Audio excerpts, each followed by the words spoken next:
fuck you, nigga. Still fuck, nigga. Still can't believe I used to fuck with you. I've been playing beats cause I ain't playing to be stuck with you. Damn, I see you still kick it with them op bitches. I'm the only reason that your goofy ass got bitches. All them hoes wanna look like me, bitch, most likely. Only fucking you just to spite me. But I don't get it twisted, I ain't tripping. I never put my faith in a nigga, bitch, I'ma die independent. If you was wondering, yeah, boy, I'm still that bitch. I had to block you, but you still gotta watch this shit. Cause who the fuck rock it like me? No bra, tight tee, slick back, ponytail, feeling like I'm iced tea. You know I suck it good, real hood, real wake up. You know her head weak if she ain't fucking up her makeup. Damn, I can't believe I used to let you fuck me. I'd rather be in jail before a broke day. Up, ladies, love yourself, cause this shit could get ugly. That's why as fuck niggas get money. And I don't give a fuck if that nigga leave tonight, because nigga, that dick don't run me. You better get on your knees and eat this pussy right before I have another nigga do it for me. Because dick don't run me, I run dick, nigga. Tory, use a bitch. Mugler suit in my meeting. Why you steak when I'm eating? Making so much money, this nigga dumb if he cheating. Bitches watching and hating, put that shit in their faces. I buy the whole building, they keep them hoes in their faces. He submerged in it, like a baptism. He hit the squad and then he coming back a real nigga. How you want a bitch, but don't wanna work? How you want a bitch? I should've listened to my first mind and told your ass no the first time. Tried to spare this nigga feelings, now he think he hurt mine. And I be at work while you sleep. My pussy is the most expensive meal you'll ever eat.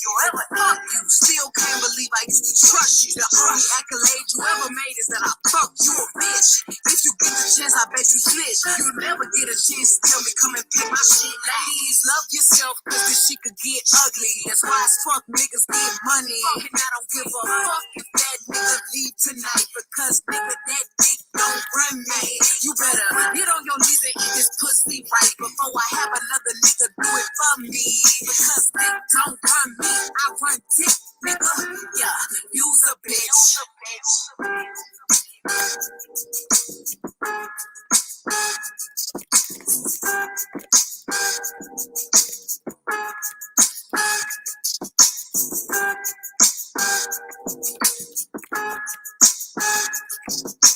Dick don't run me, I run dick, nigga. Tory, use a bitch. What's going on, Conscious crew members? I need you guys to thumbs up the hell out this video, because we was on live for 8 hours last night, so my notifications are shot. I know YouTube ain't gonna do their job, so please thumbs up this video if you are in the live stream, the replay. I don't give a damn where you hoverboard in that. Press thumbs up on this damn video. We need to have exactly 96 likes on this video. You guys know that this is day 3 of the Tory Lanez trial. You guys know that Thee Stallion testified yesterday. Prosecutors and the DA and the criminal defense attorneys came out swinging on the first day, honey. Allegations that all of this was over a cat fight is what Tory Lanez lawyers were attempting to paint to the jury, and that Kelsey herself is the one who pulled the trigger, and that their client is innocent. Okay. Well, Megan testified and said, nope, none of that happened. Tory Lanez shot me. Kelsey Nicole took the stand today, baby, and allegedly she dropped some damn bombshells. We have a ground troop reporting live on the lunch break. She was in court today, bearing witness to the things that happened, girl. So she is here with us. I'm going to bring her up in a minute. I'm going to let her tell you all what the hell happened today, girl, what Kelsey said. Before we do that, please thumbs up the video. Make sure that you are subscribed. We do it all here. Do not forget to hit that subscribe button, baby. If I like it, you're going to love it. Make sure that your notifications are set to all, because you never know what day or hour the king shall be kinging. And if you don't mind, please share this stream out to wherever it is you have digital community. But most importantly, please thumbs up this video as you guys are on your way in. With no further ado, let's go ahead and push the hell on through. Okay. I know a place where you can recharge your soul. Baby, that's Consciouztv. And in the midst of brokenness, he gon' see your asshole. Baby, that's Consciouztv. You gon' heal, you gon' laugh and catch a little shade. Ooh, girl. Y'all know he be slaying, y'all better stop playing. Come hear what he's saying. Ladies and gentlemen,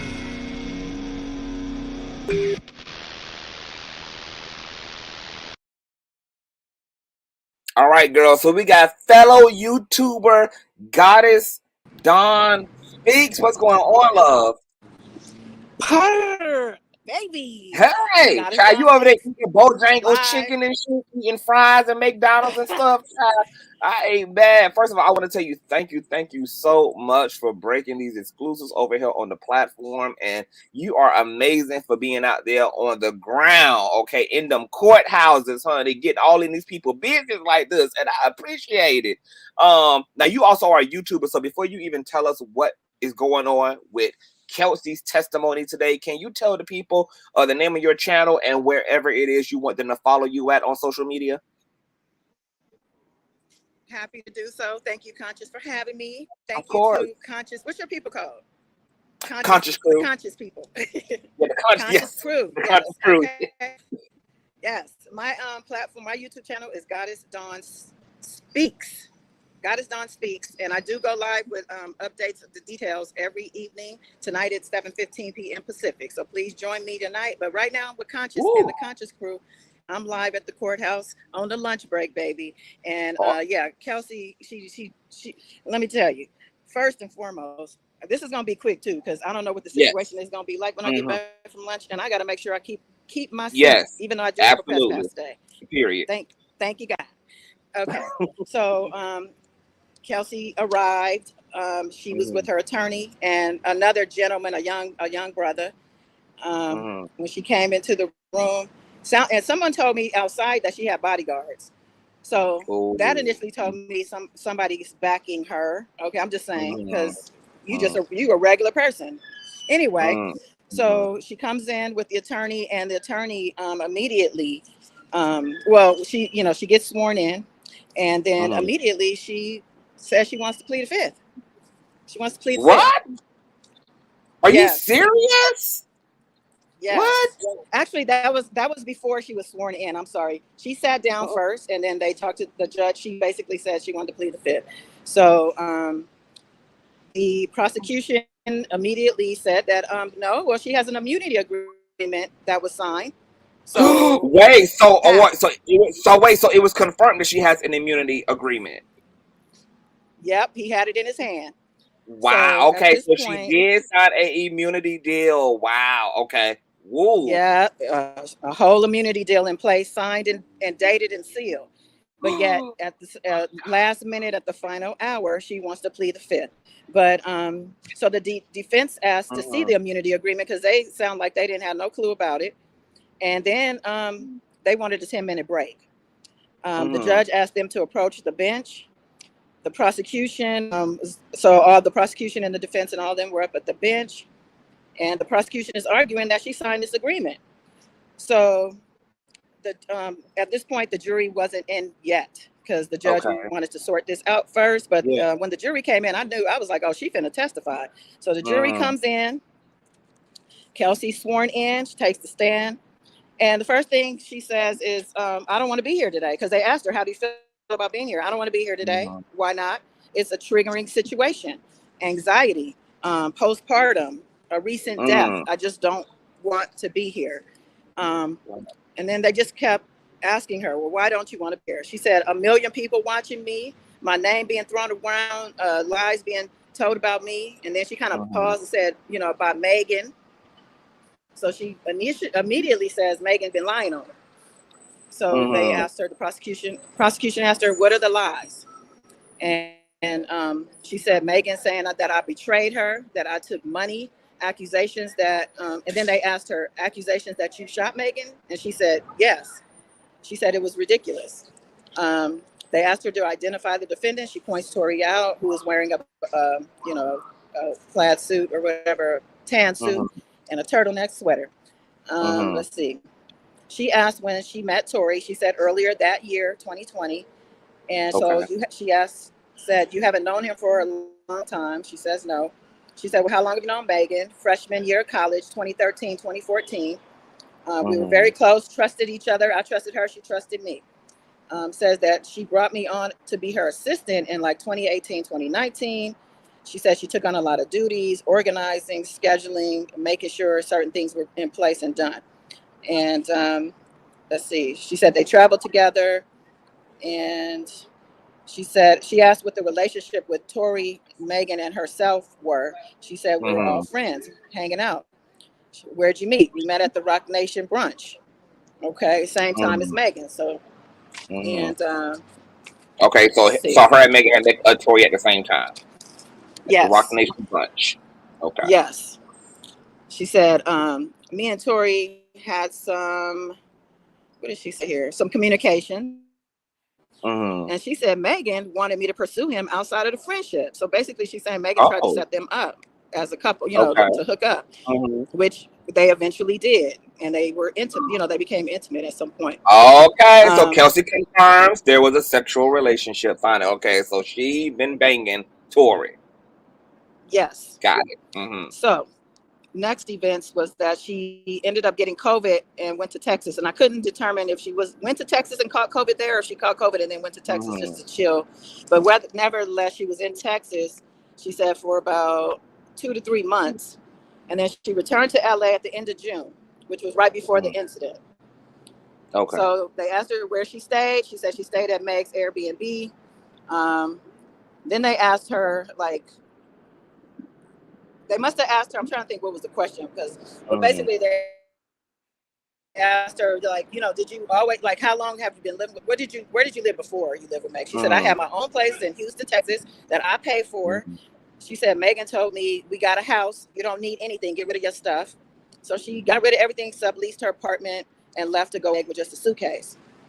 Okay, so now the Kylie Jenner is brought up. The Kylie Jenner, it's not a party. Kelsey kept saying it's not a party. So, so Kylie Jenner's house, July 11th, 2020. She said they got there earlier in the day, her and Megan, with EJ. Megan's a stylist at the time, or I don't know if he's still a stylist, but she said it wasn't a party, just a few people hanging out. Megan wanted to cook for everybody. She wanted to make nachos. She said they played beer pong and they were having fun. And then she said Megan came out at some point and said, y'all having fun without me? And she said she was like, well, come get in the pool, come, you know. So she did. And she said, what, no food? She said, I don't know what happened to the nachos. But nevertheless, they just, you know, continue to hang out. She said the last thing they asked her, what was the last thing you remember? Because, you know, she said, you know, there was a lot of alcohol involved. A lot of it is blurry, but we were swimming in the pool and just having a good time. She said the last thing she remembers, it was Meg's demeanor. She said, let's see. So my next note says that she admitted being passed out when Tory got there. She said they were there at the time for more than 2 hours. They had been there. Then I guess she had passed out drunk.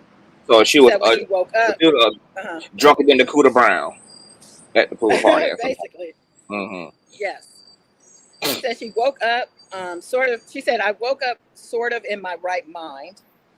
And she said it was her, EJ, Megan, and Kylie, and Tory. And Megan was drunk, she said. Her demeanor was a little off, is what she said. She said she was laughing obnoxiously. She said everyone's in the pool having a good time. EJ and Kelsey. EJ said, Kelsey, it's time to leave. She said she got out and went upstairs and put on her pajamas. So basically, she wanted to clarify that she wasn't in a bathing suit, because there's some pictures that were shown of her, looked like it was a bikini of some sort, but she said those were her pajamas. She said that we packed the bags. She asked what was in the bags, because that was some of the questioning from yesterday from the defense about the bags that were found in the car. She said it was Megan's stuff, you know, change of different bikini changes and things like that. Let's see. She said, what was Tory doing? And she said, Tory's doing his thing. She's like, well, what was he doing? She said, flirting, being Tory. She said he was flirting with Kylie. EJ said, we got to go. Meg didn't want to leave. She pulled back. Let's see. She pulled back. Oh, she pushed back. Okay. She said Megan kept pushing back because she didn't want to leave. But she realized that her wig was pushed back and decided to go. Because like they were like, EJ was letting her know, you ain't looking good right now, girl. Like, so it said that EJ removed the bags from the car at that point, and it says Tory's driver. Oh, then they asked who brought Tory. Tory's driver. she hadn't met him before that night. The driver, Okay. Quan, Mm-hmm. that was the first time Kelsey said she met Mm-hmm. him. Okay. Says Tory didn't want to leave. He was like, no, take them home. And then she said, me, Meg, and Quan left. So her story is initially the first time they left, that Quan took her and Megan and left Tory behind. So then she said, let's see, she asked her, the prosecution asked Kelsey, did you call your sister while you were there? And she said, yes. And she said, what was that conversation about? She was just kind of like, just regular talking, but she was kind of like, can't believe we're here, because she's at Kylie Jenner's house, okay? Mm-hmm. So she called her sister like, oh my God, like I can't believe we're here, that type of thing. Yeah. So it says we finally hold on. Yes. Sorry, Yes. boo. So that was a positive. Like she called her like, oh my God, girl, we at Jenner's house. Yeah. Okay, Yes. got it. Okay. Yes. So they said, she said they finally leave, and Megan still has her obnoxious laugh. Let's see.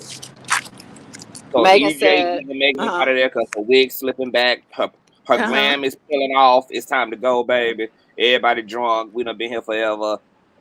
Time to push through. Okay. But according to Kelsey, EJ took their bags out of his car and he left. Okay. Okay. So he already knew what Megan said. He already knew what time it was about to be. He said, baby, y'all go ahead with the drive behind it. I'm going to go ahead and push on. I'm going to go ahead and push on out the sanctuary, honey. See y'all later. Exactly. So it says, read my notes. Megan said she needed to go back for her slides, her slippers, her slides. And then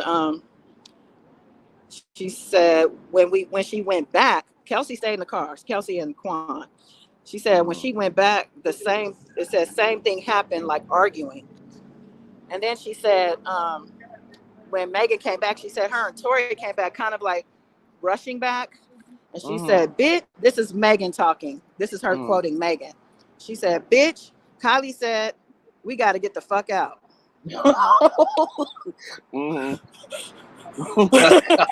She said, so she said, we all got in the car. And then they went ahead and described the seating, the Quan driving, Megan in the front passenger, Tory in the back behind the passenger seat, and Kelsey behind the driver. Okay. Let's see. Can't tell you. Okay, so she asked her what was the nature of her and Quan and Tory's relationship. Was he just a driver, or was he also a bodyguard? But she said she didn't know. Okay. She didn't want to answer. Let's see. She asked her what happened next in the car, and then she said Megan starts rambling. She just said Megan started rambling. And then it says the argument that started she said the argument that started at Kylie's house carried over into the car. And there was a lot of arguing. She just kept saying it was just a lot. Meg and Tory and she never described. And she never described the nature of the argument at the pool party. Like what exactly was the argument? Just the fact that they didn't want to leave. Okay. But it just was like a lot of hostility. So yeah. And then she said that let's see. It said it was just they were all just going all back and forth with each other, like she said. And then it says Tory tells her not to trust Meg, and then says then the prosecutor had to. She was very hesitant, very hesitant, which tells me she's kind of trying to protect Tory. And I only say that because we were all talking, me and the other reporters were talking in the lobby beforehand, because we were like, well, she backing somebody, one or the other, because she has a lawyer who's paying for that, who's paying for the bodyguards, all of that. So to me, I feel like it might be Tory, but just that's my opinion. Because I heard also that she's pregnant by a music executive, so she might be currently with somebody who got the porn. Okay. Yeah. So her baby daddy is in the industry too. Okay, could be her dude. Yeah, because people were saying it could be Rock Nation, it could be Tory, who knows? Okay. But what's funny about but before you go up, but what's funny about what you're saying is that yesterday or day before in trial, they was pushing the narrative that Tory had indeed told Kelsey not to trust Meg, and that he outed to them that he was also smashing Meg as Yes, a way to gag yes, Kelsey. and that's exactly where we're at right now. The Okay. prosecution actually asked her, what happened next? What did he? Then she didn't want to get into it. She just kept saying, Yeah. I don't know, So she says, did you tell? She said, did you say to us previously that that he told you about their relationship, him and Megan's relationship? And she said yes. And she said, then what happened? She said, Megan said, why are you telling her that? And she said, Tory said, yep. And she said, Tory said her and Meg, yeah, okay, yeah. So I have that kind of out of place. But Tory said him and Meg having a relationship. She said, Tory, why are you telling her that? And then she said, me and Meg argued about her disloyalty. I knew it. I knew it. I clocked it, Don. I've been saying that for months. I knew it went down. And okay, go ahead. So I knew it. Yeah, she just kept saying there was a lot going on, a lot of name calling, a lot of back and forth between Meg and Tory. And she said she attacked his career as an artist. They went back and forth about artistry, and there was more name calling. She said we all had an exchange with each other, taking jabs at each other. She said all of them were taking jabs at each other. And then she said, well, what do you remember? The prosecution wants details on this argument. Yes. So she kept kind of trying to say, well, I don't kind of remember. And then she would kind of give a little bit. And then he said, did he call you bitches and hoes? And she kind of got quiet. And she said, we were all calling each other's names. And then she kept repeating. Yeah, but the prosecution said, well, did he call you guys bitches and hoes? She's like, well, we kept calling each other's names. She kept repeating it. Then the prosecution reminded her about the recorded interview in September. Do you recall that you talked to us in September on a recorded call? And then she remembered that he called them bitches and hoes. Okay. She just said that a lot was said. Then she just says, I don't know. Like, she said, do you remember saying he threatened to shoot you? And then she said, do I have to answer that? The judge said, yeah. Then she hesitated. And she said, they asked her, can you describe that conversation when he threatened to shoot you? And then she asked if she could plead the fifth. And then the judge said, well, you could talk to your lawyer. He said, you can go in the hallway and talk to your lawyer. So they did. When they were in the hallway where she was in the hallway with her lawyer, the prosecution and defense approached the bench and they were talking and stuff. And then Kelsey and the lawyer came back to the courtroom, and then she got back on the stand and she was asked again the question. And she said, again, I want to plead the fifth. And the judge told her to answer the question. So her lawyer obviously misinformed her of how she could handle that. She paused. She looked at her lawyer like, what the fuck? She took some deep breaths. And then the prosecution said, how do you feel about being here? She said, I don't want to be here.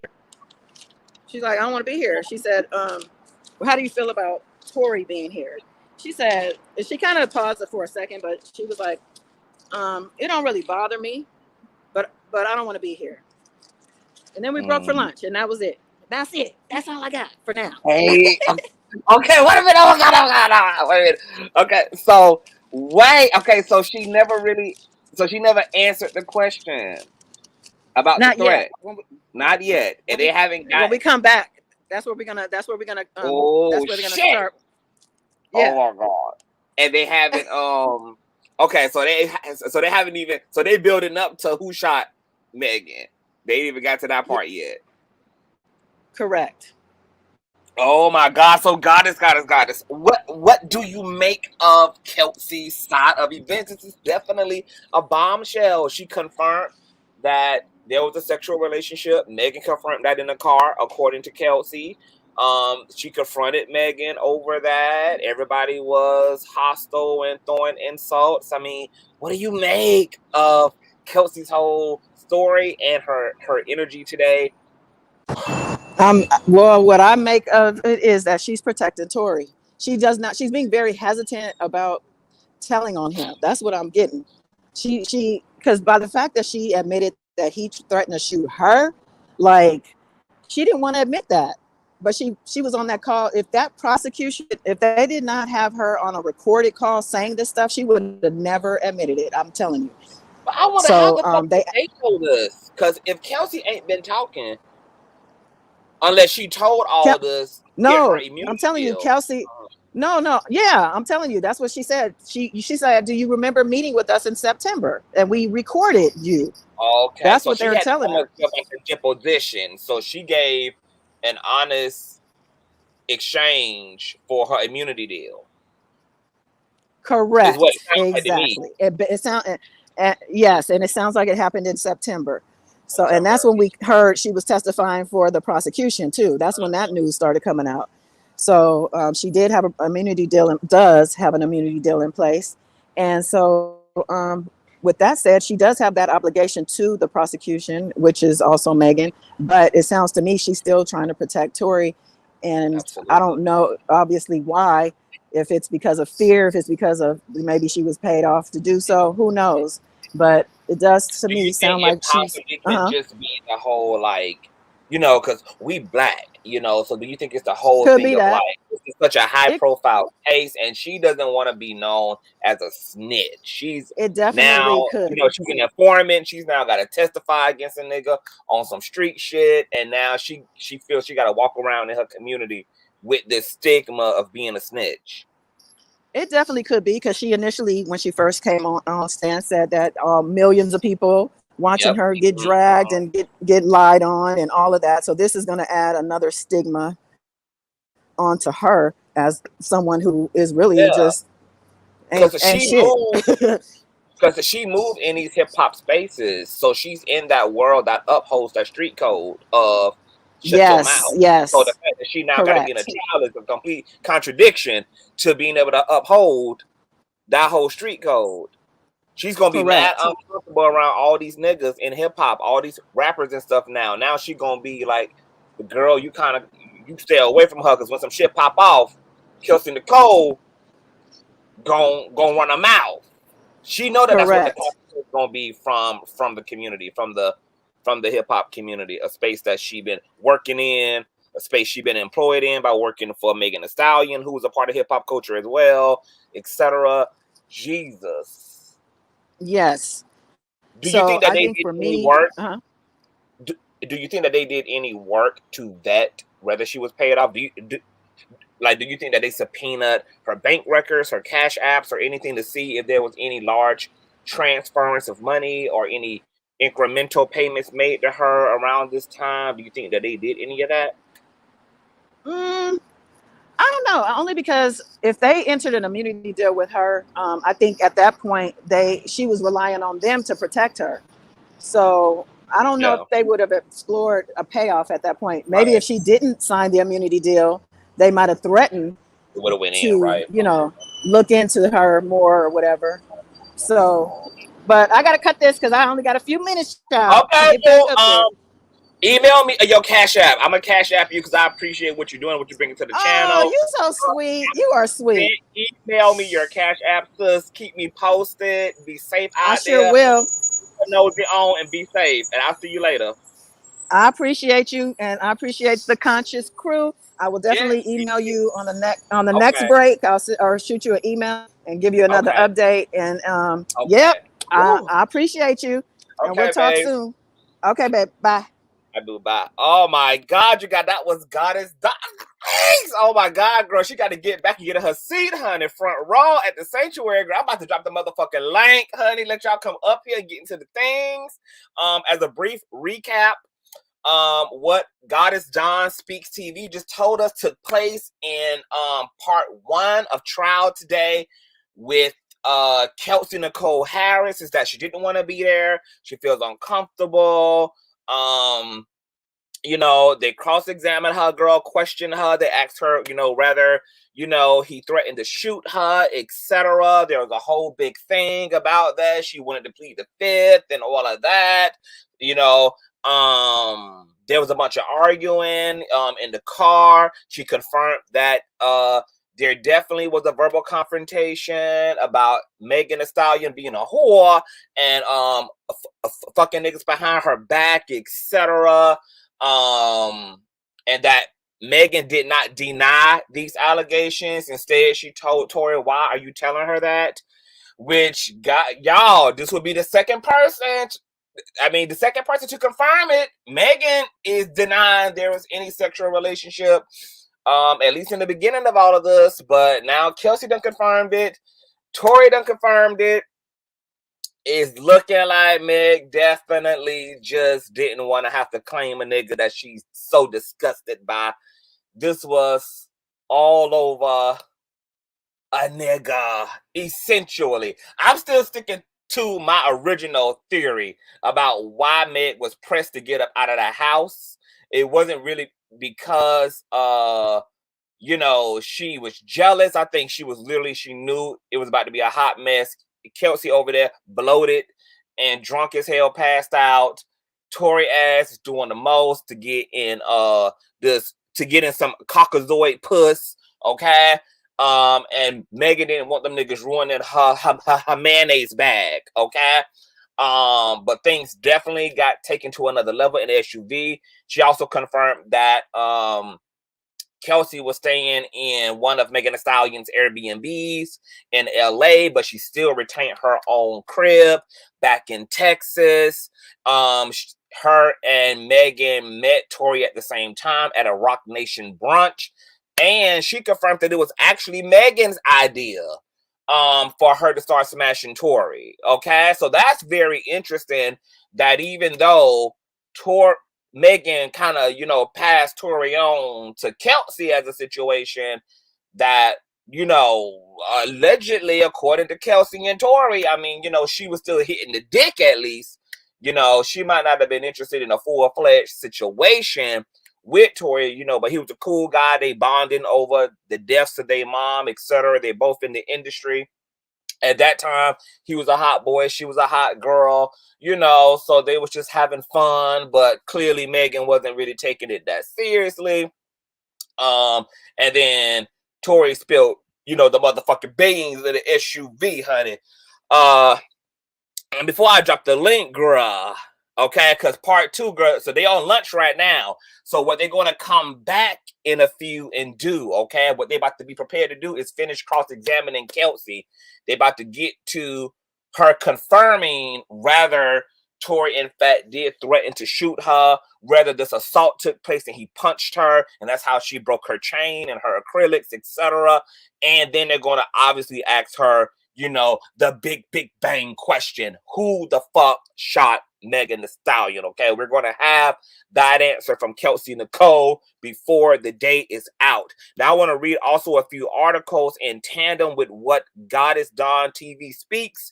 Don't reveal to us, honey. She is up in the courthouse, girl, with CNN, ABC, the Animal Channel, Barney and Friends, girl. She done scooted up in there. She done been there for the past 3 days, honey, doing the Lord's work. Okay.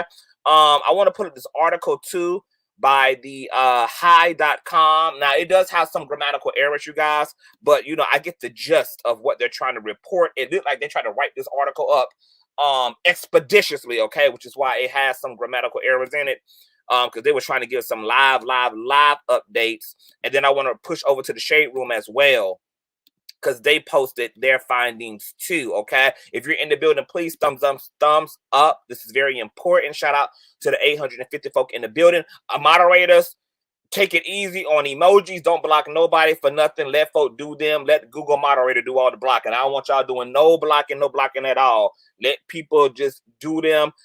Let them sound off and get their rocks off. Make sure that you guys subscribe, thumbs up the video, all of that good jazz. All donation information is in the description box below and the ticker, honey.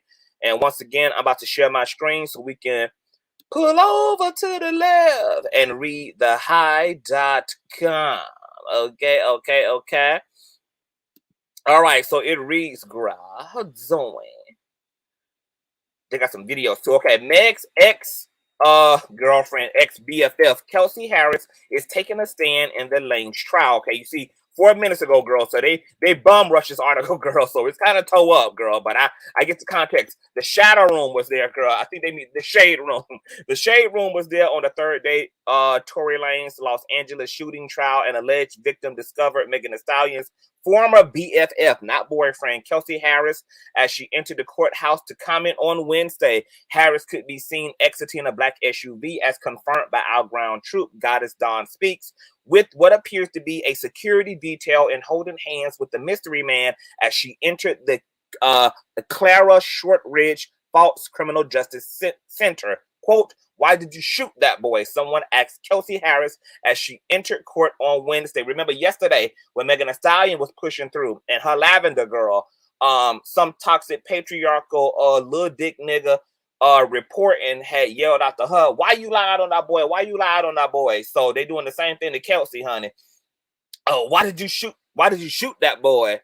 I think they meant, why did you shoot that girl? Must have been, okay? But look at how they harassing the women. All the footage of Tory Ball Spot Lanes, Tory been pushing through, getting dapped up, getting embraced, honey, getting cheers, niggas jumping over people's shoulders just to hug him and shit like he the damn black bald-headed Jesus and stuff, walking through the damn crowd, girl. But the black women's girl is getting berated by niggas. Every time they push through, girl, it's the women's, honey. Okay, so this proves what Megan Thee Stallion said, that black woman is not protected. Look how patriarchy, girl, is so supportive of Tory, girl. All the footage of him pushing through in his Walmart turtleneck, girl, and his custom-made little nigga suit is you would think he coming to a damn after party or something. The way he being celebrated, but all the women's is getting berated and things outside the courthouse. Okay. However, LA District Attorney Alexander Bott said in his opening statement at Lane's trial, quote, that Kelsey would tell you that she just saw her close friend shot by the defendant. This is a post from the Shade Room, exclusive clip. Kelsey Nicole seen walking into LA courthouse to testify at Tory Lanez assault trial. Let's check this out.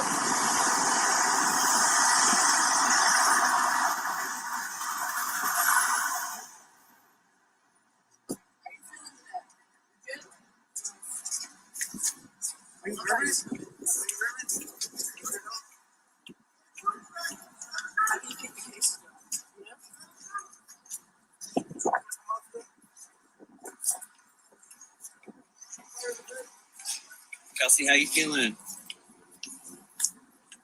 Thank you. Kelsey, why you shoot that girl? Wow. Wow, wow, wow. Kelsey, why you shoot that girl? Y'all, I'm going to be honest. Seeing both Megan push through to the courthouse and seeing both Kelsey push through to the courthouse, I feel so bad for the both of them. My God. Kelsey looks so fucking over. She looks gorgeous, but she looks so fucking over it. Megan looks so fucking over it as well. I just felt so bad. That just little leprechaun. Just, oh my God, it's too much. Okay, so the article continues. Shortly after both Megan and Kelsey were seen entering the courthouse, Tory Lanez himself arrived on the third day of his trial in the alleged shooting of Megan Thee Stallion. Meanwhile, Megan Thee Stallion emotionally testified that Lanez offered her $1 million to keep quiet about the alleged shooting during this week's assault trial, even revealing that the traumatic incident reportedly prompted her to have self-deletion thoughts. Megan Thee Stallion testifies, okay, the pop star, whose real name is Megan Pete, claimed Lanez got into a fight with her former girlfriend, BFF, Kelsey Nicole, while they were driving through the Hollywood Hills in a car in 2020, prompting her to exit the vehicle. As she began to walk away from the vehicle, Meg testified that she heard Tory say, "Dance, bitch," while pointing a gun at her being shot, causing her to go into shock. Okay, her testimony continued after Monday's lunch break, where she said she had self-deletion thoughts and can't be happy anymore since the alleged shooting incident, after she was both physically and mentally affected. NPR report. Stay tuned for more updates, etc. You bro, oh my God, this is just a fucked up situation. My God, today. I feel so bad for these women. My God. Okay, so let's pull on over to the Shade Room, girl, okay?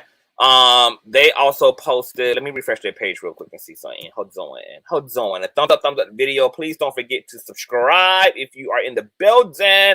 We are on our way to 40K, honey. So don't forget to subscribe. Set your notifications to all and press that old nasty piece of like. I'm also going to drop the link and let you guys come up here and sound off. I'm so curious to know what you guys think so far about part 1 of day 3 of the Tory Lanez shooting, girl, trial.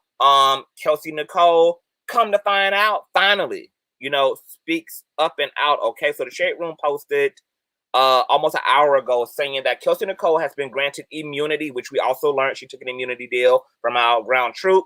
Although the district attorney claimed they had no plans on prosecuting her, okay?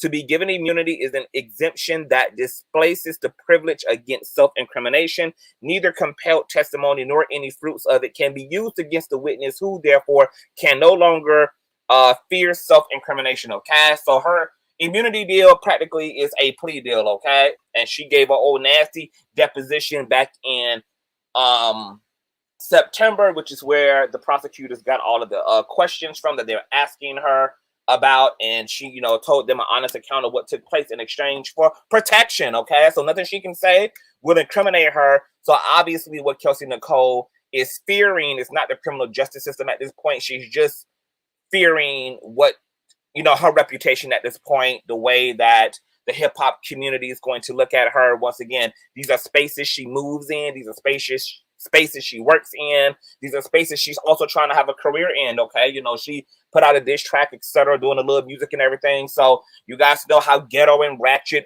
street culture is. So, this whole stigma of being a snitch is a real thing. And that's, so she's over it, okay? To be given immunity is an exemption that displaces the privilege against self-incrimination. Neither compelled testimony nor any fruits of it can be used against the witness, who therefore can no longer self-incriminate, okay? Now, according to James Quilly on Twitter, who's been giving live updates, I believe he's an attorney or either he's a journalist, okay? He says Kelsey testimony at Tory Lanez trial began with her showing up with an attorney and asking for immunity. It was granted even after the DA swore they had no intent to prosecute her. No explanation as to what the immunity is for. No comment from Lane's defense attorney, and Harris and her attorney fled the hallway before they could be approached by reporters. Baby, they got the hell on up out of there. Child, okay? Then they have another post here from the Shade Room. It was edited 27 minutes ago, okay? Kelsey Nicole testifies that Megan Thee Stallion was acting out and drunk at the party before a shooting incident. She also pleaded the fifth when asked if Tory threatened her, okay? And once again, this is James Quealy on Twitter. She generally, as in Kelsey, painted Megan as drunk and acting out at the party before the fight in the SUV that predated the shooting. Key moment came when the DDA, Kathy Ta, asked if Lanez had threatened to shoot Kelsey, and Kelsey took the fifth. Court broke not long after this on two key points: whether Lanez threatened her, whether Lanez called her and Megan bitches and hoes. Kelsey was non-responsive until DDA reminded her.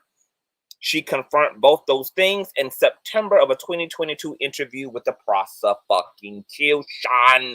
Oh my God, baby, okay? So Kelsey on the stand trying to pussy pop in front of prosecutors, even though, she already done told the people all the damn church's business, girl, okay?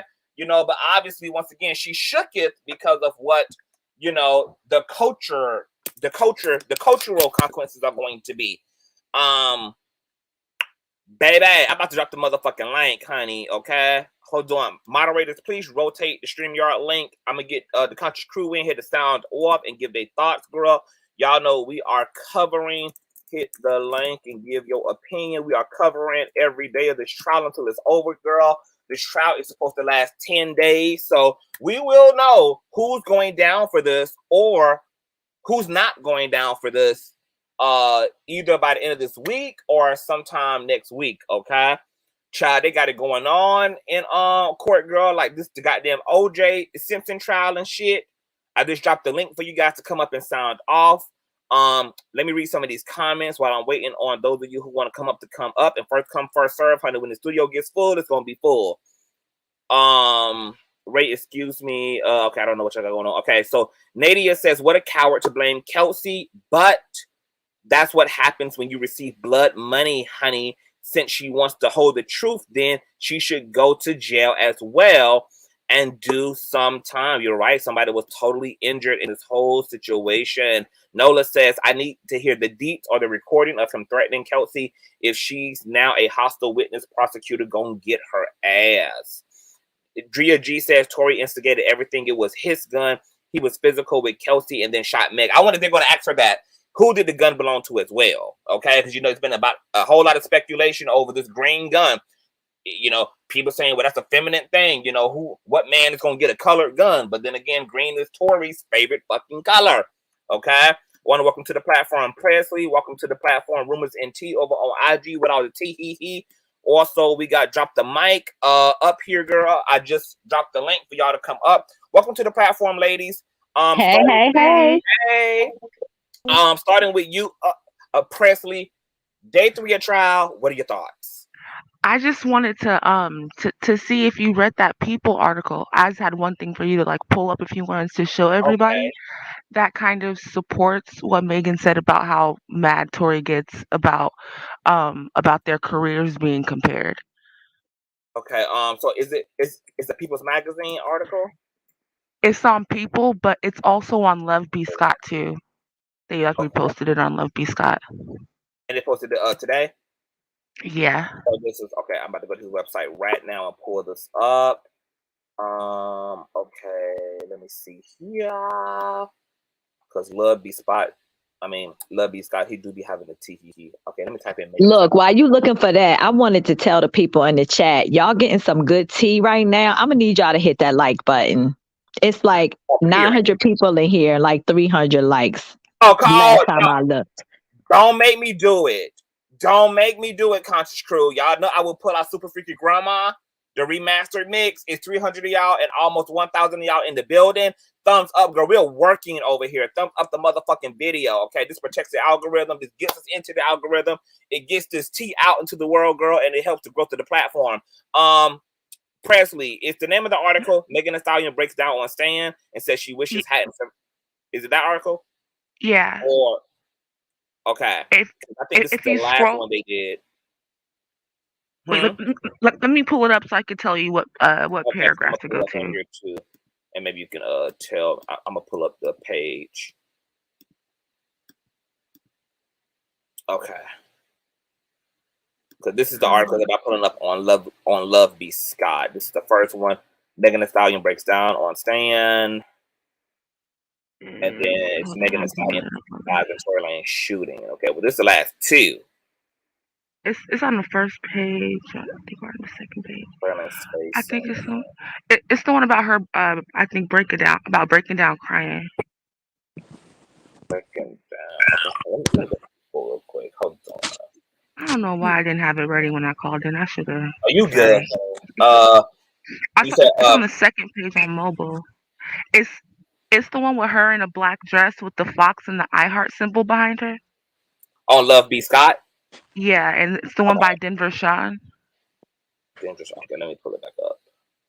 Okay, thumbs up the video, you guys. I need to be playing Super Freaky right now while we looking for all this shit because y'all is playing on my top. Okay, I think this is okay. It must be this one. Are you looking at your stream? Yeah. Hold on, let me pull it up. This must be it, man. Talking about this picture right here or this article right here. I can the see black dress and the iHeart symbols in the background. And that one. Okay. All right, let's click this and get into this here. Okay, this is by Denver Sean. Mm-hmm. And oh my god, this page so they got all this fucking ass and shit on here. Too much going on, B. Scott. Bruh, I know you gotta pay the bills, girl, with all these goddamn ass and shit about damn lumps and stuff. Get it together, girl. Megan Thee Stallion got emotional as she continued her testimony against Tory Lanez via People.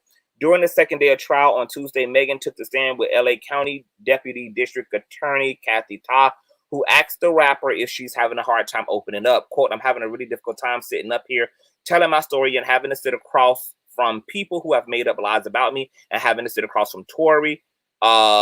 Megan responded. Getting emotional, Megan added, I try to be strong. I don't like to look weak. I don't want to give them the power that they've taken from me. It's the one. It's the paragraph that starts with ask. Okay, that's what I asked. Okay, let me scroll. So you can like control find and then ASKD. You talking about Ta asked Megan? No, the paragraph that begins with ask. Oh, begins with ask.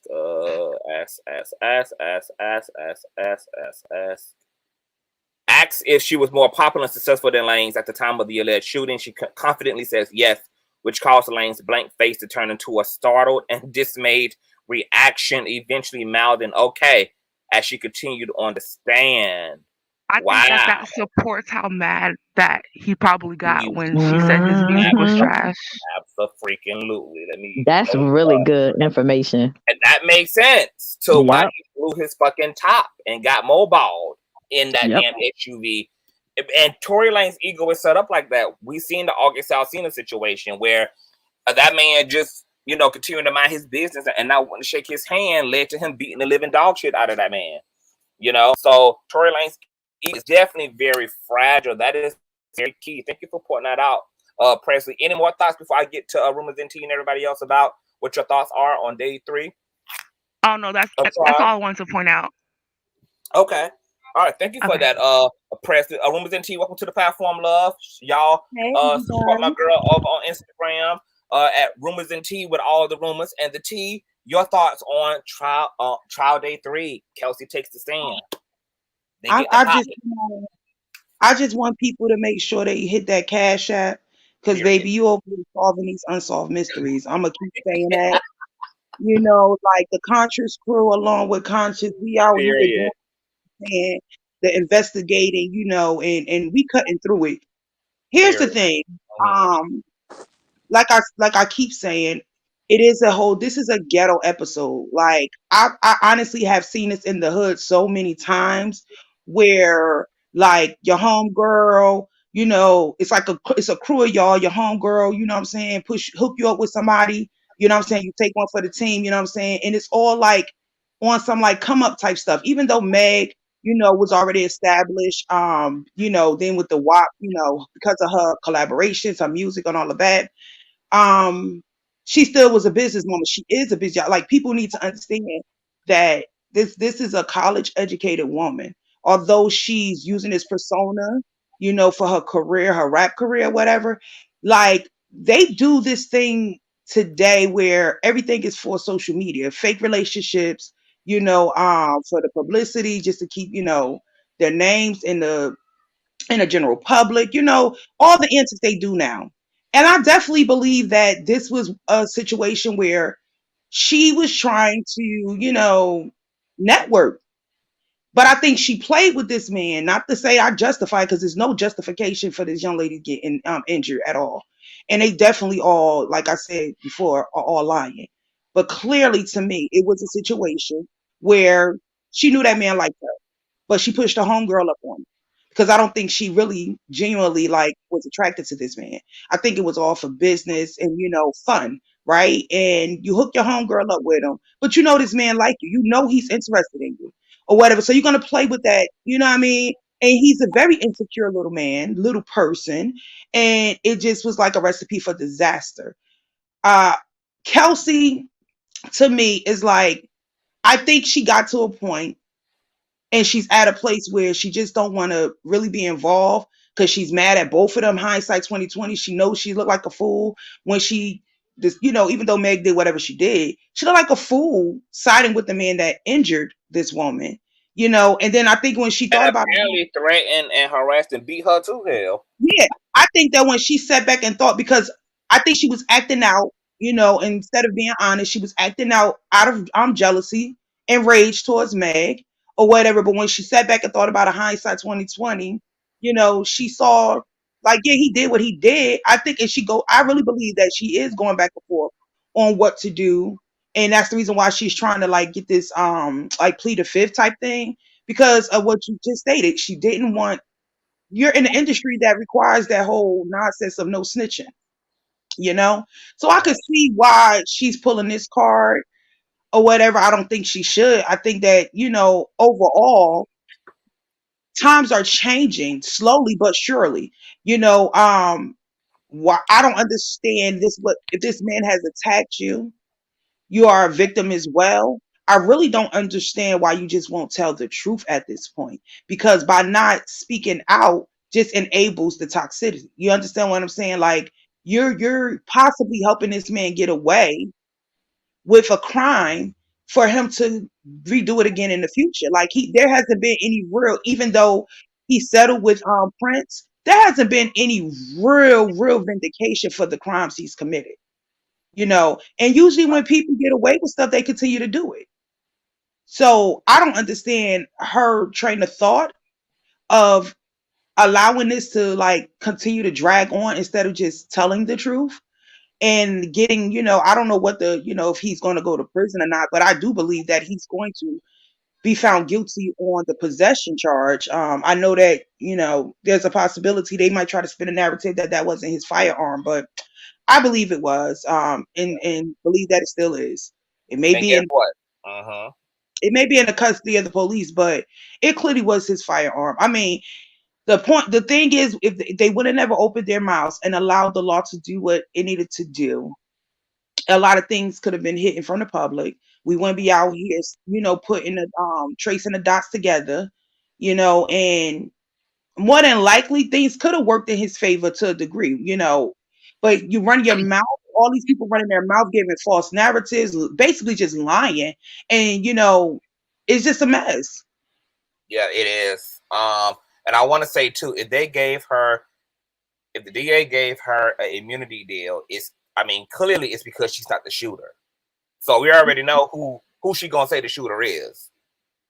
You know, I just think that she's the one who has the immunity deal. Clearly, they're not gonna give the deal to the killer. I mean, well, not the killer, but to the perpetrator, to the shooter at this point, because they wouldn't have a case against Tory if Tory didn't pull the trigger. So clearly, by way of the confirmed immunity deal that we now know Kelsey did sign back in September, she took that plea deal. She got immunity as privilege. We know that she's now also completely ruled out as the aggressor and as the shooter. Ain't nobody left but motherfucking Tory Lanez. I'm thinking that her child's father is also influencing her decision at this moment as well. I just think it's a lot of components to everything. Like, but ultimately, we don't crack the damn case already. We know that it was some hood shit that went wrong. We know that all these people, all three of them, played a part in this mess. Unfortunately, Meg was injured, so therefore she's the victim. Because one thing we know for certain, at least Meg got out the vehicle to avoid it. She was leaving to avoid the confrontation of it all. So whether there was because she actually was guilty of sleeping with this man or not, she was the one that walked away. So there really is no justification for what occurred once she got out of that vehicle. You know, I could see if she, you know, was still in the vehicle and, you know, arguing, trying to fight over this man or whatever, but she actually read both of them. I don't even think she addressed Kelsey. That's the whole thing when yesterday when we were talking and it was saying like the guy, I forgot his name, when that was in court, when he said, you know, Megan's story was inconsistent because, you know, you're saying you didn't argue with her, but clearly we know you argued. She didn't have to. Maybe Kelsey was arguing, but Meg could have been paying her ass dust and just reading the shit out of Tory. Like, she could have straight been ignoring her and not responding to her at all, because after all, you're the help, bitch. I don't have to answer to you. Yeah, that's what You I said. understand what I'm saying? So to me, even though there was inconsistencies and stories changed, we already know 1,000 times has been said that Meg admitted that she lied and she gave her reasons that were justified. You know, in a sense, it's justifiable for the culture that they participate in. But ultimately, if you really are intelligent and a critical thinker, you can see just what is, you can add it all up. And yeah, she didn't argue with that girl. She was arguing with Tory. Tory, because of his insecurities, he didn't like being dismissed. He didn't like the fact that what she was saying to him was facts in his career. And like a old, you know, unhinged ass human being, this nigga just lost it. Yeah. It's a lot of moving parts. I only got like the next 20 minutes, so I'm gonna try to get y'all in quick. But I totally agree. And who knows how they scared Kelsey to death? I mean, here it is. Nobody really wants to talk. Megan doesn't really want to talk. Everybody knows there's a bunch of missing information. DA knows that Tory's defense team is going to come for Kelsey. They sit down with her and like, look, bitch, the only way we can protect you, you got to tell us who the fuck really did this. You got to open your mouth. You got to talk. You got to testify. You got to take the stand. Like, this is going to be really, really, really bad. This is going to put you in a fucked up predicament.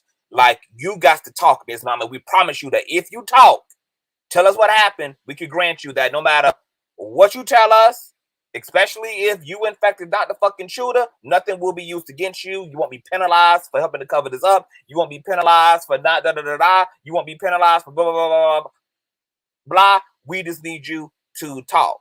She takes the fucking immunity deal. And once again, nobody in this situation, aside from Tory, has a laundromat of violence and pathological line in his wake aside from him. His pathology of lying, his pathology of violence is well documented, from the reality star Prince to August Alsina to the rapper Dax to him lying about the colorism shit on his music video set to him even lying bold-facedly in our face when after the August Alsina shit had happened, and he took to his Instagram and wrote this whole soliloquy about how August was as a freak nigga out of his fucking mind. He made this whole shit. He's in the studio minding his business, doing the Lord's work, and then the footage comes up of him running away from the altercation after beating the hell out of this man, dapping people up on his way in the elevator with his security. Just blatantly lied, stone-faced in the public's face, despite knowing that more than likely people had their cameras rolling, and still lied any fucking way. That tells me that Tory Lanez is a fucking psychopath.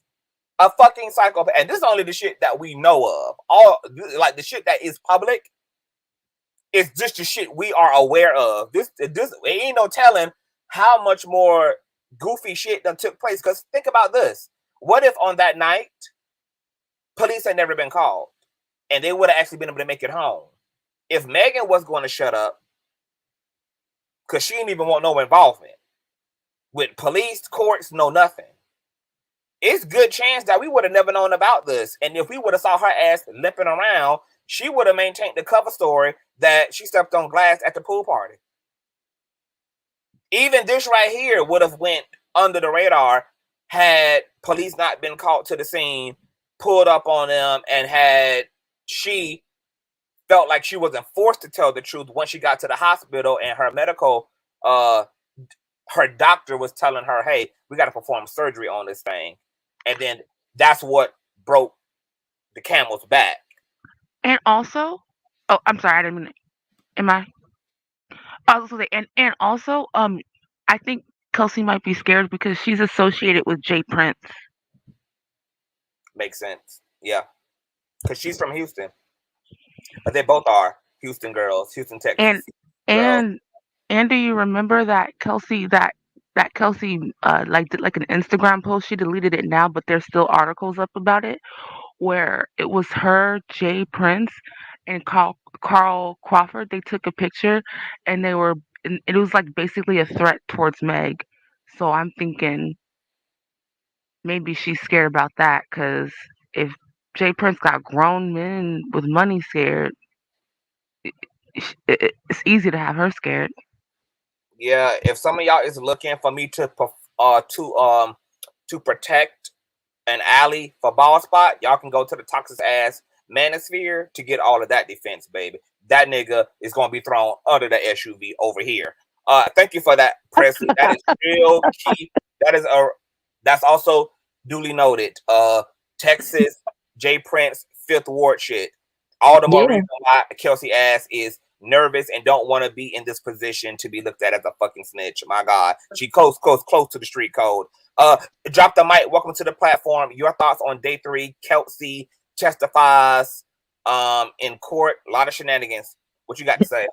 Mad shenanigans. So I'm not going to repeat everything that Rumor just said, because I agree with everything that she just said 100%.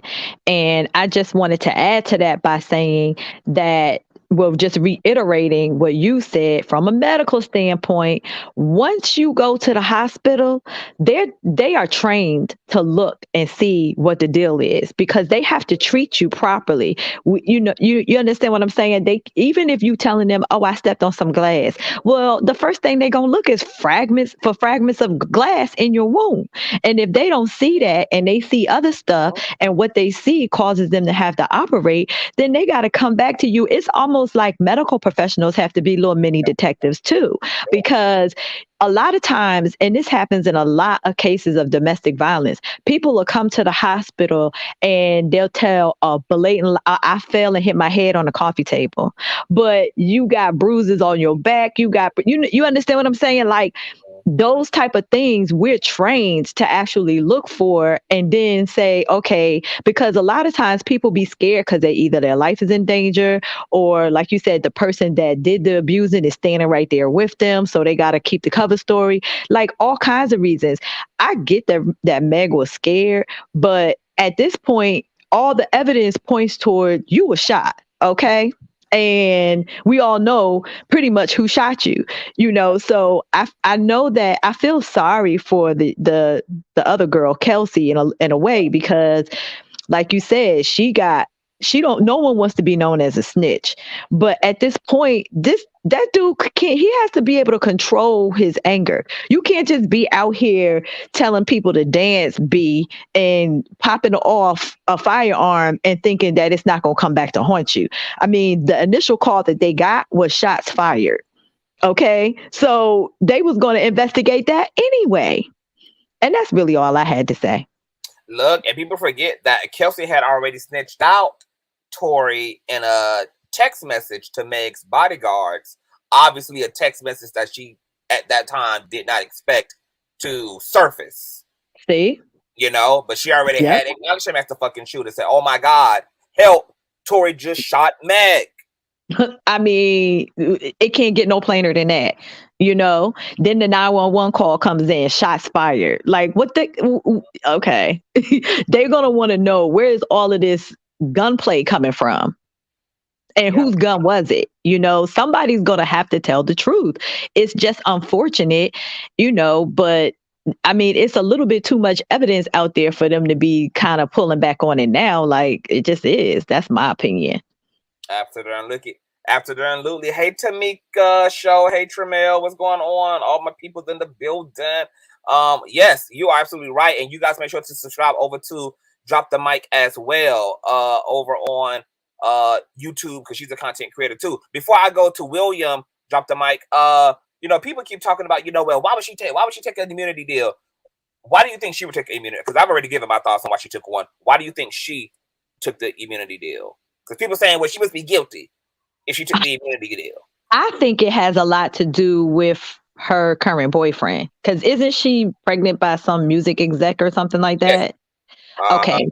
I think that he might be advising her, like, listen, if you take the immunity deal, at least you won't get charged, and then you can get up there and plead the fifth. So now you won't get in trouble, nor will you get somebody else in trouble. It's like they trying to get her to toe the fence, if that makes sense. And that's why I think she was advised to take it. And she probably was like, that's what I want to do, because I really don't want to tell on anybody. I don't really want to get nobody in trouble. But at the same time, if I don't protect myself, then I could catch a charge. So I think she did what was best for her. Right. Absolutely. My God, today. Okay, well, thank you for that. I dropped the mic. William, can you hear me? William, can you hear me? Can you hear me going once? William, can you hear me going twice? William, can you hear me going 3 times? Can you hear me? Yes, Hello? I can hear you. Yes. Okay. Sorry. Hey, no problem. I can hear you. Welcome to the platform. Your thoughts on day 3 trial, Kelsey testifies. So on day 3, I think that the important part that everyone's missing here, because we're all speaking from our own personal biases, is that it's not what happened, it's what you can prove. And because all of this is so convoluted and everybody at some point has been dishonest, and the only thing that we have to go on is a person's word, everybody has jumbled this up so much to where we'll probably never find out the truth. And Tory, if he did, I don't know. And you can't prove it though, based off of all of the things that have happened. And because there's been so much deception for whatever reason, it's very difficult. And at the end of the day, it's not public opinion what convicts someone. It's the court of law. And if you have a reasonable doubt, you cannot convict somebody. And with all of the stuff that's circling around this, there's no jury that will not find reasonable doubt. because her taking, I heard what you said about her taking the immunity deal, but with that immunity deal, there has to be something that she fears happening. So she has to be guilty of something. Now, whether how big or small, whether it been an assault or small, simple assault, there was something that she could have possibly been charged for, which causes her to take an immunity deal. Because what an immunity deal is, they say, hey, we'll charge you with this, or if you cooperate, we won't charge you. So You there's know what I wonder something. it is? I wonder if the unregistered gun actually belonged to Kelsey. But because Exactly. because she didn't discharge it and Tory discharged it, then that's what she got the immunity deal for, to cover her ass. But again, we don't know. So that gives it the reasonable doubt. And the gun was found in the front where she was sitting. And didn't she have gunpowder on her and She he had, had yes. gunpowder on him? So, and there are 4 DNAs on that gun. Meg wasn't tested, and there are 4 DNAs. And Tory's was not found on there conclusively. So all of these things cause reasonable doubt. I'm not saying the nigga didn't shoot her. I'm not saying that. But what I'm saying is, in the court of law, it doesn't matter. But that's what I'm also saying, though, because it's some bad feedback from somebody. I'm sorry. Pisces Queen. Pisces Queen. I said it's not. Again, it's not what happened. It's what you can prove. Yeah, it was Pisces Queen. But see, this is the thing. They have an inconclusive fingerprints on the gun. They don't have his fingerprints at all on the magazines. However, though, they have 2 eyewitnesses who say this nigga shot Megan. They got Megan herself who says she saw him dangling out of the window shooting at her, and then you got Kelsey who it was there on the scene and says he shot her. But even with that, beyond reasonable doubt. Both of those witnesses have holes in their stories, though. So the credibility of the witnesses, they all might have holes, but they both agree concretely that he shot her. We might be convoluted on the circumstances, the situation, the argument in the car, all of that, the shit that led into the shooting. But what we absolutely emphatically agree on, 1 + 1 = 2, is Tory shot Megan. But that's the court of public opinion. So what the defense can say is, because she said she didn't know where Kelsey was when he was shooting. Well, if they're right next to each other, how do you not know? Then the guy, he's short. She said because she was outside the vehicle at that point. Right. She said he stood up in the back and shooting over the door. Well, unless he was standing on top of the car, he's not tall enough to do that. And then if you shoot that many times, how was it intentional? He could have been standing on the running board. It was an SUV. Right.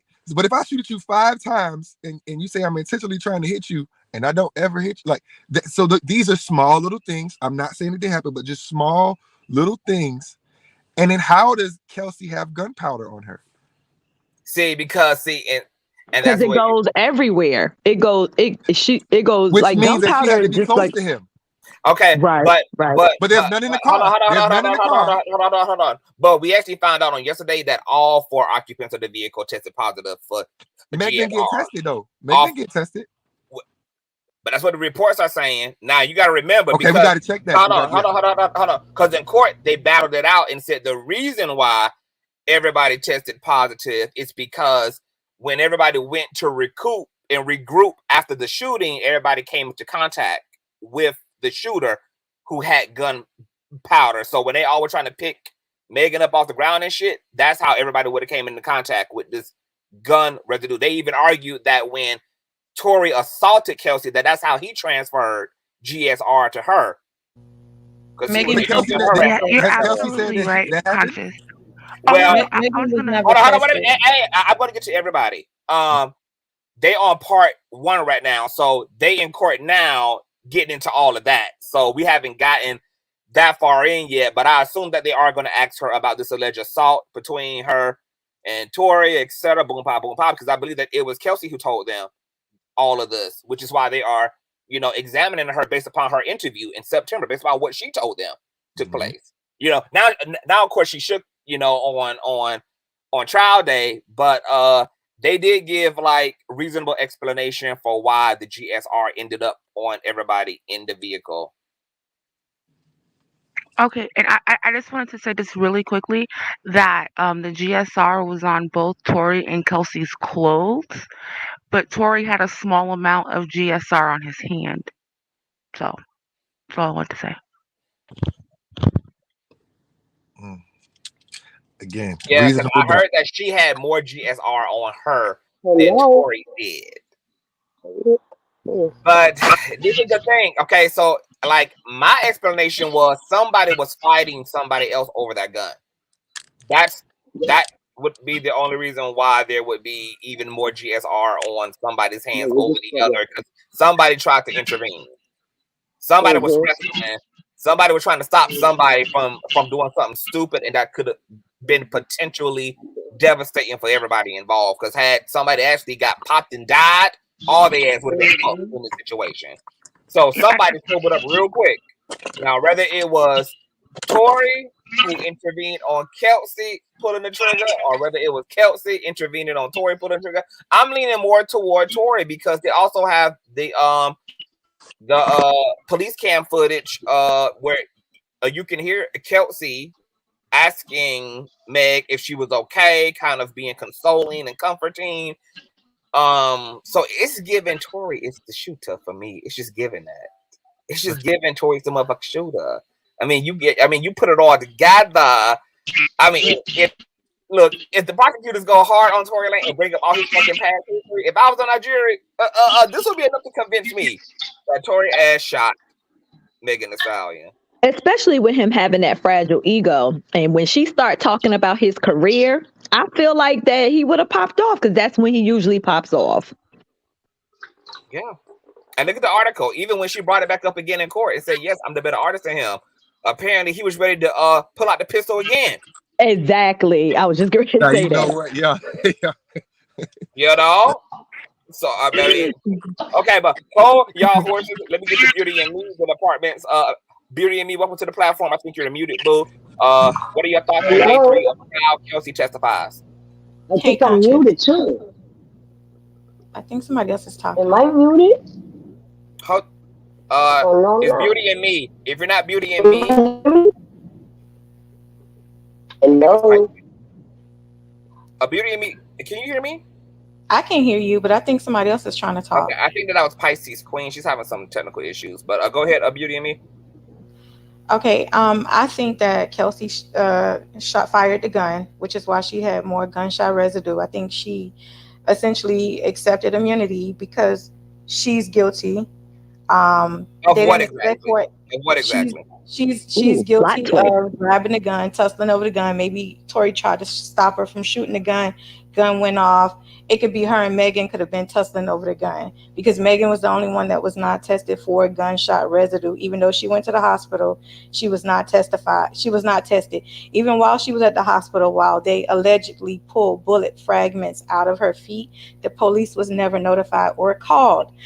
I find it ironic that the police did not learn that Megan was allegedly shot until she made a post 3 days later on Instagram stating that she did not have glass in her feet and that she was shot. There's articles out there that says LAPD was not investigating the case initially for a shooting until after Megan's post. So at that point is when they started investigating the case for a shooting. So if they did pull fragments out, why didn't the hospital notify the police the moment that the fragments was pulled out? Why wasn't Megan questioned the same day from the police? Because the hospital's duties is to report any gunshot wound injuries to officials. So I find that ironic. There's articles, you can go back and pull them, where LAPD was not investigating the case for a shooting because they had not been notified that Megan was allegedly shot until her Instagram post. Now, the reason why, there are certain things that Kelsey pleaded the fifth on, that the prosecutors had came out and made it seem like as if Tory punched Kelsey and threatened to shoot Kelsey. Well, Megan claimed she never heard it, but the prosecutor said that Tory did that in front of Megan when she had when she drug her body, when she drug herself on somebody's lawn, and Megan testified yesterday that she did not hear it. And then today, Kelsey pleaded the fifth on it as if it did not happen. So it sounds like it's a story that the prosecutors is trying to build, essentially to make Tory Lanez the fall guy for whatever reason. I think that Kelsey also spoke about Megan being extremely intoxicated. She spoke about them leaving initially, and Megan saying that she wanted to go back to Kylie house to get some slippers. Where Megan yesterday said that she don't recall or she don't remember that. Kelsey also testified how Megan was, started an argument with Tory, and how they all was arguing, not just Tory and Kelsey, how everybody in the car was arguing. That's what Kelsey testified to today. I just think that it's a lot, and when you're in court, you have to, when you're deciding if somebody is innocent or guilty, it has to be beyond a reasonable doubt. There's too much doubt in this case to find Tory guilty of something that hasn't been proved. Just because Megan says that he shot her, she said her back was turned. Then in the GQ magazine, she said that she saw him shooting at her feet. Well, how did you see him shooting at your feet if you said your back was turned? Then she said she went out the car and she was to the back of the car. Then yesterday she testified she was in the front of the car. It's too many inconsistencies that's going on with this case to where there is no straightforward story that she has going on. Every time Megan has been interviewed, if you go and look at all of her interviews, if you go and look at all of the magazine articles, even her Gayle King interview from 2020 up into 2022, her story has changed multiple times. So I understand the whole protect Black women, and I understand, yes, sometimes people do lie, but we cannot be in a world where we fight against racism, discrimination, segregation, and we're segregating each other versus man versus woman. And we only have to rally around women because she's Black, and all men are evil, all Black men are aggressive. And so we need to all rally around this Black woman, when women be lying too. Women, but look at this, Beauty Against Me. Even if Megan don't know if she was to the west of the car, to the south of the car, to the north of the cows, once again, she got Kelsey as a witness to the fact that Tory Lanez stood out of that window and shot at this woman. Well, Kelsey hasn't testified yet that Tory shot Megan. She just only testified that she didn't shoot Megan. So far she's on the stand. I don't know if you can go to the Shade Room. Lawyers, just did an update about 10 minutes ago. That's on the Shade Room. There's like 3 clips. She has not, as of yet, testified that Tory shot Megan. But she already said she didn't do it, and Tory already cleared her on social media and said that Kelsey didn't do it. So who else did that leave as the shooter? And none of them saying that she shot herself. Yeah, but she's saying she didn't do it. He's saying that he didn't shoot Megan. So if she is not testifying, Tory. But that they're probably going to bring up that text message that she sent to that bodyguard saying, "Help, Tory just shot Megan." She already identified him as the shooter. She just been saving face publicly on social media. She didn't expect that text message to ever be something that a surface. She sent that in the heat of the moment. And now that text message done caught up to this situation. And I know also called cap to that text message, also alluding to it could have been fake. Okay, but ain't no allude to. She gonna have to either clear it as fake or not clear it as fake. But we're probably gonna have to pull her phone records to see whether or not it's an authentic text or if it is a fake text. You don't think the prosecutors already did that though before you decided to try to prosecute Tory? You don't think they probably pulled those records? See, the thing about when prosecutors, the whole game is just about chess. It's not whether or not you really have real evidence. It's about what can you convey to a jury. So no, I don't think that they've done that. I don't think, just like they don't have the alleged missing bullet fragments that mysteriously got lost in and moving it from the hospital to the police. I don't think that they have any type of definitive proof. What they're going off of is word of mouth of what you said and what and that's basically what it is. But they still Because have the X-rays, and they still have the testimonies from the medical examiners and surgeon. They still have the fact that the fragments are still in her feet, even though they don't have the physical fragments. They still have the testimony of the surgeon. They still have the X-rays. They still have the fact that there are fragments still in her feet that can be tested. And I mean, and they have all this circumstantial evidence because once again, they got this text message. They got Kelsey already done acknowledged that he was the shooter. Megan says, I saw this nigga. And then they also bring in Laquan, who obviously probably is going to be pussy popping on the stand because Tory is his employer. So I'm sure he's not probably going to incriminate Tory unless that is what he plans on doing. But Kelsey produced that, whatchamacallit. She produced that text message. But let me get to the shade room real quick and get to these updates, and then we come back to the conversation. Shade room. Can I say one thing real quick? Yes. Okay. The last thing I wanted to say is when the prosecutor started their case off and they said that Tory punched Kelsey and that he threatened to shoot her, my thing is why wasn't he charged? The same way the prosecutors picked up Megan's case, Megan didn't go and file charges. So if this was something that Kelsey had told them or something that Megan had told them and Kelsey had corroborated, why wasn't he charged with assault and threatening to kill Kelsey? The same way they added that third charge right before trial, why didn't they add an assault and battery charge on Tory? Because I don't really know unless like they're just trying to stick to the gusto. But that's yeah, I feel like they probably got a better case with the gun charge. I would think that would be my only thought. I don't know. That's a good question. The way that Kelsey already puts it on the stand, but she was like, well, we all arguing, we was all fighting each other.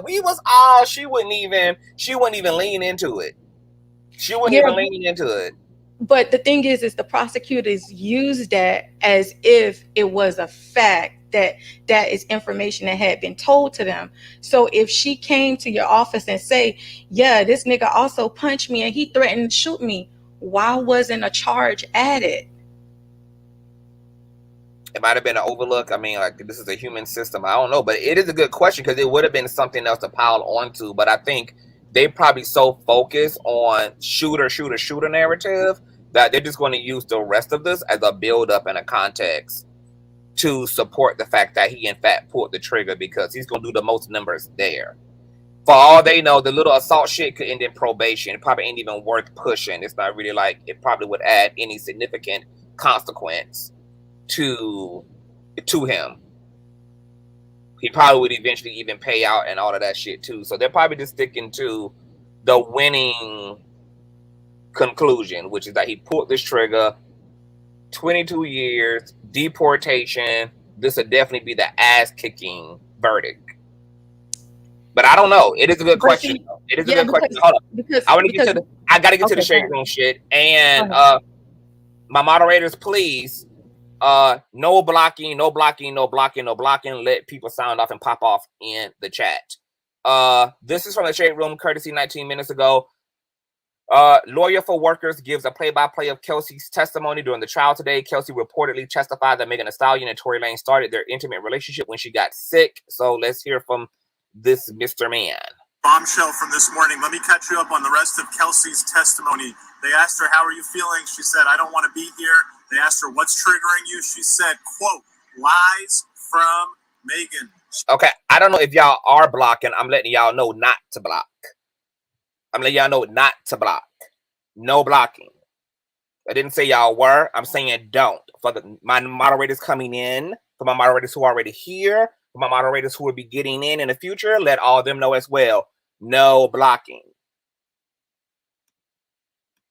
Asked what lies, that I betrayed her, that I am a bad friend, that I took hush money. Was asked, how do you feel about the allegation that you shot Megan? She said that's ridiculous. She was asked, how did you meet Tory Lanez? Me and Meg both met him at the same time at a Rock Nation brunch. She continued that after they met, Meg wanted to hook Tory up with Kelsey, that did happen, that Kelsey and Tory were engaged in an intimate relationship, that Kelsey got COVID, went back to Texas, and during the time she was back at Texas, having left LA, Tory and Meg started getting it on. They talked about the night of the incident. They got to Kylie Jenner's house around 3 to 4 p.m. She was a great witness, by the way. She answered everything extremely knowledgeably, extremely truthfully. I believe every word she said.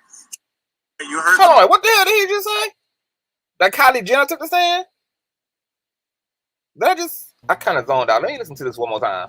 Show from this morning. Let me catch you up on the rest of Kelsey's testimony. They asked her, how are you feeling? She said, I don't want to be here. They asked her, what's triggering you? She said, quote, lies from Megan. She was asked what lies, that I betrayed her, that I am a bad friend, that I took hush money. She was asked, how do you feel about the allegation that you shot Megan? She said, that's ridiculous. She was asked, how did you meet Tory Lanez? Me and Meg both met him at the same time at a Rock Nation brunch. She continued that after they met, Meg wanted to hook Tory up with Kelsey, that did happen, that Kelsey and Tory were engaged in an intimate relationship, that Kelsey got COVID, went back to Texas, and during the time she was back at Texas, having left LA, Tory and Meg started getting it on. They talked about the night of the incident. They got to Kylie Jenner's house around 3 to 4 p.m. She was a great witness, by the way. She answered everything extremely knowledgeably, extremely truthfully. I believe every word she said. Okay, so Kelsey denies that she was the fucking shooter on the stand. This lawyer thinks that Kelsey did a wonderful job so far. They are, once again, now they are litigating part 2 of Kelsey's testimony, getting into the other things. So we still don't have slides. You missed 2 slides. Okay, I'm gonna go back to the 2 slides. I'm gonna read this slide right here, which was from 9 minutes ago. Tory Lanez lawyer admits that Kelsey allegedly shot Megan. Okay, I'm back on the 15th floor, lined up to get into Judge Harris Ford's courtroom for more testimony from Kelsey Harris and Tory Lanez criminal trial over the 2020 shooting of Megan Thee Stallion. Tory's lawyers admits Megan was shot, but says Kelsey was the one who shot her, not Tory. My God, today it is getting hot. Okay, this is slide 2 from the lawyer. Never seemed like she was trying to hide something, except when she pled the 5th, of course. Now, she's clarified this was not a party. Those were just people hanging out. There was maybe 5 or 6 people before Tory got there. There was a lot of alcohol. She said at one point she did pass out. When she woke up, Tory was there. They were all in the pool. They were having fun. She confirmed a lot of the speculation. Tory was hooking up or trying to hook up, flirting with Kylie in the pool. Meg was very agitated, trying to leave with Tory. Tory did not. She never seemed like she was trying to hide something, except when Okay, I'm gonna let that play again for you guys just coming in. Except when she pled the 5th, of course. Now, she's clarified this was not a party. Those were just people hanging out. There was maybe 5 or 6 people before Tory got there. There was a lot of alcohol. She said at one point she did pass out. When she woke up, Tory was there. They were all in the pool. They were having fun. She confirmed a lot of the speculation. Tory was hooking up or trying to hook up, flirting with Kylie in the pool. Meg was very agitated, trying to leave with Tory. Tory did not want to leave. She contradicted Meg's testimony. Meg said, I don't remember ever leaving once and then coming back. Kelsey testified they all got in the car. They left without Tory. As they were going, Meg is rambling, being just weird, and then says, I forgot my slipper. Let's go back. They all go back to get her slipper. Then they grab Tory. Kelsey didn't go in at that point when they went back. But when they came out, Meg came out with Tory, and Meg said to Kelsey, Kylie told us she never. Consciouztv pussy bitch, y'all got to go ho for the second time. Okay, go. Slide 3. Tory drops the bombshell that he had been hooking up with Meg. Kelsey did not know this. The first time she learned this is in that car. That's when the argument ensues. That's when just lots of arguing is going back and forth. The prosecutor really tried to pin it down and make it look like the argument was only between Tory and Meg, and Kelsey was adamant that everybody was arguing with each other. It was a mess. She confirmed that Meg was dissing Tory's career, his skills as an artist. This stuff all crescendoed. The prosecutors asked her about, was there ever a threat made by Tory to shoot? She said yes. Prosecutor asked her, what's the context? She said, I invoke my 5th Amendment right. Wow. You can only invoke your 5th if the testimony that you are compelled to give will incriminate you, meaning that the context around the threat, if Meg will not tell us, if Kelsey tells us, it would incriminate her. Wow, baby. There's a lot going on. Once again, Shade Room also posted once again. Can you just play that last part, the end, please? That little last part at the end about the incrimination, that little last part. Okay, hold on. Reports that Tory's attorneys are flat out saying, bitch, Kelsey shot Megan. Okay, but I wonder if this here is also going to come up in trial today or at some point, courtesy of the Shade Room, people saying Kelsey shot her. And from Tory's verified Twitter account, that's not true. That's not true. So I wonder if this thread is going to play out along with, once again, the text message, etc. Queen Barbara wants to hear that last part from slide 3. Let me pull this up one more time and play it back. Let me see here. Move over to the right. All right. Go. Tory drops the bombshell that he had been hooking up with Meg. Kelsey did not know this. The first time she learned this is in that car. That's when the argument ensues. That's when just lots of arguing is going back and forth. The prosecutor really tried to pin it down and make it look like the argument was only between Tory and Meg, and Kelsey was adamant that everybody was arguing with each other. It was a mess. She confirmed that Meg was dissing Tory's career, his skills as an artist. This stuff all crescendoed.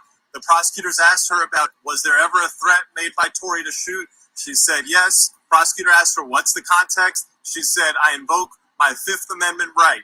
You can only invoke your fifth if the testimony that you are compelled to give will incriminate you, meaning that the context around the threat, if Meg will not tell us, if Kelsey tells us, it would incriminate her. Go. Okay, so there it is. Wow. Okay, so I got to get to my other panelists here. Queen Barbara, Pisces, Queen intro, and then Zab. Really quick. Everybody make it super quick. Queen Barbara, thoughts. Day 3. Kelsey. I want to try to make it super quick. I want to talk about the gunshots. They said it was 5 gunshots. They said it was 2 gunshots and then a pause. My theory is Megan got hurt within the first 2 gunshots. And that's when all of them were struggling over that gun. When she left out the car, that's when I believe Idiot starts shooting to play games. That's my theory.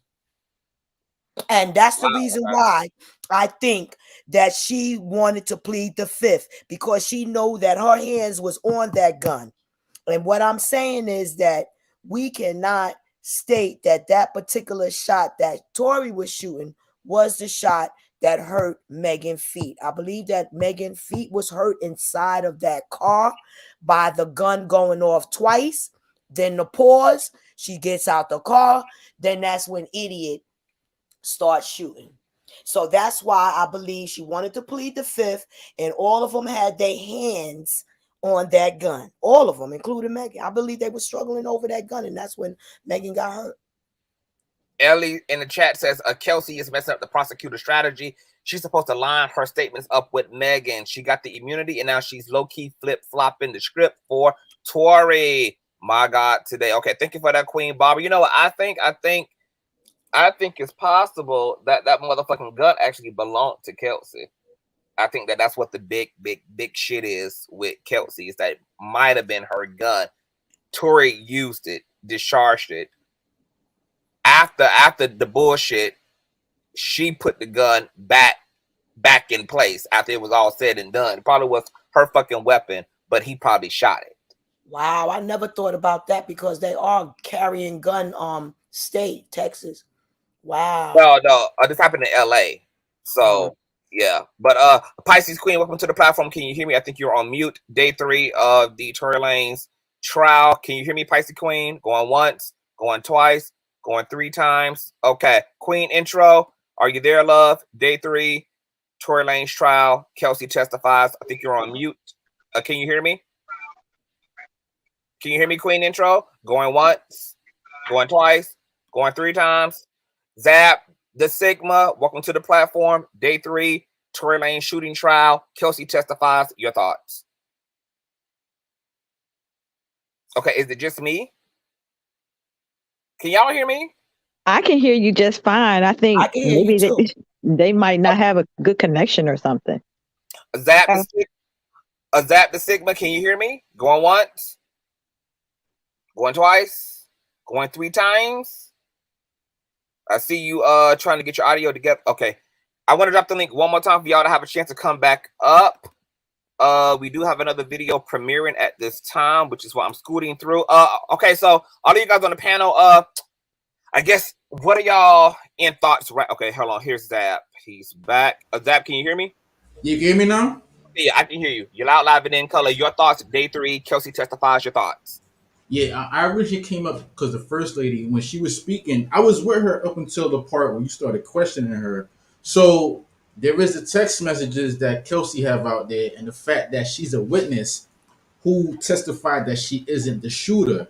So if she's not the shooter, then who's the shooter? You know, throughout the whole case, there was a skepticism that Megan was actually shot, because throughout the media there was this belief that it was glass and she's making it all up. And now that we're seeing that she was shot, you got to ask the question, who did the shooting?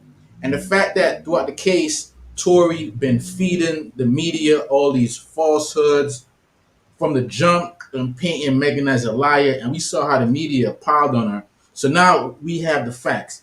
Megan was shot, and the other issue is that's, you know, Megan, she was lying for him at first, covering for him for a certain extent.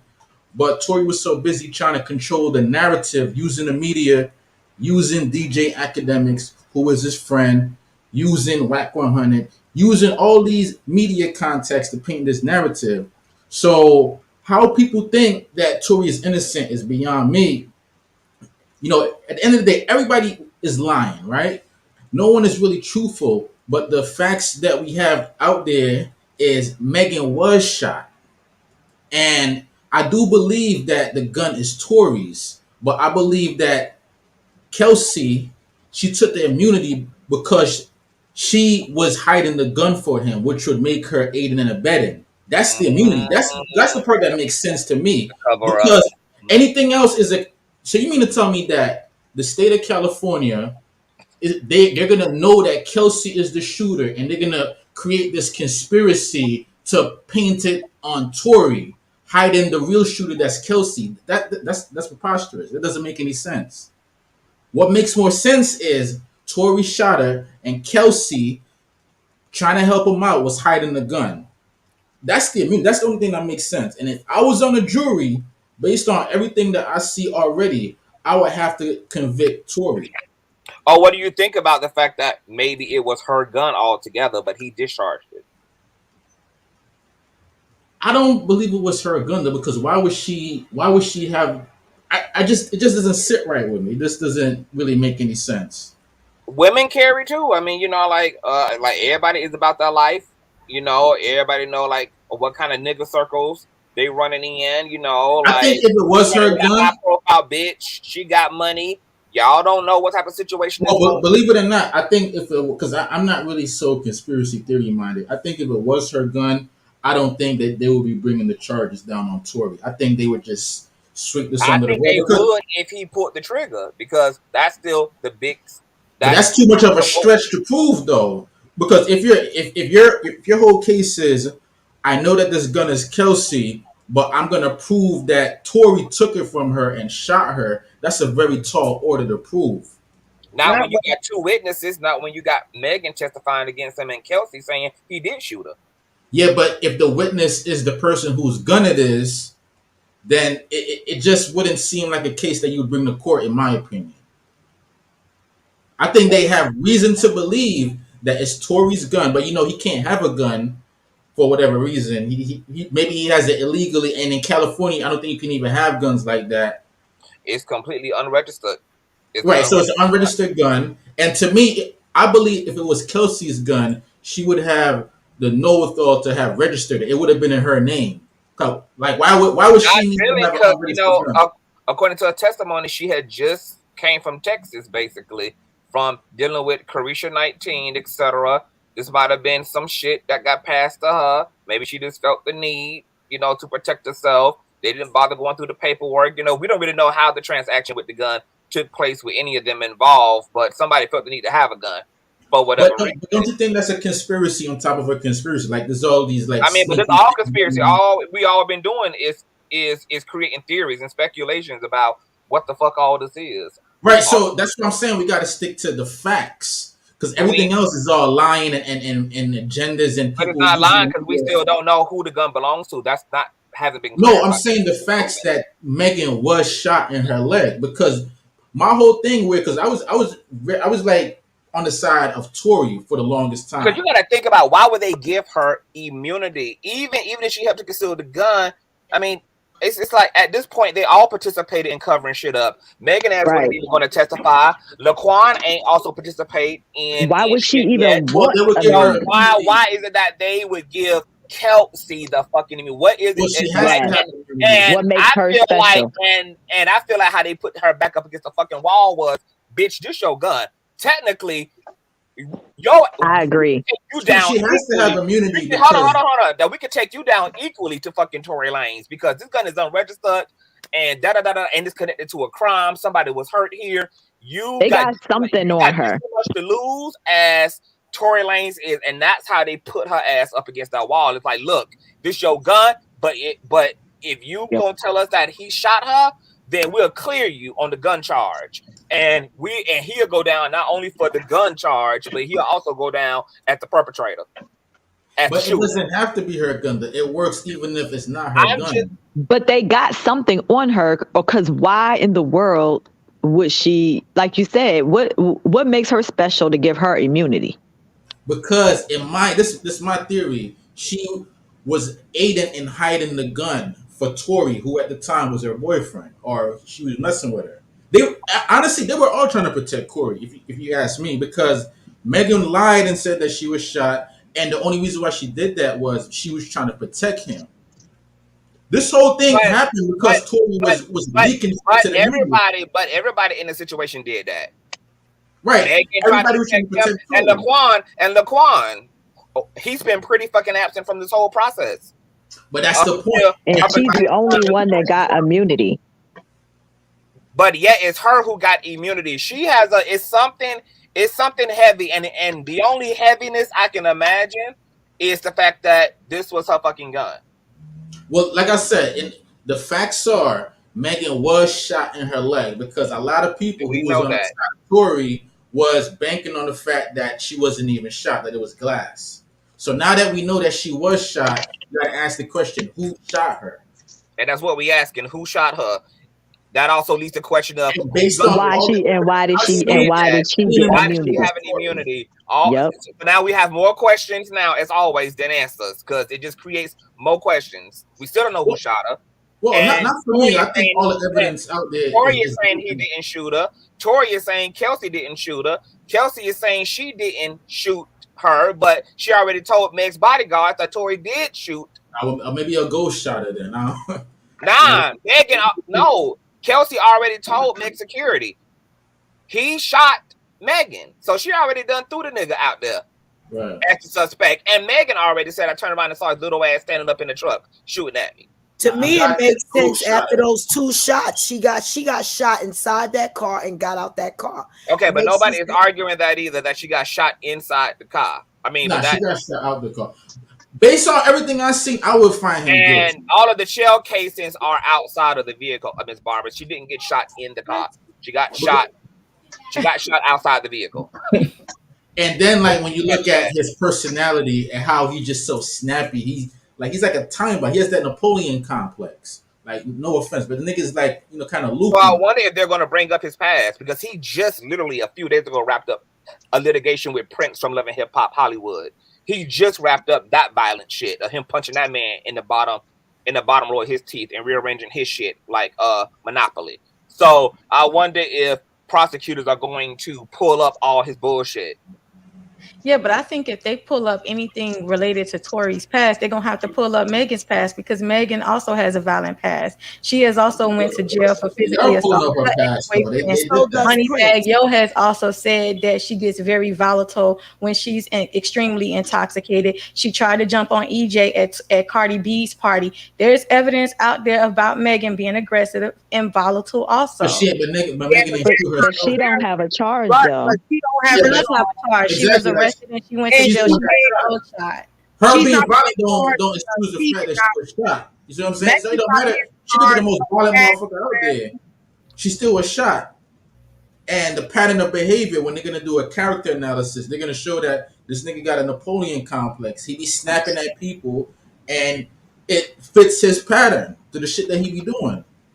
Yeah, but pattern of behavior, it goes on both parties. And But when was that's the The last same, time? her being shot. When it's the was same way people were saying that it doesn't matter if she had sex with Tory. Yes, it absolutely do matter because you need to know what sparked the argument, what initiated the argument. Why was she so adamant about him leaving Kylie Jenner house? Why did she Yeah, but feel that wouldn't really that help she could Tory not though, leave because proving without that there him? was an argument doesn't really excuse the fact that she got she got shot. shot? That's right. Yeah, but proving that there was an argument between the two If women, anything, that'll help Megan. If the anything, two because women. that's saying that y'all really got into an argument, and you shot her because of this argument. So that's Yeah, not but really helping Tory. yeah, but when you're talking about two women fighting over a man, it- anger and emotions is flaring, and both of them were intoxicated. So it's Well, if really they no were telling fighting what when happened. Megan got shot, then who shot her? Okay, that's where we're at right now. We're The trying to evidence, figure the evidence out will show because that there's a scuffle. No, but I'm gunshot saying the residue evidence was would show found that there's a also scuffle on during the shooting. Is what I'm saying. gunshot residue powder was found on Kelsey as well as it was found on Tory. Yeah, but the evidence, the way how the bullet fragments and the trajectory, it would show that during the fight, the gun went off in her leg. The evidence is showing that it was shot from the car. It's not showing that there was a scuffle in a shooting. Well, it is showing that because all of Yeah. the acrylics and jewelry is laid out on the streets. And Megan bragged about snatching Kelsey's chain off in her song "Shots Fired."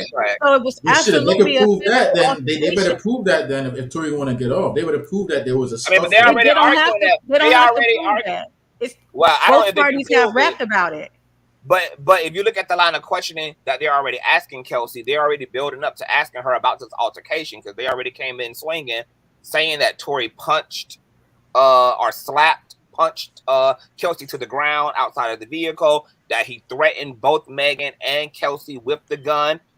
He still had the gun in his hand at the time that Megan was still outside the car he coerced them basically by using the gun as intimidation to get them back into the vehicle. That's how Meg ended up back into the vehicle with her shooter because he had the gun still in his hand, etc. They already done brought up the scuffle between Kelsey and Tory in trial. If you look at the line of questioning, she took an immunity deal. She told prosecutors a lot of this shit. So, well, you want to know what? They got ways That first to part prove with trajectories of Megan, bullets, so with they're the gonna have to Tory prove that. stopping Kelsey, both Megan and Kelsey denied it. So even though the prosecutors put it out there, both Megan and Kelsey denied that Tory slapped and punched or threatened to shoot Kelsey with a she gun. ain't denying it. I mean, she's pleading the fifth at this point when it comes to that line of She's questioning. pleading the fifth, but Megan said she never heard it, and the prosecutor said Okay, that but we he ain't did worried it about that in front of because she Megan. was drunk and shot and traumatized and in shock at that point in time, minding her own damn business on the side of the curb. So she can't even speak to what the hell happened between Kelsey and Tory. And Kelsey knows more happened between her and Tory, which is why she pleaded the fifth to begin The with. bottom line is they have ways to prove trajectories of bullets. Okay, we get that. We already passed the trajectory. I mean, she been shot for sure. They're just trying to figure out who shot her. But Kelsey is pleading the fifth around those questions. Did he call y'all bitches and hoes? Was there this and that? Was there a hostile situation between you and Tory? She's wanting to plead and plead and plead the fifth. Because you're not gonna look when it ain't nothing there, there's something to plead the fifth too. You're not gonna plead the fifth. You ain't gonna plead the fifth on nothing. Like, So you're saying that there was a fight and the gun went off during the fight? No, we believe that I think Tory that that's is the one. plausible. We know that Tory was the one that discharged the firearm. Most of No, us we know. don't know that. I You know said, that. I I don't know said, What's that. the update? okay, What's the wait, update? wait, Is wait. the I update said ready? most of us. I said most of us. Okay. Is the update ready? And we also know that all of them have contributed to the false narrative, and actually left the public in disarray because of stories changing multiple times. But what we know unequivocally that no one else wants to, Conscious said repeatedly, no one else wants to, everyone that wants to defend Tory, which you have a right to. This man stated on his social media page, clearing Kelsey. He said she did not shoot Megan.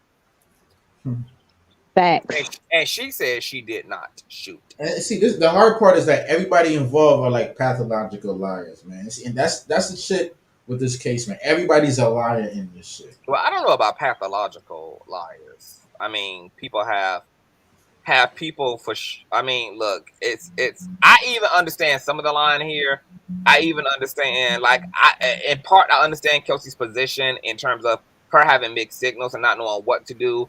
I kind of do believe that initially she was willing to definitely incriminate Tory, but Megan wanted to keep the shit under wraps. AKA, she didn't even press charges against Tory. She just wanted to move on with her fucking life. Da da da da da. It was the DA that got involved with all of this and charged Tory, etc. So I believe that Kelsey played along for obvious reasons. At the end of the day, she wasn't the one assaulted. She wasn't the one that was shot. She's not gonna throw Megan out there if Megan don't want no attention brought to her situation. So she gonna go along with the victim in the situation. At the same time, because Megan ain't trying to throw Tory ass under the bus, Kelsey may not know how to what the fuck that means. So she's still holding on to her proximity to Tory because hell, even Megan protected him in this situation too. So she's still dealing with Tory. He's trying to obviously secure his freedom on that end because. Oh, so that's another thing. I wonder if they're going to ask her about the bribe. If they're going to ask Kelsey about the $1 million bribe. Did Tory offer you $1 million or any amount of money to not incriminate him or to not turn him in or to etc.? Because She Megan already that. that. that bribe took place. That was on the lawyers, on the shade room. That was the first clip. Okay, and he said what now? She answered that on the first clip when he was giving the update. And said what? He said no, that was a lie. He never offered her any money. Okay, he never offered her any money, but damn. But Megan claiming that he offered her hush money. So these stories. Okay. All right. I want to get to this. Megan Thee Stallion opening about 2015 arrest mugshot. Megan Thee Stallion opening up about a toxic time in her life on Tuesday. The hot girl summer rapper 24 went viral on social media after her mugshot resurfaced online. Doing an Instagram live, Megan cleared the air about her 2015 arrest, explaining that she ended up in jail after getting into a fight with her ex-boyfriend while attending SXSW. I saw my ugly ass mugshot, Megan said while laughing. So I was maybe 19 or 20. I was in college. I had a real beautiful toxic relationship. It was fun, but it was bad. I was at a SXSW and my boyfriend at that time, I had just found out that this nigga had a baby at the damn concert. Like, what a way for a bitch to find out your nigga cheated on you and had a baby. I was so mad, and you got to know my temper is bad, Megan continued. And the baby had been born, like the baby was actually there. The baby was damn near 1, Megan explained. Megan said her ex revealed the news to her by simply showing her his phone after she had asked him who he was texting. Megan went on to share that she was so mad that she tried to walk away from the situation, but things quickly escalated. I was trying to walk away, but my boyfriend at the time was not trying to see me go, Megan said, adding that her ex then began pulling and pushing her. It was toxic. It was fun at the time, but it was very toxic. But I was young and I thought that toxic shit was cute, but it's not. I was really trying to keep the peace, keep it together because we are in a public environment, Megan said. However, that's when her ex, who she said is 6'9", snatched her phone and smashed it to the ground. He then repeatedly stomped on it, Noticing the situation was getting out of hand, Megan said a witness called the police and authorities arrived as Megan was trying to fight back. When I was ready to give it to him, the motherfucking police pulled up when I'm punching. Now the police are here and I look like the aggressor, Megan said. He had it coming. It just so happened when I was ready to give it to him, the motherfucking police pulled up when I was punching. When they arrived on the scene, Megan said, now I look like the aggressor. The police are like, ma'am, are you okay? And I'm like, no. He had just had a baby. He cheated on me. The police didn't ask Megan, did he hit you? I looked rough. My weave was to the side. My shirt jacked up. My pants dirty because he's been pushing. So me being a real bitch that I am, I said, no, officer, he didn't hit me because I didn't want him to go to jail. Once again, we see that pattern of her protecting niggas. Megan then shared that her ex didn't show her the same courtesy. The laws asked that nigga if I hit him, and that bitch ass nigga said, yeah. She hit me in the eye. Bitch, you got to know they sent me straight to jail.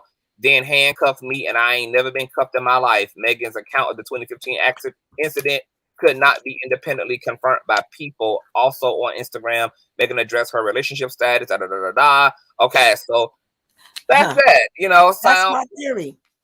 Well, she wasn't necessarily. I mean, you know, if that's her account, I mean, that ain't some bitch wild and out. I mean, ain't no nigga gonna be putting on my weed, putting on my jacket. If I'm ready to go, if you already done pissed me the fuck off, don't touch me, don't hold me back, because you are gonna get punched in your motherfucking eye sockets too. Don't touch me. I seriously think that Chelsea pulled that gun on Megan because she was fearing Megan to whoop her ass. Somebody was fearing Megan was going to whoop their ass. Cool. Okay, cool. I mean, Barbara, you already done stated that 500 times. For control. Let me get 501 now. Okay, cool, Miss Barbara. Let me get Reckless and Kenneth in here. Yes. Real quick, just on that article, that was Megan's account. Megan's ex had came out and said Megan had lied. Said Megan was on drugs and Megan was abusive to him. Is an article on the ex-boyfriend. Okay, so that's his side. She was the drug head and all that, but then why was he with her? And why would you? Why would? Okay, yeah. All right. So all that. Reckless. Your thoughts on day 3, Kelsey Nicole testimony, etc. I only got 2 things. Immunity deal done been proven. She took an immunity deal back in September, etc. Blah blah blah blah. She kind of pussy popping on the stand now, fucking up the prosecutor's strategy is going down, and Tory Lanez attorneys are explicitly saying she pulled the fucking gun. Well, from what I heard in the chat, I could be wrong, is that I think immunity deal can be revoked. That's what some people say in the chat. I don't know. I only have 2 things to say, is that this is what happens when you have a case that the public are invested in. We always get the original facts, and then we get some other people's things, and then of course it becomes a hot topic. People want to report on it, then people try to put their own little spin on it, and then this is where we get to the public's opinion and the bias, non-bias. So basically, in the end, what I'm saying is that the verdict or whatever happens with the case is going to have to be the truth. Not saying it's the actual truth as in present day, or actually what happened that day, but saying it's the truth of what is actually concrete from what they can actually come up with. So to be completely honest, I'm just waiting for the end to kind of see what actually plays out. And the last thing I have to say is that, to be completely honest, I probably would just put both of their asses up on charges. No shade. As in the state, probably put both of their asses on charges so we can get the actual truth on who the hell really was shooting and who the hell was da-da-da-da. But that's the thing about it, though. It don't even seem like we. I lock everybody up at this point, man. It don't even seem like. Hold on. It don't even seem like we're going to get the damn. We ain't going to even get the damn truth. It's just a matter of making a narrative fit, you know. Yeah, but that's what I said. I said it's not going to be. It's not going to be the truth of what actually happened, because like everybody said, everybody in that situation was lying from beginning to end, and they all played a part. So we're not going to get the complete truth. But I think that we have to wait to the end and see what can actually be proven or what can actually be quote unquote accepted. I'm using quotation marks when I say that. So yeah, that's all we can get to, because we see this happen all the time with any case. Janika Jenkins, Shanquilla, like it's a lot of things that happen where there's a lot of mix up, people saying this, other people saying that. Some people may take the story, add their little, salt and pepper to it. It's just a lot. So you have to wait to the end. No shade. That's it. Okay. So okay. Last but not least, Kenneth, welcome to the platform. Your thought, day 3. Kelsey testified. Hey, Conscious, thanks for having me. Hey, Consciouztv fam. Of course, you're welcome, and thank you for being here. Thank you. I have a lot of feelings. I have a lot of feelings. Um, okay, so I believe that this whole scenario is, it goes back to not believing victims, specifically women, Black women specifically. I compare this incident and how Black people are treating this. I compare this to when a Black man is shot by the police. Uh, we always go into, oh, it didn't matter if he ran away.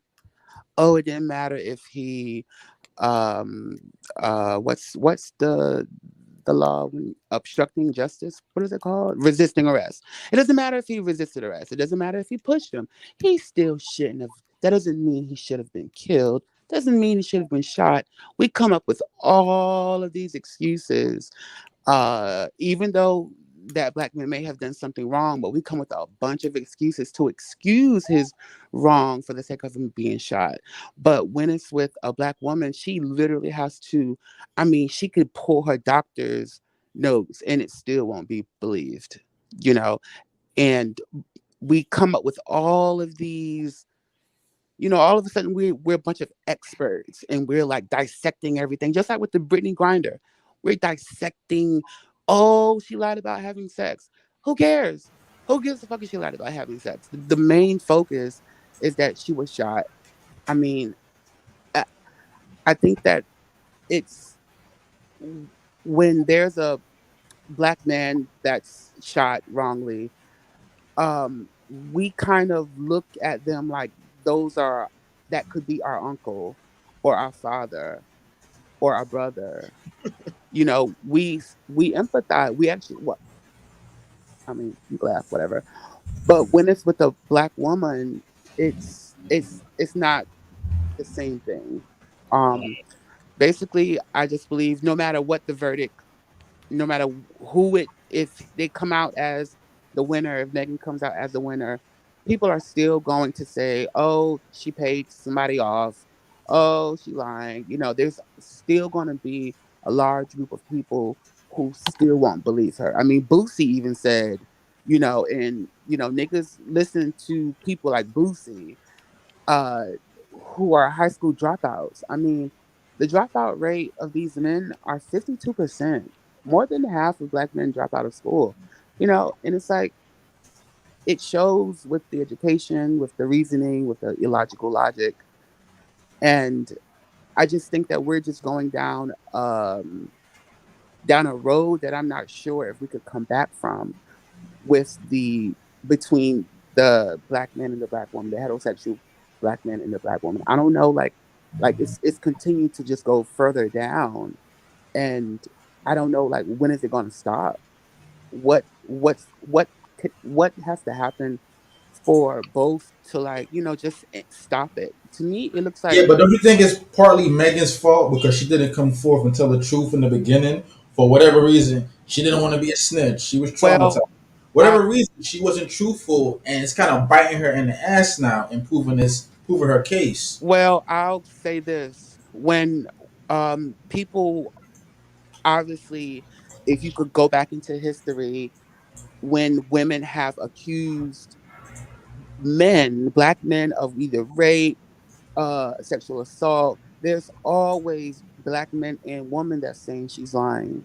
And that something like that could hurt her career. One, two, the whole I don't want to call the cops on the Black man because someone's going to get shot.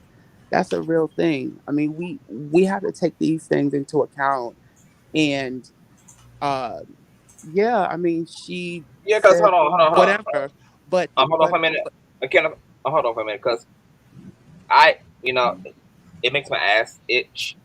Because I don't understand, like, what's difficult about the whole why she lied thing. That's not, like, her reasons for why she initially lied to police are reasonable as far as I'm concerned. We're not a monolithic people. If there are some of you Black folk who are not scared of the police, and once again, this incident between them happened shortly after the George Floyd situation.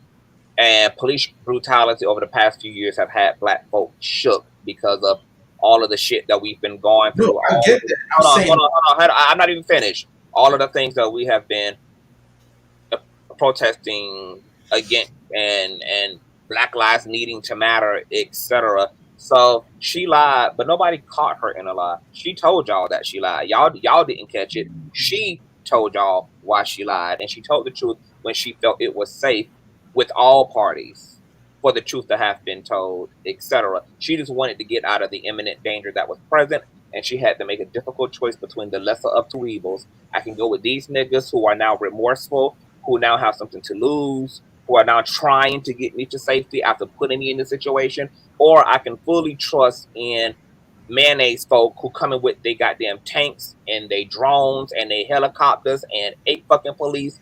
They're aggressive. We're in white people neighborhoods. We're a bunch of niggas. There's blood. There's a hot gun in the car, and we can absolutely not predict these devils. I can predict the devils of these niggas I'm familiar with, but I don't know nothing about the devil that now has 8 guns drawn on us, and I'm not trying to lose my motherfucking life. So yeah, I'm going to tell them I stepped in glass and haul ass and get us out of this situation. I think Right. that's fucking reasonable. Right. I'm just not understanding like what's so difficult about that to understand. I mean, it's as if we have amnesia about what's going on with black people in the police. But I mean, I'll just say this and I'm done with the whole thing about believing people.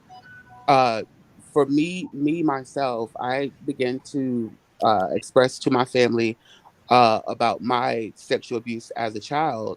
And there were plenty of family members who said I was lying. They didn't believe me. Now, I mean, my character has been upstanding in life. There would be no reason for me to create a whole story and attach, a family member's name to it. And it's the same thing. It's whenever there's something against the man, there's always doubt brought into. No, I'm so sorry. I'll go ahead. I'm jumping out of the window. No, I'm done. I was there's a comment in the comment section. No, she didn't maintain the lie about the glass up until the Gayle King interview. She actually went live, remember? And started telling the real story when Tory Lanez team started pushing a narrative that triggered Megan Thee Stallion. So she had already told us that she lied about the glass shit in the IG live that she did. By the time she got to Gayle King, she was doubling down on once again why she told the police that. But she had come out long before the Gayle King interview about the whole glass narrative. But go ahead, Kenneth. Right, all because his team, he was sending his team out into the blogs, posting all of these untruths. That was the reason why she ended up coming out, because he kept on pushing it and he would not let it go. So if you want to talk about who started something, he actually is the one who started this, because when it happened, he didn't let it go. He kept talking about it, going into the comments, creating a whole album about it. And it's like as if we forget that he literally, like, if this was your sister and like on an emotional scale, if your sister you guys just lost your mom and your grandparents, and I mean, you're into this new world. I mean, if this was your sister, I mean, to yeah, and that's the part of it I think was foul. The that's fact a that lot to throughout go. this whole thing, he was feeding the media and creating this narrative. To now, you have people repeating that narrative that's disproven in this court case. That's what I'm saying. If I was in the jury, I would find him guilty, because I think that this whole time he was trying to be manipulative to the fans, and he Right. did profit from it. You know what I'm saying? He did drop that album that, although he was blackballed or quote unquote blackballed, he did make a whole lot of money off of that album. Like, Right. he's been winning ever since this whole shit went down. And that's not true though. Tory didn't drop the album until Megan came out and made her statement. He dropped the album as in a defense against himself, to show or to paint the picture of what, from his perspective, what happened that night. He had not He was spoken feeding of. the media all of these things, these ideas that she wasn't really shot. She was this, that. He was the one That's feeding what the you media. assuming, that he fed the media. He said that his team didn't say anything. Okay, We but don't know who fed the media. So we know According that to he the also judge, had. the judge put that order on them. Oh, but that's a part of the lying pathology because right. it also came out that he was sending fake ass emails, posing as people, etc. Once again, painting the fucking narrative, even to say her name, who said CTV, I love you, but Megan been lying and has gotten caught lying multiple times. I don't even mind that. What I don't like is the fact that y'all do not hold Tory Lanez equally accountable for being a liar. This man also is a well-documented liar. All the lies y'all can claim that Megan told were in this situation that involved her livelihood, that involved her freedom, that involved her sanity. But Tory has well-documented pathology of lying outside of this. He's lied to the public about colorism. He lied about assaulting August Alsina. Right. To make matters worse, the biggest motherfucking lie here is the fact that he knows who shot Megan, even if he didn't. Right. And he has refrained from even incriminating that person. Right. I have a question, because what it sounds like on this panel is that we're moving in a direction where it's just believe all women, and I want to know, because the way Kenneth, I'm not gonna believe an the way abusive Kenneth ass was nigga who speaking- both put his. I'm not gonna believe Tory Lanez. Tory Lanez credibility is shot for all the reasons that I done stated on here. But the way Kenneth was speaking, because you're asking us to give a reasonable doubt, and I mean, yes, he should still have that, because even a broke clock can be innocent at least, twice a day. So this might be the one situation where Tory just so happens, the boy that cried wolf, may in fact be innocent. But that's how you fuck up an opportunity to be exonerated, when you practice lying and you practice violence, and then you finally are the victim of violence No one's and gonna lying. believe you. Then nobody believes you. You also got to take ownership for why the fuck nobody is hard. Like, why it's difficult to even strive for a benefit of a doubt. Yeah, but and it's not believe all women. Have this long ass history of But you can't say it's believe all we women want when to the hold majority the of same shit way I've we been want to seeing hold is people believing to Tory. the same way we want to hold to Megan lies, and we want to make excuses for it. If Tory Lanez had admitted to hitting August Alsina while he's right now currently on trial facing an assault charge, I'm certain that he denied it per his lawyer's request. And I'm certain that whatever they talked about behind the scenes, he could not come out publicly. So if the same way we want to coddle Megan and say, well, we understand the reason why she lied and why she kept lying for 2 years, then how do you not give Tory Lanez that same grace? Why? Because we have not seen Megan be a terrorist and a menace to society. I'm not gonna lie. At the end of the day, wait. At the end of the day, before you go out to eat, I don't know about y'all, but I live in New York City. And before I go anywhere, I look up the Yelp reviews. I look up the Yelp reviews before I go out to eat at a restaurant. And that tells me X, Y, and Z. Before you're hired at certain jobs, before you get your car, before you get your home, they check your credit score. And Megan's credit score does not say that she is a terrorist and that she's a menace to society. However, Tory Lanez, his credit score, his Yelp review says that he is a terrorist. He's a community terrorist and he's a menace to society. So Megan has not given us a reason to question her from her past, but Tory has. So yes, in this case, if someone is shown that they're a menace to society and they are accused of being another menace to society, it is believable. It's not believe all women. This is a situation. Okay, I do want to say this. I think the distinction between Tory Lanez and the August Alsina and Megan Thee Stallion and this specific situation is that with August Alsina, he didn't have weapons of mass destruction pointed at him from mayonnaise people that were willing to take all melanated people Black lives. And I think the thing is that since he wasn't in that situation of when he actually punched August Alsina, and once he actually got caught, there really was no repercussions or anything like that. But when it comes down to Megan, when she was in a situation where she had weapons and only got no helicopters, probably pit bull dogs, whatever, all of that in tandem with all this bullshit that literally just happened to her, she had to make a hard decision. So And hold on. I got to introduce this. So on top of Dax the rapper, Prince Update, from Love y'all. and Hip Hop, August Alsina, now Megan Thee Stallion. Remember this situation too. Via ashowbiz.com. Someone who claimed to be the Canadian musician's ex accused him of being abusive towards her during their romance, saying, "Never in my life have I felt so scared." Tory Lanez made headlines on Tuesday, August 20th, after he insisted his innocence in the infamous shooting scandal involving him and Megan Thee Stallion. Now his past domestic violence case has resurfaced after he said during the stream that he never hit women in his life before. He said during the stream, expressing his confusion, "I got to this place where I'm like, yo, this is not me. I don't deserve this. I don't deserve to have to go through all this. Like, I've never been in somebody's domestic cases. I've never hit no women. I've never had no abusive cases with no women." However, soon after the stream ended, some people decided to dig up his past and found an article where someone who claimed to be his ex accused him of being abusive back when they were dating. "I've been dealing with a physical, verbal, and emotional abuse for the past 9 months from someone most of you look up to and even idolize," Tory Lanez, she writes, adding that she decided to keep silent about this to protect him. "I've done nothing to this man but shown him genuine love and support, even when he constantly humiliated and embarrassed me in public." So there's a laundry list. Y'all can see one 2015 mugshot that was dug up of Meg Thee Stallion, who had a right to also hit her motherfucking ex, especially if he was grabbing on her, threw her phone to the ground, etc. All that's considered assault.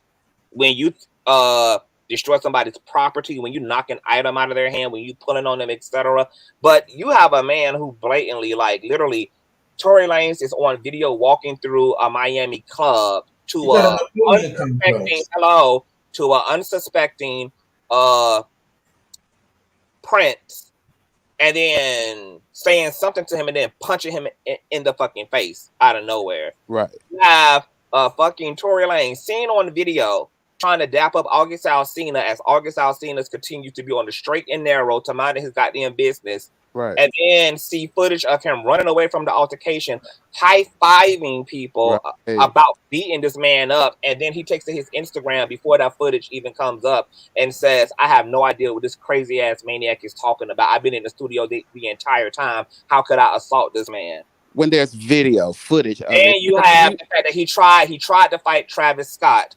Then you got the situation with the rapper Dax. Then you got a past domestic situation. So who you think is gonna have more of the benefit of a doubt in this situation? Wow, that the fact that he tried to pull publicity stunts and lying about colorism and anti-colorism and all this shit. Like, there's just no way I'm going to give him more credibility. It's not even going to be fair. I'm going to give Megan Thee Stallion more of a benefit of a doubt than I am Tory Lanez, simply because of his history. And once again, the nigga just wrapped up a litigation a few days before his trial began with Megan Thee Stallion. So this man's behavior is consistent. When was the last time that Megan Thee Stallion was arrested since she's been a artist? Fact. When was the last time that she was found to be a violent offender since she's been a celebrity? When was the last time y'all heard about her beating the hell out of a personal assistant, out of her boss, out of her girlfriend, out of her homeboy? When was the last time y'all heard about any of those incidences? Like, never. Never.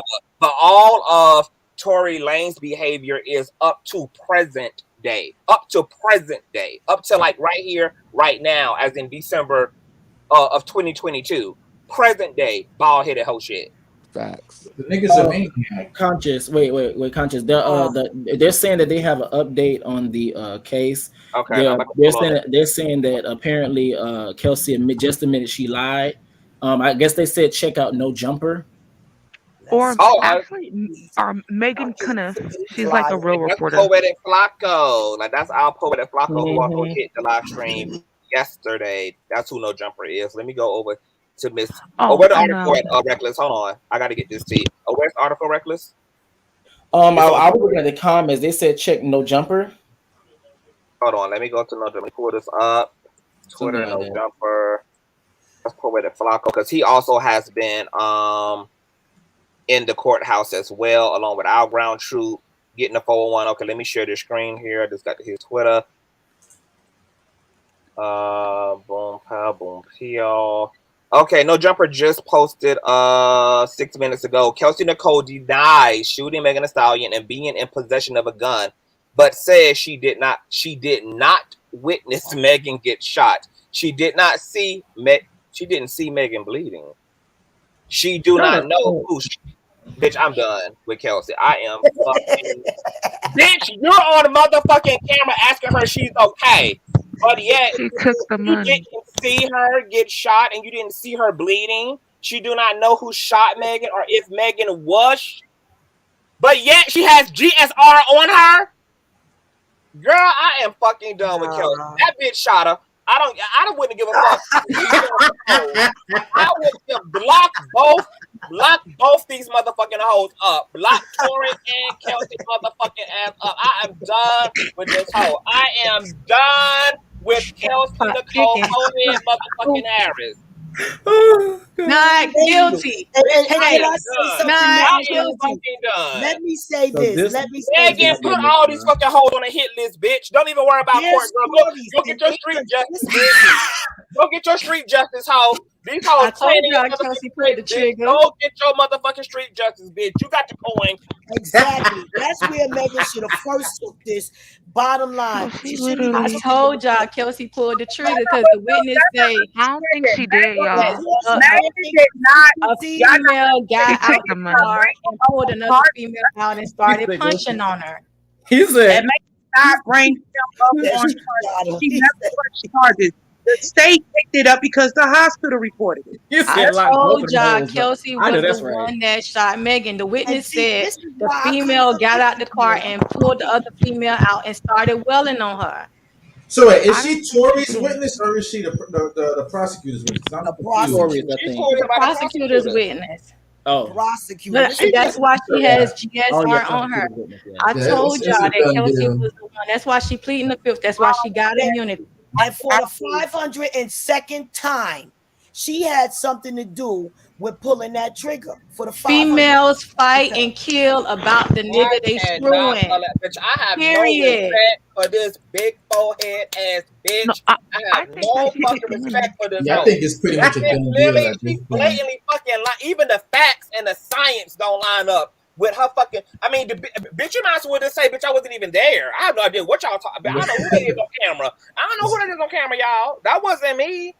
She took she took the money. That's what I think. She played both sides.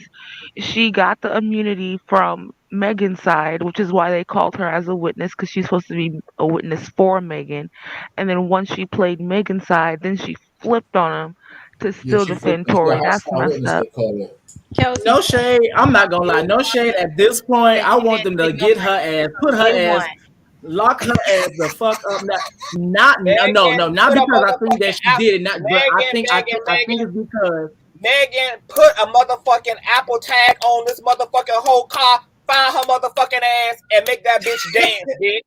Make that bitch dance.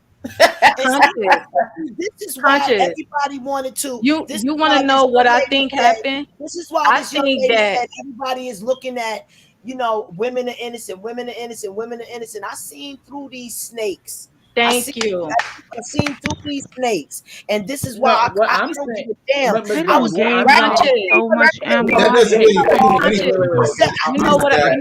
You know what I think. I think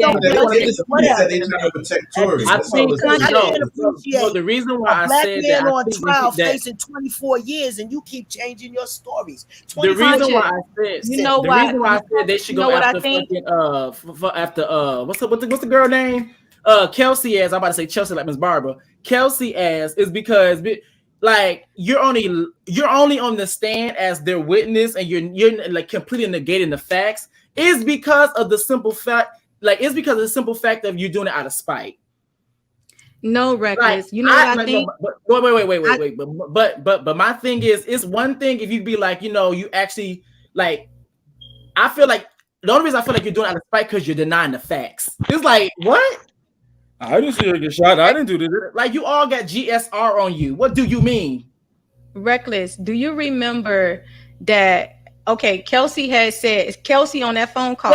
I'm sorry. Set Tory free. Get Kelsey ass. Kelsey said on that phone call allegedly that Rock Nation was on it. When she was on the phone with Tory, she said Rock Nation was on it. And if you go back to Tory Live, Tory said that he didn't think nothing of it because, you know, ain't nothing happened. He was willing to, you know, say what was going on, but Rock Nation told him not to say anything. And then all of a sudden, Megan came out with a statement that said that she was shot with the intention to cause harm. And then later on, she had speculations that people were saying, was it Kelsey? Was it Tory? Who shot Megan? So on and so forth. And then all of a sudden, she named Tory.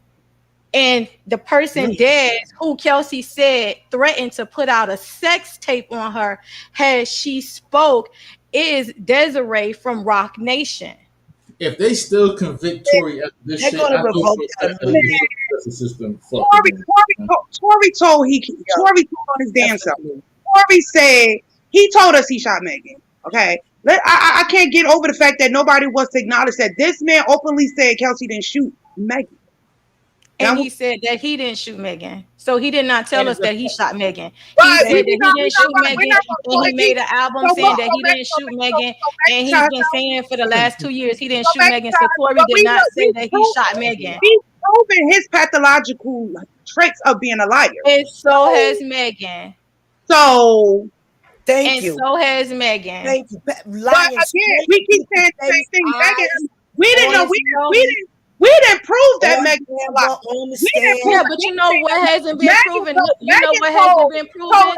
Because Megan was never tested for GSR. You know what hasn't been proven? You know what hasn't been proven? That she lied. But we haven't been proven whether or not Megan hand was also on that gun. Because there was 4 prints that was on the gun. Wait, everybody pause. I have to get clarity.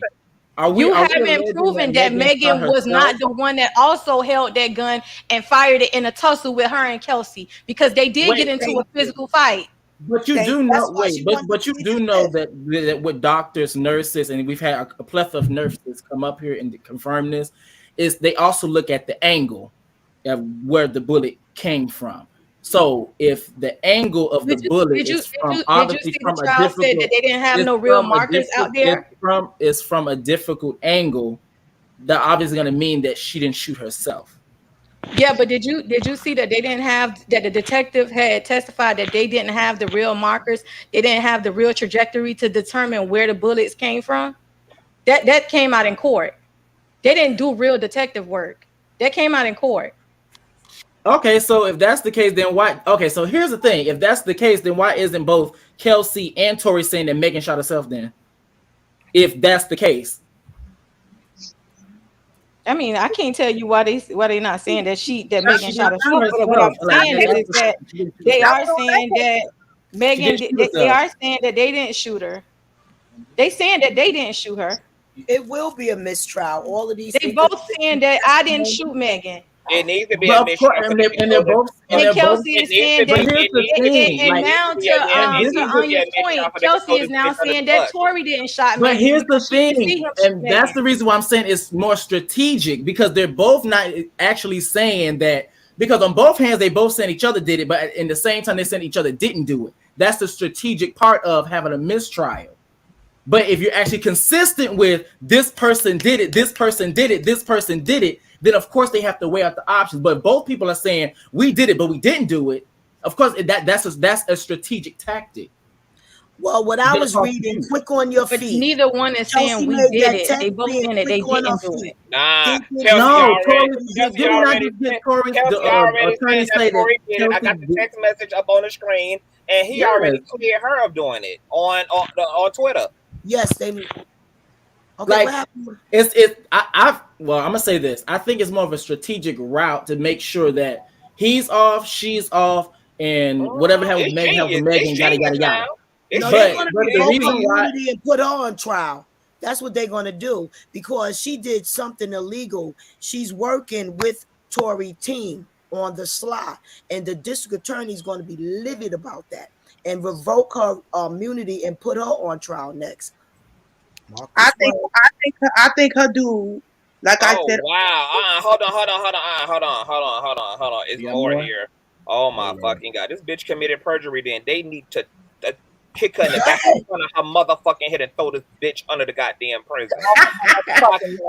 Believe. Okay, so according to No Jumper, Tory Lanez and Megan trial day 3, Kelsey takes the stand.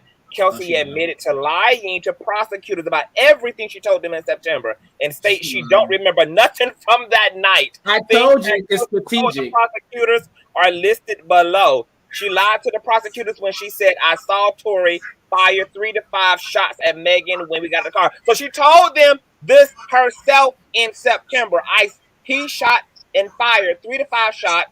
She also said he offered me $1 million and asked to do favors for me if I stayed quiet. He also punched me.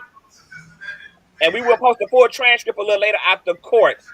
Now this bitch is in court shook, wanting to maintain street code and ghetto code more so than stand in her shit and protect black women as a black woman, and commits perjury on the stand. Oh my God, I hope there is a mistrial. Because I want her to undergo due processing. Conscious, you know that Tory's attorneys probably also have a statement from Kelsey when it first jumped off. So she probably has already given them a statement 2 years ago and contradicted herself when she gave the prosecutors a statement. And so she admitted to lying because she didn't want to get caught up in the statement that she probably had already gave Tory's attorneys 2 years ago. That bitch and Conscious, how would you feel knowing that Kelsey said all of this? How would you feel if they convict Tory? I mean, she's still incriminating him. She told them she saw Tory shooting Megan, so it's still a fair conviction. She taking it back. She just taking it back now. But the bitch, okay, so now since y'all want to harp on Megan being a liar, now we got pathological lying as Tory and pathological lying as Kelsey. So we have a pathological lying pot, which means not guilty, mistrial, throw the case out. Done deal. Exactly. It's too much. And I'm sorry, I'm not for some, knowing the violence of oversized women, how they try to give it up, bullying people and everything. Miss Barbara, please, because I drug you last night. Please, they all liars. Throw the case out. Tory Lanez not guilty. Like very immature with no knowledge. No, you're very immature with no knowledge. Black You also have in internalized general. misogyny. Get it together. No, you got to get it together and learn something. You have to get it together, Miss Barbara. What time you get it together? On the live with Larry. Just change on the subject. We don't even need to change the subject, and I'm not going back on live. I had premiered his part of the interview, which is already playing on the channel as we speak. But it's the interview from the other day. But this bitch committed motherfucking perjury and lie. I am just shook right now. I am shook, but I'm shook for a whole lot of reasons. I'm shook. I cannot believe this. I mean, clearly now, this bitch knows she can never say she ain't took no payout. Clearly, bitch, either you took a payout or you being spiteful. This is a part of that toxic shit I be talking about on my motherfucking platform all the time about how this shit is real to these niggas. These niggas would rather protect their egos and these fake ass street code, these problematic ass philosophies and ID fuckingologies. And then when it's time to bear the truth and tell all the church's business, we can't even get to no form of justice and bring order to the goddamn situation because motherfuckers are more willing to protect their reputation in front of a bunch of other sick, twisted, demented, violent ass, no good ass motherfuckers than to stand on the side of righteousness. And here it is, Kelsey sold her motherfucking soul. She sold her motherfucking soul. She admitted that she was offered the $1 million, but she didn't say anything about taking it. But I think of course she ain't gonna admit that. But she admitted that she was offered it though. That part. Conscious. I think Kelsey shot Megan because when they testified, they showed the police body cam, and the body cam said that Kelsey was saying that the footage recorded that Kelsey was saying, I got anxiety, I'm nervous. And when you look at also the helicopter footage, Kelsey is saying she's worried. Megan, you okay? You okay? She's worried, like as if, please don't say nothing. That's why she's panicking. Megan, you okay? You okay? Megan, you good? You good? You good? She has done something, so she feels guilty about something. But apparently, though, but you also got to remember, Tory acted the same way. Hence, all of the bribery. So you got two people who was full of anxiety, who was, you know what I'm thinking now? I've been entertaining this whole, they tussled over a weapon. As far as I know, when one of their ass grabbed the gun, the other one said, "No, bitch, I'm gonna shoot this hoe. No, bitch, I'm gonna shoot this hoe." And what they were actually trying to do, somebody was trying to be first in the motherfucking situation. It wasn't no damn intervention, and that's why both their ass equally motherfucking nervous. That's why both their motherfucking ass got anxiety. That's why both their motherfucking ass can't say he did it, she did it, because bitch, we did it. That's why. We did. Oh my God. Okay, there you go. That's why. That's the fucking truth here. Yeah, because if she did it, because if she did it, she wouldn't have got on stand and said that Tory offered her money. If Tory offered her money, then that means that she didn't do it, or she didn't do it by herself. She trying to cover her behind. She at the get on same the stand time, and testify to that. That was something that she told the prosecutors in September. She got on the stand and said that she lied to the prosecutors and that he never offered her any money. No, on the stand today, because they're not pointing that out. But if you look at tweets from from other reporters that were there, they said that she took back everything that she said in September, except for the offering of the money. So I believe that they have proof. And this is how I know. So that's why she admitted that part. I'm not gonna lie, like this is how I know it's BS what she's saying, because she said, I don't remember anything. Girl, you remember nothing you said? You don't remember anything at all? Yeah, but then that's kind of something similar to Megan too. Also, Megan said she didn't remember nothing when the defense was cross-examining her. No, but the thing about it is that was everybody drunk? Megan kept saying that she didn't remember stuff when the defense was Kelsey drunk when she everybody was drunk. Kelsey was passed out. Megan was drunk. Yeah, she was passed out and hella drunk at the pool party. But that was that night. Was she drunk, Kelsey, when she talked to the prosecutor's office? I don't believe so. Oh, what would have been her memory recall is the question. What would have been her memory recall if she was drunk the night of the incident, regardless of when she spoke to prosecutors? Because she would have had the same task that Megan had, which is trying to recall what happened under this drunk ass traumatizing night. Because you got alcohol now working in tandem with shock. But the reason why it's hard for me to believe that you don't remember anything. This motherfucking hoe know exactly what the fuck happened. Her and Tory Lanez was trying to shoot motherfucking Megan ass together. That's why they can't throw each other ass under the fucking bus. That's why she pussy popping her motherfucking weave now on motherfucking trial. That bitch taking back every motherfucking thing she ever said. So all they ass confused. That's why both her and Tory equally on camera, motherfucking asking is she okay, trying to act like ain't. I mean, and now it makes. I was giving Kelsey I was giving her a little bit of benefit of a doubt, but also Tory, because I was like, somebody tried to intervene. It never even dawned on me now until this bitch done played in our face that, oh my God, girl, the reason why you and him both protecting each other is because y'all both did this shit together. Y'all was fighting over who was gonna be able to get the glory shot. Y'all was fighting over, bitch, who got the luxury of pulling the motherfucking trigger on this hoe. Y'all, and not to admit, I believe that Kelsey was manipulated. And then hold on, and then it's so funny that she talking about she absolutely lied, but then she forget in part one of the trial she pled the fifth on some of the things that were asked. How you gonna plead the fifth on a lie? I mean, how you gonna plead a fifth on a baseless claim? Now you claiming, oh no, I don't remember shit. I don't know what happened, bitch. I wasn't. It just I don't know nothing. You plead the fifth. Remember, like I said for day one, it's not Tory lawyer's job to protect Kelsey. It's Tory's lawyer's job. I don't give a fuck whose job it is. Both these motherfucking hoes try to shoot Megan Thee Stallion. That's but since 2020, Tory has always said in every single statement he was trying to protect his girl. Megan was his girl. That's who he considered to be his girl. Trying to protect her.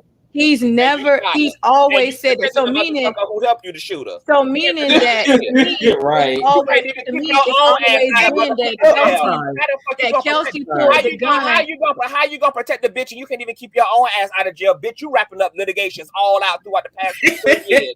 His lawyers, Yeah, but Conscious, what I'm saying is that to me, when the only he, thing that a protect this motherfucker would have did in this situation is tell who the fuck did it. And if ain't yeah, that but that's said who the fuck did it, ain't that motherfucker protected nobody. yeah, Right. but the point of the Chelsea's being statement is manipulated that by since what he's Tory Lanez ass saying that he's been trying to ain't none of protect them his hoes saying girl. nothing now. Because everything Where is all that love as a fucking action on Kelsey and Tory Lanez part? I don't give a fuck about what they said. It's time now to do the loving and everybody pussy popping and recanting and retracting and talking about they lied and all this shit. Nobody standing in the pain and said, look, this who the fuck shot this girl. So now it's gonna independently, completely, solely rest on Laquan ass coming into the goddamn chat. The things that Chelsea said warrants a mistrial. Megan never hello. And the best predictor of the future is the past. So since we know now that Kelsey and Tory is on code, clearly Laquan is about to pull the same script. Bitch, I was drunk. I don't know. I ain't seen nothing. You know, I heard gunshots, but by the time I had them fell out the vehicle and slid over to the left and rolled over and stood up and looked around and did a 360, bitch. Everybody ass was on the ground. So we already know he's gonna be useless too. My theory is I feel so bad for Megan. No shade. this is my theory. I think that or Daquan or Laquan or whatever Tory lawyers convinced Chelsea. Tory lawyers convinced Chelsea to say those things because the things that she says warrants immediate mistrial. Make no mistake about it. And again, like someone said, what if the girl he was talking about? What to say? What if the girl he was talking about protecting was Kelsey? Because remember, they were supposed to be behind her back. So what if he said I was protecting my girl, meaning that he was protecting Kelsey, not Megan? No, he always maintained that he was protecting Megan. If you go look at the live that he did,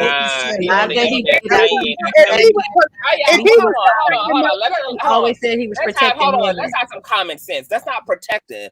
Protecting is somebody acknowledging who did this. You cannot claim somebody's protecting somebody, but then you are openly participating and shielding the person who did this from accountability. That's not the action of protection. Yeah, so, it don't make sense. So to what Anya said, the only motherfucker who actually got protected in this situation was Kelsey, who he publicly went on the internet and said didn't shoot Megan. They ain't said nothing in Megan's favor. Neither one of them hoes said nothing in Megan's favor. So they ain't protected Megan at all. And then his attorney, remember his attorney actually said that when him and Kelsey got in the fight, he said, "Why are you protecting Megan? I've had sex with her, and the other two guys that you used to date, she's had sex with them too." So that sounds like him talking to his girl. If Megan was his girl, it would have been out in the open. He's saying that behind your back, me and Megan been sleeping around. So it sounds like he's protecting Kelsey, and they on some hood ass Bonnie and Clyde, keeping protecting each other type shit. And if anybody know the law, got a good point. That Kelsey remember every motherfucking thing else except the action. Her ass remember being drunk. Her ass remember that Megan had a weird ass energy at the pool party. Her ass remember them going back into the mansion for the flippers. She remember every motherfucking thing else but action time. Get the fuck out of here. Get the fuck out of here. That bitch sat on the stand this morning and remember everything up to the point of pow, pow, pow, pow, dance, bitch. And it's so funny because it's like you would think everybody would kind of sober up. No shade. When that happened, you would think everybody would sober up at that point. And that's why nobody's going to convict the man because of a lying asshole. And there's too many of them out there lying, getting men convicted. Jesus, help me, God. You gotta come down here and help my ears. Hey, Conscious, I have an update. Can you hear me? Yes. All right. Update. So the Oh, we can't hear you, love. It's going out. Or your audio going out. Can you hear me, Kenneth? Hello? Okay, yeah, I can hear you now. All right. It says the update. The judge has directed the prosecutor cannot allow the jury to hear the interview that Kelsey did in September. So now the judge is saying that that interview cannot be submitted to the jury. Oh, that's bullshit. Even though the bitch signed an immunity deal. Right. That's Wow, going to be revoked. That's crazy. That immunity deal is going to be revoked. That's crazy, yo. Megan, Tory Lanez is definitely walking free. He's walking Yeah. free. Let me look that up. Make That sure. nigga Tory really that little leprechaun in that fucking leprechaun. That's what this is. Leprechaun vibes. I don't know what And you know, I can only imagine what Megan is going through, and the secret animosity that her boyfriend has got to have, that his girlfriend is just going through all of this shit and he can't do anything about it, and he has to try to protect her and be there for her. That has to be a lot on him to be going through all of this with her as well, like that. I'm pretty sure care about her. He used and abused her and he scooped her up. The lawyers, Barbara, Miss Barbara, not everybody has the same experience like you. Sure. I just seen that the lawyers got this damn shit. God. Y'all know That's what the happened. The lawyers convinced Chelsea to say things to get shit thrown out, and that's what's going down.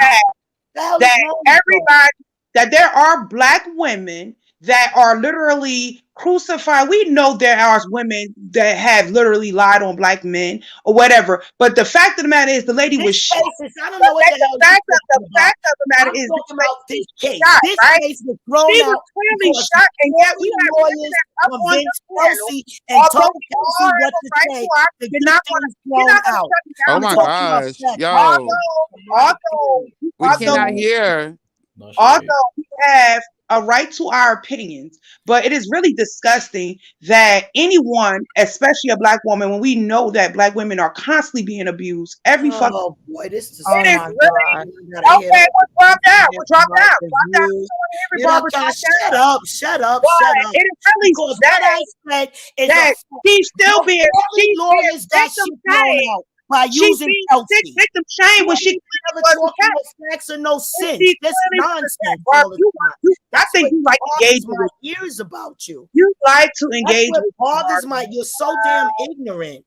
I can tell that you're definitely a part of the generation that has traumatized black women. The older lady that I could tell she's older, I could tell that you are definitely past 50 years old. You're in that generation of women who always blame the women. You tell, I mean, I get that from you, that you're part of that black male identified. And you, woman, I have a question. Are you a psychic? Disheartening. I have a question. Are you a psychic? Because you most definitely got that right. I feel it. Like, I can hear it. You know what I'm saying? I really do feel it. No, you can hear this. I wasn't going to have them lying ass whores put that man in jail. How do you know they're a whore? What are you talking about? Lying ass whore. That's my thing. Niggas. One thing that really bothers me about niggas is that niggas will create a whole story without any proof. They don't know these people. They will create a whole story and present it as facts. I hate when niggas do that. We already know Mammy Barbara. You know, she got a proud to be Mammy. I'm proud to be a Mammy. You're going to stop talking about these black Mammies that raised the whole black community. Successful black women. And she had to make sure dinner was on the table and make sure everybody was straight. Put some respect on my name. No, it was y'all generation failed the woman who came after you. That's the point. Y'all generation, you talking about the communities on y'all back. You are a part of the crackhead. You are a part of the crackhead generation. You're a part of the crack epidemic parenting. That is you. Lawyer is doing a good job. He used Kelsey to get shit thrown out. That's why Kelsey had to meet up with them. They used that girl to get this whole case thrown out. Anybody know the law after everything that child said? Not only that testimony of her talking to the district attorney, I'm gonna tell you what's going to happen. Her immunity is going to be revoked because the district attorney is not going to be able to convict Tory, and they're going to be pissed off. And one thing the white men did was trick Kelsey because she don't got no money for a lawyer. Tory do. So they don't trick her and they're going to leave her ass to dust. So do y'all? Why does her opinion has to be crack era? I mean, why do you have to demean her opinion? Because if she feels I mean, because she's I'm a not mean to I'm someone. speaking to Kenneth. I'm speaking to Kenneth. Because she's a mean to someone. Kenneth, why do you have to demean her? Kenneth, why do you have to demean her opinion in relation to like the era? Hello. I ain't even down for none of this shit today. I'm about to put this other article from this lawyer because the focus is this case. Let's listen to what he got to say. This was a video posted an hour ago. No, it ain't. This from 2018, actually. Hold on. 44 minutes ago. Okay. It gets crazier. We are on a 15-minute break. Got to get back into the courtroom very quickly. I sat at 12 o'clock directly in Kelsey's line of vision. I watched her testify. I watched her deny that Tory threatened to shoot her. I watched her confess that she lied to the police when she said that. The reason why she was lying to the police, the investigators, is because she wanted to protect herself. OMG. The rest of the testimony that we just saw in the after lunch session was a prosecutor holding on for dear life to a recording between her, a police investigator, and another LA County prosecutor, and Kelsey, and just replaying that recording and saying, Kelsey, didn't you say this? And Kelsey saying, I did. Kelsey, is that true? And Kelsey saying, no, I lied. Did the LA County prosecutors give Kelsey immunity? I think so. They did, didn't they? That's what I reported this morning. That's what I saw in this courtroom. Does Kelsey sound like a believable witness? No. Is Tory Lanez accusing her of being the shooter? Yes. I'll tell you something. That jury, most of them, it looked like they had their mind made up. I don't know which way, but they saw that person say that I lied about all that to protect myself. They're going to hear that there was gunshot residue on her. Period. What the fuck y'all think? What y'all think? Exactly how I said it. Mammy says so. All the black men haters. Child. Oh, what happened? Right. All us black men haters. But she, I guess, directed to everybody. I guess she's a mammy. I'm gonna be honest. You must I'm be gonna as a tell man you. because I ain't a man. Hey, mate. I'm gonna be I'm a honest. man. I see I'm proud over to be a gender. man. I'm not a person that that's identify all one I'm way wrong. because of somebody's gender, male or Yes, female. buddy. None Hold of us. on. Hey, hold on, because I would dismantle the fuck out of this panel. I don't even give a fuck today. I just think it's so fucking funny that all the men who had violence perpetrated against them by Tory got to be believed. And I just think it's so ironic that a dark-skinned woman has her experience, and all of a sudden, bitches is ready to galvanize around this nigga like woman kings and protect him from violence alleged that was acknowledged by 2 black women in this situation. I just find it so funny. So yeah, all the black female haters. It's disheartening. It really is to hear that, to know. It's really weird that women, I expect this from men. It's weird when black women participate. But then again, I understand that that's the fucking, that You got hello. I understand that patriarchy done castrated most of y'all's clitoris real good. So it makes sense to me why the fuck y'all, because y'all the same motherfuckers who protected Ray Ray's and the Rookie. Y'all the same ones who be housing murderers and robbers and every goddamn thing else. Y'all the same motherfucking ones. I'm really not fucking surprised that when it came to what he did to a black woman, that black women here YOLOing around Tory in some damn rain dance circle, protecting him from being scrutinized and held accountable. But yet when all these other black men been through violence, this conversation was not there. Facts. This conversation wasn't there. And black women routinely do this.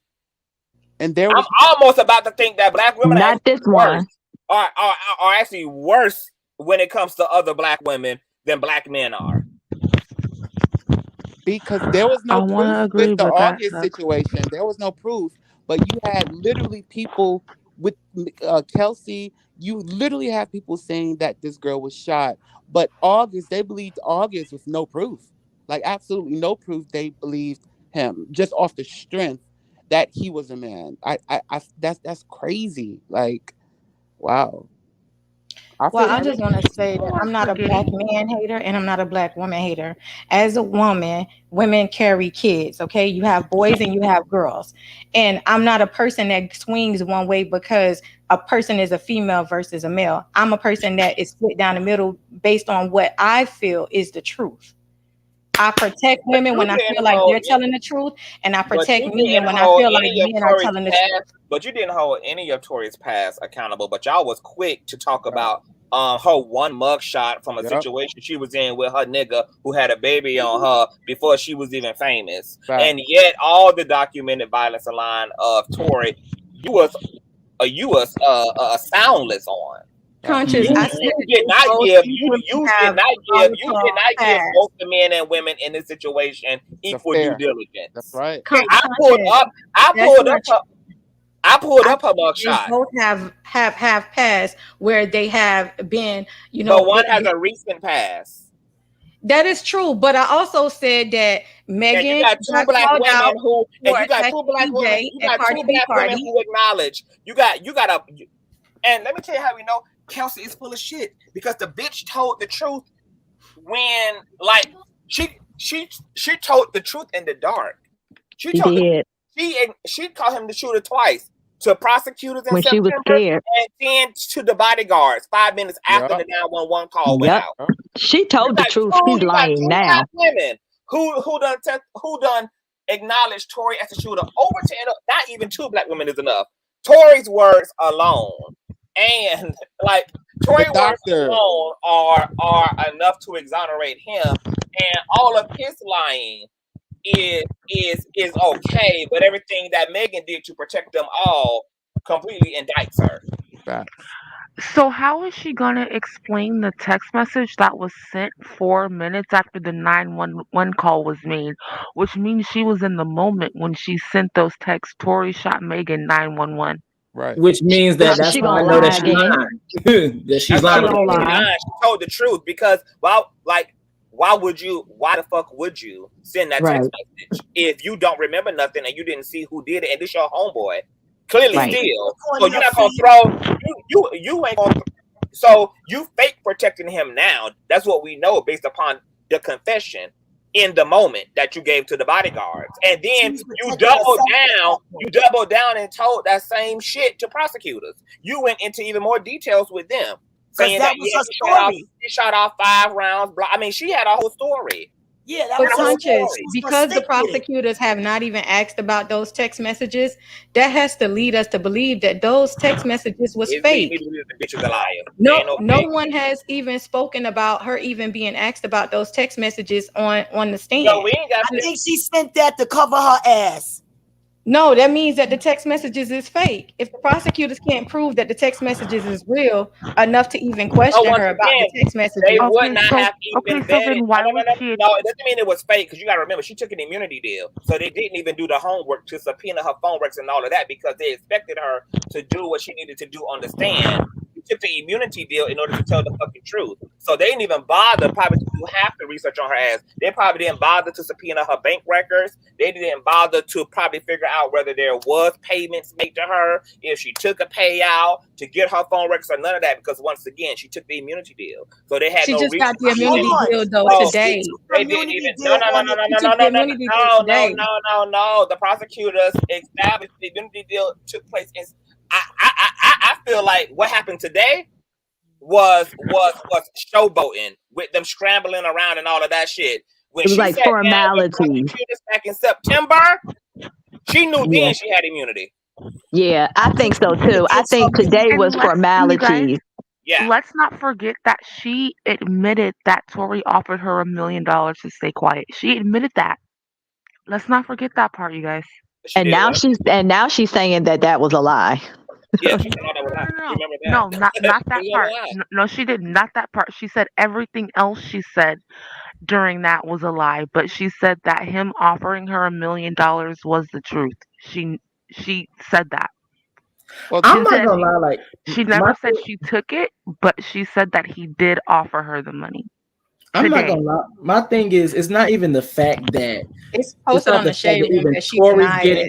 it. I'm gonna be honest. It's not even the fact that quote unquote Tory's getting off. It's the fact that Megan's not gonna have no type of justice. right, Like right, the lady was still shot, no right. matter who did it.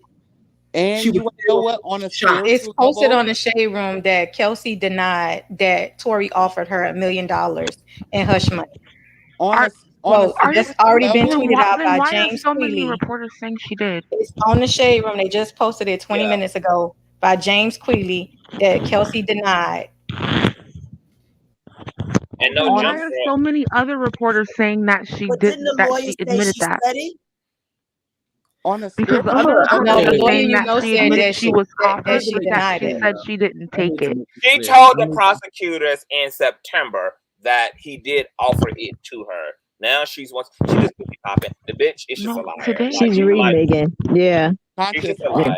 on a spiritual level, even if Megan doesn't get like physical justice, on a spiritual level, the seeds that Kelsey has planted with this, it's going she's going to reap that. You know what I'm saying? You can't just be out here playing Absolutely. with people's lives and think that that bed that you're making, that you're going to have to lay in that one day. And if it may not come to you, it may come to your children, your grands. It's going to come to you. You know what I'm saying? I'm not wishing anything bad on her, but spiritually speaking, you can't be moving like that and don't think that something's not going to come back at you.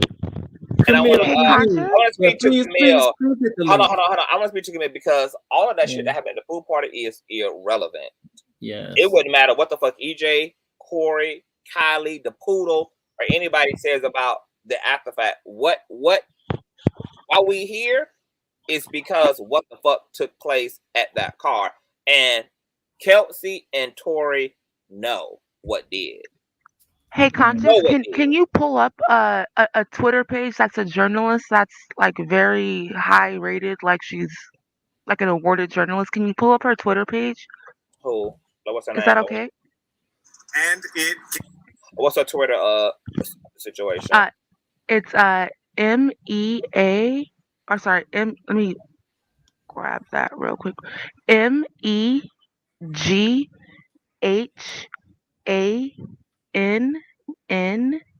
FA. Oh, okay. Oh no, M as in Megan, E as in earthquake, G as in Yes. Gardner, HANN. H, and then C like cat, UN like Nancy, IFF like Frank. Okay. Let me see here. Pulling her shit up. Oh my god. December 8th. What is this? New story. Da, da, da. Okay, so what am I looking for on here? Oh, I think I posted 49 minutes ago. Let me see. Yeah, her last tweet. Let me That's see talking here. about her admitting to. Okay, so let me see. I just pulled it up. Kelsey's testimony is going to take some time to really explain in an article because her denials were also mixed with admissions that corroborated key details Deputy DA Kathy Ta was trying to get in, such as Tory offering her $1 million. Tory is conferencing with his lawyers on a bench across from me in the hallway. His happy-go-lucky 5-year-old son cutely pranced over to him and got in his lap during the discussion, and Tory is now holding him in a bear hug like position as he talks with his attorneys. Wow. We are on a break after slow testimony from Kelsey that could be described as combative if she wasn't also so stoic. She says she told prosecutors things in her September interview with them that weren't true, but she also testified that she is not the one who shot Megan. I'm back on the 15th floor, lined up with the judge. I think I read her shit earlier. Yep. So those were her updates. Hey, Conscious, I have a sister. My sister, she's 21. And we were debating this many of times. And she just stick with, I rock with Tory. She bought his album. She has him on her profile picture. And I'm just like, what? Why don't you believe her? She's a liar. She's a liar. She's a liar. And I'm like, well, what did she lie about? It just matters that she's a liar. She could not tell me what she lied about, which tells me that you're just riding a train. You don't even know why you're siding with why you not believing her, because when I'm asking you what did she lie about, you couldn't tell me. So I just believe, like I said, like there's a lot of literally black male identified women who are just going to just go and support the man like no matter what, because she couldn't tell me why. And there's a lot of women out here who are like my sister. This is my blood sister. Women, children, everybody. Sick of them changing their stories. You know, it's not like Megan was a victim that said, oh, I got shot, officer, I got shot, you know, or wanted some kind of justice for getting shot. Or Miss Barbara. Miss Barbara, shut up. Like y'all are not going to you are going to deal with what Megan said. Okay. And can I say something real quick? The narrative. To me, maybe I'm talking. Oh, okay, thank you. Good. The narrative that Megan is lying, and accusing Tory and not accusing Kelsey, when everybody is saying, oh, she slept with him, and her beef was they was fighting and she was mad. So why would she not? Because we're going with the narrative that everybody was trying to push. Oh, you know how women get when another one when they fight over a man and da da da da. So why the hell would she not implement Kelsey? Why would she? I mean, let's be logical. Let's get out of our feelings and our fanfare of these people. Let's be realistic. If that was the case, why has she not implemented Kelsey?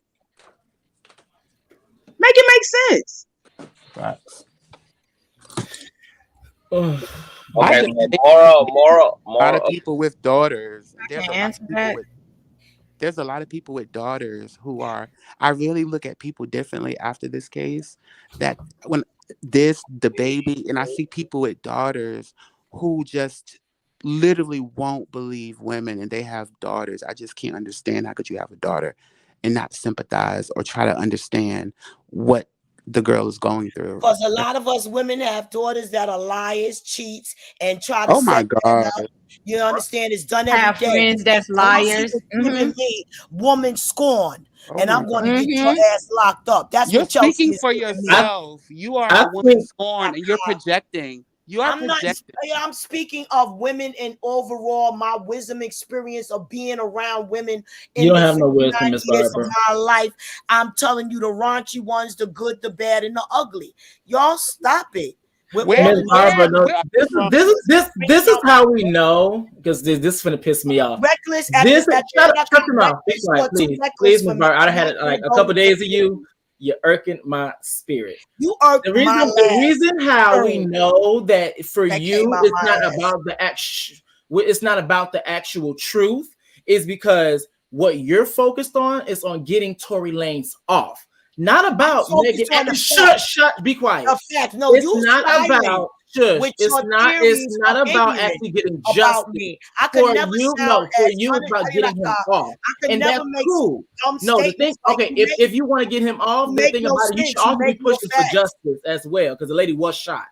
Right. And that's the issue that I have when people come up here and talk about some, oh, you know, I'm trying to be unbiased, but the thing about it, y'all are so focused about getting this person off. Yep. You're not really even focused on the actual justice part. Right. No, I'm like focused whether on or not, lying. and then keep on my Miss Barbara lace up, because I'm tired of your ass. Miss Barbara lace up, because on the reason why it irks our spirit when you get to speak is because you're also the same person that yesterday that completely right along with Quack that sat up here and tried to justify sexual assault. Y'all was so whether you like it or not. And this is the person that was on your side. Slandering. Wow. That is No, it's not slanderous. You were doing it. You were doing it. You were doing it. You ain't Quack. You ain't Quack. And your IQ was about low as hell. Y'all was not understanding anything that we were saying. You were justifying. You were justifying. Never. Yes, you were. You were justifying. You were Never justifying. be that ignorant or dumb. Not you in my were justifying life. yesterday. Disgusting. No, you were justifying. No, you were disgusting. You're the same person that makes excuses for domestic violence as a domestic violence survivor. You sit up here, you try to excuse sexual assault. I didn't know you was that. And I think it's very interesting. I thought you had that education they give out. Says the wait, what education? Don't got no wisdom. Who wisdom? You got no wisdom. Just because you all don't make you wise, baby. Just because you all don't make you wise. Just because you're old does not make you wise, Miss Barbara. And you prove that on a daily, every single time you get up here. First and foremost, how are we going to sit up here and try to get wisdom from somebody who can't even hold on to the details? How are we going to sit up here and try to get wisdom from somebody that can't even hold on to names? You sit up here calling Kelsey Chelsea, but we expect you to give us wisdom. What she's called. You don't can't be whole context. Mistrial, thrown the hell out. What are you talking about, Ms. Barbara? I have a question, Barbara. You can't even hold on the context. If you don't mind telling me, where are you from? And if you have been brainwashed against I am so sick of you, Ms. Barbara. I am sick of you. Because my thing is, my thing is, let's just say Tory is innocent. That's cool. That is cool. That is cool. No, but my thing is this, Ms. Barbara. That I am against women that but my thing is this. Let's just say Tory is innocent. That's cool. I can deal with that. I can deal with that. But the thing is that you're not doing this because of your internalized misogyny. The reason why you're not even focused on the justice part. You're focused on getting Tory Lanez off, whether he did it or not.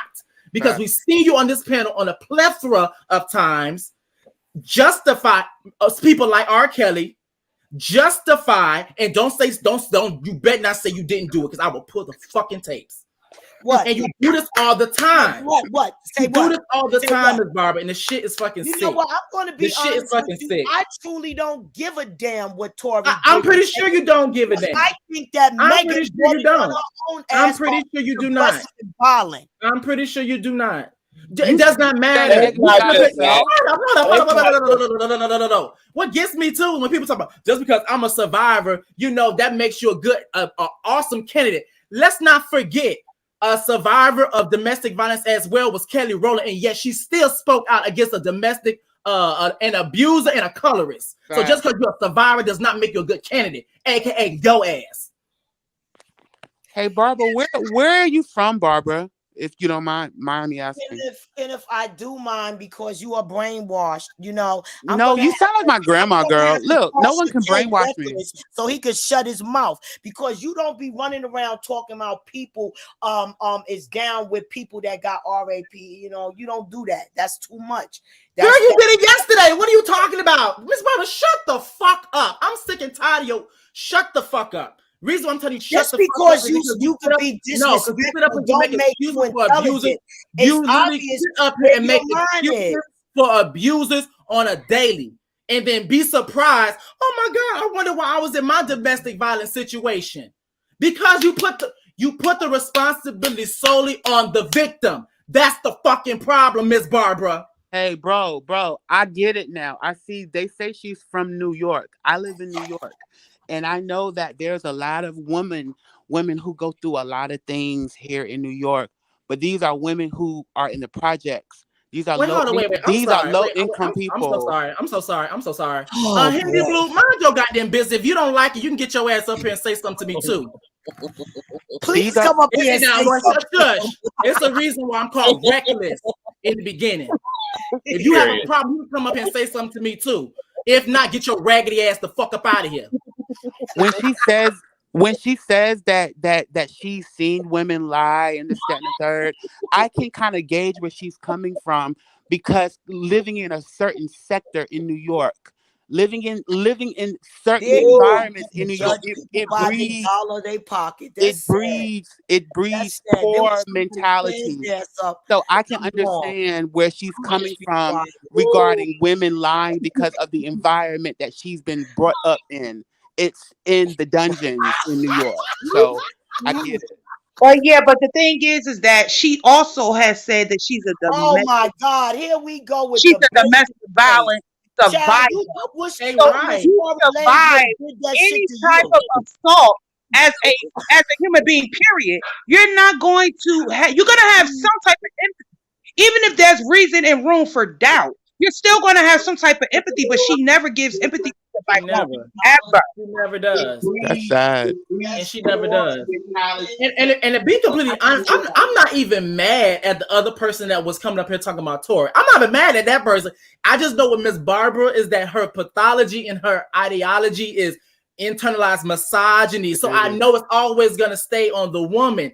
And the thing is that you were not worried about the actual justice. You were not worried about that. You were just worried about getting Tory Lanez off. And let's just say he is innocent. Okay, cool. What happens after the fact? Facts. What happens after the fact? Like that shit is fucking annoying. And then you sit up here talking about something. I'm a victim of domestic violence. I'm a victim of domestic violence, but yet you sitting up here. But yet you, which I think is very interesting. This is a contradiction of Miss Barbara because I've been laying your ass rock for a couple months now.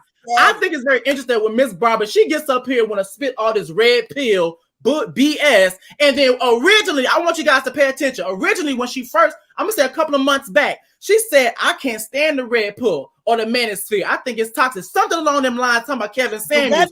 Then yesterday, be quiet. And then yesterday, she talking about something. I think the red pill is beautiful for black men. What are you talking about, Miss Barbara?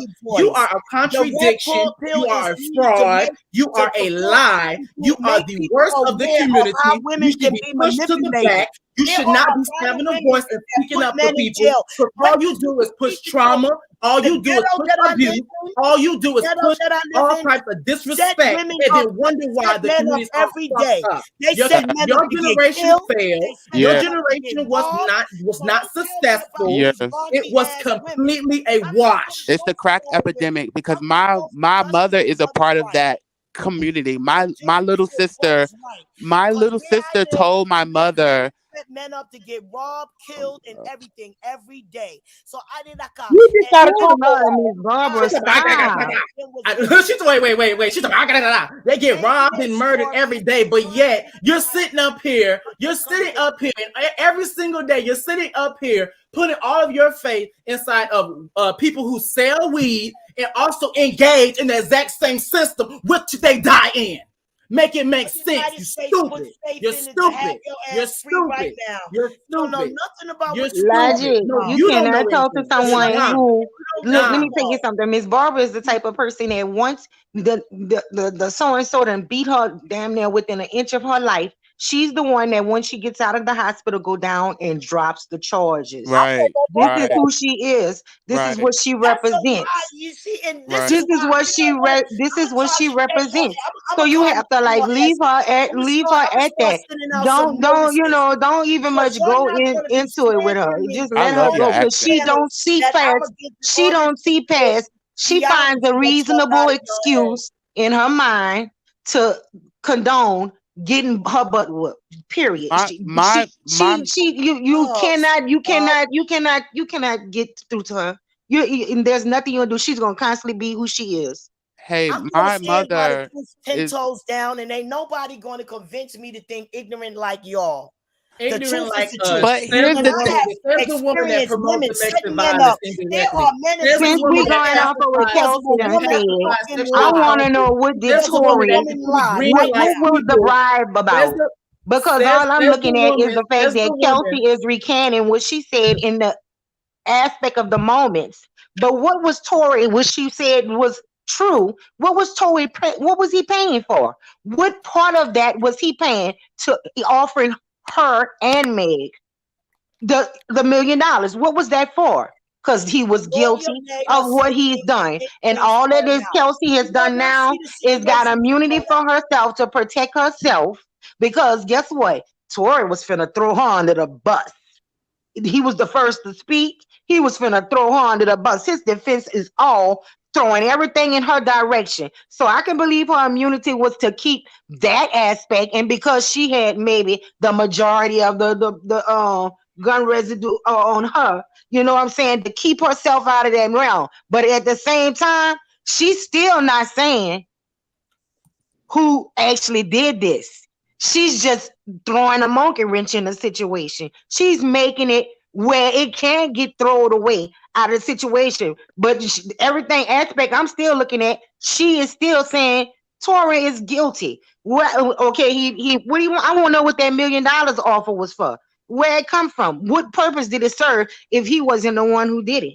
Getting things thrown out, that's the purpose that it served. He's the ones that's on trial.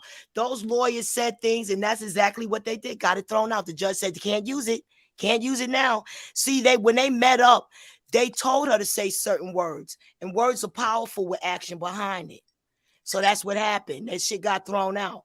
More shit to come. I think it's very interesting that you up here saying it, because yesterday you and Quack was saying it was just sound. You don't know what the hell you saying. You don't know what you're saying, because you was definitely having a different tune yesterday. That is just no shade. Here's the thing. And dictated and doctored. Okay, and you think Ms. by Barber, being you a joke. disrespectful make you right? Don't make you right, because you cannot curse better than me. You're a joke. You cannot read better than me. Why is cursing and reading something to be proud of? Yes, but here's the thing. Here's the thing. You can read, but you cannot comprehend. Why is that something to be proud of? Plus a lady who can't even contain or retain people's names. You call the lady Chelsea. Who gives a damn? You did. Right. I can't even spell her damn name. I'm only talking about education. I always say the wrong names. Call everybody. I'm a Thea. Call them the mammy. Call the wrong names. Come here, baby. Come here. No, Lucy or whatever. You know how we do our old folks. Here's the thing: you can believe what you want to believe, but when new information, can you let me finish? Can you let me finish? My gosh. When no, new my God, information, no, because you don't know what you're talking about, because you don't know me. You're just brainwashed and dictated to. Girl, you sound fucking foolish. That's how you sound. You don't even know, and you're saying someone is brainwashed anyway. When new information is presented to you, only a fool will continue to think the same way. When new information is presented to you, you have to take in that information to decipher what is what. It's slanderous. It slanderous. It seemed like my girl. She's talking about giving somebody a cease and desist. You can't even afford even sue the American government. Something you've been trying to do for the freaking longest. Cease and desist. Get that off your checklist before you try to tell us anything. It's going to be active. It's going to be active. Well, after you get that activated, then send us a cease and desist. No, I'm gonna send you one tomorrow. Thank you. I would appreciate it. Okay, so CTV is back on the floor. More of the story is black women, black men will not protect you, and black women won't either. Side eye every motherfucker in your environment. Throw a grain of salt to both goddamn sexes, and do what's in the best interest of your goddamn self when it's all said and motherfucking done. The good news in this situation is that at the end of the day, for whatever reason, the universe is shining upon all of them, because as of right now, it appears that Tory is going to walk, Kelsey's going to walk, Daquan, Laquan, bodyguard, gardener, personal chauffeur, whatever the fuck he is today, is going to walk, and Megan being continuing to walk and twerk. So they all have a whole fresh start to continue on with their black business, and hopefully that's what the fuck they go and do. Luckily, Megan, despite being injured, was not injured in such a way that it was unrecoverable. She's been able to go on and be incredibly successful, more successful than all three of these people combined in this damn SUV ride. And that's that. And I believe you, but I think Meg is going to feel tougher. I'm not finished. Last but not least, as of today, nobody was vindicated because Kelsey is pussy popping. Nobody knows what the fuck the truth is, even though she told the truth twice, once to the bodyguard and once then to the prosecutors back in September. Now she's singing a different tune, despite her acknowledging Tory Lanez as the shooter on 2 different occasions. Tory Lanez is not exonerated because people are protecting themselves, as Kelsey emphasized on the stand, bitch, I'm protecting me. She don't even give a fuck either about justice. She acknowledged today she don't give a fuck about what's in the best interest of Megan. She don't give a fuck about what's in the best interest of what Black female optics and girl code or protecting Black women should look like. She is solely interested in doing what she believes is best for her. So she's on neither Tory or Megan's side. She just wants to not even be in the situation altogether, and her pussy popping is coming from that place. If I don't say nothing in either fucking direction, I can go on about my fucking life. Megan can do what she need to do. Tory can do what the fuck he need to do. But I just want to be the fuck out of it. But listen, so I'm not finished. So her situation doesn't prove a motherfucking thing, and I think that this has been like really, really eye-opening so far.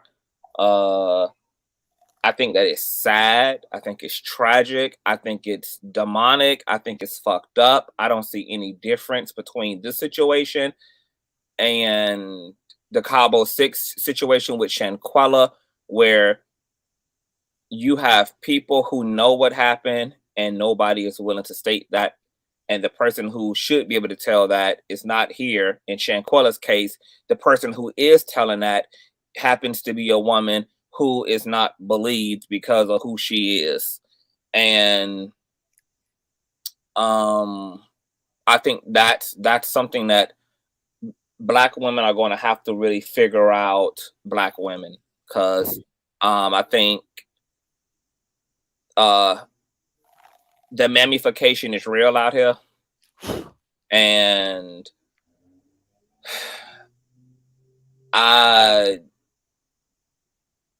y'all better start riding solo. Fuck all these niggas. Fuck all these bitches. Fuck them all. Fuck them all. Megan claims that the situation pretty much made her clam up. Bitch, that's probably in your best interest. Because I'm going to clam up with your ass, bitch. Fuck these niggas and fuck these motherfucking hoes. Fuck them both on both sides. Don't fuck with their bitch. Don't fuck with their nigga. Because this is absurd and just ridiculous and out of control. This was a setback to the community as well. The fact that nobody aside from Megan has been willing to explicitly state when it matters, because she took the stand yesterday and called her abuser by name and pointed him out. Aside from her, everybody else in the situation would rather be respected by the streets than to actually be respected by spirit. I really can't believe that this many people are comfortable going to hell. It's just so weird how people just are willing to appease people and willing to appease man, but nobody is willing to actually stand on a solid moral ground and be aligned with the truth, irregardless of how you feel about anybody in the situation. I wouldn't give a fuck if Megan was sucking and slobbing all on Tory Lanez. I wouldn't give a fuck. At the end of the day, your allegiance should be with spirit, and spirit is in the business of the truth. And I'd rather side with God, aka side with the fucking truth, than to side with my own ego in the situation. The fact that Tory don't want to say who did it, the fact that Kelsey don't want to say who did it, and the fact that this driver more than likely ain't gonna add anything else either in terms of who the fuck did it. That shit is real weak. That shit is real whack. That shit makes both Black men and Black women look motherfucking horrendous, because Black people know what happened to this Black woman. Black people know what happened to this Black woman. And she is on her own, for better or for fucking worse, in this situation. That is pretty fucking heartbreaking. Yep, I agree. But the thing is, I don't think that they're going to walk. I know that Kelsey made like a big setback because they thought that she was going to be their eyewitness. I'm not getting out of a motherfucking thing, Jerry Turner, because Megan Thee Stallion could be my motherfucking niece someday. Megan Thee Stallion could be my motherfucking sister someday. Megan Thee Stallion could be my motherfucking auntie someday. Megan Thee Stallion could be my motherfucking best friend someday.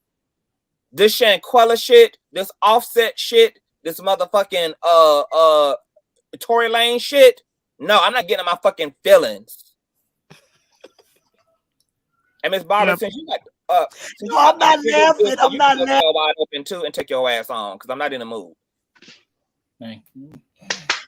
This Megan Thee Stallion could be any one black female in our lives. And look at what Shanquella parents are going through. No motherfucking answers, no motherfucking closures, no motherfucking arrest. And yet 6 motherfuckers know what happened. Facts. It's just really fucking weird how this community would rather appease each other and then yet want the community to be safe for everybody. Yep. I actually don't give a fuck if Tory did it or not. I know somebody did. And the fact that he knows who did it makes him equally foul. The fact that Kelsey knows who did it makes her equally foul. The fact that this driver knows who the fuck did it makes him equally foul. And the fact that they're all committed to withholding that and reinforcing this woman's trauma, all because some part of all of them believe that Megan fucking got what she deserved. And she better be lucky she walked away with her life. It's their attitude. Amen. Now they're gonna save themselves, because after all, in they mind, the bitch is rich, the bitch got her feet, the bitch got her mobility. Bitch, I ain't about to stand on fucking truth and got to be out here looking like a snitch. I'm not about to be out here and have that stigma on me. That bitch winning. She really don't need this win. She already done won the war, bitch. So we'll win the battle, hell. Now let me fight for me, is what all these niggas is thinking. But they don't even understand the bigger implications of what they're reinforcing on a societal level, especially in terms of the community. And what Kelsey just said, being so adamant about, I'm protecting myself. Yeah, you know, that's so unfortunate in this community, that this is our narrative now, is that my personal interests should be prioritized over truth and justice, that my own personal preference should take up that much space. The fact that Kelsey would do this just to look good in front of a bunch of fucking thugs who she want the dick of is really fucking weird, because the bitch had fucking immunity to begin with. She had the luxury of taking the stage, doing what needed to be fucking done, but yet looking like a real bitch, something that Megan also is at fault for as well. You know, but at least that bitch pushed through eventually and came to her senses and picked a motherfucking side and was dragged for picking a side. It's weird that people actually preferred her to just have taken these fragments to her fucking feet and this experience and just move the fuck on. It's really weird, because I know 98% of these motherfuckers in the chat can't even forgive their fucking grandpa and their mama and their daddy for less severe shit. Motherfuckers in this chat holding on to the most petty of fucking grudges, and yet this woman was supposed to suppress a whole fucking domestic violence dispute.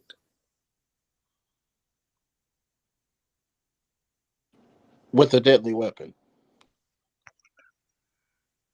Yeah, I don't get people's reactions to it either, but I'm hopeful that Tory is not going to walk, simply because even after she did all that backpedaling and disappointing whatever she did, she still said that I didn't shoot her. So unless Tory's going to throw his bodyguard or his driver under the bus, somebody gotta be there for it. But what was up, y'all? This IG. My opinion, based off of all of the wonderful research and information that Consciouztv and Reckless has presented about the situation, what I've gathered is that it's apparent. This is my opinion. With Rock Nation and Megan Thee Stallion, with all of them being involved, I really think that between these last 2 years that Megan had to testify and everything, there was more of that pressure and that code. And like Conscious said, she's also responsible for the bad bitch narrative. I really think that they all, because the state picked this up, they didn't, and because of Tory Lanez was being petty like he was, making statements about it, it forced Megan, it triggered Megan to go ahead and say something to where the state got involved.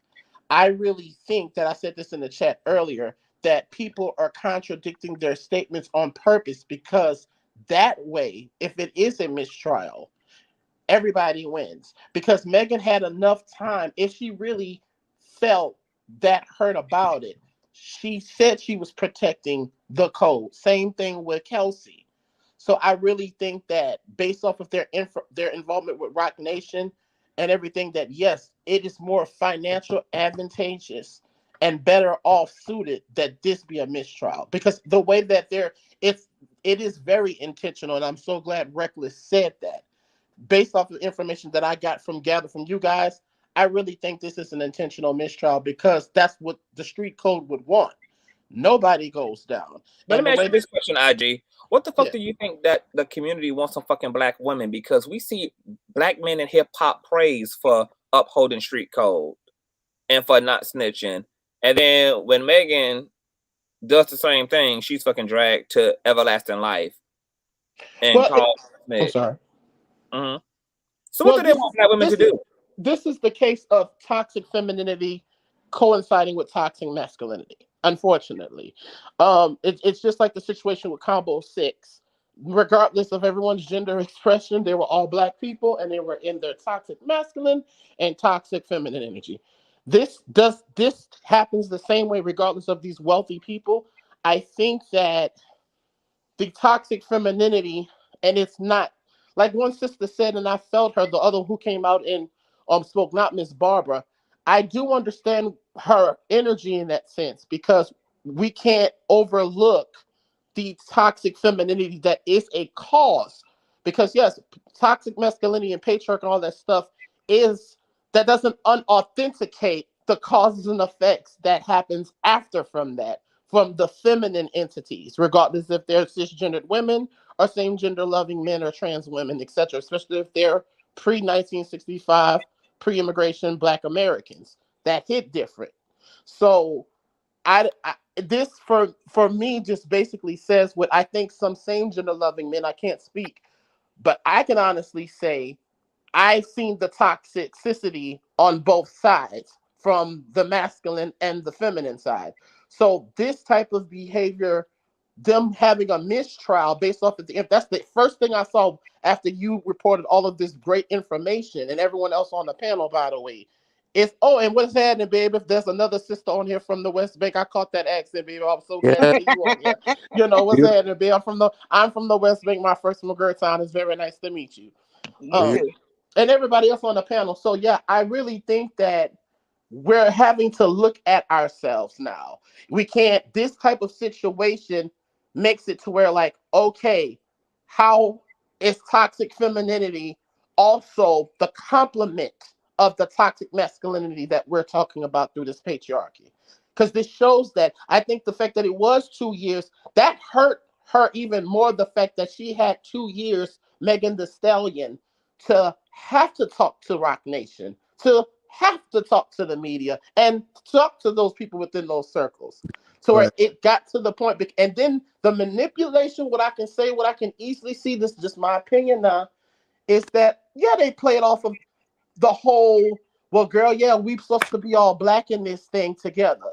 So yeah, now they play it off of that fear. I'm not saying her having the fear of the police is not valid. If anything, the way that she did not want to go to the cops shows that. But they're also playing off of that whole street politics too. Well, no, we're not going to say anything because the state's trying to get us. You know, you didn't snitch on this, Megan. So now we want to come together on some toxic black unity. I'm talking about the three involved in this situation. Now there's a black unity or a black conciseness when it comes to coming together to shield the degenerates. Now we have a code here, and I'm gonna just mute myself for a minute. No. I just want to add to that too. Like, based upon Megan being quiet, and I mean, look,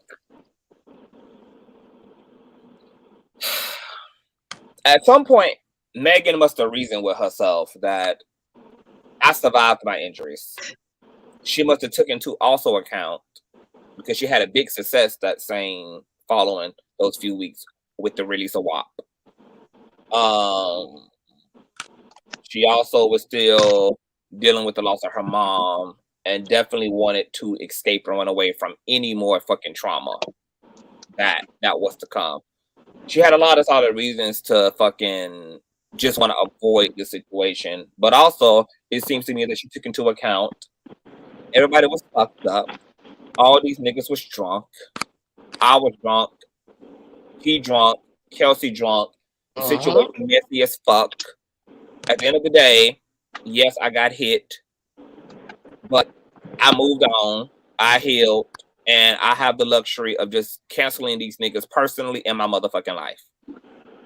And look but because Megan don't actually do her actual work, and this is the problem with not doing your work, she was able to be triggered by Tory's team, and then that trigger brought her ass to that infamous Instagram live where she told the whole situation, and then she got vacuumed into all of the public backlash that came from the narratives that Tory's team was putting out versus her personal truth. She's dealing with Kelsey's tired ass on the background who in her fifis, and then there's all of that. And look at, I'm sorry, and look at the irony, right? These are Black hip hop artists leaving a party in a white neighborhood. Because think about that. Would the police report would there have been any neighbors that would have been that concerned about gunshots had they not left? I'm not saying anything because they're wrong for being at this party, but look at the irony. You're leaving a neighborhood full of most people strive to be in these circles of white Hollywood.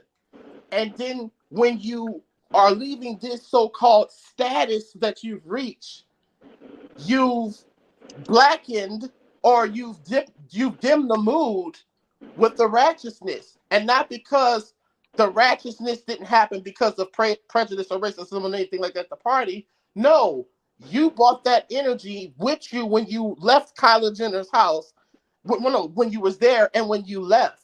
I mean, you're at a point where people see you as you've arrived. But I guess sometimes it's true what they say about some people. You could take a motherfucker out the ghetto, but you can't take the ghetto out that motherfucker. Right. Can I say something really quickly? Because can I say something really quickly? I just want to say good evening really quickly. Hello to everybody. Hello. How you doing? Thank you so much for having me on. Listen, this is not over. This isn't over. Okay. They have her text messages. Okay. This is not the first time that a witness got on the stand and lied and looked super obvious lying. Like, who doesn't think she's lying? What member of that jury is not going to look at her and see she's clearly lying? Come on. You understand what I'm saying? This is not over. Let me tell you something. These people, these prosecutors, this isn't their first rodeo. You think that's the first time they offered immunity to somebody and then they try to flip the script at the last minute? No. You understand what I'm saying? I think that everybody needs to take a step back and let the thing play out before everybody gets all happy. And, no, like, this is definitely not over. Okay. And here's the other thing. Her immunity is contingent on her previous testimony. So she admitted she lied. So she still has immunity? No, because your immunity is contingent on what you said. So now you're going to get up on the stage and admit, oh, I lied. Okay. So then then no, that's not how this works. It's not how this works. Not if you admit you lied. She admitted she lied. Not, oh, I don't remember, I don't recall. No, I admitted I lied. So get out of here. No. Okay. Let me tell you something. My personal opinion, I believe that now, and I know I just said that we should wait to see everything plays out. I'm not a lawyer. I don't know what else they have up their sleeve. I don't know what other tricks that the prosecution has up their sleeve. They do this all day for years and decades. We're just here looking. This is you know what I'm saying? This is the life they live. From the outside looking in, would it be, advantageous for the prosecution to just go ahead and allow for a mistrial because the woman straight up admitted that she lied during her deposition? I would think so. But we're not privy to the rest of the, things that are going to be presented. Who else is going to be presented there? You understand what I'm saying? You know, the defense is going to put on their case. They're going to call people. People are going to be cross-examined. You know, it's just absolutely not over. We know at the end of the day, this woman was shot. And no matter what mammy or what, you know, whoever wants to get up and say any kind of fucking bullshit, at the end of the day, she was shot. Okay? So now we have to come, you know, try to decide exactly who did it. Okay? Right. You know, look, this woman, Kelsey, this is her world. The same way that it's Megan Thee Stallion, Tory, and all the rest of the Rock Nation, this is their world. You think she doesn't see the smoke that Megan Thee Stallion is receiving? Megan Thee Stallion can kind of like come, you know, get past the smoke, and a bit she'll still get endorsements from Nike. She'll still get whatever, and she still has a fan base. She's still making music. She's still making money. What the hell does this girl have? Facts. She has a baby. She's pregnant with some producer dude. Well, how is she really going to be protected? You think that producer dude is going to be like, hey, you know, tell the truth? His livelihood is contingent on what happens in that courtroom. So she's blackballed. You know good and damn well he's going to be blackballed too. So it's in her best interest to act like a freaking clown on that damn stand today. Okay, we all have to use our common sense. You know, this is not the first time that a person who has received immunity tried to flip the script and lie. This is not anyone's first rodeo. Okay, we know what Tory Lanez is capable of. He has a history of trying to bribe people. He has a history of this. He has a violent history of punching people in the face for dumb shit. I saw somebody the other day, you know, have the audacity. Oh, you think he would, you know, try to be violent with her just because she clowned his music? Are you blind? This guy didn't want to slap him 5. Didn't want to dap him up. So he punched him in the freaking face. Facts. Get out of here. You think he's not capable? This guy's like 5'1" or something. I don't even know how tall he is. Megan Thee Stallion is like she's literally bigger than him in stature and in everything, in money and everything. She's bigger than him. What do you think? What do you think he's gonna do to her? I don't understand how this is not outside the realm of possibility for people. Let's think logically here. Okay, who has the bigger history of doing this sort of thing, hitting people and then trying to bribe them? This joker got on Twitter and wrote an entire paragraph about, I'm just trying to get my life together. I'm just trying to do what I got to do. Blah, blah, blah. I didn't hit anybody. Then we saw on tape, right after he punched the dude in the face. You women are believing this clown? You know what? It's not even about quote unquote believe all women, believe black women, protect black women. Don't get me wrong. I'm a proponent of that. But it's like, believe believe your freaking common sense. Right. The writing That's what it is at this point. And let me tell you something. I side-eye people who, and this is going to sound like a little coming from left field, but I mean, we have to call a spade a spade. We already understand the people in the industry who don't like Meg Thee Stallion, okay? So when you see people who are, you know, defenders of people who don't like Meg Thee Stallion come out and be so vocal and so unfair and just ridiculous, we have to take it with a grain of salt and understand why they are behaving the way they are and saying the things that they are saying when we can see facts and truth right in front of us. Let's please stop. Seriously. You know what I'm saying? Yeah, go ahead. Go ahead. And I'm just one little comment, and I'm not to be facetious, but yeah, that is a good point you do make up, sister, because you don't believe that, because see, he the type of man that's obviously, he is off the hinges. He don't just hit women. His hands are rated E for everybody. So if it also tells the telltale too of what does happen though.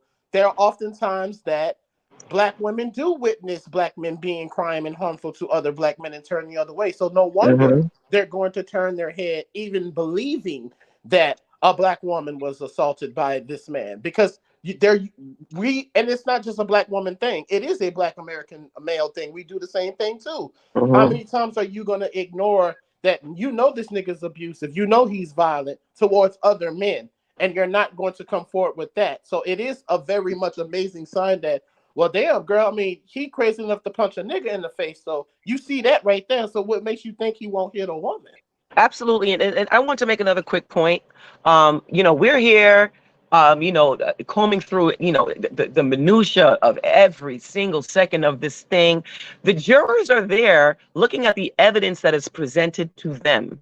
This stuff that we're commenting on and everything else, this is us. The jury is completely separate. Okay. So when you see that there's specific evidence that's presented, right? And then you see a woman get on the stand who clearly, is not quite right, right? So she gets there and just pretend like that's the first time you ever met that woman. You don't know any history. You know absolutely nothing. And this woman is on the stand for the prosecution. And then she gets up there.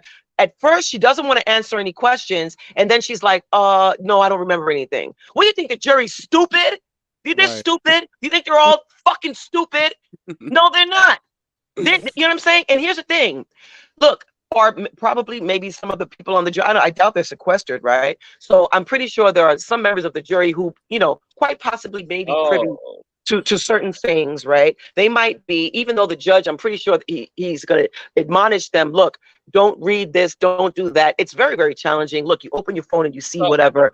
But, the majority of the people on that jury are, going to make a conscious effort to keep, an open mind and just look at the evidence that is presented to them. They are not privy to all the other, the shade room foolishness and the neighborhood talk, and they're not privy to that foolishness. They're going to look at this woman's demeanor. She don't want to talk. She's the prosecution's witness. She looks like she's lying. You understand what I'm saying? There's going to be evidence that they present that contradicts what she said. You understand what I'm saying? These people aren't stupid. I want to speak to that evidence because I thought it was said that the recordings were not able to be played, but according to James Quealy, those recordings were played in court. So the Shade Room had updated 44 minutes ago and said that Kelsey Nicole shares that she is dealing with postpartum depression following the birth of her son and a recent death in her family. Reports state that the jury cannot consider the recordings of her initial interview with the DA's office as evidence. According to James Quealy, on afternoon break at Tory Lanez trial, Kelsey Harris' testimony has been a lot of I don't recalls, at least one more failed attempt to plead the fifth. She's saying she doesn't remember things she said to prosecutors during a September interview, which was recorded. Critically, she wouldn't confirm that she saw Lanez with the gun, which she said in the recorded interview, or that Lanez threatened to shoot her, which she said in the recorded interview. Recordings have been played in court. Harris is saying that she's struggling with just said that judge. Harris is saying that she's struggling with postpartum depression and a recent death in her family, and her mind isn't here right now. She also denied Lanez offered her hush money, which Megan alleged he did, to the tune of $1 million yesterday. Judge has directed at this time that the jury cannot consider the recordings of Harris' prior interview with the DA office as evidence. Our interview was not 100% truthful, Harris said of her prior interview, though she hasn't said what specifically is inaccurate. She has flat out denied shooting Megan as well. So that's There's, can I add one more thing too? They do have those text messages. I went and looked on Twitter, and the opening statements, they have the apology that Tory Lanez made to Megan Thee Stallion. And they have the text messages where she sent that message saying, oh my God, Tory just shot Megan. So that was actually submitted with the opening statements by the prosecution. Absolutely. And here's the other thing. There was a comment that someone made. I don't know if it was Shade Room or some one of these other things. Now, don't get me wrong. Like I said, the jury is not privy to certain things, but I absolutely believe that the prosecution by now, has someone making a comment, and they said, okay, well, they saying that Kelsey shot Megan, and Tory Lanez with his official account commented, and he said, no, that's not what happened, or no, that didn't happen. That didn't happen. That was from his official account, and he commented that didn't happen. This is just a fact. This is what happened. Okay, so look, like I said, this isn't the prosecution. Like when he cleared Kelsey of being a shooter.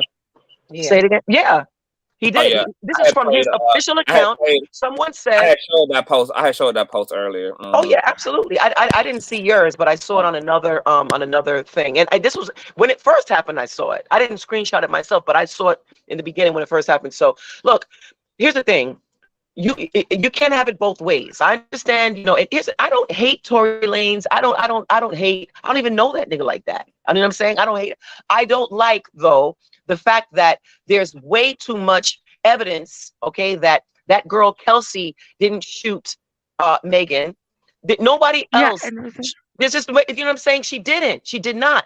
Who else did There's it? an update, you guys. I'm sorry to interrupt you, but I just wanted to let everyone know that, and Conscious know that there's an update that that Kelsey got back on the stand, and they were asking her about what happened after the shooting, and Tori's phone call and her meeting with him, and that she kept on saying that she doesn't remember. Right. So she's actually going to be back for a continued direct exam at 10:30 in the morning. Oh, okay. So they continue to get in her ass tomorrow. They're absolutely going to do that, and I'm glad, as they should. You understand what I'm saying? And look, I'm so sorry. I don't want to talk over you. I just want to say one more thing, and then I'm not going to say anything else. I don't think that these prosecutors want to look stupid in front of this case is way too high profile for these bullshit shenanigans, okay, to take hold. You understand what I'm saying? I believe that the lawyers, they're going to be up until 4 or 5 o'clock this morning. They're going to get 3 hours sleep, okay, and then now we're going to see what's what in the morning. Somebody said in the comment section that the lady apartments available in New York City. She said nobody's going to allow a. That's Miss Barbara. Oh, that's Miss Barbara. Oh, okay, never mind. Who was up here earlier? But I just wanted to say that this situation with Megan and Tory and Kelsey, situation with Brittany Griner, the babies, Boosie with Gabrielle Union, these situations I'm actually thankful that this has happened, because I get to see who is who. Yes, and Lord. I've been deleting people left and right off my social who come with shit rhetoric, because you're not making it safe for my little 6-year-old niece when she grows up to live in a safe environment. You know what I'm saying? Like I can't be a part of it. I don't fuck with cousins. You my aunt, you my uncle. I just don't rock with it. I think despicable. Just despicable. I want to read some of these comments underneath Kelsey's post. People saying folk going in on her. So somebody says, perjury, the offense of willfully telling an untruth in a court after taking an oath or affirmation. He called to assist at his trial and committed perjury. Somebody else said, so you let Ben Simmons tap? Someone else said, what's the sense of going on stand? Immunity, like really? Shaking my head. Somebody else said, so you lying under oath for real? Somebody said, stop hating on Meg, man. Somebody else said, pleading the fifth, what the fuck? Somebody else said, there's something called karma and you will reap what you sow. Someone else said, so the check cleared. I hope your kid don't get in a situation like that and their friend sells them out. You will reap what you sow. You should have told the truth. Someone else said, damn, Kelsey, we were rooting for you, crying emoji. Someone else said, so you shot Megan, huh? Someone else said, you talked all that shit on live. How you going to tell it all now? You don't remember? My God. Can I tell you something that's really, really disappointing? Hold on. I just want to read through this. Shaking my head. You lied and said you were going to tell the truth in court. Now you asked for an immunity deal in court today. Why frame an innocent man when you know you and Megan were fighting and you had that gun? Someone else said you taking the bribe and trying to throw the case insane. She definitely playing both hands. I don't think Megan is as innocent as she definitely comes off, as she has a very slick mouth. She may not have raised her voice, but her words hurt that man that night. Her words triggered his reaction. Someone else said the business Tory invested in. Oh, okay. Somebody else says you're a real slime. Someone else says trifling heifer. Someone else says karma's a bitch and you'll get what's yours, baby. Someone else says, now, what if someone tried to shoot your child? How would you feel? What if someone knew who shot your child but wouldn't talk? How would you feel? Exclamation point. Someone else says she hating on Megan and they need to lock you up for taking that money to not tell on him. Someone else said, if grimy ass person if Grimy was a person, shaking my head. Someone else said, all that for a leprechaun, you so dumb. Someone else says, girl, not you lying. Someone else said, you took the money to keep quiet. Ain't no other explanation. Someone else said, stop coming to this girl page, defending someone who does not know you. Apparently, it's 3 sides to every story. And obviously, nobody's willing to really tell theirs but Megan's. That's what I added on to that. Someone else said, damn, you took the money, huh? It's okay, girl. Shit, I probably would too. Someone else said, you took that hush money. Hell is hot. Someone else said, with friends like you, who the fuck needs enemies, bitch? Someone else says, my thing is, we ain't know you till we saw you with Meg. Oh, so yeah, they're I ass up on social media right now. The update is on that Twitter page, just to let you know. That's all I want to say. Huh? The update is on that Twitter page that I gave you earlier. I was just letting you know, just in case. Okay. Sorry. I want to go to Megan Thee Stallion because I'm sure that they're tearing her ass up on the opposite as well. Megan, does she even still have a fucking IG? Oh, yeah, she still got it. Megan Thee Stallion. You know what's so funny to me? What's funny to me is it's really sad and disheartening, and it's infuriating. The level that Black women will go to protect Black men, right? You know, I'm not down for misogynoir, clearly, right? I'm not, you know, the woman who was up here earlier, and I'm not on the flip side. I'm not really a proponent of misandry as well. I don't think that it's helpful on both sides. I really, really don't. Okay. That being said, you know, I can kind of understand why there's a push, there's a movement, you know, with a lot of Black women to just pretty much say, look, you know, if you get shot, something happens with you, I'm not going to be out there with a picket sign marching for, you know, 8 miles trying to get justice for you. I'm not doing that. Look what happens. You know, this woman, Megan Thee Stallion, she's an educated, extremely intelligent, you know, a beautiful, gorgeous woman who, you know, recently, right, didn't she just graduate, get a degree, this, that, and the third? This was happening at the height of the situation with George Floyd. It was COVID. This, you know, this is the time that this happened. You know, this happened, the cops came, everybody's on edge when it comes to gunshots and these cops and stuff like that. And she made a decision to try her best not to get this clown into trouble. This is what she did. Okay. And you know, the reason I know this, not even because of what she said, because of the events surrounding what happened. We know she was shot. She did not even want to get him in trouble. She didn't want to get anybody in trouble. She didn't want to get the girl in trouble. If she saw the girl shoot her, she could have just said, yes, she shot me, or he shot me, whatever. She didn't want to get anybody in trouble.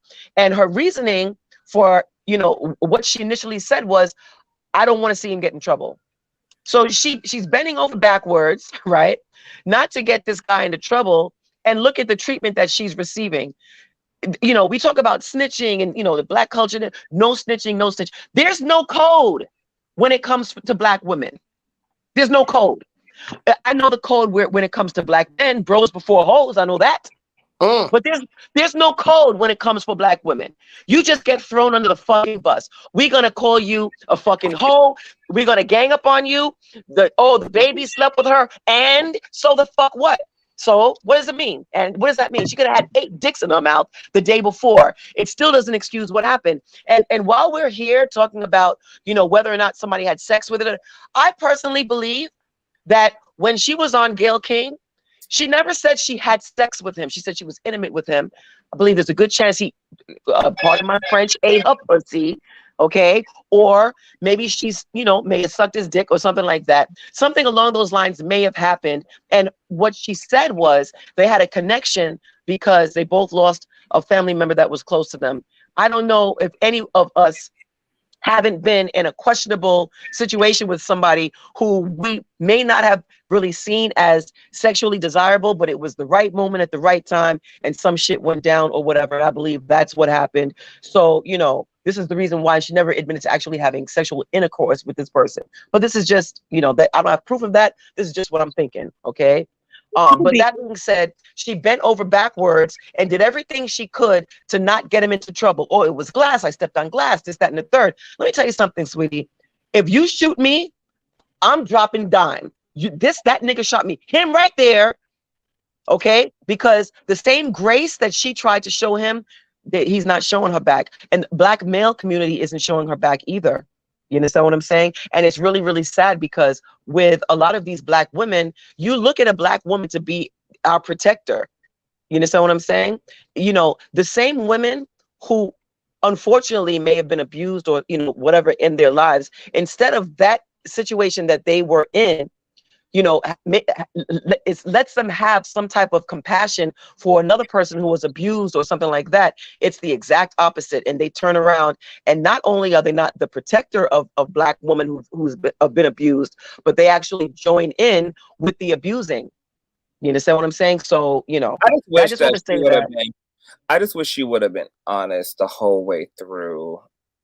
Because a part of why her team even put her up to talk to Gayle King is because they were obviously trying to play up on the social optics too. But the social optics gotta make sense with what happens in court too, because this was all leading to that. So the fact that they allow her to get out there and maybe say something that wasn't true is weird. I feel like, yes, it looks bad for Megan if she was also tiptoeing with Tory, even though she's the one who initially hooked up Tory with Kelsey. But if she honestly just would have said in that interview and said, "Oh, you know what, Gayle? You know, the situation that I'm in is as messy can get. Yeah.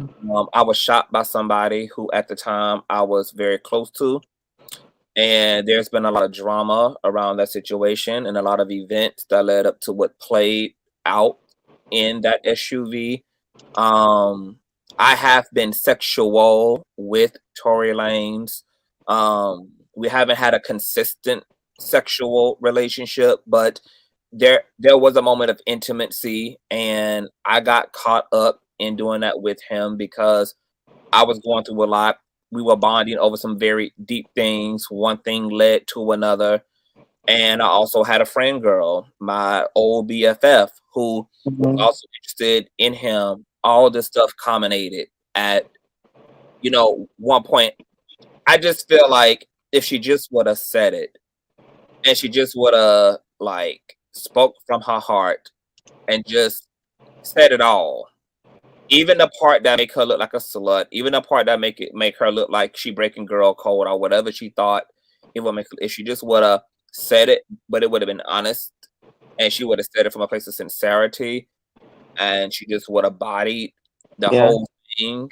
I think that it would have worked, but she didn't do that. And then and she's a black woman.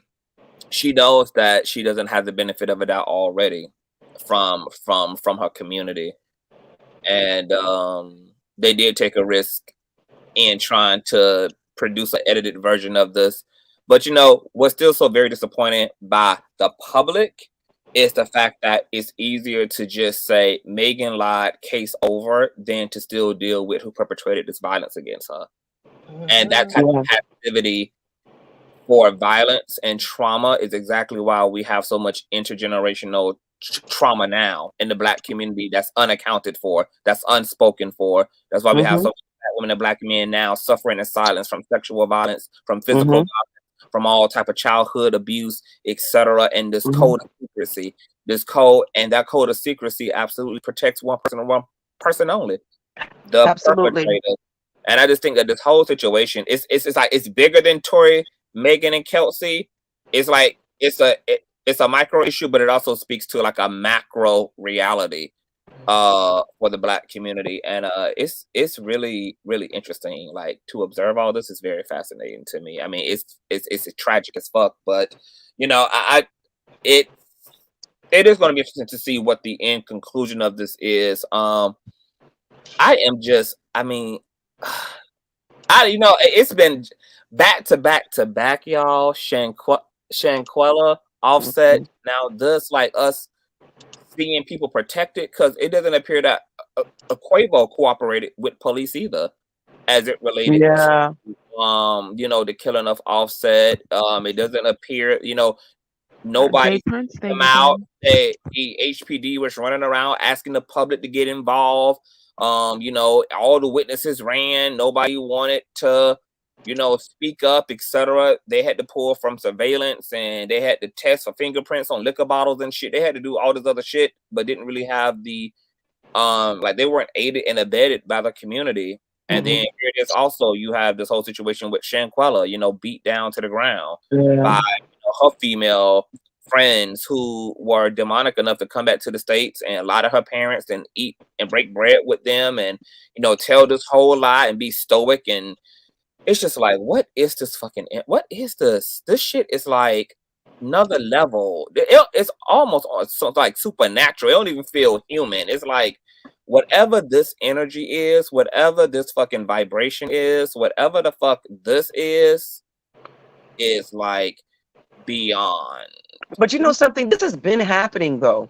It has been. Generationally, it's been happening. It's just that we're seeing it now on this scale because of social media and stuff like that. But I mean, this sort of thing, look, you know, we were clowning the woman in the who was up here earlier. But, you know, in real life, there are a million of her, right, that will make excuses for the R. Kellys and make excuses for, you know, the abusers and stuff like that and turn it around. You know, how many times have you heard of a young girl, you know, trying to confide in her mom and say, look, you know, your boyfriend is doing such and such, and they turn around and tell the girl, you know, well, why you walking around him like that? Why you got them pants on? Why you doing that to him? You know, this is something that is very, very, very commonplace. And it's just that, you know, it's not going to change just because it's now we're able to look at it on our laptop or on a cell phone or in the blogs. This is just how it is at the end of the day. And, you know, people will bend over backwards to make excuses for these people. That this is just how it is. I'm sorry. Go ahead. You was going to say something. Seeing it on social media does not by any means enlarge our awareness, because we see it right in our home. And sometimes in those cases where you are forced to sit amongst your abuser, to smile and laugh and be polite, turns into you doing the same when, you know, you become older. And I also part of it is us, like I speak for myself, although I'm not an enabler, I identify, when I hear black man, I identify that with my sons, right? And I think a lot of people identify it, see their relatives, their loved ones, and you know, put the generalization on instead of the general mass. We personalize it, right? Which clouds our judgment, because no one wants to admit that their son is an abuser, you know, of any magnitude, right? Because it's our children. You don't want it, because we take that on. Crazy. We are on a 15-minute break. Go ahead. Especially for us that have, you know, that have children, we don't want to see our children in that light, because then we feel like it's a reflection on us, as if it's something that we failed them. You know, most parents have that in them, where, you know, they take on guilt for their children's actions, especially when they become adults. You take on that guilt as though you've done something wrong, when that doesn't have to be the case. That's just who your child is. That's just what's in them. We understand how, you know, living environments and you know, the area you come from, how it influences your life. But there's also some things that you can inherit on a mental level that has nothing to do with what you've experienced. Some things are just in you. You know, let's be honest, some people are born to be evil. Even though I believe that all things God made was good, I also can understand how a person's purpose on this world can be to just be agent of chaos. You understand what I'm saying? I can see how that has a purpose, you know, in this world. However, I think it's very, very like disheartening to say that you've experienced it, especially for a woman, because you said something conscious earlier. We as women will speak about how we don't have the unity in our community, you know, amongst each other, black women, but we don't really speak to the detriment. We always relate that to a man, right? It has to be, oh, women don't get along with each other, and it got to be about a man. No, there are some women that just don't really have it for their own, because of jealousy. You don't have to have nothing to do with a man. It could be your how they see a person, especially like, because I don't want to harken on that person, but people like her, when if you have truly experienced being violated and you turn around and you victim shame another individual that has the same experience as you, more than likely you're jealous because that person has some type of peace that you really don't have. Even if they tell you that they're still going through moments of trauma where they're triggered and they, something makes them think of it and they haven't completely healed, they still have some type of peace that you haven't obtained yet. But you know why a lot of them do that, though, honestly? What I believe by them victim shaming and doing what they do, it sort of erases what happened to them. In a weird kind of way. I truly believe that this is the reason why. This is my granddaughter. Go inside, Kai. Yeah, I truly believe that this is the reason why they're so adamant. They fight so hard. They're fighting to erase what happened to them. I got news for you, sweetie. No matter how hard you victim shame, victim blame, try to browbeat and degrade somebody who this has happened to, sweetie, it's never going to erase it for you. Never. You understand? And, like I said, I believe that's the reason why a lot of them go hard like that. They go that hard because they really feel like it's gonna help clear their conscience. And that's just not how this works. So, yeah. And I got to wrap it up. So I want to let you guys kind of give your last thoughts and then we can get bounce. Okay. Anybody have any final thoughts on case so far? It's not over. It's not over. Yeah. Let's see how this plays out. It's absolutely not over. We're not there. We're not the jury. The jury is a bunch of people who couldn't care less about Tory Lanez mixtape and Megan's WAP. Like, most of them really couldn't care less. They're going to be preoccupied with the evidence that's presented to them, and none of them are stupid. They were all handpicked. Okay, so let's see how this plays out. Tomorrow's another day, and we're going to see what's what. That's my final thought. Don, are you going to be upset if he walks? Yeah, I'll be upset if he walks. I truly believe that he is the one who shot her. In my soul, I believe this, that he's absolutely the one who shot her. I think it would be an injustice, but I also believe that it's going to leave a stain on his career going forward. I absolutely do believe that. But you know what, though? I wonder, because he is a part of a male worshiping culture. He, as Megan said, it's the boys' club. So I wonder how much impact, because if he's acquitted and he gets to walk, that makes, as far as the dumbass boys' club is concerned. It depends, because look at the baby, what's happening with him, right? He can't give away tickets. You know what I mean? So I don't know. We'll see, We'll see. We'll see. People may be so incensed. And that Tory is going to rub. He's gonna rub it. He is. And he's gonna end up alienating people. But let me tell you something. One more thing. I'm not a religious person or anything like that. And I don't want to anger anybody. I'm not really a proponent of karma or any of those things.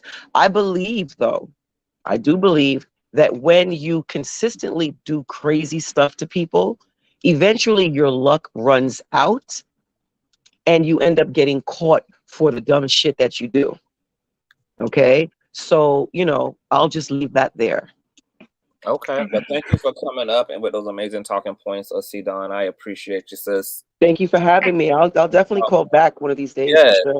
We'll be back tomorrow, honey. It's going to be okay. We're going to be covering every day of this trial. So this is all right. Day 3, so we'll be back tomorrow. Get into the team. All right. I'll try to call back. Thank you so much for having me. You guys enjoy your evening. You too. Okay, dear. I'm sorry. Yes. I believe that this may wind up in a mistrial. I also believe that Tory is the shooter. I also feel in my heart, even though that saddens me, that after all this is said and done, mistrial, he not found guilty, or even if he is found guilty, that Meg is still going to get backlash of this in the court of public opinion. They have already shunned her and shamed her for being brave enough to even say, "This is what happened to me." It's just everybody just like they got you don't even matter at this point. Like you saying, they overlooked the fact that she said that she lied. Is like the fact that that everyone is feeling like she slept with him reigns over the fact that she's a victim. It's so sad how this is going. To me, it's just like I'm just keeping prayer that she's strong enough to walk with this, because it's going to be on her shoulders for the rest of her life. It really Yeah. is. And I didn't know that she had stated that she almost wished that he would have unalived her, because it would have been easier than living through Yeah. this. So if he walks, Yeah. she's definitely When going to I need. saw her She cry is on definitely going stage, to get into some counseling to deal yeah, with everything that's about to happen now. As a result, if he does walk, because yeah, like it's definitely going to be a lot going on. yeah, when she cried on stage, And could you saying the part imagine about her not being mother, able to ever? Could you imagine not ever being able to unhear your trauma? Like, could you imagine right? like not being able to, because it's always going to be up there with you, and you're always going to be reminded of it, and the person who did it to you is always going to remind you, like a true narcissist that they are, that they're going to absolutely play into the victim, and that you just have to like live up there with it. It's just weird. I can tell you, as a farmer, I'm gonna say farmer fan of Tory's, never was a fan of Meg's. Let me tell you something about a person that gets away with something that they have done. He will be back even for, you think he done cut up before? With if he walks, Tory is gonna rub this, and he's gonna walk with the attitude of, I can get away with it. I can, you know what I'm saying, do these things and nothing is going to happen to me. So he's gonna, I promise you, he gonna give you something else. He gonna give you something else. So this is the thing. Anti-Afro said that the goal is never to unhear trauma. That is not possible for anyone. It actually was possible for me, which is why I stated that. I think that commonly most people do not overcome and transcend trauma, but I definitely can attest to overcoming some very traumatic events in my own life. But that's also why I'm saddened for Megan Thee Stallion, because I had the luxury of not hearing, of not having to exist alongside external triggers of that trauma. I was actually able to incubate myself and be given the proper time to really go in deep. And I'm talking about ayahuasca deep. I mean, I went into the belly of my beast, and went into the thick of it, but I also like had the proper support, and I didn't have to, and I was able to, I didn't have the external triggers either that existed. So it was fair game for me to really have the real opportunity to do so. But Megan is not going to have that. She is going to have to live with this maniac. And Kelsey, just saying God knows what on Twitter, parading around. She's got to live with the fallout of this case. She's got to live with all the social media. She's got to deal with Tory Lanez fans forever in her life. She's got to. So and I think you can transcend under those circumstances, but more than likely, probably not. And it's just a lot, because she's a celebrity, so she's going to deal with those triggers on a more quantified level than any other average person is going to live with. She's got to literally live with her abusers, those portrayed her on the front cover of magazines, at the top of the billboards, maybe even still sharing the stage with her. It's just, that's a lot of proximity. So I just pray that she has all the support that she needs. I agree, Ray, that Kelsey needs to be hung up like a flat screen. But yes, a Queen intro. I think that you were a miss. You're You speaking. know, Mhm. I'm conscious. I just want to point out to your audience that they have to see you have such a compassion for people, not just females, but for people. And where they get you mixed up at is that you stand strong for a female, not taking her side, but to make them recognize, do you see what's going on in a common sense type of manner you go about. Look what I'm gonna put this all here for you, and with just common sense make a picture. You know what I'm saying? And that's a beautiful spirit. That's a beautiful soul. That's what I told you the first time I ever got on your platform, coming behind Miss Lady. But thank you so On much. what you call them. I told you that you were her best friend, when willing to tell her right that when she was right and when she was wrong, and still stand at her side. And that you was the kind of best friend that she needed. That was my first opinion, and that still is my opinion of you. I really like how you present things, and you give the fairness of all angles, Mm-hmm. and then it's like imply common sense, and Right. most get it, but some don't. Some Right. don't. That part. And I'm gonna ask everybody before I step down. Ask everybody, please stop trying to argue with someone. I love you, Logic. I'm so serious. You like my cousin He is on the reckless, side. girl. Yeah, you like my cousin on the side. Like I know when I go to whoop, you gonna whip too. Like for real. But look, some people, again, I'm gonna use that terminology that I put forward first. She can be beaten within an inch of her life, with the knot still upside her head and a partial foot still in her ass. She will get up from that hospital bed and head down there and want to drop the charges. There's a reason why the federal law has picked this up, because time and time again, after a woman has been abused, she will go in and drop them charges. Yeah. Now she can't. Yep. You're going to have to stay the course. You're going to have to see this through for what he has done. And even as a victim, they don't recognize that is almost put there to protect them, so to speak. Yeah. And they will want to go against that to stop the cycle. It really, the cycle needs to be stopped. Yep. Again, thank you for having me on Thank your you so much, panel. Queen Intro. I appreciate you, love. Okay, bye-bye. Bye-bye. That was Queen Intro, you guys. We have Mandrell 211 in the building. I'm gonna save Mandrell for last. I'm gonna let Presley a final thought. I was gonna say that Kelsey is so bogus because she had full immunity and is still refusing to speak. And the fact that with the update that she pissed the judge off so much that the judge ended the date early and said that she's gonna have to come back for a direct exam tomorrow. They on her It's head. like her and Tory planned it. Like she's trying her best to piss off the judge. Yeah. Like, what And are let you me tell you doing? something.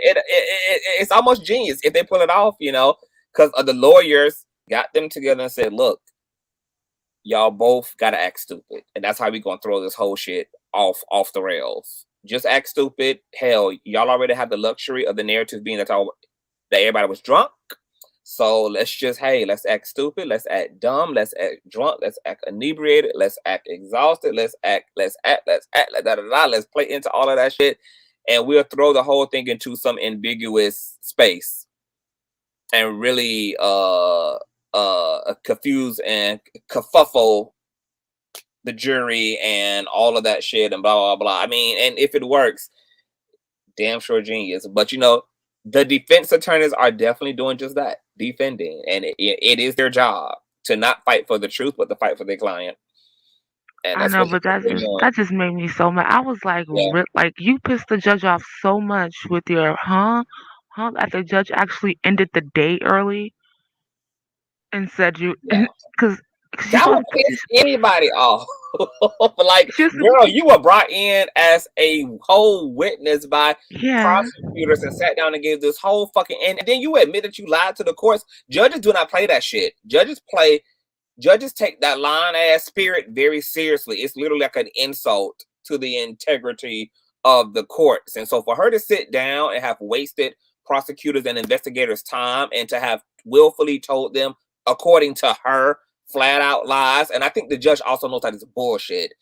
The judge knows Kelsey is pussy popping. The judge knows that she pussy popping. So he applying that pressure and dragging her ass back into court, seeing if she wake up with Folgers in her cup, and that she wakes up to the light of truth and does the right thing. So he really giving her the opportunity to do the right thing. That's basically what that second chance is. Like, I know you scared. I know you protecting this nigga. I know what you said to prosecutors was the truth. I know you're here being a dumbass, you know, for whatever reason. Maybe you still fucking him, whatever the case may be. But I'm gonna give you another shot to do the right thing, Kelsey. I hope she do tomorrow at 10:30. I mean, you know what? More than likely she won't, because then she'll have to say she lied about lying yesterday. So I don't think she's gonna take the double L. But I mean, it would be the rightest thing to do is to do just that. Take the double L. Yeah. Take the double L and do the fucking right thing. Yeah. But that's all I wanted to say. I was like, how could Yeah. But we'll be back tomorrow getting into the thing. So I'll see y'all tomorrow. Thank you for being here, Presley. All right. See you tomorrow. Okay, love. Rumors and Tea, your final thoughts for today's shenanigans. It will be resuming 10 o'clock in the morning. Well, first, I just want to send love and light to Megan. Like, I want to send her lots of love and light, and I want her to put it out in the atmosphere that she gets the justice that she deserves. Yeah. We're praying to the Most High that, justice will be served. We don't know what that justice looks like. We don't know when that justice will actually come, but we're praying that it definitely comes and that Meg gets, finds her a safe place with someone with integrity to confide in, and we just wishing her the best.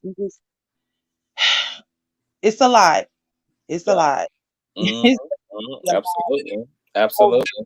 Most ghettoest way, it's ghetto shit that got real, and I need all y'all to do all y'all Santeria on Kelsey ass. Do all the goddamn light all the truth telling candles, honey. Talk to the goddamn ancestors and compel the lying spirit, the lying demon in Kelsey ass to be banished and sent back to the pits of hell. And may the light of truth in Christ stand in its place on that stand tomorrow. So I'll be seeing y'all tomorrow. All right, boo, y'all. Good night. All right, y'all. And that's Rumors and Tea on IG. Please follow Rumors and Tea on IG, baby. Get all of the latest of tea. Beauty and Me, your final thoughts on this here case for today. Hi, Conscious. Thank you for allowing me to speak on your platform. I really appreciate the dialogue, even though it kind of got a little intense. But I appreciate all perspectives. Yeah. My thoughts is that I feel like Kelsey is the one that is possibly covering for Kelsey. I think that things got heated that night. They both were intoxicated. She was in a bit of rage. I think that Tory probably tried to stop her. And the gun went off. And Megan, got hit in the midst of it. So I don't think that she's lying to protect Tory. I really think that she's lying to protect herself. Because if she gets up and say Tory did it, then he's going to come back out and he's going to tell the truth of exactly what she did and how it all happened. So I really think that she's trying to protect herself. I appreciated something that you had said when you had you got a little frustrated, where you were saying, you know what, how about we don't you know, women are going to have to start protecting themselves. Men are going to have to start protecting themselves. We can't say we're going to believe women or we're not going to, or we're just going to believe men. It's important for us to just follow the truth. And we're talking specifically about this particular situation, the parties that's involved in this particular situation, and the chain of events that happen in this situation, with all of the ups and the downs, the lies, all of the misleading information. We honestly don't know the truth from no parties, from Megan, from Tory, nor from Kelsey. And I think that it's important for us, feelings aside, is for us to follow the truth. We don't want to put nobody away for 20 plus years for something that they probably didn't even do. And so that's my standpoint on it. I feel like, yes, she absolutely do deserve justice, but what does that justice look like? Because what if she was one of the ones that was actually tussling with the gun, because she was never tested for GSR? So we don't know. And so I appreciate the conversation. I appreciate the dialogue. I have a feeling that we can probably scrap that as a theory, because I don't think that the defense attorneys would be fighting to throw Kelsey under the bus as a shooter if there was any truth to any other alternative, that she shot herself or that she also tussled for the gun. I think if Tory would have stated that, or Kelsey would have stated that, then that would be something that we're hearing. But they pretty much have narrowed down that this woman was definitely shot, and she was either shot by Tory or shot by Kelsey. Because I feel like if he witnessed her tussling, if Kelsey had witnessed her tussling, that would have been a narrative that already would have been inserted, and they would have already been, you know, that there would have been like a entertaining around all of that. So I think it comes down to either Kelsey or Tory as that individual. But I honestly think that they both shot her. I think that they both were angry at her. Kelsey was angry for her sliding on her for the 50 million 11th time, because remember, according to Kelsey, come to find out, your ass was fucking with a nigga behind my back that I was on first. So, and according to Kelsey, Meg had a history of thoughting and bopping behind her back. So I think that because she was slaying Tory ass, which she probably was already frustrated with from the pool party, because he doing the fucking most, and now he done inserted him in her situation and got Kelsey all started and triggered the fuck up. So she had it going on with both the motherfuckers in the truck. And I think that when whatever she said on her way out the door, however she slayed their ass and read their ass and dragged their ass down to the ground and was acting like, bitch, I'm done with the conversation, after she done been inserted as the villain in the situation now, because Tory threw Megan under the bus to trigger up Kelsey to deflect from the argument he was having with her. So now it's actually 2-on-1 now. I think that they both had rage and they both were angry, and whoever idea it was to pick up the gun first, I think they was like, no, motherfucker, like, give me the gun. No, give me the gun. Like, no, I'm gonna shoot this. I really think there was a tussle to who would have, the who would be able to walk away with that gratification of popping her ass or showing her that they ain't nothing to play with. And I think they both had that attitude in that moment, that I'm gonna show this bitch, and that there was a wrestle for that gun, but it wasn't a wrestle to stop the shooting. It was a wrestle for who was the most trigger happy and wanted to be that person in that situation. So, but yeah, all of that. Yeah. I think that's where we kind of split hairs at, because I don't think that they both intended. And I only say that because of the gunshots and Kelsey the had the gun and he tried to the wrestle it from scratches allegedly that was on Kelsey, and it's just like, I think it was all dramatic. But I do think that after they said they showed photos of Kelsey at the police station. She didn't have any scratches, bruises. Her hair was intact and everything was fine. But so her acrylics were on the ground and her chain was popped and all this. Mm-hmm. Okay, so but I do think that after the initial shooting, that everybody went into damage control for sure. Like everybody went into trying to clean that shit up and went into immediate remorse and all of that. And but I think that anger still bled over because when Megan started talking, it just triggered up. Like she got triggered by Tory team talking, and then Kelsey got triggered up as a result, and it just became a thing. And it all got convoluted up. But we'll be back tomorrow. Thank you for being here, boo. Thank you so much, Conscious. Have a good night, everybody. Last but not least, but IG. What's happening? Your final thoughts on day 3? I mean, based off the information, I appreciate the due diligence that you and Reckless had did with bringing this information. Was that in Montreal? What I really think is what I said earlier is I totally agree with you. Is that they're going to throw this situation, despite the craziness. They realize that what has been done. I think that Rock Nation will also have the influence in how they're testifying and how they're contradicting themselves, because I just see it being more advantageous for it to be a mistrial for everyone versus anyone. I'm not saying that's the justification of anything to be done, but I kind of see where Megan, even herself, is just like, okay, let's just all get this be done, and regardless if it's preferably through a mistrial, because wholeheartedly, I just don't believe Megan wanted to, obviously anybody to get put in jail. The state had to pick this up. So, I appreciate you putting out the information. I'm gonna jump down from the, I said thank you for being here. We'll be back.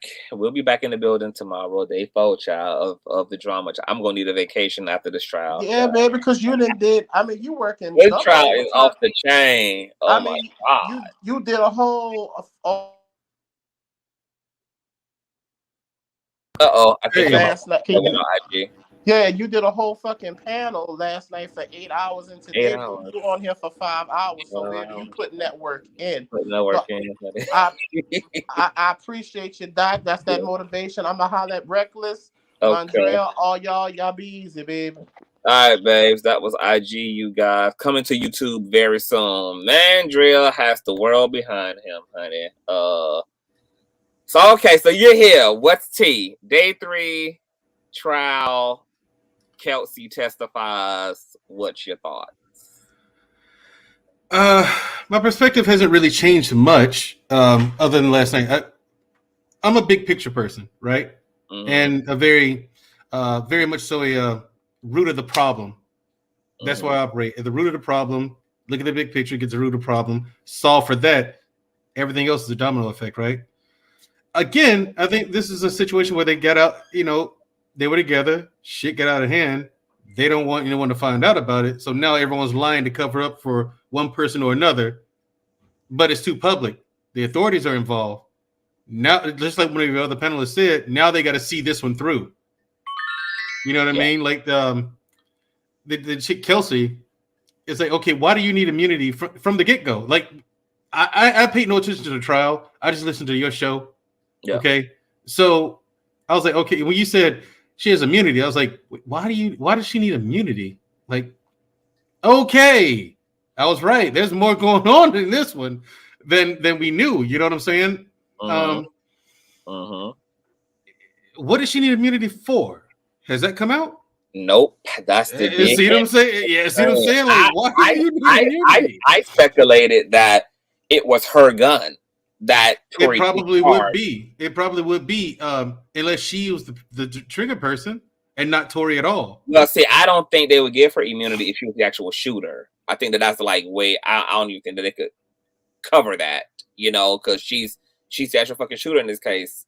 I mean, unless they are literally interested in taking Tory Lanez down, which I don't know why they would be independently interested in that versus just prosecuting whatever the truth is. So, giving them the benefit of a doubt, I'm assuming that this is about the truth and not necessarily, about taking Tory Lanez down in and of himself. And if that's the case, and she sat there and said, look, that gun belongs to me. I do not want to speak. That's like, I feel like I'll go down for that. And they're like, look, we can work with that. Your fucking gun, yet he's the shooter. We can give you immunity. we can give you immunity if you can identify the perpetrator in this case. He took Then why does she? He took your gun without your permission, etc., and used that gun to shoot Megan Thee Stallion. And also, why did she ask for an immunity deal, but then get in there and didn't say anything? Because I think that she got nervous.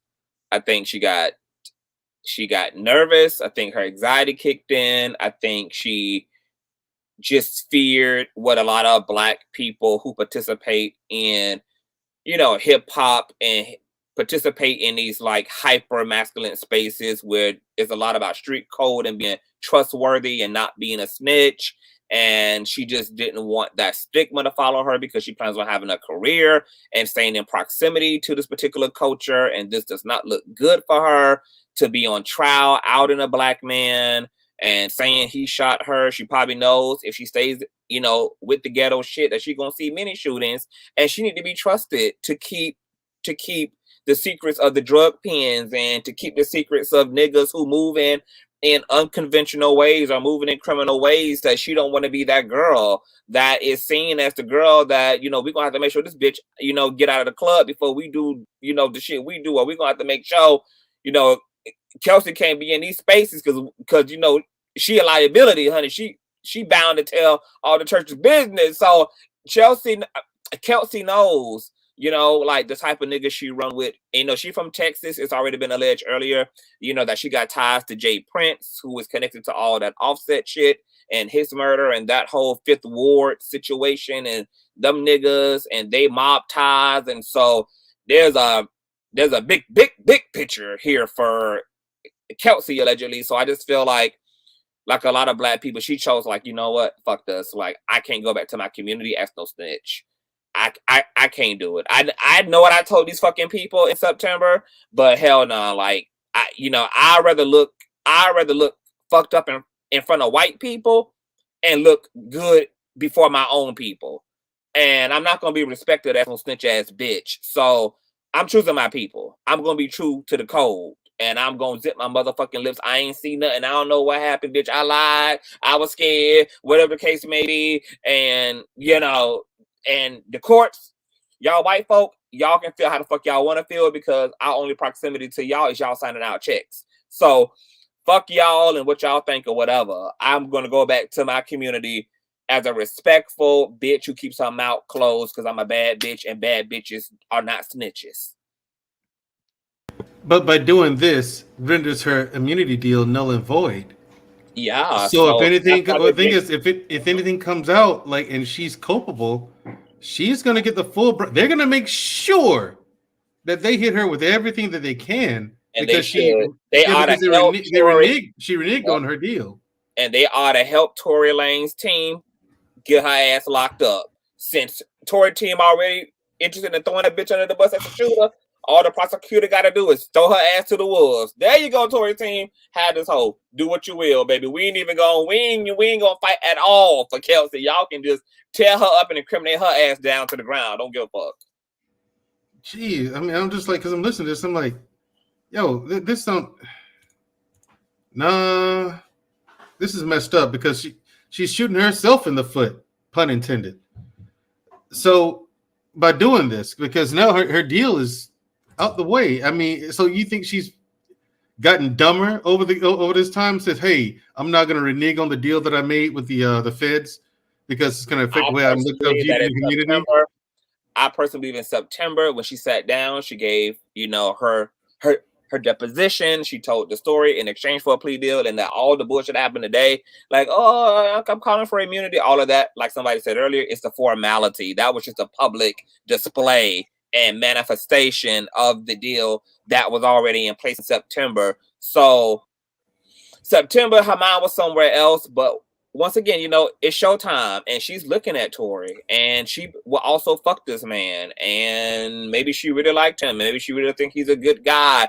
And not only does she not want to go back to her community as a bad bitch who's now a snitch, which makes her a snitch bitch rather than a bad bitch, but she also has to live with possibly putting a man that she still cares about and still has affections toward away for 22 years and getting him deported, which destroys his whole life here. It sends his ass back to his native country. I mean, you know, and she is just thinking about if she wants to be responsible for that, all of that, you know.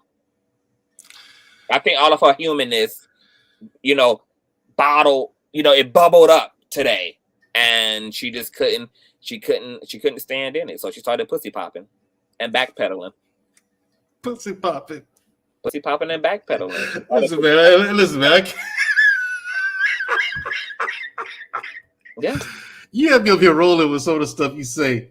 You hear it? Well, she just started pussy popping and backpedaling, honey. So y'all know. Yeah. Y'all know.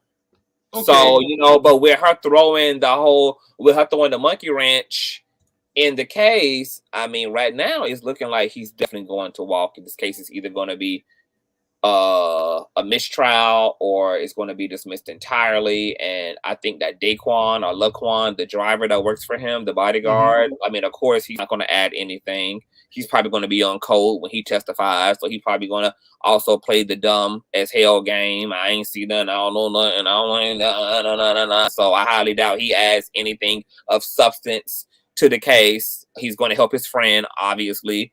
So yeah, more than likely Tory Lanez is going to probably walk. Yeah, that's what it's looking. But like somebody said, you do have the jury, you know, and ultimately they have to be convinced. So it does come down to the battle of the lawyers. It comes down to the battle of the prosecutors and Tory's lawyers, and who can make this shit, who can just be convincing, who can just seal that convincibility. So, you know, who knows what the jury is going to rule and how they're going to perceive everything that's presented to them. They did play her interview in court today, with her admitting all the things that she denied saying, like, yes, he offered me $1 million. Yes, he threatened to also shoot me. Yes, he shot at Megan 5 times. But the judge also said that it wasn't admissible. So the jury is told not to consider any of that interview in their assessment, since she's now claiming that she lied. So it's inadmissible. It's a lot of fuck shit. Yeah. Yeah. It's crazy. This sounds shit is like wild. it.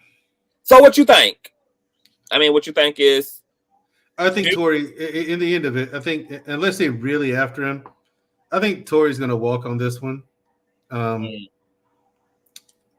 I don't know why they allowed it to get this far out of control, but you know, here we are. You know, it's a waste of time and money. And that's going to piss everybody. The people in law enforcement, the prosecutors, the defense attorneys, the judge, everyone involved is going to be highly pissed after this. Right now is mad as hell at Kelsey, so he's calling her ass back to the courts tomorrow, first thing in the morning, because she done pissed him all the fuck the way off by playing in the investigator's face and all of this. Like, so she ain't looking good for Kelsey, and then she already got Tory's team who's working to pin her as the shooter. See, now I don't know if she's the shooter or not, but yeah, she's gonna be the one that swings for this one. That's the way it looks now, you know. But only time will tell. We'll see tomorrow. I'll get my updates from you tomorrow. Okay.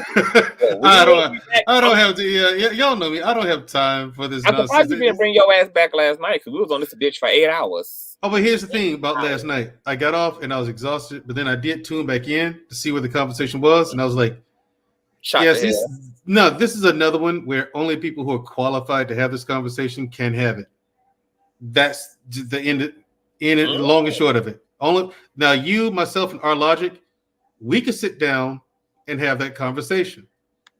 All the live longer and come to solution. Not only just one, but find a whole lot of solutions to these issues. You know what I'm saying? But there are other people who are just going to speak from emotion and speak from pain. You know, a perspective and point of view of pain, and that's what I saw a lot of last night. A lot of people weren't being honest. Like from the beginning, I was like, "That is both people's fault." No, it's not. I'm like, how can it not be? You know what I mean? Like, that's just simple logic.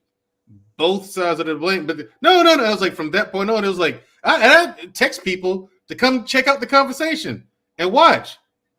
And then they were like, yeah, I was getting messages on my phone like, yeah, I'm out. Done. This ain't going anywhere.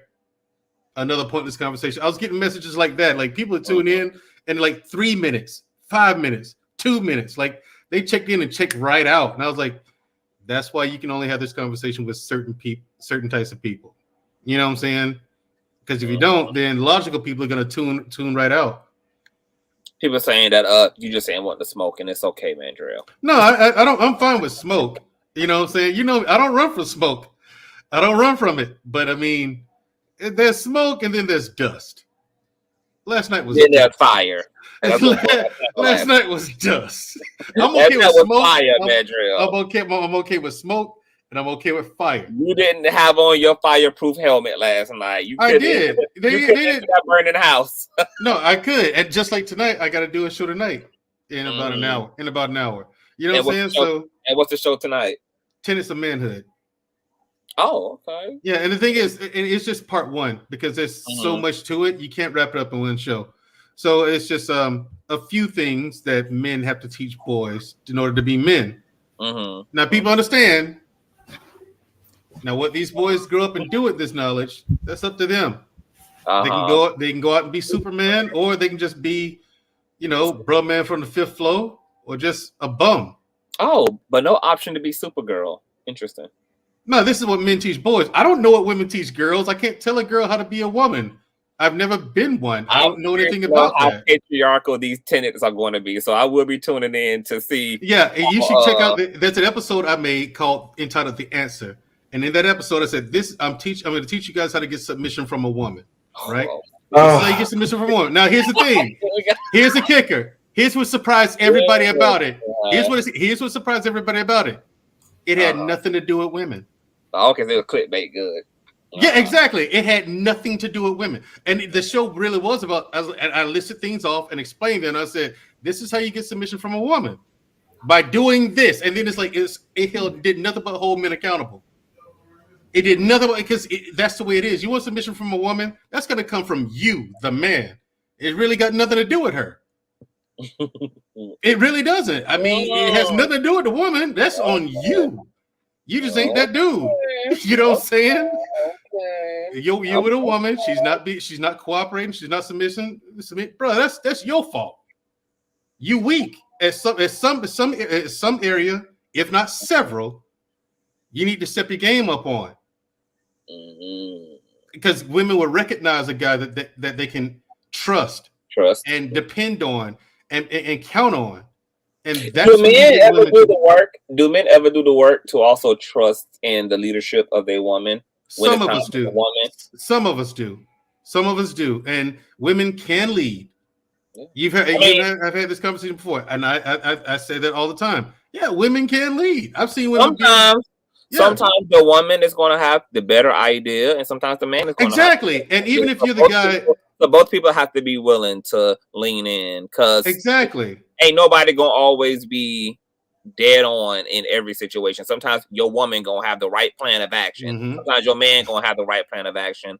But everybody got to give up their ego to see what's truly the most feasible on the table. Exactly, and I said that in the show too. I said, listen. Because one of the things was humility. That was one of the things you had to have, right? And I said, gentlemen, just because it's not your idea doesn't make it a bad idea. It just, if she comes up with an idea that works, not even just works well, but if it's fantastic or it's a good idea, and you know it's a good idea, why don't you just go with her idea? So what? You didn't think of it. That's not even important. The two of you are working towards a goal that you both agree, you're going in a direction that you both agreed on going in.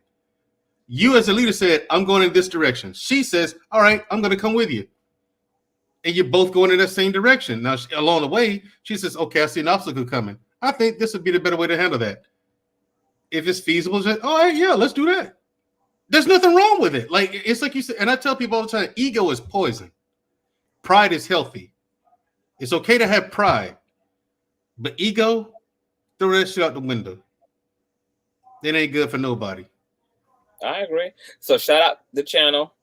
so people can tune in tonight. Okay. Remember, people, pride is health. Pride is healthy. Ego is poison. But check out, you can check me out on the Black Man Unfiltered Network here on YouTube on Wednesday nights. My sister's going to be back. She's been on a hiatus. She's had bigger and better things going on. A blood sister? Yes, blood sister. She's going to co-host with me tonight. Again, she'll be like, she's an actor. And so she's got that and promotions at her job and all kind of good things happening for her. So, you know, she's been off doing that, and now she's back tonight before Christmas break. Well, just so you know, Mandra, if it depends on what I hear tonight, I just might come up there and just cause a little chaos, you know. Oh, logic. But no, it's there are things that, like I said, it's just a small list. It's only about 6 or 7 things. You know what I'm saying? And just, hey, if you want to come up and give me your opinion about it, do so. I don't think you'll find it. Like on that show, the show I did, The Answer, I said, gentlemen, if you think I'm lying, find a woman to disagree with anything I said. Find one woman, and not one woman disagreed with me. And because it's on us, and we got to take responsibility for shit. Amen. I mean, of our shortcomings. You know, you got to be honest about it. To go within. Yeah, I love it. I ain't mad at it. I love it. Okay. Well, we're gonna tune in to the Black Man Unfiltered Network tonight. Get into this 10 or so tenets of manhood. It's not 10, is it? It ain't that many. Yeah, there's a lot more than 10, but this is part 1, just a few of them. Part 1, 6 and 7 tenets of manhood by Mandrell and his sis. They're gonna come through, drop that knowledge. So the Black Man Unfiltered Network. We'll be back tomorrow, Mandrell, to get into more things. Yeah. So keep following this case. And we also got to correspond and get a show together. Yeah, a collab or something. Like we can do a simulcast or whatever. Yeah. But yeah. And it's also at 8:30 Central Time. We're on Wednesday nights at 8:30 p.m. Central. Okay. Wonderful. Yeah. Okay, but we'll be tuning in. Thank you for being here. Thank you for keeping me updated. I'm gonna tune in tomorrow too. All right. This is a hot mess. It really is.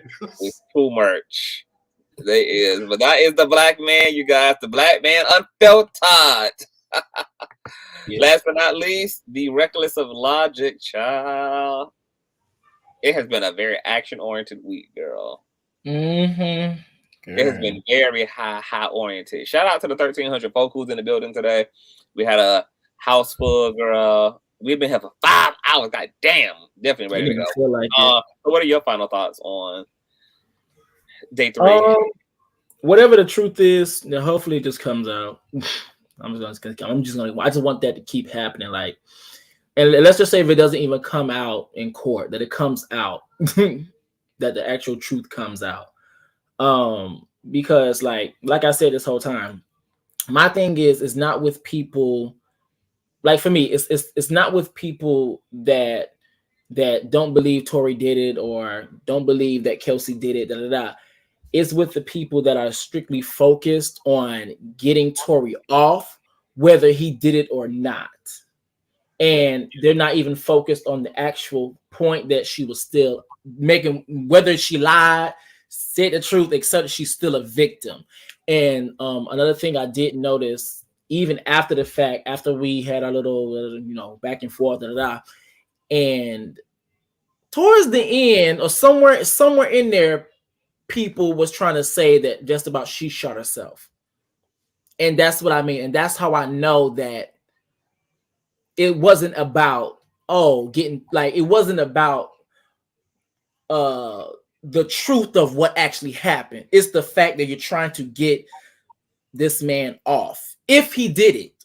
But the thing about it, people authentically do not care if he did it or not. They just want to get him off, because they did.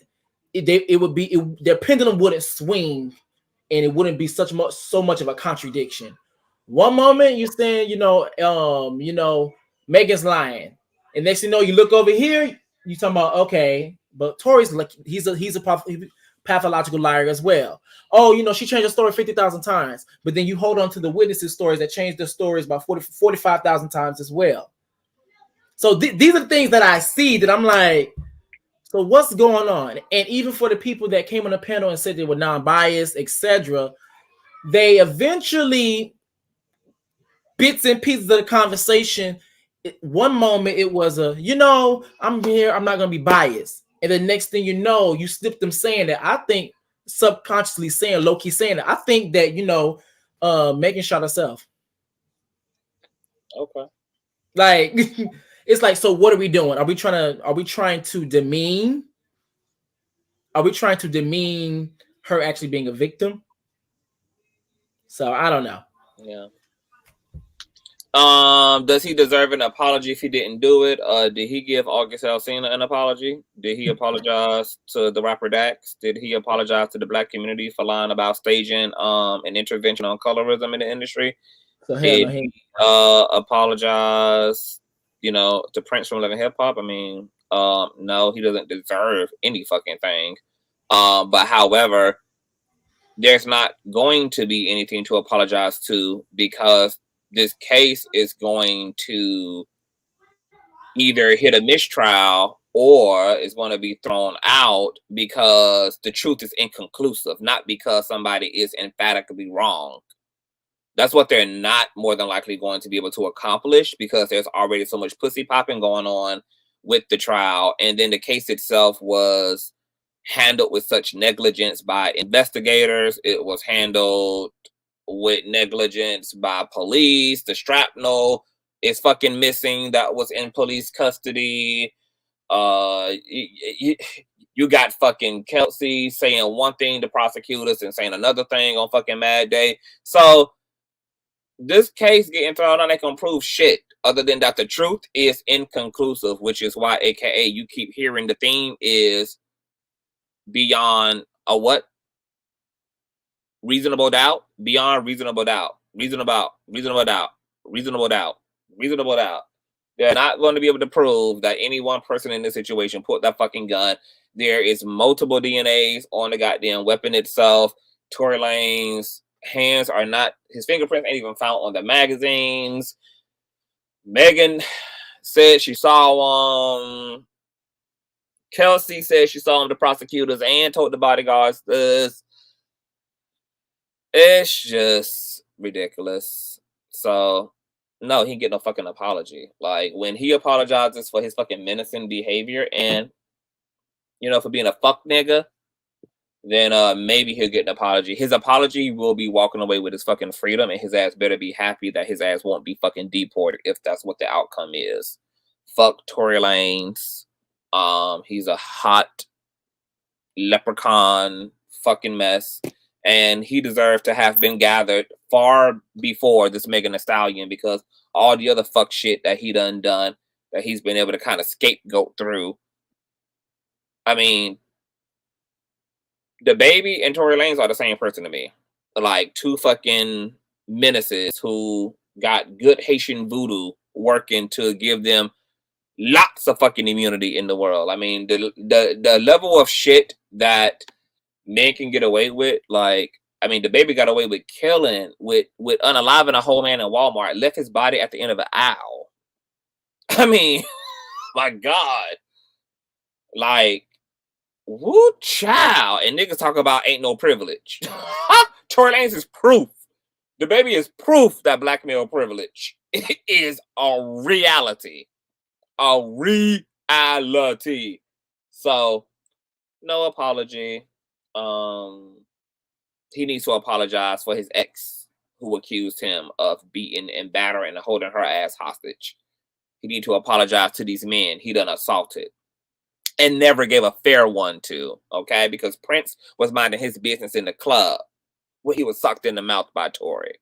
August just got offset and was minding his business on to his next shindig, okay, when he was assaulted, okay? What Tory Lanez needs to apologize is for being a punk-ass, pussy-ass bitch. Okay? Catching niggas off guard, not giving them a fair one, doing the motherfucking most. Yeah. I wish I would apologize to a pussy-ass hoe. Pam says this case is a reality show. If I didn't see it for myself, right, wouldn't even be able to believe it. I think it's interesting. I'm just gonna say this. Corey says, I've noticed that the last year or so, black men in the gay community has so much disdain for heterosexual cis black men. I need you to also ask your question. Wait, I need to also ask that question. Why? Corey, hit the link. Hit the link and talk about it, because you know what? What has been more of a historical precedence is cis hetero black men's disdain for queer men. You know what's been even more of a historical precedence is cis hetero men's hatred and divisiveness of queer black men. That so we finally get one on the board, baby. You better be glad it's only been one fucking year, because we done had to live with decades and centuries of that oppression from you niggas. Drop the link for him. I don't know if you did already. Drop the link, and if he don't, and you got 60 seconds to hit it, or we out. Because I got nothing to do, but I don't want to do this. Okay, so there's the link, Corey. You know, we know that y'all like to tuck y'all dick between y'all legs when it's time to really take the stand. You know, y'all never quite can step into the arena and wrestle with the queen bees in the hives. But here's y'all opportunity, niggas. Niggas Unfiltered, hit the link. Let's talk about it. Let's talk about the last year. Let's talk about this perceived disdain. Let's talk about this perceived hatred for cis hetero black men. Let's talk about it.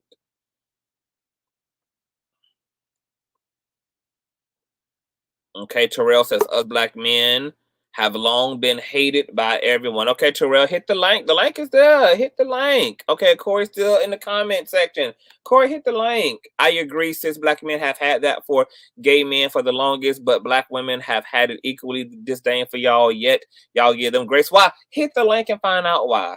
Hit the link, Corey. Hey, you ain't doing nothing but sitting in the chat.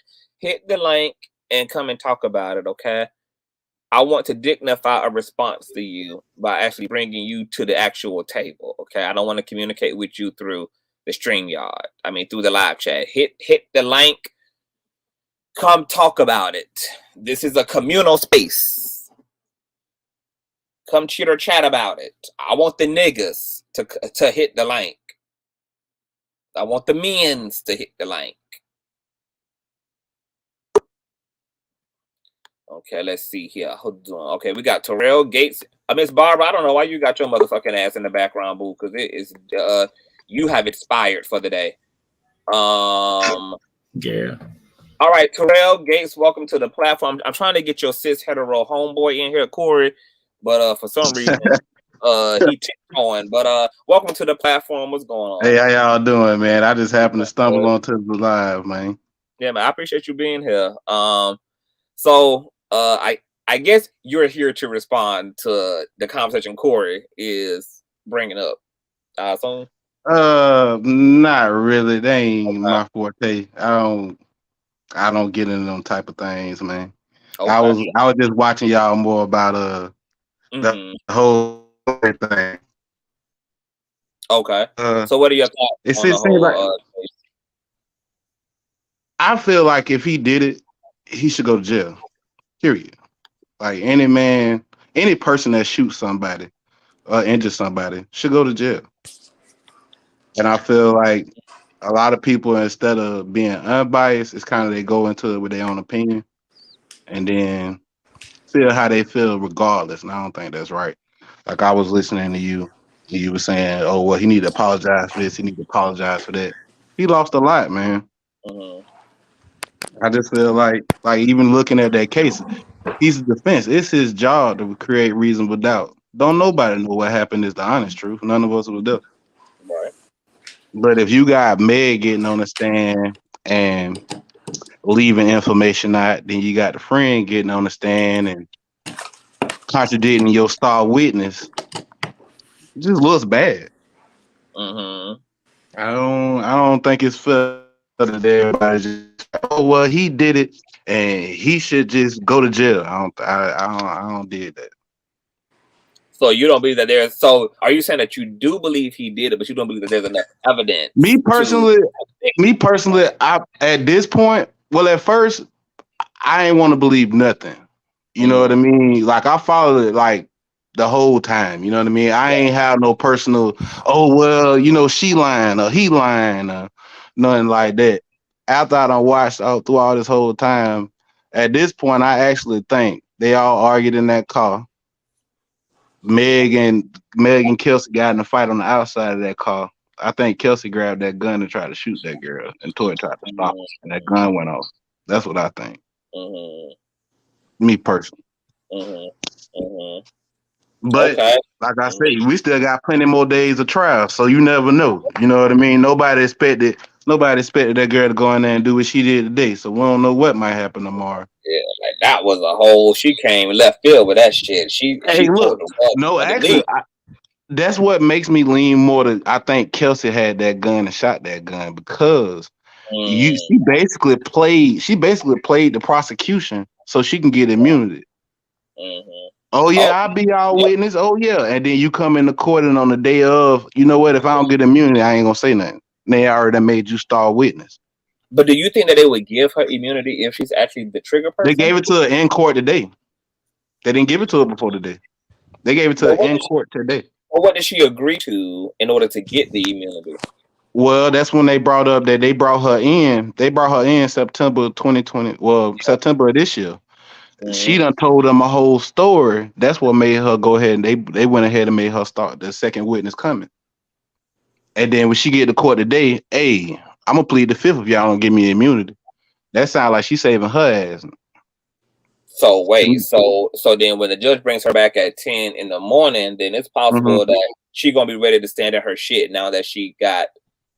Well, no, they actually had to agree, and she had to sign the immunity before she got on the stand today. They bringing her back tomorrow because they didn't even get to cross today. Like the defense ain't even asked her a question. Everything that came out today was from the prosecution asked her questions. But that is what was like. So that's what I'm confused about because they said that she took an immunity deal and they showed the paperwork to the judge for signing the immunity deal. So something that had already been in place. No, they drafted that today. They said that in court. I actually watched everybody. Like I'm not one of the type of people like I only watch what behooves how I feel. You know what I'm saying? I kind of just watched everybody and kind of been watching it all day. I was off today, so I was lucky. But so what you think she's gonna give up tomorrow? So now that she got immunity, I think tomorrow the prosecution has to finish they got to finish their questions, but I think the prosecution just got caught off guard because think about it. If you prosecuting, right, and this was my second witness my seventh witness that I called to the stand, right? Ain't nowhere in the world we gonna talk about the immunity deal in court. Yeah. I'm gonna already have that squared away. I already know what you gonna say, so on and so forth. I think, and that's just me personally, I think she did that to save her own ass so she can really say what she really wanted to say. And she did say that. She said she protecting her. So she definitely made it clear. Yeah. I don't think it was about Tory. Her best interest in the situation. That's why I don't understand people being like, oh, well, this exonerates Tory. I'm just like, this doesn't exonerate Tory. Well, I ain't gonna say exonerate, but I will say that it does his job for him. In a court, you know, it's two different courts we talking about. You know, public opinion and actual court is two totally different things.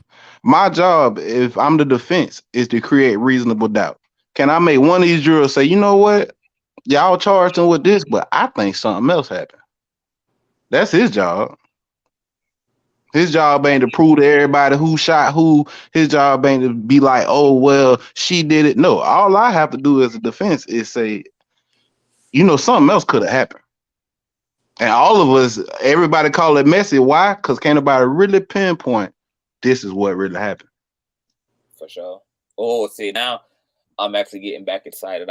I'm actually looking forward now to seeing what the fuck happens tomorrow. Because I'm definitely going to be live and in color reporting on, because we got a round troop who also been in the courts and she's been keeping us updated on everything. She gave us an update on part 1 of what happened, and then she had to go back in for part 2, and so we caught some more of the information from everybody else. But yeah, so that's going to be interesting to play out. I want you to stick around if you can, because I got a feeling that your homeboy is going to need you to back them up on some shit. because we do got Hey, look, I'm an Tory. intelligent person. Certain stuff, listen. I'm a smart man. Certain stuff you might not get me to comment on, but I stick around. All right, so we got the infamous Corey, and we got Kevin Miller in the building. Corey, welcome to the platform. Okay, you trying to trigger up everything and incite this sexuality war. So you will. And so what makes you feel like? Well, first of all, what even inspired you to even make the comment that you made, and then what makes you think that that's been the last year? No, I don't think it's the last year. It's what I've seen for the last year. I'm sure it's been going on for a lot longer than that, but what I've seen in the last year is like, wow. Like there's a video going around where I think Dr. Umar said something about like the black LGBT, like men, and the response to the video was a gay black man. He was said we can't die correctly, we can't do nothing, women lead us, women do whatever. I'm like, and then I started to see a lot more videos like that. I'm just like, I understand where the disdain is coming from, but if we're making progress in the right steps, I don't think you should try, like you admitted a few minutes ago that yes, it's our turn to get licked back. No progress could be made if you're too busy trying to get your lick back. In a society where for the longest that y'all have been marginalized, still are, still one of the most attacked. It's like women right now, like radical feminists, not the feminists, the radical feminists that trying to get their lick back instead of trying to be equal and fix whatever the fuck we did in the back. Okay, well, I was being sarcastic when I was talking about the being a lick back, but the reality is, there's still a lot of work to be done. So a part of that anger and frustration is coming from still yet the strong air of homophobia that's pervasive in the Black community, particularly from Black heterosexual men to Black queer men. Now, I know you had also stated that women, we seem to take it easy on women, and even though women do also participate in their fair share of homophobia and queerphobia and transphobia, they also are the same community that went out of their way to provide a safe space for queer people. They were the only people that oftentimes opened up friendship and opened up socializing with queer people. So if there was any space that queer people could exist in, a lot of times it was with their female Black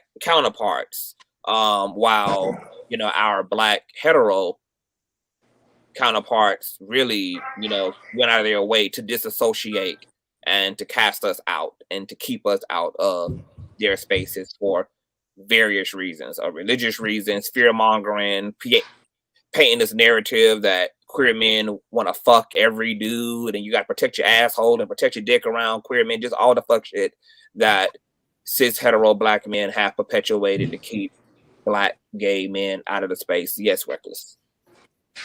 I think another thing is that you did mention Dr. Umar, and Dr. Umar is also the same person that basically feeds people the theory that our existence comes from sexual abuse.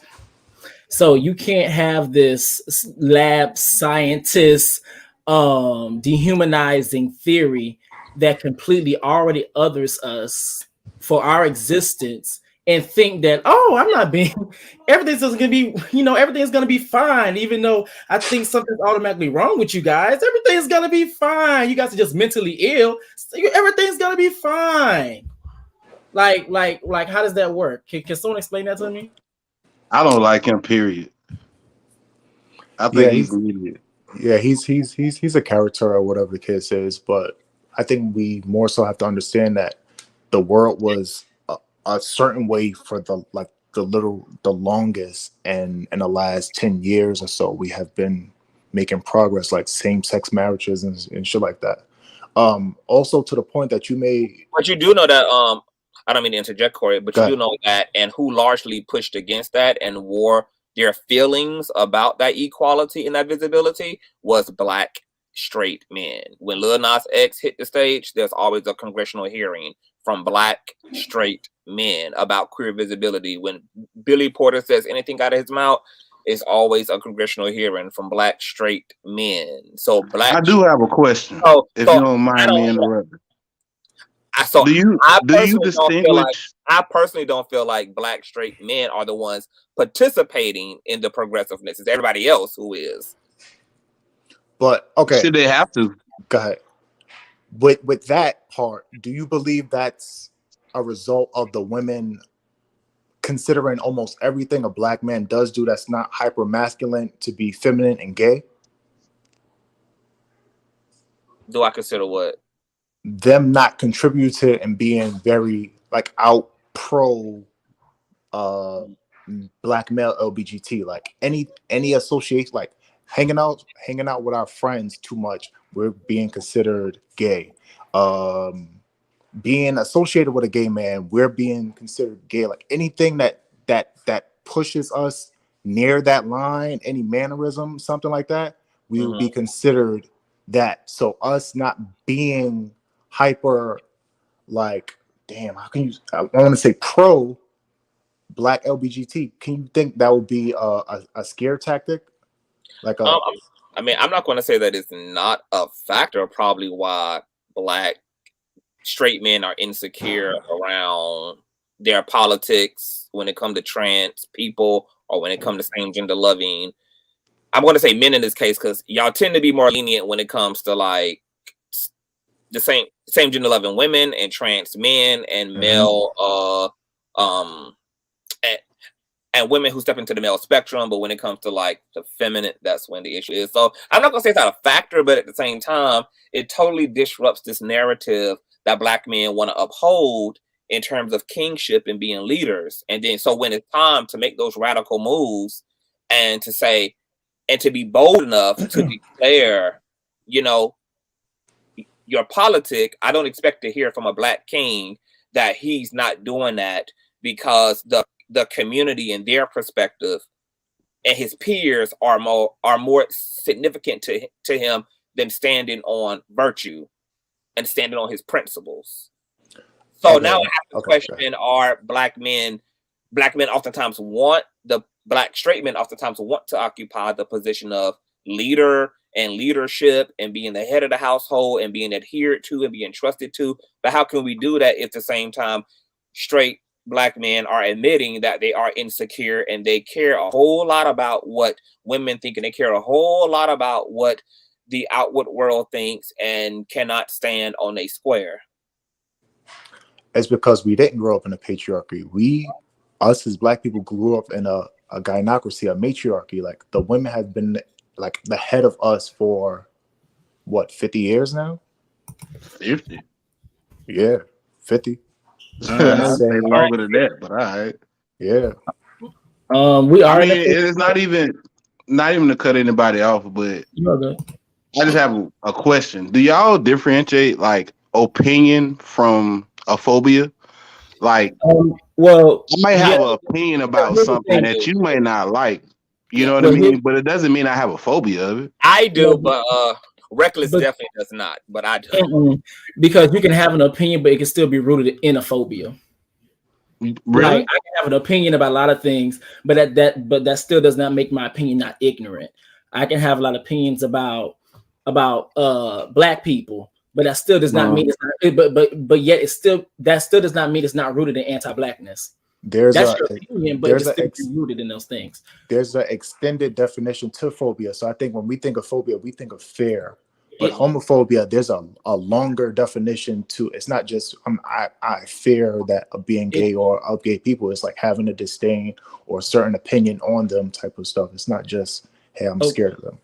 Okay, I want to do two things real quick. Okay, first things first. You guys said we're not in a patriarchy.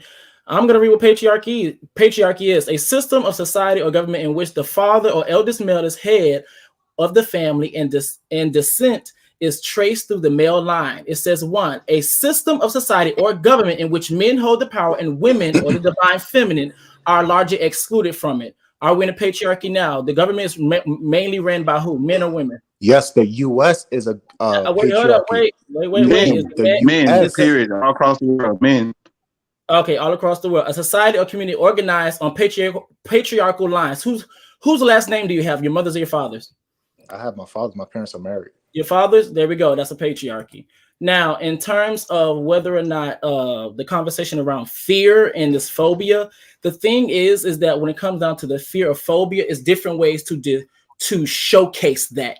Of course, there's the explicit version, which is called the F word, the T word, the actual physical violence, but yet it's also the subtle version of being able to showcase that phobia, which is why it goes back to what I said with Dr. Umar, is when you create these crazy lab scientists theories that are not even concrete, and actually when you break each theory down to its core, they don't make any sense. And what ends up happening, people always have this irrational fear. So yes, there is a fear. Well, I mean, okay, I'll give you an example, right? So my opinion is you should be able to hang. I just want to uli wop off of what Reckless just said, and then I'm gonna get you to complete your thoughts. So,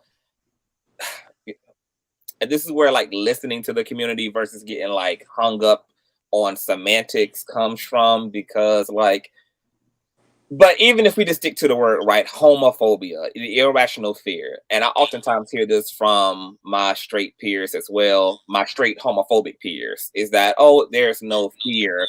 There is fear, because how else do you explain the witch hunt against queer curriculum when the school system wants to introduce history or expand the conversations around gender or sexuality, etc., and then you see this epic backlash from the heterosexual community about that curriculum being a part of history and showing the contributions of queer people to this country, or when it comes to the nuanced conversations around sexuality and gender, etc., and just exposing young minds to the world of sexuality and gender. Not to say that anybody's being indoctrinated, but just having the exposure to the nuance, since young people are going to sit in classrooms and trade hallways and sit on the buses with people who show up differently, and giving them an opportunity to have a concept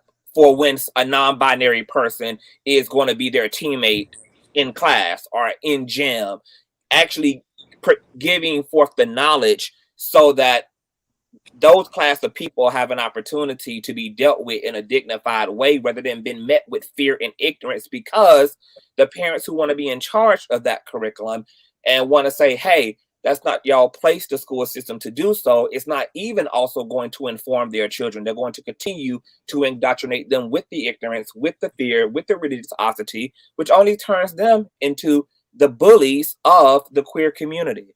So when we say that there's no fear, there's definitely fear, because the pushback in the curriculum is fear-based. Also, once again, anytime queer people show up in television, if they display any openness about, affection toward their same-gender loving partner, there's kissing, there's hug, there's this whole, ratifying of the gay agenda, and oh my God, the kids, and oh my God, they're making us all gay. There's all of this. And literally, I know plenty of gay men, trans women, queer people who literally do not even have the luxury of getting onto a bus and taking a seat without someone assuming that what they are is gay, or finding them strange and then getting up, or partying the red seas in the hallways when somebody is showing up in a way that's unconventional. So if that's not fear, then what actually is that? Because I still think the term homophobia is fair.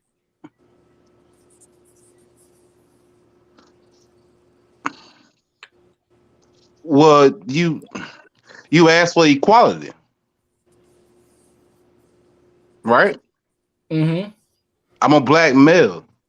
I go in certain areas and I have long dreads. You understand what I'm saying? I look intimidating if I walk up on you. I'm pretty tall. Y'all want equality. Mm-hmm. I agree with that. I don't feel like well, I'll back up. Back to what you said, because actually what you said was really where I was going with it. I have an opinion that anybody should be able to love and live freely in this world. Whoever you love, it doesn't matter. It ain't my business. What you deal with sexually and what you do as an adult, It's completely your business.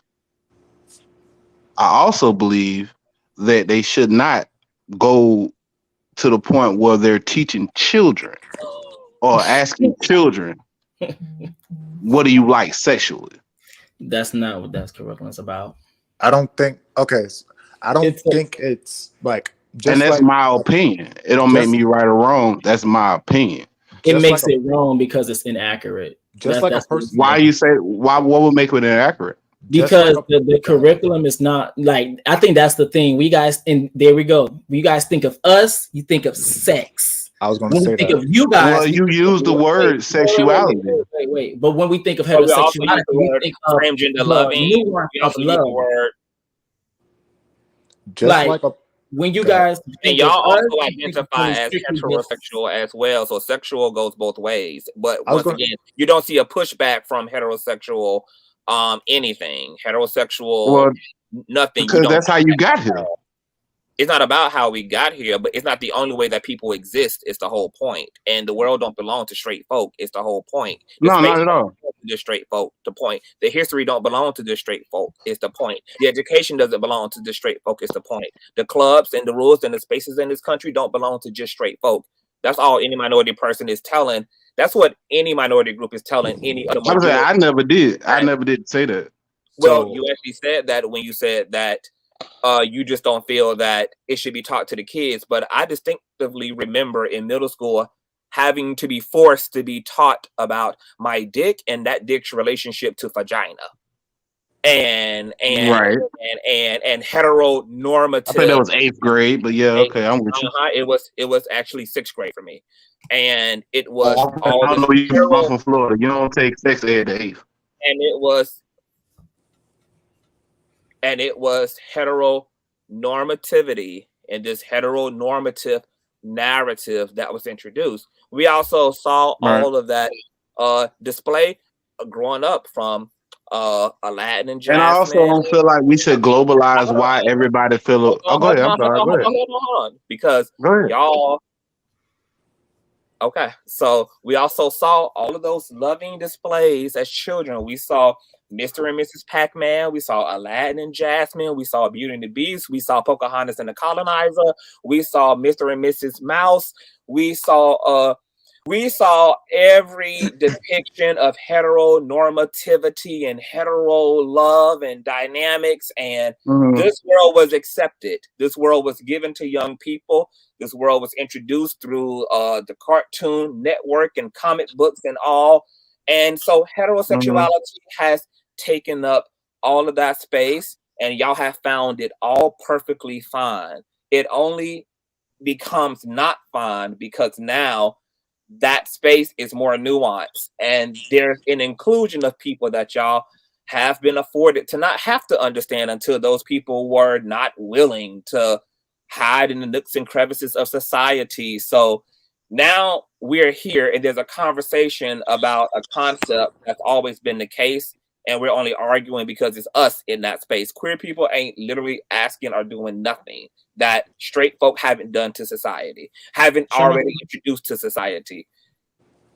Nothing. Yeah, fully agree. But I feel like that's globalizing because maybe my life is different from everybody else, but I grew up with gay people around me and my uncles or whatever the case may be. I don't know, maybe my vision or my vantage point is different from others, but you can't. I don't feel like it's that way. You can't say that you can't say that you agree with everybody should be loved and that you grew up around like gay people and stuff like that. But I have an issue with it be taught to kids because kids. No, I can't say that because I have children. You can't because what do you mean I can't? You can't because you're teaching them something that's heteronormativity. You're teaching them something that they may not be, and they might be taught this is wrong. And that, like you saying, your kids try to get the approval of a parent. They cannot be living their truth because they're trying to appease you, and they're suffering inside. When I said that, I mean it only in that's not a school's job.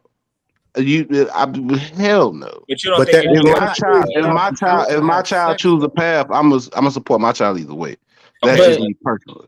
I wouldn't care if my child chose. I have let me girls. introduce If something. my child, go ahead. I'm sorry. Go ahead. Because it's going to end. Because this is the thing.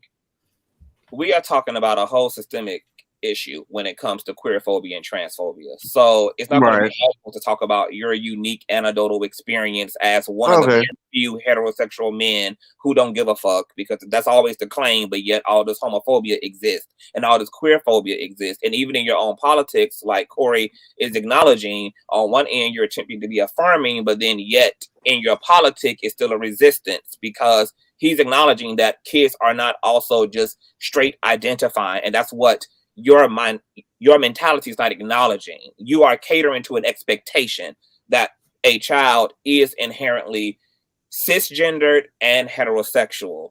But we know that young people are also identifying as same gender loving, but so when you say don't be taught to the kids, you are looking at kids as a monolith, and that's exactly what the pushback is. Children are not a monolith.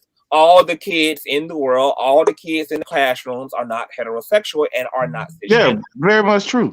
But I feel like that's something that should be decided upon when they're ready. But not when they're 5, not when they're 6. When I say children, I'm not talking about when I say children, I'm not talking about somebody that knows right from wrong. I'm not talking about a 13-year-old, 14-year-old, 15-year-old. I have a cousin right now that's transsexual. We've been knew he was gay since way younger. You understand what I'm saying? And it's his choice, and we support that.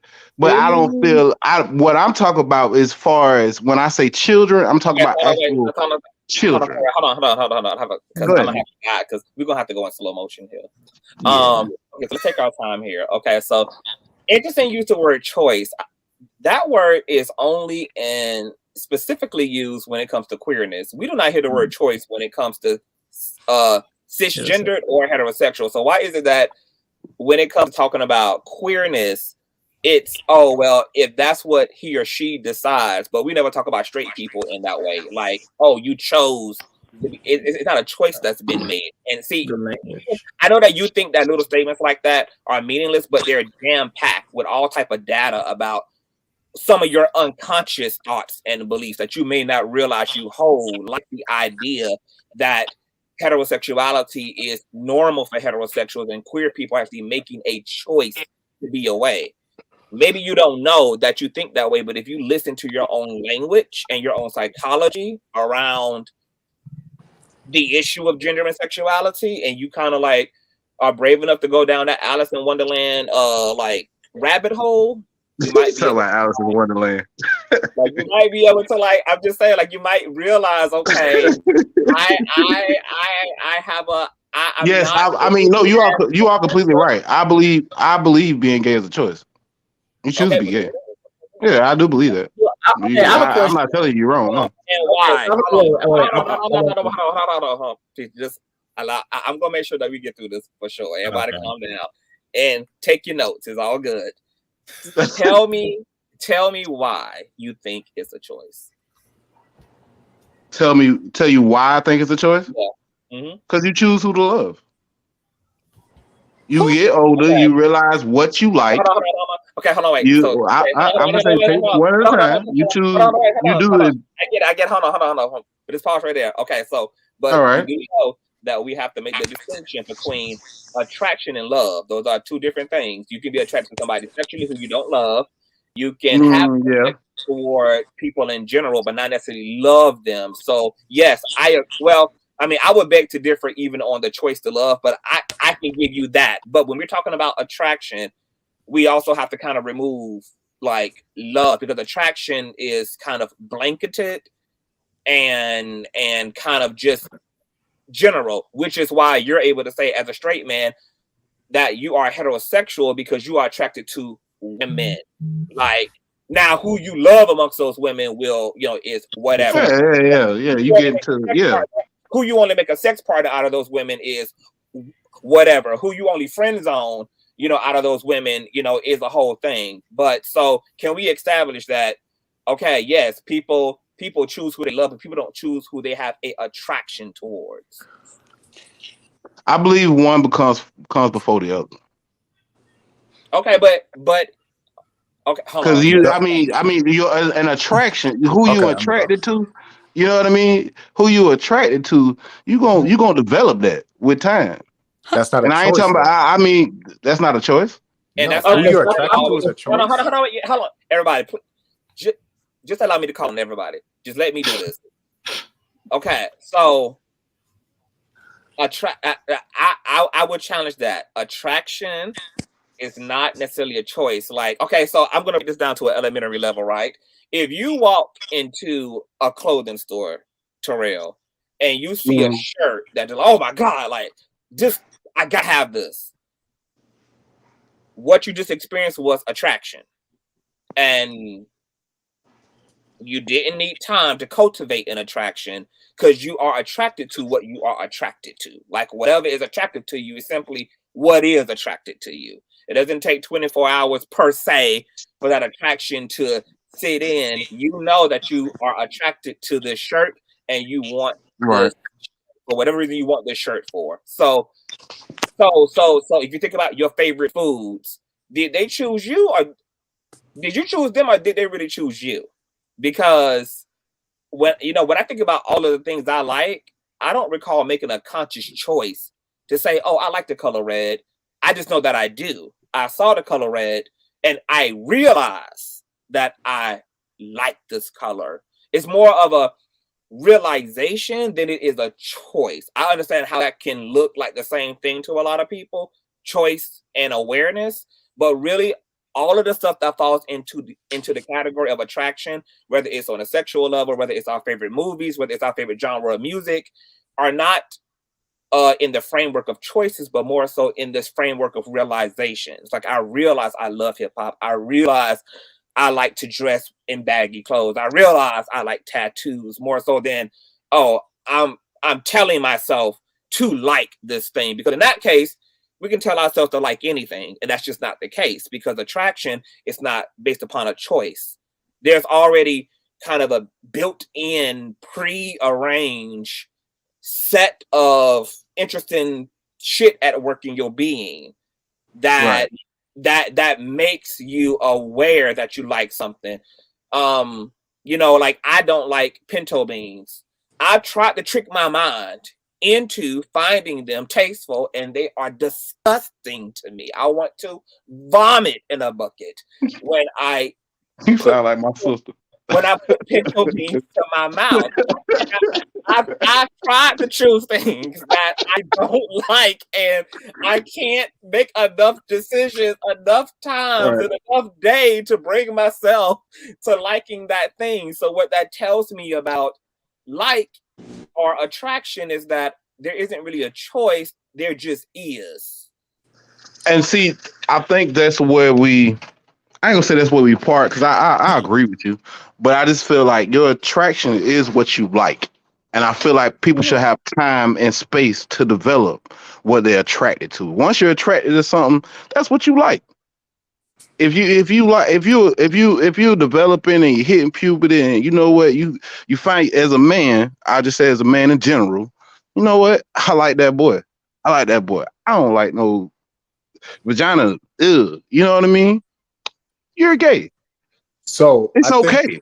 I think your confusion of attraction and choice is based on action. The choice to choose to do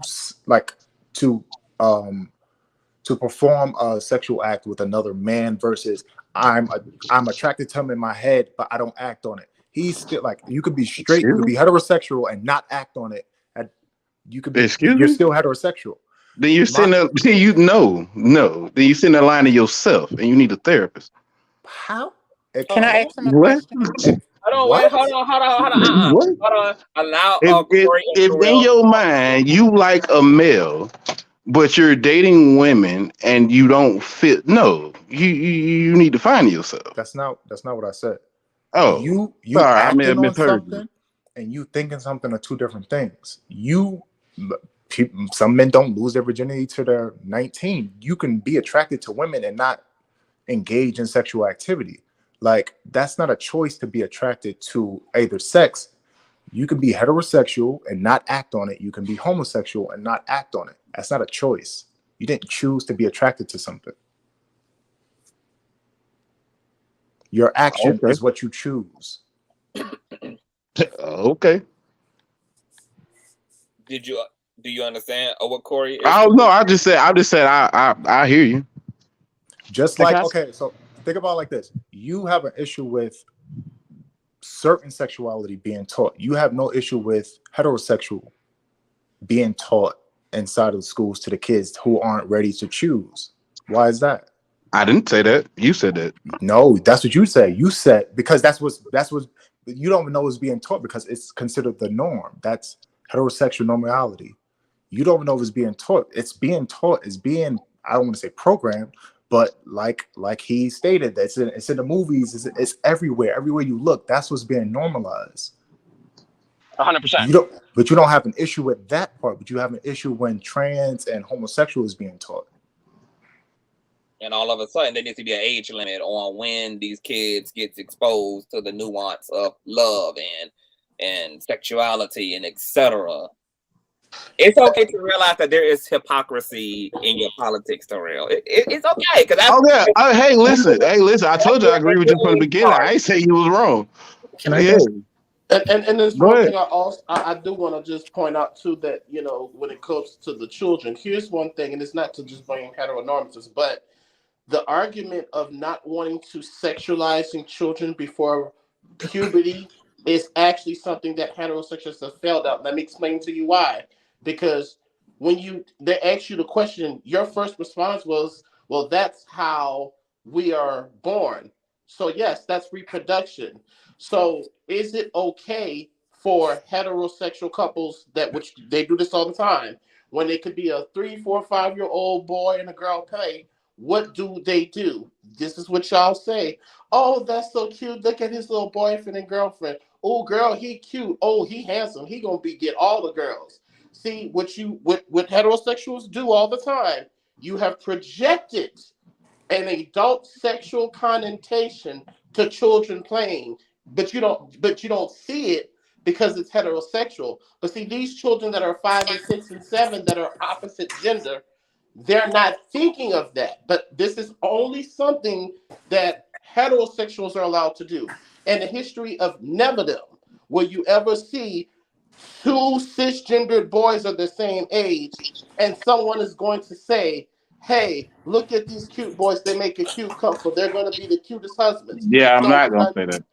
Right. So, but this is what I'm saying. But that's consistent in the dominant society, though. This is something that heterosexuality has over-sexualized children before anybody has. So that's what I'm just gonna point that out to you. Are you only concerned are you concerned that, oh, it's okay to sexualize children as long as they're heterosexualized?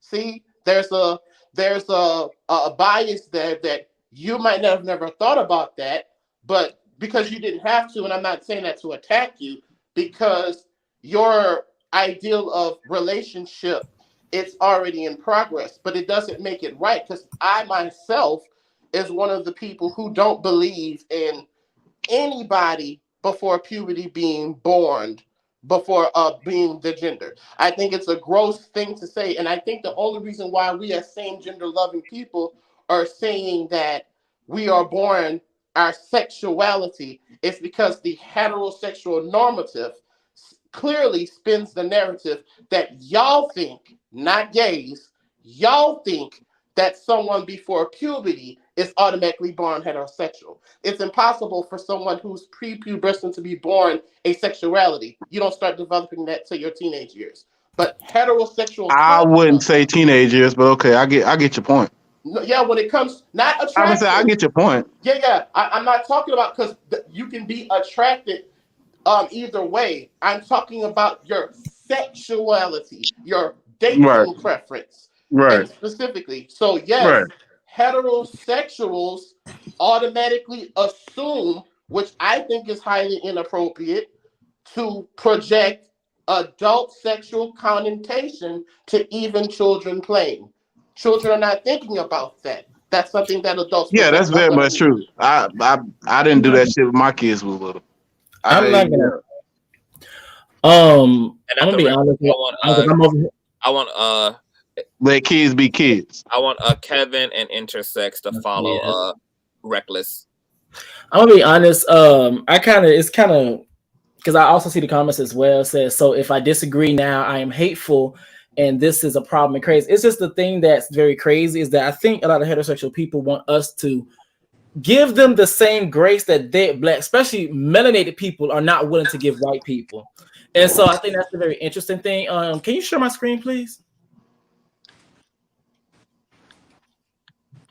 And this is the thing that I'm talking about, is that if you have no issue with this being showcased, but then yet you also have an issue with homosexual representation in cartoons as well, that shows a bias. And a part of homophobia is that it comes with a fear, an irrational fear, which also shows up in your politics, which also shows a bias. So yes, if you have a problem with if you don't have a problem with this, but you have a problem with homosexuality being showcased in the exact same cartoons, then yes, you have a bias.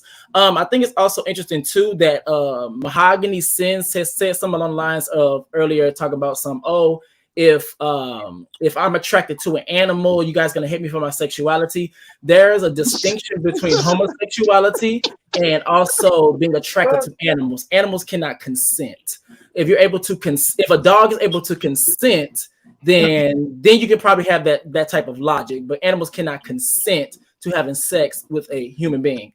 Another thing as well too is that this whole thing about choices and yada yada. Here's the thing. In order for something to be a choice, you must have options. Now, in order for things to be an option, you must feel or be attracted to both gender sexes, which means that essentially everybody up here essentially has been pansexual or bisexual, but we all made a conscious decision to either be straight, gay, or etc. So I'm going to ask all the heterosexual men up here, have you guys ever had like any feelings for a man but never acted on it? Me personally, I guess I'll answer first. I don't know who all gay and who not. Me, no. Okay, so you said no, Terrell? No. Right here, no, me neither. But can I chime in a little bit, like 10 seconds? Yeah, okay. I think even bisexual, I don't think that's a choice either, because you're not choosing to be attracted to both sexes. Like that's just what you're attracted to. What? Yeah. So but the thing that so the point I'm proving is that in order for things to be a choice, you have to be attracted to those things. And essentially what people, what heterosexual people don't know what they're doing, specifically men, because I think women are more fluid with their sexuality in society. But when it comes down to men, what they're essentially saying is that, okay, I am attracted to men up here, and also I've had these feelings, but I made a conscious choice to exclusively sleep with women. But we all know that's not the case. So that's another bias that comes up. And this is what when it goes back to Dr. Umar, when I referenced that these mad lab scientist theories that creates rhetoric that stimulates fear. And so and another thing I also think is very interesting too is that a lot of times when we get in these conversations, people say things along the lines of, children need to be children, or say something along the lines of, these things need time to develop. But my thing is, how can these things even get time to develop when there's a whole bunch of heteronormativity literally surrounding the whole globe? Like from gender reveal parties, from the showcase of marriage, heterosexual marriage, from the heterosexual representation in movies and TV shows, from the heterosexual representation we literally see in our families. So how can these things actually genuinely develop when there isn't a fair showcase of the diversity that's out there? I think conversations like this. Not even just conversations like this. You grew up in the era of what you're talking about, and you still came out gay, right? Yes, yeah. but that's the point. It's not a choice. Because it's not a choice, exactly. Like we grew up in heterosexual families, had grandfathers and grandmothers, mama and fathers. We was raised with profound heteronormative influence. It was everywhere in our reality. Some of us didn't even know any gay people until we were grown people. We didn't even have access to queer people, and yet we were queer ourselves. And then you end up choosing to go with what you was attracted to. Okay, so you Right? are kind of like acknowledging like both sides of the argument, which I don't really mind, because on one end you don't realize you're talking about attraction, which is innate, and then you're talking about a choice, which is to act on what's innate to you. So you actually are kind of closing the gap fully. I don't know if you realize that, but you didn't dispel any of our arguments by. Oh no, I wasn't trying to. Oh, because this is for me. This isn't an argument. I like to just have conversation. I like dialogue. You bring up you can't understand nothing if you don't have dialogue. So, but you bring up choice to say what then though? So if attraction is innate, I mean, then so what? Somebody chooses to act on what's natural to them. The same way he just said, "Oh well, you know, somebody can be attracted to a male, but in his mind, he just date women, right?" But at any point, he can choose to just go with what he's attracted to. But it doesn't change the fact that he's attracted to both and didn't make a choice to be attracted to both. He's just only acting on one sex as it relates to his attraction. But he didn't decide. Like, ain't nobody wake up and say, I'm going to be attracted to men and women. I don't recall ever asking to be attracted to men. Right. I don't think that heterosexual people woke up like Reckless is saying. In order to choose, it means that everybody has to be starting off with both choices or both attractions, which is an attraction to both sexes, and then you consciously say, you know what, I'm gonna go one way or the other. Oh yeah, I get what you're saying. So since that doesn't actually happen, and no straight person is willing to say that they started off as bisexual and made a conscious choice to be attracted to the opposite sex, they argue the same thing that we argue, that their attraction comes natural to them, that you just realized you had a affinity toward the opposite sex. It's not something that you like sat down and decided in yourself to be attracted to. Right. I get you. Me personally, I don't know. That's just, it's just, I just always felt like it was a choice. Like that's just how I felt about it. You know what I mean? And, you know, I don't feel like nobody should be demonized or put to the side or not treated, you know, a certain way because of what they choose to do with their personal life.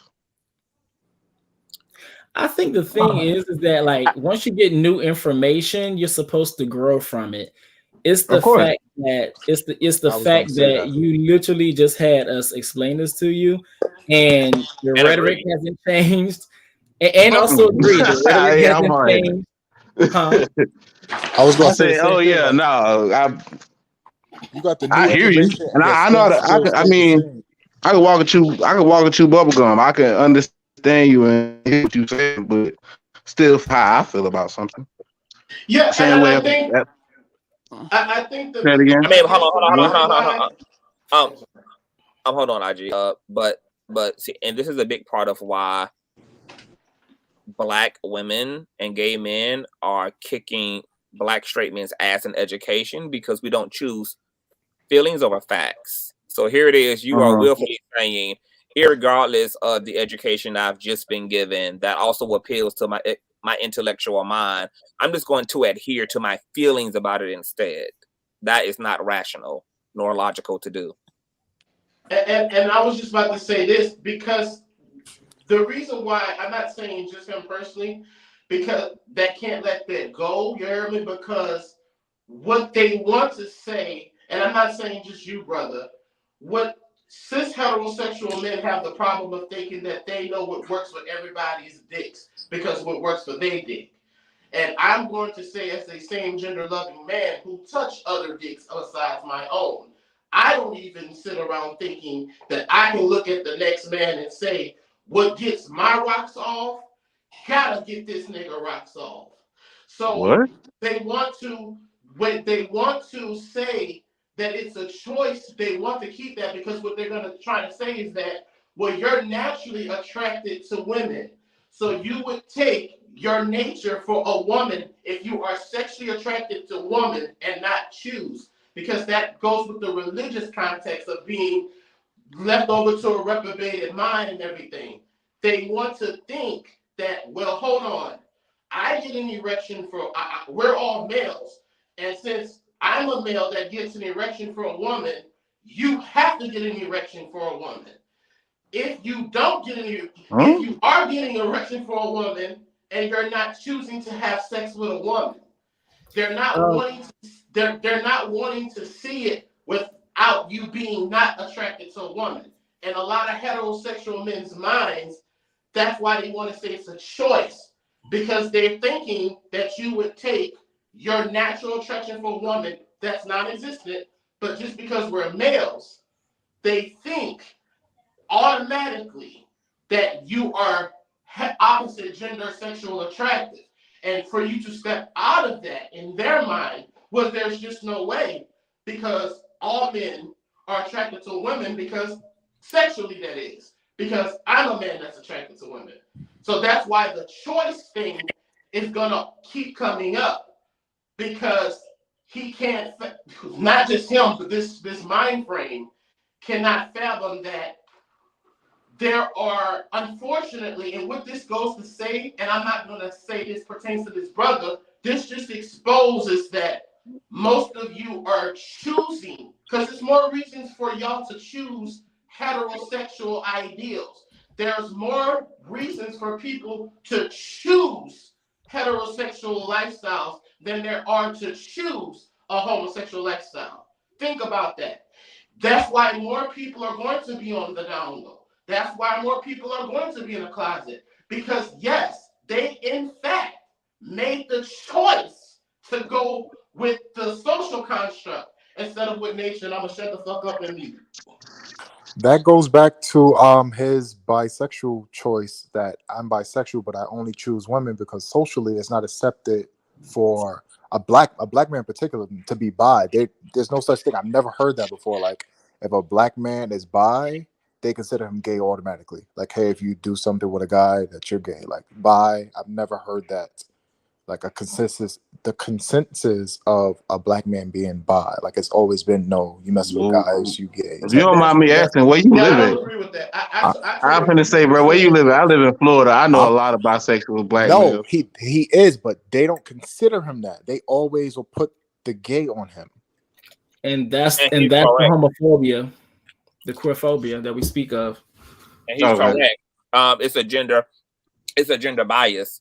When women claim bisexuality, they are afforded the luxury of still being seen as legitimate heterosexuals, even if they claim they've had same gender loving experiences in college and high school or throughout their experiences. They're able to recoup back to heterosexuality without any real pushback from society about that. But if a man claims to be bisexual or even admits that he has had same gender loving you gay, even though he doesn't identify as a gay man, automatically the culture title him and deem him as a gay man irregardless. You explained it way better than me, but yeah. Always. I'm gonna say that makes. But I'm gonna say, bro, what? I know. All right. Yeah. Okay. I hear you. Yeah. And who's speaking here? Is that Terrell? All I said was, I hear you. Yeah. Okay. So I said, you explained it better. I can't see your name up here. Okay. Kevin Miller. Yes, sir. Okay. Welcome to the platform. Your thoughts? How you doing? On this conversation.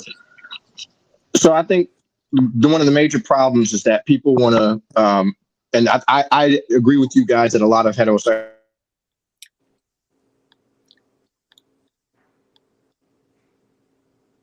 Can anybody hear Kevin? Nah. I would say, bro, better fix your Wi-Fi. I tried to turn him up, but it ended up fucking up his audio. Kevin, if you can hear me, do me a favor. I'm gonna have to kick you out in order to let you come back in. So I'm gonna drop the link back in the chat. Hit it and come back in because we can't hear you now for some reason. I tried to raise his volume and then I end up fucking him up. Okay, so Corey, back to your disdain. Well, hold on. Intersex exists. Welcome to the platform. Your thought on this conversation. How you doing? I have a slight question, then I have a full question for Terrell. Okay, the first question, he said that he support or he accept his transgender cousin.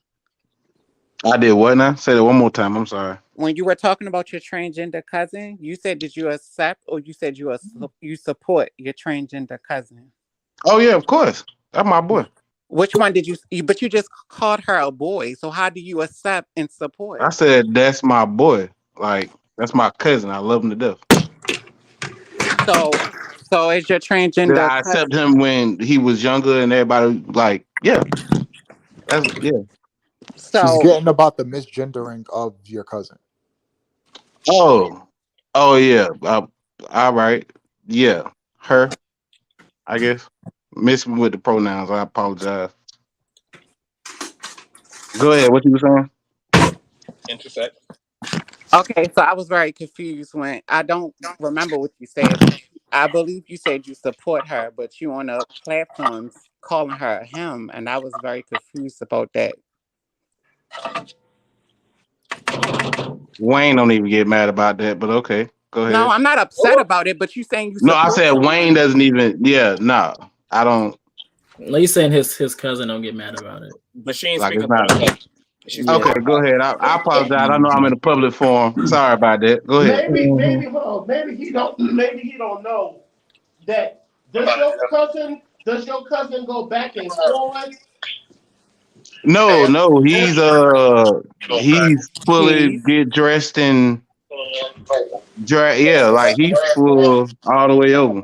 Like every day. Oh, I mean 24 she. I'm hours a sorry. day? I ain't mean. Hey, listen. Don't. No, I'm not. Don't come for my neck. I ain't being I'm honestly not being disrespectful. No, I'm not trying to beat you. No, I'm not trying to beat you up. I was just asking the question because maybe you're confused if your cousin is a cross-dresser most of the time or is androgynous or that because sometimes, you know what I'm saying, it's a lot for some people that's new to open up their mind to it. I'm just saying, I was just thinking, maybe you were calling your cousin he because your cousin still identifies as a male, but you know what I'm saying, he likes to No. I think he identifies as a girl. I listen. I don't ask all them type of questions, but I know every day he wake up, he get his nails stay done. You know what I mean? He ain't no back and forth with him. Okay. But go ahead. What was your actual question? Okay, hold on for 1 second. Mahogany, you got way too much to say to be this incompetent with hitting the StreamYard link. It's really not that simple, brother. It's going to ask you for permission to use your microphone and permission to use your camera. Once you give it permission to do so, you will be allowed to either cam up or to choose a selfie from your photo gallery to use as an avatar. And then it will prompt you up backstage where I can pull you up. So just follow the Blue's Clues, honey. So now that we've gotten established that it seems that Terrell is actually confused about his cousin's identity, is there a follow-up question, Intersex? What did you want to ask me?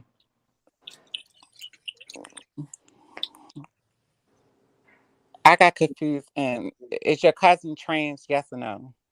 Yes. Okay, so saying her dead name and calling her he is not supporting her. I don't understand why did you bring it up if you turned around and then disrespected her right after you said. Okay, I'm gonna say this one more time. I meant no disrespect to anybody here, but when me and my cousin talk, when I talk, I say his name's Wayne. I still call him Wayne. I don't know his other name. I don't know what everybody call him. I call him Wayne. I just said he. Okay, so I was just talking. If you took it as disrespect, excuse me. What do you think learning about your cousin real name now or change name and using your cousin's proper pronouns? Like when you think that would be more supportive and making them feel more welcomed? Sounds probably, like he don't not. care. I don't know if he cares. I don't even know if he cares, to be honest. But I don't know. I ask him next time I talk to him. Do me look, not for us. I would say next time I talk to him, I ask him, but I don't think he cares. We've never stopped the conversation to be like, oh God, you disrespected me, whatever. Okay, so I understand. most transgender women who have a great relationship with their heterosexual cousin don't correct their heterosexual cousin because they don't want to have that battle of going back and forth with them. But to me, if you said that you support and you brought the conversation up, that means you had conversations about the situation. How you going to support something that you don't even know how she identified? You don't even know her female name. I don't even know if he has one, to be honest. If she's transgender, I don't know. if she's transgender, you say she's transgender. What you mean if she don't have a female name? Is she I supporting? don't. I've never asked. I don't know. Okay, so you saying I that was you like, supported her? I don't know. So you I saying that honestly you just don't supported know. her, I but can was actually irrelevant? message him now. I don't know if my thing will come down and ask him. What you were saying? Go ahead. I'm sorry. I didn't hear your last thing. Invite your cousin to the conversation if your cousin is available. Actually, I'm going in my messages now. Can y'all still hear me? Because YouTube is I had to drop YouTube. Okay, so while he's looking, can I say something? Yes. Okay, so it's been 24 hours since I've been trying to get on, and I was very confused of what kind of approach I was going to have. I do want to say while I'm speaking, can no one please interrupt me? Because okay, so I'm about to be 35. I had surgery 2 years ago. In the process of me getting my name changed and et cetera, I found out from my first birth certificate that F was on my birth certificate. So when the conversation you were having yesterday, and you were, I feel like that I can talk on different. I live different lives, like all the lives that you were talking about. So I had a lot of good points yesterday, but I waited like 9 hours. So, but anywho, the only reason why I said something like that, because the only reason why I responded to him first is because I'm still going through things like that with my family. It's cousins that I'm very close and tight with that, like real tight with, that is heterosexual, that, I'm their god, I'm the godparent of their child, and et cetera, et cetera. But when it came to the time for me to have conversation and defend myself and told them what I wanted to be called and told them how I wanted to be respected, they did not want to hear me out. That created it messed our relationship up, because when I was asked to be the godmother, they said that they were going to allow me to tell that child about me.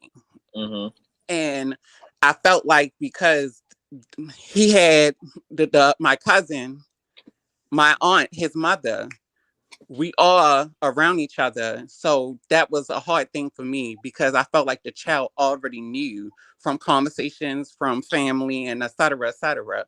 So I distanced myself from my goddaughter for that reason. But I was attacked multiple occasions because I don't have a relationship with my goddaughter. But they didn't realize that they were the reason why I didn't have a relationship with their goddaughter. Because when they asked me to be the godmother, that wasn't a conversation that I brought up to them. They said that I was going to be allowed to tell my truth to the child when I felt that was right. What? Oh, because I'm on StreamYard. Okay. I'm on StreamYard. Welcome, Mahogany, and thank you for following the Blues Clues. I will mute you until I get to you, but thank you for being here. Can you hear me? What, Mahogany? Can you hear me? Yeah, I can hear you. Okay, good. Okay. Continue, intersex. So to make a long story short, my last interaction with a cousin that we were tight, like real tight. I said I had the surgery 2 years ago. I haven't seen them in years because I distanced myself from them, because I did not know how to open my mouth to defend myself, because I allowed them to call me something that I no longer wanted to be called, because every time I tried to speak up for myself, it was arguing back and forth. And that was another reason why I didn't jump into the conversation yesterday, because I don't want to yell back and forth. I don't want to scream and yell. I want to have a conversation like an adult. I hear your side, you hear my side. But the first thing they ask me when we sitting down playing cards like we usually do is, so what you gonna tell the guy that you have sex with about your situation? What? I'm like, what are y'all asking the question? That question led to the topic, the number one topic, Dwayne Wade's child, and et cetera, et cetera. I no longer have a relationship with them because it was a whole yelling, battling match back and forth of them of me trying to teach them my life, of me trying to teach them what I have learned about my life, and et cetera, et cetera. So when he said that he support his transgender cousin and then called him he, then gave us his dead name, to me that was disrespect. How could you support someone that identify as transgender and then you go straight and said he? I think the confusion with heterosexual men, the confusion is basically they are afraid of change. It doesn't matter what I do. The main issue with the back and forth with me and my family is it's going to take time. It's been more than a decade. If you haven't tried, it's never going to happen. I'd rather you be honest with me and say you can't do it than keep lying to me saying that you need to try. And I'm going to end this like this. I have a great relationship with my father. We always had a great relationship, but our relationship is better now. But my father, we just had this conversation last week. He told me that his friends applaud him for the relationship he has with me. But the issue that I had with the applaud was I feel like what they said was great, but I feel like they worded it wrong. They said that they don't understand how he has a great relationship with me. And I'm like, it's not for them to understand. Here's a battle match with me and my father. I said, Daddy, I'm not saying what they're saying is not right. I'm not saying what they're saying that they didn't give you positive feedback. But I'm saying that me and you're my father. It's not for them to understand. What it's for them to do is respect. Respect me. Respect that you and I have a relationship. Respect when you have a wedding, when you have anything, your anniversary, I'm going to come through. Well, thank you for sharing that. For one, intersex exists. I think that you brought up a very profound point for our heterosexual peers because of what you pretty much highlighted, and I hope Terrell, who's back, can really hear this. Yeah, I heard her. Okay. Can I say one more thing? Yes. I lost my grandfather last year. I just said that I had the surgery 2 years ago. Mm-hmm. My grandfather says to me, I feel like I did everything the right way. I was very respectful to my family. And I can't believe I'm saying this. But my dead name, I'm named after my father, who's named after his father. Before I got my name changed, I asked for their blessing to change my name. I was going to get my name changed regardless, but I felt like I asked them for their blessing. What disturbs me is they both gave me their blessing, but did not call me by their name. Why didn't you speak your mind? But to end it off like this, my grandfather died last year, a week before he passed.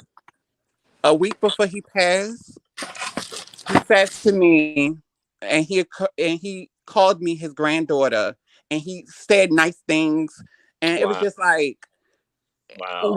When he talked to me about that, I knew he was going to die. It took you a week before you died to see me, to respect me. Yeah. Like, But girl, he did. He gave that to you because he knew what that meant for you and him, and he did not want to leave this world without doing that. He wasn't going to let you live the rest of your life without him giving that to you. Yes, I understand that and I accept that. But the thing about it is, and the only reason why I came up here, which I would never do, is because don't wait for it's too late. Yeah. This could be your Dwayne Wade's child, could be your daughter, can be your cousin. And the last point that I have lost a lot of sisters in the community, and I hate to go around people's sisters and aunts and mothers. And I heard so many stories how you didn't accept your child, but you are able to accept me. Yeah. And your child is no longer here. Yeah. Yeah. But that's all I had to say. That's not what I was planning on saying. No, I'm glad you shared that, Boots. That was meaningful. You gotta get it out. And I am sorry for the loss of your grandfather. That is an amazing testimony, but it's also it's a lot of important things in what you said as well. So I want to ask the heterosexual men on the panel something, like, in listening to Intersect, do y'all understand that a lot of trans individuals have dealt with so much disrespect that they've normalized it and actually feel like they're inconveniencing you or bothering you to actually ask for respect?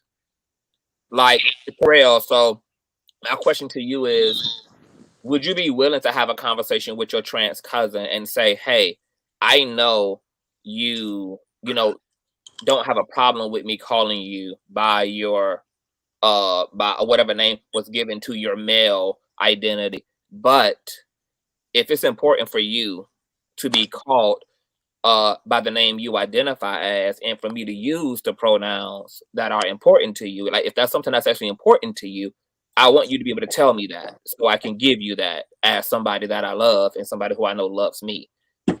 Yeah, for sure. Okay. Well, it doesn't bother me that it doesn't bother me to have to, you know what I mean? But that's just not how I'm built. And by the way, I actually found out what his name is. It's Dewanya. He changed it to Dewanya. He said he paid $200.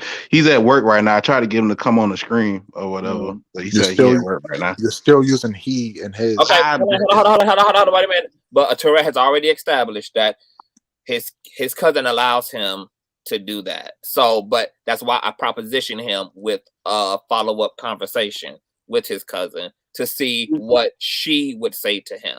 And if she knows that she has the opportunity and she's given the opportunity to be called the proper pronouns, and Terrell is willing to do that, but yet she says, hey, cuz, it's really not important to me, I'm comfortable either way, then that's what it will have to be. But we just want to make sure that she at least gets the opportunity, because to what Intersex is saying, a lot of us have put up with so much resistance that we just don't push the issue, and we kind of think you give us. So sometimes even the bare minimum will make work for us, rather than asking for what we really feel we deserve and asking for the very same respect that we show to you all. So sometimes out the gate, and avoid that and just leave it how it is, while still feeling disrespected and still harboring resentment and feeling away because we're not really getting what we really need from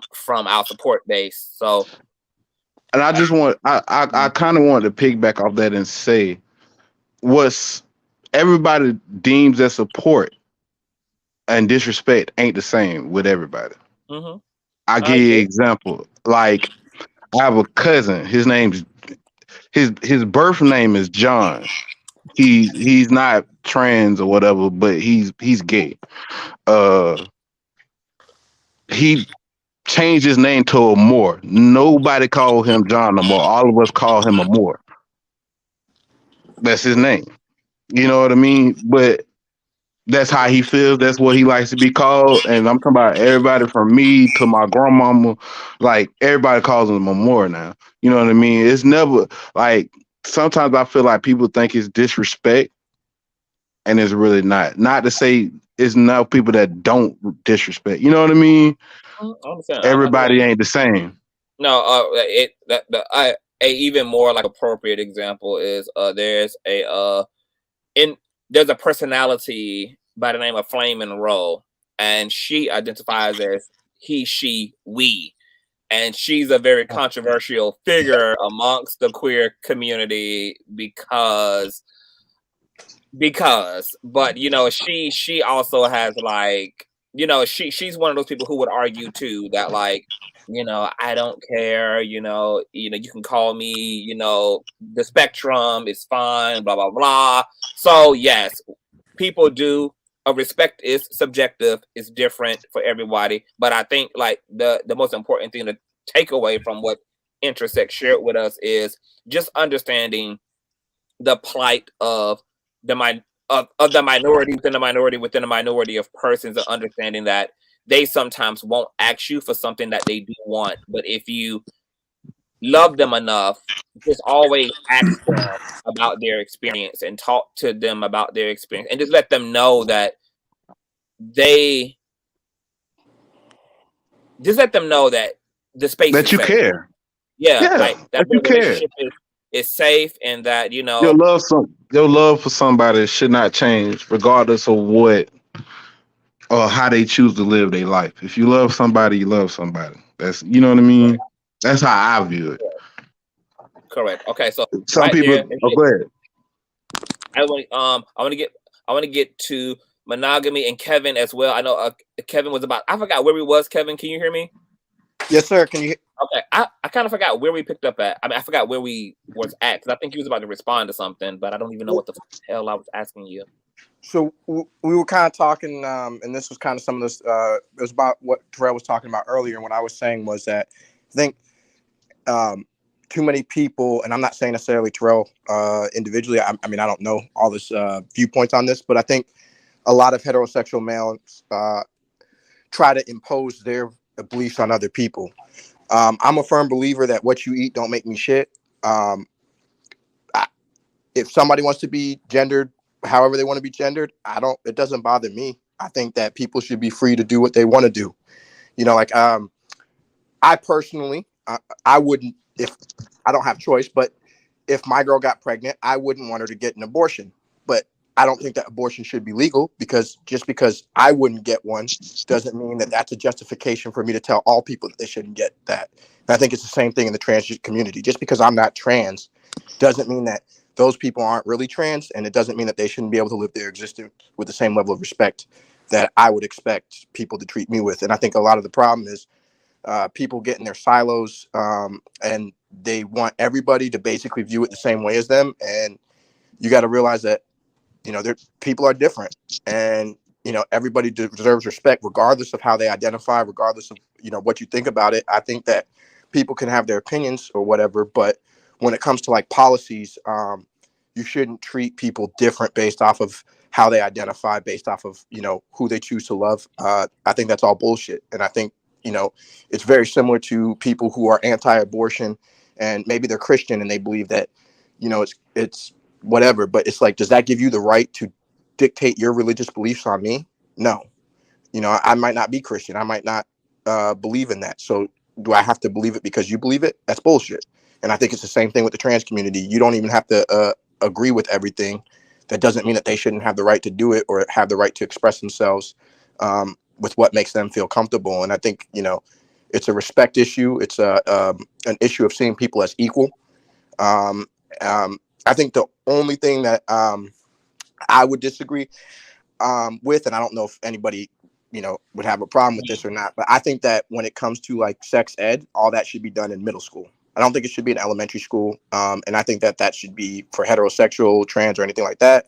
But I think once kids get into middle school, that's, you know, when they're going through puberty, that's the appropriate age to have those discussions.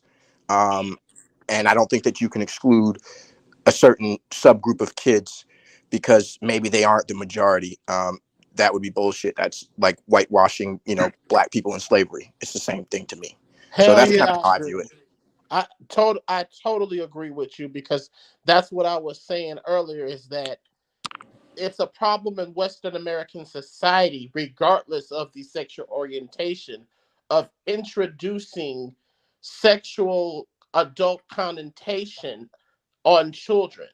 And that's why when I'm one of the people that's the same sexual loving and same gender loving man, I'm going to say that I was not born into homosexuality, because there's nobody that's born into their sexuality. You have to hormonally develop that thing. So I totally agree with you with that. I think sex ed should be taught at the age of starting puberty. I think you can teach there is a way for you to teach biology and how things function without enacting sex. You can teach biology and reproduction without going into sex. It might be, most people don't see how you can, but yes, you can if you go through anatomy. You don't have to necessarily go into sexuality to get children to understand the difference of anatomy. So I totally agree that people should not be teaching children anything about sexual behavior until puberty starts. I definitely agree with you there. Thank you for that, I'll IG. take it. Oh, I'm sorry. I'm sorry. Go ahead. My bad. I want to be able to get Mahogany and Mr. Rain in here too to get their initial thoughts off. Mahogany, you were waging a war in the comment section, so thank you for being here. It wasn't intentionally. I think the piggyback off of I think it was Kevin Miller. He was talking. My main thing was with the youth, and we were talking about when should we teach the youth about sexuality and things like that. It's in education, and I just I come from Generation X. There's a lot of changes going on right now, as far as the pronouns, trying to get used to everything. A lot has been changing. I think there's a lot going on since COVID. I think everything that's going on all over the place with racism, Trump, everything that's been going on. And then you've got the rise of how we should train our kids and the pronouns, and everyone trying to learn all of this at one time. It's like it's all up in your face, and normally it takes a lot of time for people to kind of adapt and to kind of accept some of these things. I personally have a brother who's transgender, he's a stepbrother. So is he a trans man, or are you talking about a trans woman? Or he's a man who's transitioned into a female. Okay, so you have a cousin who's a trans woman. Okay. He's my brother. He's my brother, but he's like a stepbrother. So it's kind of like distance. He's my father. He come very, very traditional Christian background. I come from a very traditional, so he's kind of separated himself.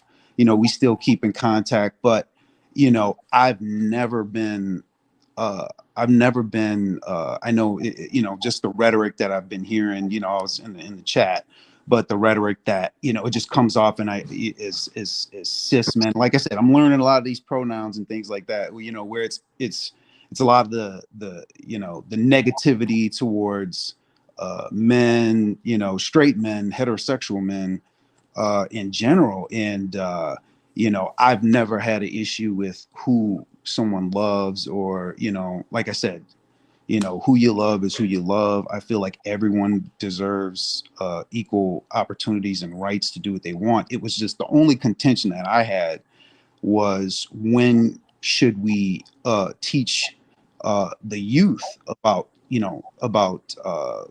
sex, not just heterosexual sex, but just gay, straight, things like that, at such a young age. But here's my thing though. Yeah, go ahead. So here's something. I don't, because it's like we don't do this with all knowledge, but that's why. But like, I think we can't realize that the information is neutral until we actually overcome our discriminations and prejudices, because all information is simply neutral at best. It's not good or bad, it's just information.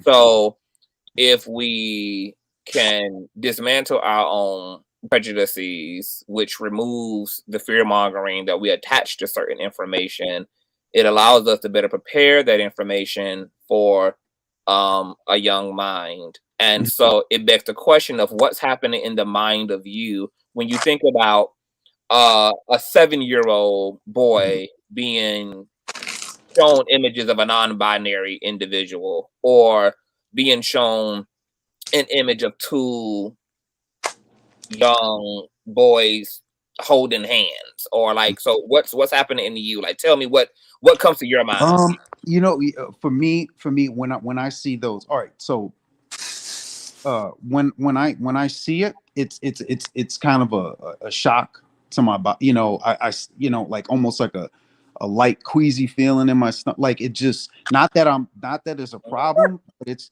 yeah, I get like a queasy feeling when I see two men hugging up and kissing on each other in public. That's just me. You know, my body kind of reacts a certain way. I get like a tingle in my stomach, like it makes me want to kind of like quease and throw up.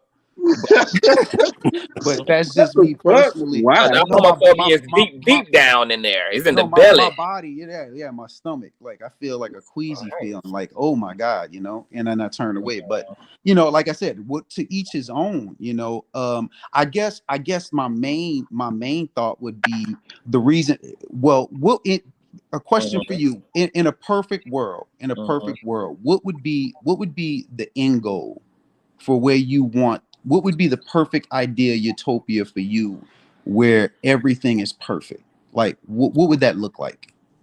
Like, if everything, if you had it your way, what would the world look? What would it be? What would be the outcome and the goal? What would you want? That's a real large question. So you have to narrow that down. Okay. So my thought is like, well, what do like, if by doing that, what affects how would that affect? Okay, so that's a perfect question. As far as men, you know, in society. Hold on. I got this. So that's a great question. Okay, so I'm a same gender loving man, obviously having the whole queer experience, right? And I realized why I've never I realized, like, so when I think about my experience, well, like, why did I not other my heterosexual peers? Why didn't I like put them in some other category? It's because I just had exposure to heterosexuality and heteronormativity, whether that be just, you know, seeing little boys and girls together, that being encouraged by older adults. Oh, they so cute. You got a little, you know, my uncles always asked me, even when I was under 10, you know, oh, you got your little heartbreaker, you got your little girlfriend, you know, like all that kind of stuff. And so, you know, it was just the normalcy. It was just so fucking normal. Like there was no nothing. There was no resistance in that whatsoever. So, but when I think about some of the ways I was teased in elementary and middle and high school, I realized it was because my peers, they weren't educated. Nobody made them humanize somebody like me. I wasn't humanized. The church already did a great job on narrating queer people's experience by making us abominations and making us sinners and making us detestable and nasty. And so there's all this dehumanizing narrative that a lot of queer people already inherit coming into the society. And then the people around us who don't identify that way reinforce that narrative on top of us. And so we just ended up living alongside a lot of people who weren't properly educated, who already were taught to be oppositional toward anybody who shows up in some unorthodox way. So what a perfect utopia in this context would look like for me is for us to realize, for one, that no matter how many gay images and how many, I'm gonna say queer to encompass trans, gay, lesbian, and all, no matter how queer images, no matter how many queer friends,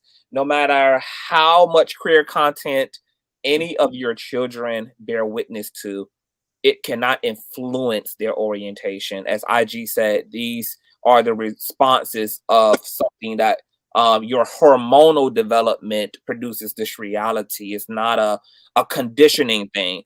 And I will argue that you have to believe that because if the argument is young people can be influenced to be transgender and they can be influenced to be same gender loving, that you have to now make sense of, why do queer people even exist then? If heterosexuality and heteronormativity has been this pervasive in the world, how is it that this much heterosexual stimulation can exist and yet LGBT people still exist? Because they should have been influenced by all of the heteronormativity in life. They should have been influenced by all of the Disney movies and all of the Cartoon Network and all of the heterosexual relationships and animations they've seen. They should have been influenced by the marriage between their mother and their father and their grandparents and their uncle and aunties. And they've been completely thrusted into a heterosexual realm, and yet these people still singularly identify as same gender loving or trans or non-binary or queer, etc. And so we know, because queer people exist, that the influence doesn't work the way that very fearful heterosexual people believe that it does. So you don't believe that tribalism, like as far as like people who don't necessarily fit into society, can find groups or niches that make people feel acceptable, you know, and feel good about themselves, where they're open, that would you know, accept certain people in for how they feel into a certain group, and then, you know, be influenced in a way to believe that that could possibly be who and what they are, because for the first time that they're actually being accepted. You know, it's like I said, like tribalism. Like I know for me, like when I get into certain black rooms, you know, when people start talking about black power and white people, and I hate white people because I'm white people, and you start feeling that sense of, yeah, I belong to the black group. You know what I'm saying? I feel good about this. You know what I'm saying? I'm a black. You know that sense of belonging, that sense of like pride in feeling and being accepted for the first time. That's not, you know, that's something. Okay, so here's a question for you, I was gonna. Can I speak on that? Hold on, wait a minute. So okay, so here's a question for you, monogamy, because yeah. Okay, so then still yet the issue of one's inherent homophobia or queerphobia will still have to be addressed, because then the question is, well, what would be the problem with that? Even if a person grew out of their queerness, if a person grew out of it. Now, I'm going to argue with you and also say that, yes, a lot of things do work that way. A lot of cultural things work that way, but not sexuality. Yes, people can be Christian their whole life and then undergo a conversion experience. Yes, people can, you know, have been raised in a family of doctors and have gone to school for that and thought they were going to do that and then go be a stripper somewhere. Like, yes, people can make a lot of other dramatic transitions in life, but orientation, unfortunately, it's not in that category. Your orientation is innate, and that's why, once again, now what's ironic is that you do see people people trying to undergo conversion, but they're undergoing conversion in terms of their sexuality and gender because of mass pressure from the dominant society. They're adhering I agree. to pressure to there's this thing floating around. I don't know if you've seen it, but it really struck me. It struck me funny, where there was this there was a group of, it was like a choir of a whole bunch of gay men who were singing "We Will Convert Your Children." Like, I don't know if they were singing the song "We Will Convert Them, We'll Convert Your Children." Okay. Yeah, and I saw it, and it was like about 50. It's on YouTube, but they're singing like a choir song, and they're talking about, you can't get away from us. You know, it was promoting LGBTQ and how we're gonna convert your kids, and you can't hide from us, stuff like that. So that hit me kind of funny. I was like, okay, well, what's all that about? You know, where you're saying that you're trying to convert children, but to what you were saying before, there's nothing.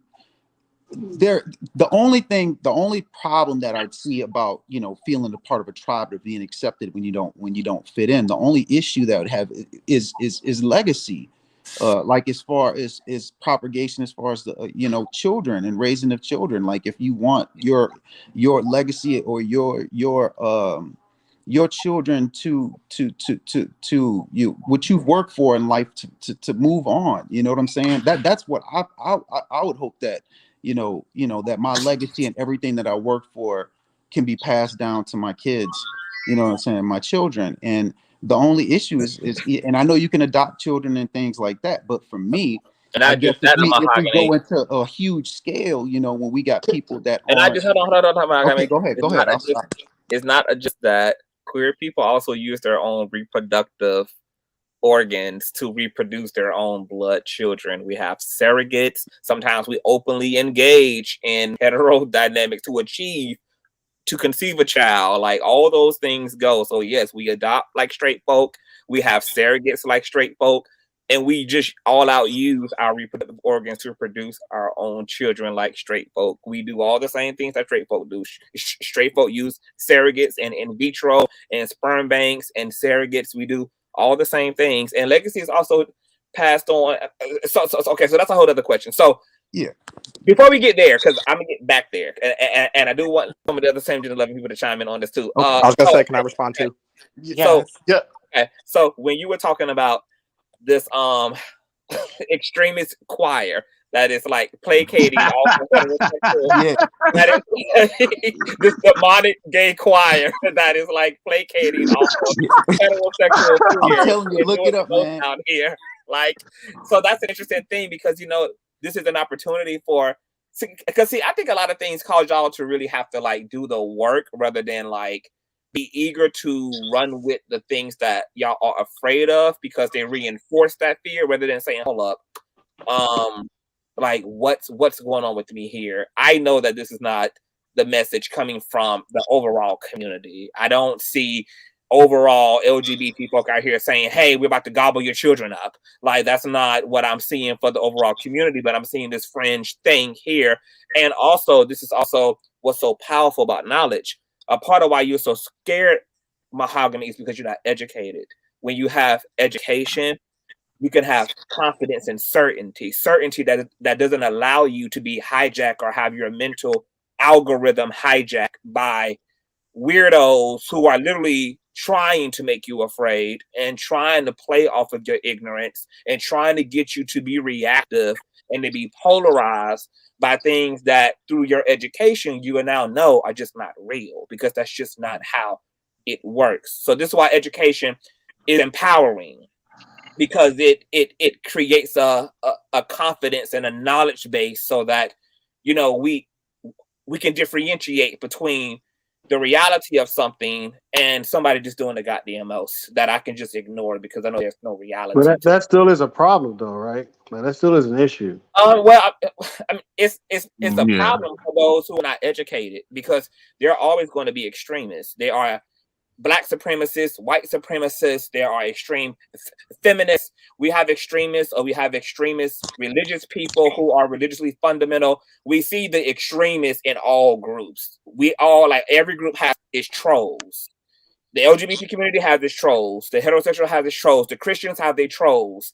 You have but the difference is power dynamic, right? So if you have a particular power dynamic, then you can actually enact on your quote unquote trolling. A lot of other groups, they don't have a power dynamic that LGBT has, so they can actually enact on what they're doing. So it's a different look at it. We're not afraid of it. We're very aware of what it is and what it contains, and we want to find ways to combat it the best way possible. It's not that we hate all gays or we're homophobic. It's that we have to constantly find our defense mechanisms against that because there are power dynamics that go into it. That's just. I just think it's Hey, not to cut anybody off, but I gotta go, man. I'll be in the comments. Y'all have a great night. Thank you for being here, sir. Yeah, definitely. Hey, make sure you let me say subscribe something real quick. And make sure all your straight asses are subscribed to the platform. I want to let Logic respond to what Mogul just said. Can I go next? Because I want to ask the brother when he talked about the legacy from the fatherhood point of view. And go ahead, Logic. I just think it's very interesting how a lot of times when we get in these conversations, there always seems to be an uproar about protecting the children, all those things, but yet we don't see the exact same uproar when it comes down to Mr. Boosie Badass. So I just think it's very interesting. But what I will say is this, is that, yes, the power dynamic is what you talk about, but let's be very clear who has the true power dynamic. That would be straight people. Can I say something on this? Conscious, a little while ago, you said. Wait. But whether or not straight people still have the power dynamic. No, I'm not saying straight people don't have a power dynamic. I was just pointing that out as far as the dynamics of it, because even with like a straight family, like you said, that doesn't prevent a child from being homosexual. Just because you have two parents and they're both in the home, that doesn't negate that factor can arise. And a lot of it has to do with the power dynamic of heterosexuality, because hold on a minute. Hold on. So what do you want protection from exactly? I was going to ask that. I said defense mechanisms. I never said I don't need protection. So what do you want to defend yourself against exactly? Well, it's just defend as far as the different mind states that each one takes. It takes a mind state to be homosexual. It takes a mind state to be heterosexual. We should have ways to determine, really, because a lot of times, like when I was growing up, if you saw a kid playing with Barbie dolls, okay, you'll pick on them. You'll agitate them. That doesn't mean you're homosexual because you play with Barbie dolls. You like playing with Barbie dolls and toys. That doesn't mean anything. But we would attach that. We'll attach that very same orientation to that, and I think that weakened a lot of the ways to actually protect or defend against homosexuality if you're someone who's doing that, because you're basically being ridiculous at that point. Like, okay, I can't have an easy bake oven and I'm a boy. Like, I like to cook. Maybe that's why a lot of niggas can't cook these days, because they didn't have easy bake ovens growing up. So but that's something what you just spoke of. You understand that heterosexual male patriarchy created that narrative, right? Yeah, that's what I'm saying. It was like its own deteriorating factor of heterosexuality, is because you try so hard to be straight, you try so hard to be this, and it winds up looking like you don't even know what you're doing. And I think that's where a lot of it came from when you have this, what we're talking about. Homosexuality has been around for centuries, since the beginning of human beings. So it's like, we do have to be more educated on the things that we do, so that we're not, contradicting ourselves when we speak of it. Because just like you don't want to see. So I'm trying to figure out Mogul. So are you asking for a more inclusive world, or are you fighting against one? Because I don't understand. You said it's a defense mechanism, but each group needs theirs. I think everybody needs their own, especially if you're going to raise a family, whether you're homosexual or heterosexual. You got to be able to have a way to filter out certain information that's really not good for the group. You know what I'm saying? So, I just think it goes on both sides. I was just pointing some things out. Can I add something? How is homosexual ideologies affecting heterosexual ideologies? It doesn't. Well, you can't just say it doesn't. You got to kind of I'm asking you. I'm asking you. No, I'm not going to say that it doesn't. But I'm going to say that it can have. Okay, let me put it this way, because hold on. And before you say it, I want everybody on this panel to agree to just because what's gonna make this so much more easier is everybody to speak their real fucking mind. No. Yeah, I'm about to. Hold on, because I'm not just speaking. And you don't have a job. Hold on, hello. I'm speaking to the entire panel. The only way we can really do real work in any discussion is we all have to be willing to bear our naked reality and our naked thought. And don't say naked and we talk about this. Everybody got to drop their draws in the conversation. All right, I'm out. Hear it all. So, I'm out. I want everybody to know that we're gonna encourage truth here for the sake of getting to some genuine progress and sensibility here. Okay, so I just want everybody to just know that. I just need y'all to just speak honestly. So can I go ahead and answer this question? Yes. So when I was in college, I was on a basketball team, pretty popular guy, and one of the freshmen that I was friends with, cool with, he was homosexual. I didn't really know it. I didn't care. He was just a cool dude. We hung out. But then I know his mom. I know his dad. I know his brother. And we basically he did a lot of singing. So I would like film his music video. He was in like a singing group. They was on BET, and it was like pretty cool experience. And I didn't even know the dude was gay. It was just crazy.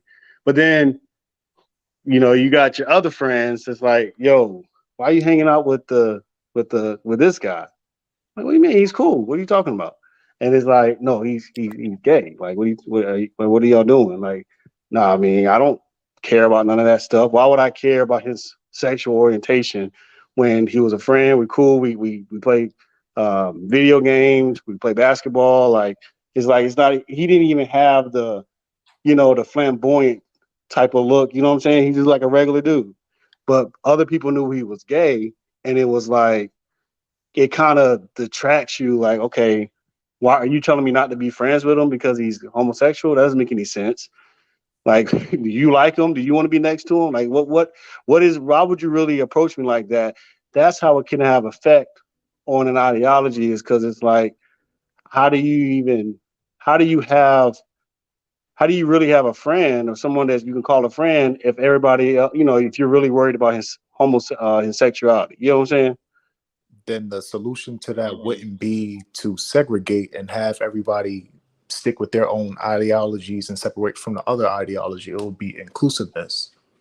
Well, yeah, no, it's gonna take a little bit of both, I think, because I mean, it's not gonna change me just because I found out he was homosexual. I mean, oh, maybe I'm homosexual too. No, that's not how it goes. Because, like you said, just because a choir is singing, we're gonna convert your kids, doesn't mean that's really what's happening. Because no, I had a girlfriend the whole time, so it was like I never even looked to that spectrum, that side of things. But at the same time, could somebody do that? You get what I'm saying?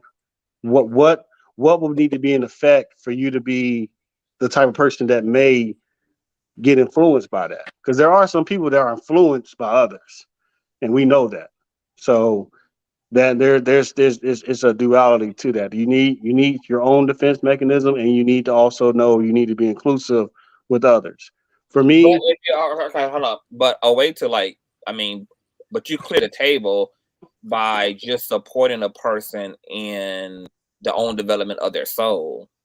If you just support an individual in developing their own self-awareness, and you don't try to fight against removing certain things from the table because you're trying to paint your own narrative in that person's life. Because something that I was going to say to Mahogany, I think he done dropped. I'm gonna drop the link for him again. Is when he was talking about legacy, I was also talking about like a lot of I coined the term called parental supremacy, and a lot of times it's just that, like, parents really look at their children as a carbon copy, and before they know it, they don't realize that they're making their children's lives all about their own dreams and their own desires and wishes, and are not actually being present in the individual cultivation of that soul, that they are actually just projecting onto the child like a mannequin, rather than acknowledging that this is a separate sentient being that does have its own reality and have its own truth and have its own ambitions and has its own consciousness and has its own will and assertions in the world. But because we don't even realize that, as parents, we get hijacked by our own desires. And then as a result of that, the fear mongering comes, to your point, Mogul. So you can strip all of that by actually dismantling the parental narcissism that sometimes can exist in a lot of guardians and parents, and then actually realize that you are raising an individual part of divinity that's being personified through that child. And if you encourage that and you give a child more so principles than anything else, because I think what's more important for the development of a well-to-do and healthy, high-functioning society is not how people dress, how people look, who people are fucking and sleeping and marrying and loving, But if you actually stick to a strong principle system and a strong moral code, that the rest of that shit becomes whatever it is. Because the rest of that stuff, honestly, is more superficial relative to the development of that young person's mind and growing up to be an effective, highly self-aware individual, which would have to start early on in one's development. But so many parents are afraid because they're so ignorant on the world. They're so ignorant on gender, sexuality. They're so ignorant on so many things that a child doesn't even really get the opportunity to be affirmed by their parents, more so than dominated and controlled and told what they absolutely will and won't be in the world. And I'm not obviously talking about you should steer your kids away from evil doings and wicked works, but aside from those things, you know, there is just a domination in every aspect. So you have to back up. Yeah, like just support the child. Oh, sorry.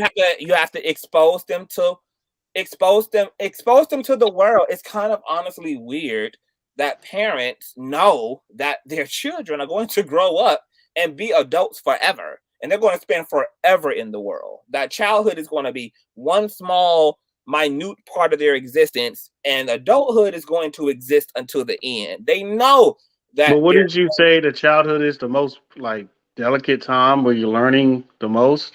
Okay, keyword learning. But if you have parents who are homophobic, transphobic, who are isolating the curriculum, who are making conscious decisions to not acknowledge this to the left and this to the right, and you know, so we a Christian family, we're going to give you Christianity. We're not going to talk to you about Buddhism. We're not going to talk to you about paganism. We're not going to talk to you about nothing else, etc. Which only going to add confusion to the child when they finally do get exposed to these things. To Mahogany's point about, you know, conversion and all of that shit. And then you're going to, so what we're actually doing in being protective, because we're protective about all the wrong shit, is we are actually preparing for our children to be profoundly confused once they're entering into a world that we can't shield them from. And now they're wrestling with all of these spiritual convictions and all of these identity fucking issues because of things that we all never taught them, things that we didn't even have the courage to just talk to them about. Not that we are trying to make them something else, but we're just simply saying, hey, this is why mommy and daddy practice Christianity. But, you know, this here too is a spiritual path, and plenty of people follow that, and this is what this is, and blah, blah, blah, blah. That, like, we just don't even just afford the information. Like a teacher just gives the information. She doesn't make a judgment about it. She just teaches it, okay? And with the intent to just have you understand it. Whatever you do with that information is, of course, of your own doing. But parents are overly majoring in minor things and minoring into things that should be really fucking major. And I'm gonna tell you, as a queer person, and I'm sure that Intersex and Our Logic and IG can agree that, boy, was it a fucked up time when we finally got away from our parents' grips and had to wrestle with the Christianity that was shaping our worldview around our orientation, around our gender, around our identity, that we had to actually unpack and undo all of that shit. And guess what? Plenty of our queer brothers and sisters did not make it. So many of us self-deleted as a result of the trauma of just trying to dismantle all the shit that's conflicting with the psychic truth you have within yourself, but that is not consistent with the worldview and the cultural norms that are being reinforced to you by your family, by your peers, by your society, and by your culture. That shit has killed people. People have not been able to even undo the work. So I count all queer people as survivors and lucky, because I had to interface with suicidal ideation plenty of times in my awakening to finally awaken. But awakening almost costed my life as well, because what I was trying to live was killing me. And I did not have the information. And my family was too caught up, like most families, in projecting onto me what they thought was right and what they thought was true and what they thought was normal and what they thought. And so I had no real sense of myself, even though I'm existing within myself. So I can never be separated from an experience of my truth. But if I keep getting conflicting information from the outward world about that, that can create a huge identity crisis that can lead to a very unfortunate outcome. And there are so many, and the statistics and data around young queer people taking their lives is at an all-time high. So many heterosexual parents, or parents alike, are finding their queer children hung in the closet, dead, in the bed, hung themselves. But you can't put that on the parent. No, you can't put any. No, I'm not just putting it on the parent, but I'm talking about parents in this context because. But make no mistake about it. I'm putting the pressure on the entire culture. So that includes parents, that includes the school system, that includes the churches, and that includes just everybody who's occupying a space with another human being to raise their awareness and their level of education and to realize that the world is diverse and that is just never going to change. And it doesn't matter how many queer-phobic churches y'all resurrect and how many queer-phobic doctrines y'all resurrect. Doesn't matter what the hell y'all tell people is normal. The abnormal people will always occupy the space. They've always been here. There's always been so-called freaks. There's always been so-called freakazoids. There's always been so-called weird fringe people that live in this world alongside everybody else who's so-called normal. So this is just something that is never going to ever go away. And there's no point in being resistant to that, more so than coming to understand that, which is more productive to do than to fearmonger and to discriminate against people and to push back at people and to dehumanize people simply because they don't show up the way that you do. I watch a YouTube platform called Vice. I believe that's what it's called, but they follow a lot of so-called weird people. These may be people who are tremendously tattooed, have had heavy body modifications. They have blacked out eyes. They, kind of like the so-called radicals and extremists. And they walk with these people through their life, and these people talk about the way that, and sometimes it's captured on camera. People are called names. People are, cult freaks. People are giving them ugly looks, or they talk about their experience with their family and their community and kind of being isolated and ostracized and being treated really badly simply because they have a different reality that they want to show up in, simply because something else works better for them in this existence than the things that were perpetuated by their families or by their peers, etc. And so we know that there is a collective narcissism that exists that says, hey, this is since there's more of us, we then have a right to decide what's normal, because what's normal is the majority, and anything that exists outside of that normality, we are going to give ourselves the right to destroy, to rebuke, and to deny. And I don't think the collective is actually aware of that. I think that privilege is so second nature that privilege is so second fucking nature that, because even when y'all talk, a lot of us be sitting here thinking like, do they actually hear themselves? Because it's all there. It actually can I say something? I'm almost finished. They will present in a progressive way. They will attempt to be, progressive, but then when you actually let the dominant society talk, just like in this case, it was Terrell who came on immediately. He was cool. I got a trans cousin, boom pow, boom pow. I thought he was going to be the progressive out of the straight guys. It was actually Corey. And then as you let Terrell talk, you see the problematicness and you see his compartmentalization of his privilege and his homophobia and his queerphobia, etc. And that's oftentimes, all that you have to do is let people really talk. But that shit comes so second nature to y'all that y'all don't even realize how much power y'all actually hold, because power is normal to y'all. Privilege is normal to y'all. Y'all have the social equity to be as numb as y'all are to the way y'all power and social equity actually impacts those who have none of that. I want to let IG jump in here as well. Yeah, because you actually went on some of my talking points, but just to even bring it back to when that's why when you mentioned parenting, when Mahogany mentioned my legacy, there's a language in that I hear among most men. And me and Reckless, we had this conversation earlier offline, and I was talking to him about the difference between paternal and patriarchy. And I don't think that most men have the nuts to exercise true paternalism, because the question what I want to ask Mahogany, not just him, are you more concerned about what other people, which you should be, perceive your legacy based off the expression of this child? Are you reducing that the other characteristics and other things that you put in this child to that child's sexuality or their gender expression? So are you more concerned about the respectable politics in that?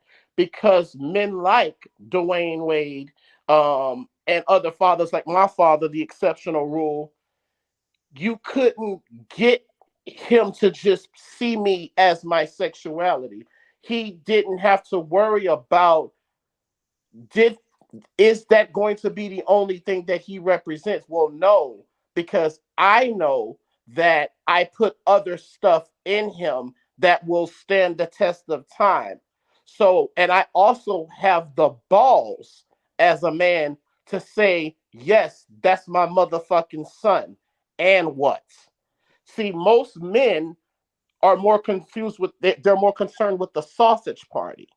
It's one of the things that heterosexual men don't realize that they do. They are more concerned, and I've had this conversation on cisgendered female panels to have to drop this on them. Heterosexual men are more concerned about what other men think about them than men who sleep with other men. I'm going to say that one more time. Heterosexual men are more concerned and will strive for the opinion of other men more do men who actually sleep with men. So is the father or the paternal figure in your life, because dick doesn't make everything better. Having someone with a man in your life doesn't automatically mean that you had a leader. You might have had a man who was a sausage party, who was a yes man, and who failed at life representing his life. My daddy told me, baby, look here, bro. I did me well enough. See, I did me, baby, to where I don't need you to do me. You need to do you, and I'm here to guide you along the way.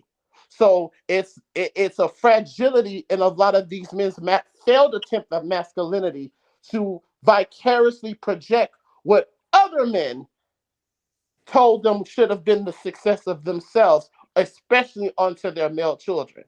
So most of these men are not.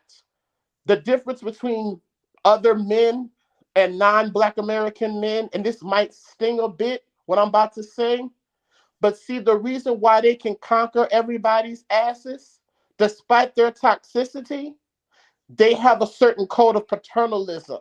The fathers and the grandfathers, despite they have enough paternalism to oppress others for the betterment of their own. I'm not saying is it right or wrong, but it takes a form of caring more enough specifically for my family to ensure that it's your family, nigga, and not mine.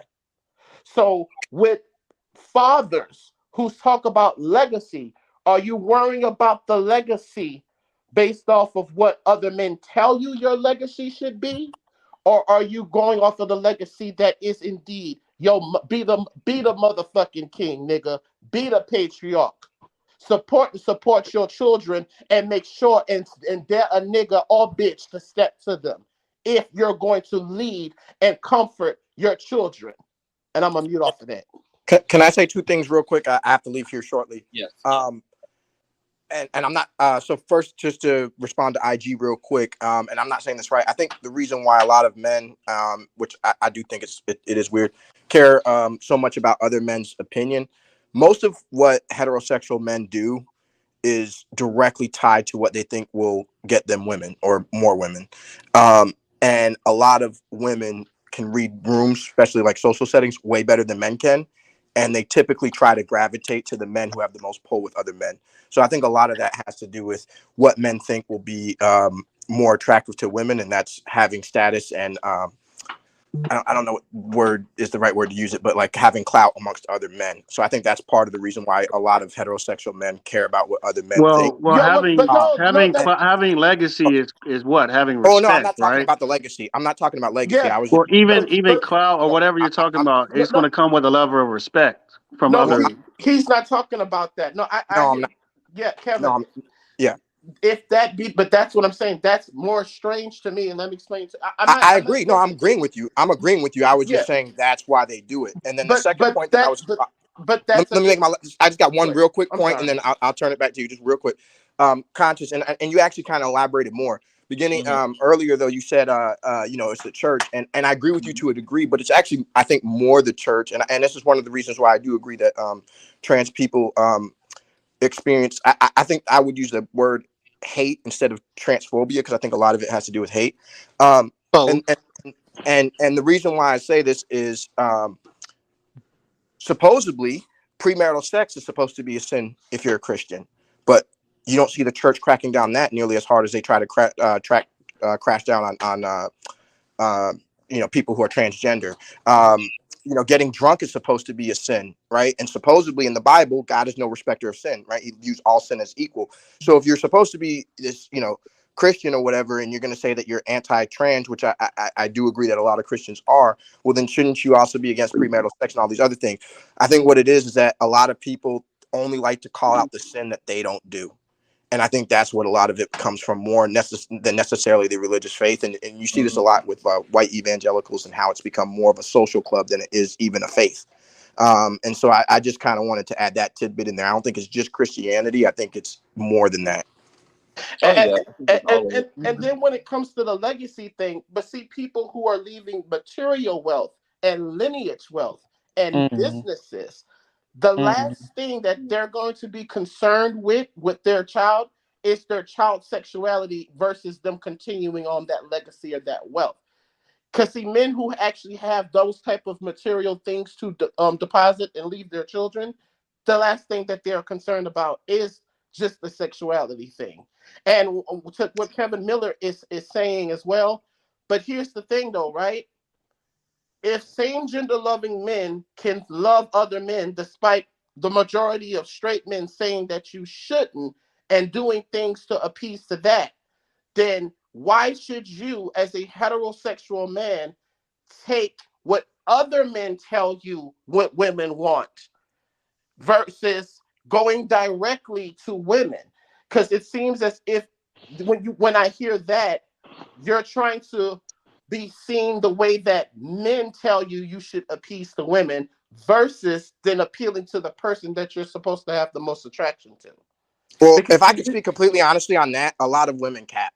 They'll say one thing and then they go, I want a guy that's nice and women caring. lie all the I time. want a guy that's nice and caring and really like is there for me emotionally, and then they go fuck the guy that gives them no time of day. So a lot of men adapt to that.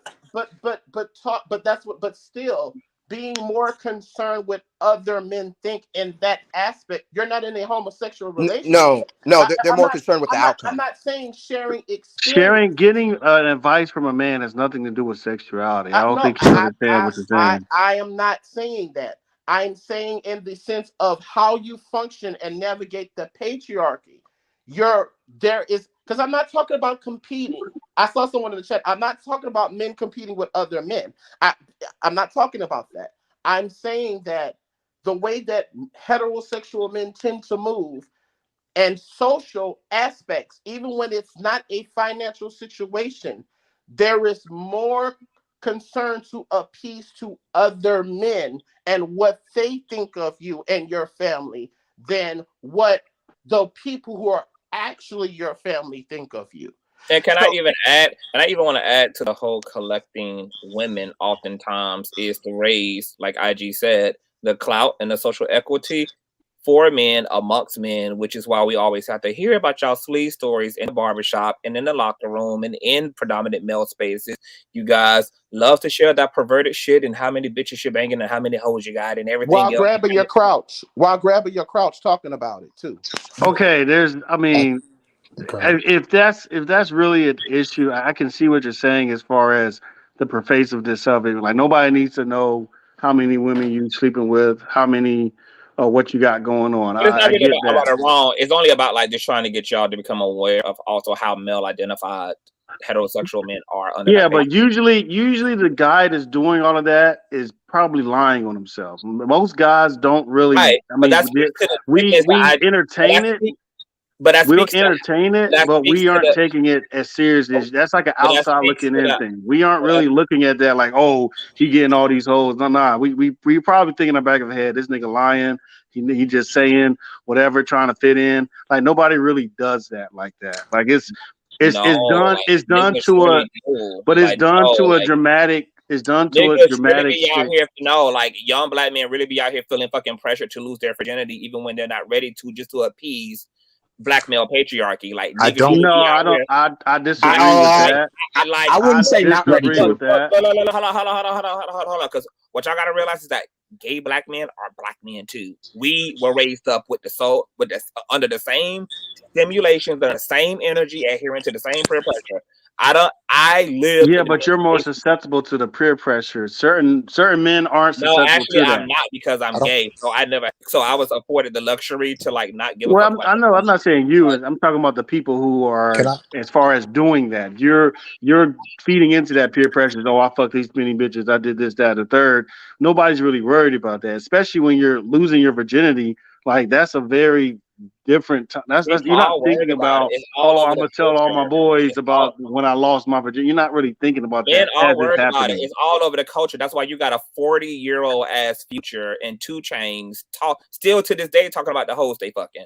Like it's ridiculous. I don't. But the that's- hoes keep going to them, right? Hold on. I don't think that's a patriotic thing. I think that is a peer, wanting approval from your peers. It goes from the approval of your parents to the approval of your peer group.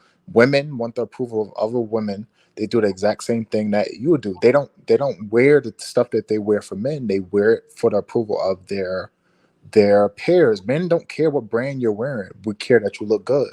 They're doing stuff to get the approval of their peers, whoever their peers is. If it's a woman, her peers are women. She wants the approval of that. Her hair, her nails, even her sex stories of how good this guy is or who this guy is, and guess who I slept with and stuff like that. It's just the approval of your peers. I don't think it has anything to do with a patriarchy. I think it's more than approval. I think it's to prove that you're better than. I think most of that comes to prove that you're better than the other person. It's the bigger the rims. It's the bigger the rims. It's the bigger the muscles. I'm trying to outdo these niggas. It's the bigger the chain. It's the more money I rock. It's the bigger the mansion. All the flaunting. But that's a mental health issue right there. That goes to what I was saying though. That's trying to prove that you're better. Stating that all of that is outdoing their male peers. It's being obsessed with men the same. It's trying to outdo them. It's trying to be better than them. Let me bring it back. Let me bring it back a little bit because you mentioned Future, 2 Chainz, and what we're talking about. Yeah, what we're talking. Yeah, I wish I could fuck every girl in the world. That's bullshit. Okay, we see. And they do. No, they don't. No one can fuck every girl in the world. It's plenty of women who can attest to being slutted out by these men after the concert. But then we can't. And on the tour bus, it's plenty of women who attest to all of that. So what about those women that are doing that? What about them? Because clearly this man is not hiding the fact that he's just in it to fuck you and move on to the next. Clearly he's not hiding that, but yet you want to complain about men being dogs and being all of that. It ain't nothing wrong. It ain't nothing wrong with it. We're bringing it up in lieu of what IG was talking about. No, I'm not. I'm trying to explain as far as how that the degeneracy of that part of our culture is not from black men. That's from the entertainment perspectives of what people view us as. We've always been over. Both black men and black women have been overly sexualized since the beginning of time, and it has been that way. We were breeded during slavery. They would make the sons fuck the mothers. and they would do other sexual and pervasive things to us to make us that way and to condition and traumatic our minds that way. That's why it still exists today, and that we see it everywhere. And it's not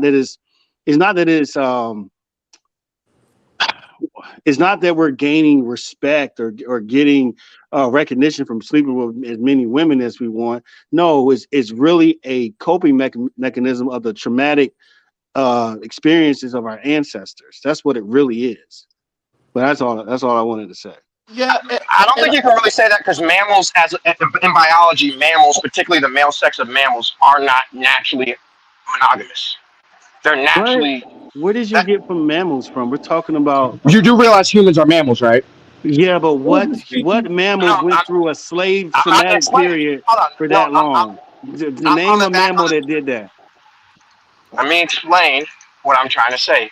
The reason why, and you, not all men, but the reason why a lot of men do try to sleep with a lot of women is that is their natural proclivity, and that is what a lot of men try to do, which is why when a lot of men get rich and famous, what's the first thing that they try to do? Go fuck as many women as they can. So you can't say that Conscious was lying about that, because that is true. Not every man tries to fuck every woman they see. Okay, not every man is not a good argument. We're talking about. First of all, not all. First of all, that's not true. When you get a lot of money, you tend to go the opposite direction. You know why? Because most of the women. That's not true. No, listen. No, it is true. It is true, because I know people with money. I know people with money. You don't know everybody with money. You obviously don't know the stats. And guess what? They're not out here trying to sleep with any and everybody, because they're more focused on keeping that money. They're more focused on staying away from certain people, because you're vulnerable. When you allow all these different women in your life, you're becoming vulnerable to certain attacks, to certain people robbing you, people setting you up. You're making yourself vulnerable. So you're not out here just doing anything. And if you are doing sexual activities with people, you're doing people with that on your level, or a different way of doing that. You're not just out and about meeting people and trying to sleep with random people. No, there's a process that you probably have to get those women that you're getting. There's a whole industry built off of men trying to get sex from women. OnlyFans, strip clubs. There's a process. OnlyFans is not men getting sex from women. That's men paying. I didn't say that they were getting it. I said men trying to. You got to listen to what I'm actually saying. Like literally, bro, we cannot act like that's not a part of the culture. Hold on, wait a minute. Because this is funny, because this also came up on. That's part of every culture. That's not everybody. But we ain't talking about every culture. I'm talking about the black culture. I don't give a fuck about another culture. And we were talking about this yesterday. Here it is. You had the whole existence of Mr. Million subscribers, Kevin Samuels, 6-figure, high-value, tuxedo-ass nigga, still talking about offering a woman, a wife, a great lifestyle, long as she can afford him to be with what? Every other woman. That's not what he said at all. Oh, it is. That is. I don't remember him saying. Kevin Samuels definitely said that high-value men don't cheat; they exercise options. He definitely said that. Yeah, I know y'all know he said that one. I didn't listen to the nigga. I reviewed his work. I know exactly what the hell he said, and he was also a hypocrite, because exercising option is not the same thing as sleeping with every woman. That's why some of y'all are able to say he didn't say that, because Kevin Samuels was also he flip-flopped in his own message. He didn't know whether he was coming or fucking going. Like, he said a little bit of every damn thing, but he was certainly clear. He probably did. But he was certainly clear about telling average women at best, are women who are trying to obtain, bad bitches who are trying to obtain a 6-figure nigga, that you need to understand what's at the top and what a man who has plenty of options need. But do you know why he says that?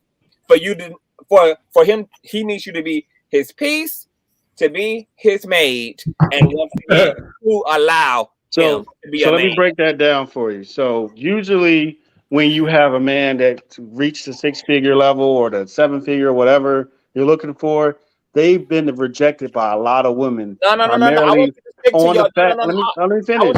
I want you to keep that same energy, because you just gave Kevin all that work about how that don't happen. Now you about to make it make sense.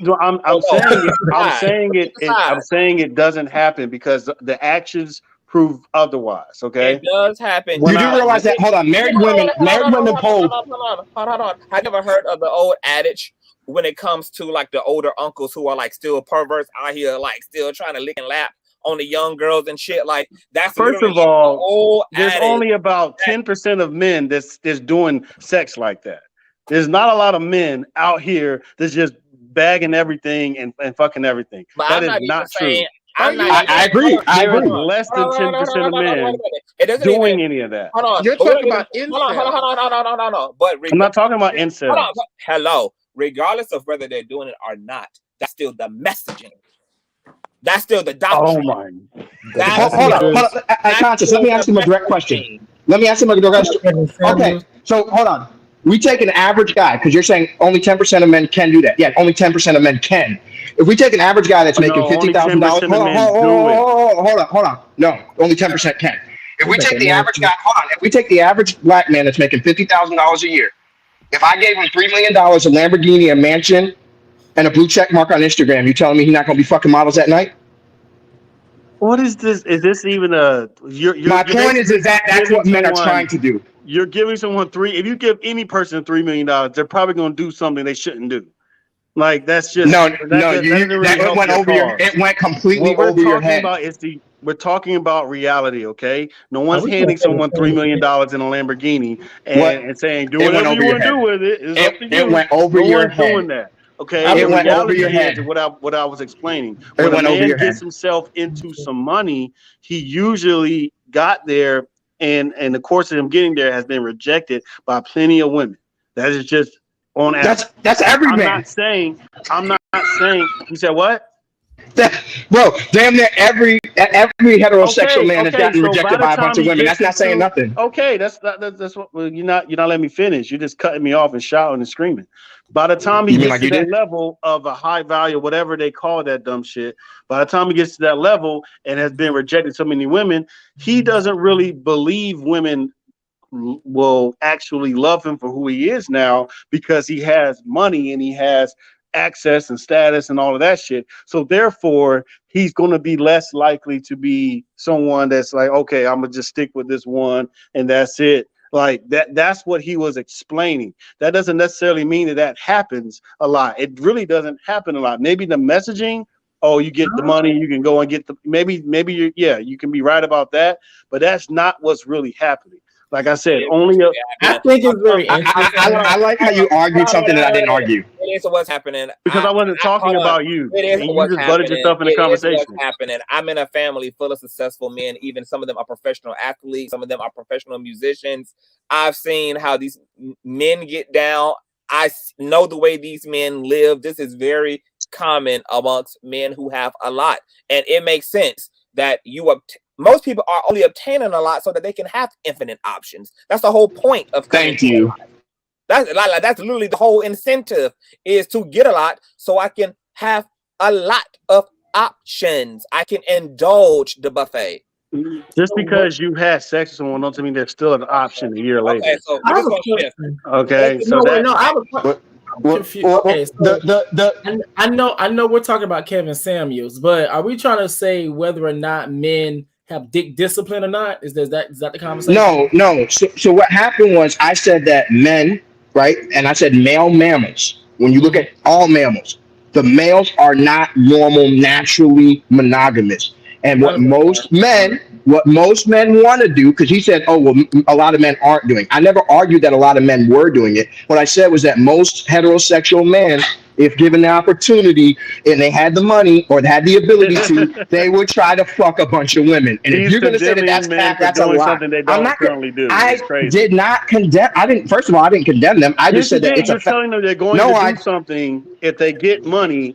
And they're going to do this very action. Bro, it's overwhelming. And now who's cutting people off? He's just speaking a reality. He didn't cast a judgment. Exactly. See, I said a fact. I don't think is that really reality? Yes, actually, hold on.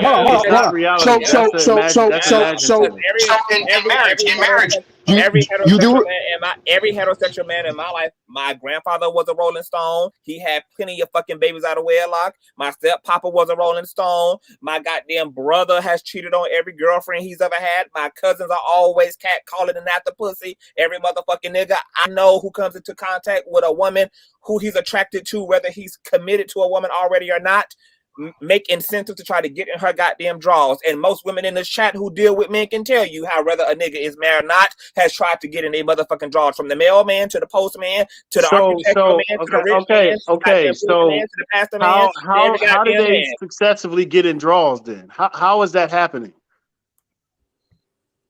That's not what happened. You're not, but you're attacking. But he don't like people cutting him off. But he cuts off everybody. Listen to what you're saying. You're attacking men. Oh, all you want to do is get the draws.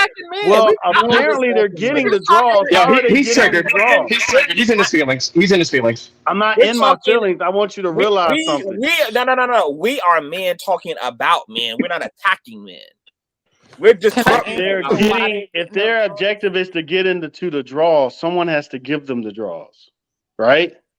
What are you talking about, bro? Does someone not have to? He don't understand. He don't understand it. This level, this conversation is about to say. You're not understanding. Hold on. Because see, you have selective hearing, mogul. Everything that I just said included not only the successfully getting women's draw, but the interest in the attempt, the consistency in attempting to do that, the incentive to do that, whether they're successful or not. I'm just saying that it's a priority, generally. Which is exactly what I said. Which is exactly what I said. Whether they are successful or not, priority. That's the part he missing. He blamed the sexualization of slavery and how we were bucked and effing our sons. Then Kevin said it's not a race thing and it's not a slavery thing. Men in general, the male mammals are promiscuous. We're literally hardwired by biology, and this has been proven in multiple studies. The way that men are, they're hardwired to want to be polygamous, not monogamous. It doesn't matter what the chick looked like. It doesn't matter what it is. We just fucking. Did I say that? Did I say that? Acting though. That's not how I'm acting. You're literally putting words. You're literally putting words in my mouth because you're triggered. We trying to just fuck it. That's not what I said. That is not what I said. None of us ever said that. I even just said in my soliloquy, every woman that a man is attracted to. I didn't say he fucks every skeezer, every hoe, you can look and smell and exist and show up. Okay, then we can tone it back a little bit then, right? Instead of just going full fledged. Had you been interested in listening? Like you're talking about, you brought up Future and 2 Chainz. Like not all men are doing what Future and 2 Chainz are doing. But they would if they could. But they would if they could. The majority, nobody wants to do that. Bro, the heavy majority of multiple women. Are you crazy? The heavy, bro, broke guys are trying, bro, guys try that shit all the time. A man who actually understands women understands that, no, I don't want 10, 12 different women, 20 different women. I know the women in the chat are laughing at your ass because they are like, bro, every guy that I try to mess with women doesn't want to deal with 100 different women. No, you look crazy. I have a question though. First of all, the only way you get. Wait, hold up, Kevin, hold up. So with your theory or what you're saying, right? Do you think there's majority of men that want to be with one woman, or you think it's? I never said want to be with one woman. I never said that. Y'all go to the extreme with everything y'all talk about. But you also wait. Oh my gosh! Can I please get a word in, please? So the reason I'm asking questions is because I'm multitasking. I'm handling my nieces and nephews. I'm coming back, so I'm trying to get clarity.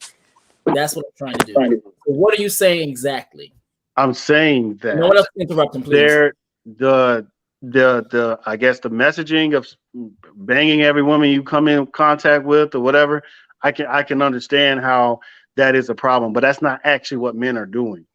I go off of actions. I don't go off of what somebody says, because you can lie on your dick all day, or you can make up anything you want to. I go off of actions, and based off of the actions and the data of what is shown, most men aren't having sex like that. And because they can't. You can say, oh, well, if you give them $1 million, they can just pay for it. Okay, yeah. If you give someone who is a alcoholic, a bunch of wine, the chances that they're going to be an alcoholic again can be very high too. So yeah, if you play to anybody's if you play towards anybody's as far as flaws or setbacks, you can actually manipulate people like that. Yeah, we understand that, but that's not the reality of what's happening. I'd rather talk about the reality of what's happening versus talking about these things that men aren't even actually out here doing. Well, all I said was that men wanted to, and then you argued that most men don't even want if to. men wanted to do that, there's still another side to it. The women have to grant them access to the draws. Nobody denied that. I never said anyone denied that, but what I'm saying and is, I already, and it doesn't matter whether they're successful or not, because literally, my whole incentive was it's a priority, irregardless of the success rate. Which was my argument. That was my argument. That most men want to. And Conscious just brought up the example because I was just saying how men do other things. Even if you're saying it has to do with mating habits or your dating, men tend to do that or function like that for the appeasal of other men and what other men think. And that's why Conscious gave the example and chimed in. So that's not necessarily true though. Oh, because I can let me give you an example, because if especially when I was growing up, I was doing a lot of heathen shit. Yeah, if I sleep with your best friend and y'all go out and you talking about me, she's going to hear about that eventually and want to come to me anyway. So it's not to impress other men. No, it's to impress other women, because women want men that other women want, and that's clearly what is being shown here. But that's not what I was saying.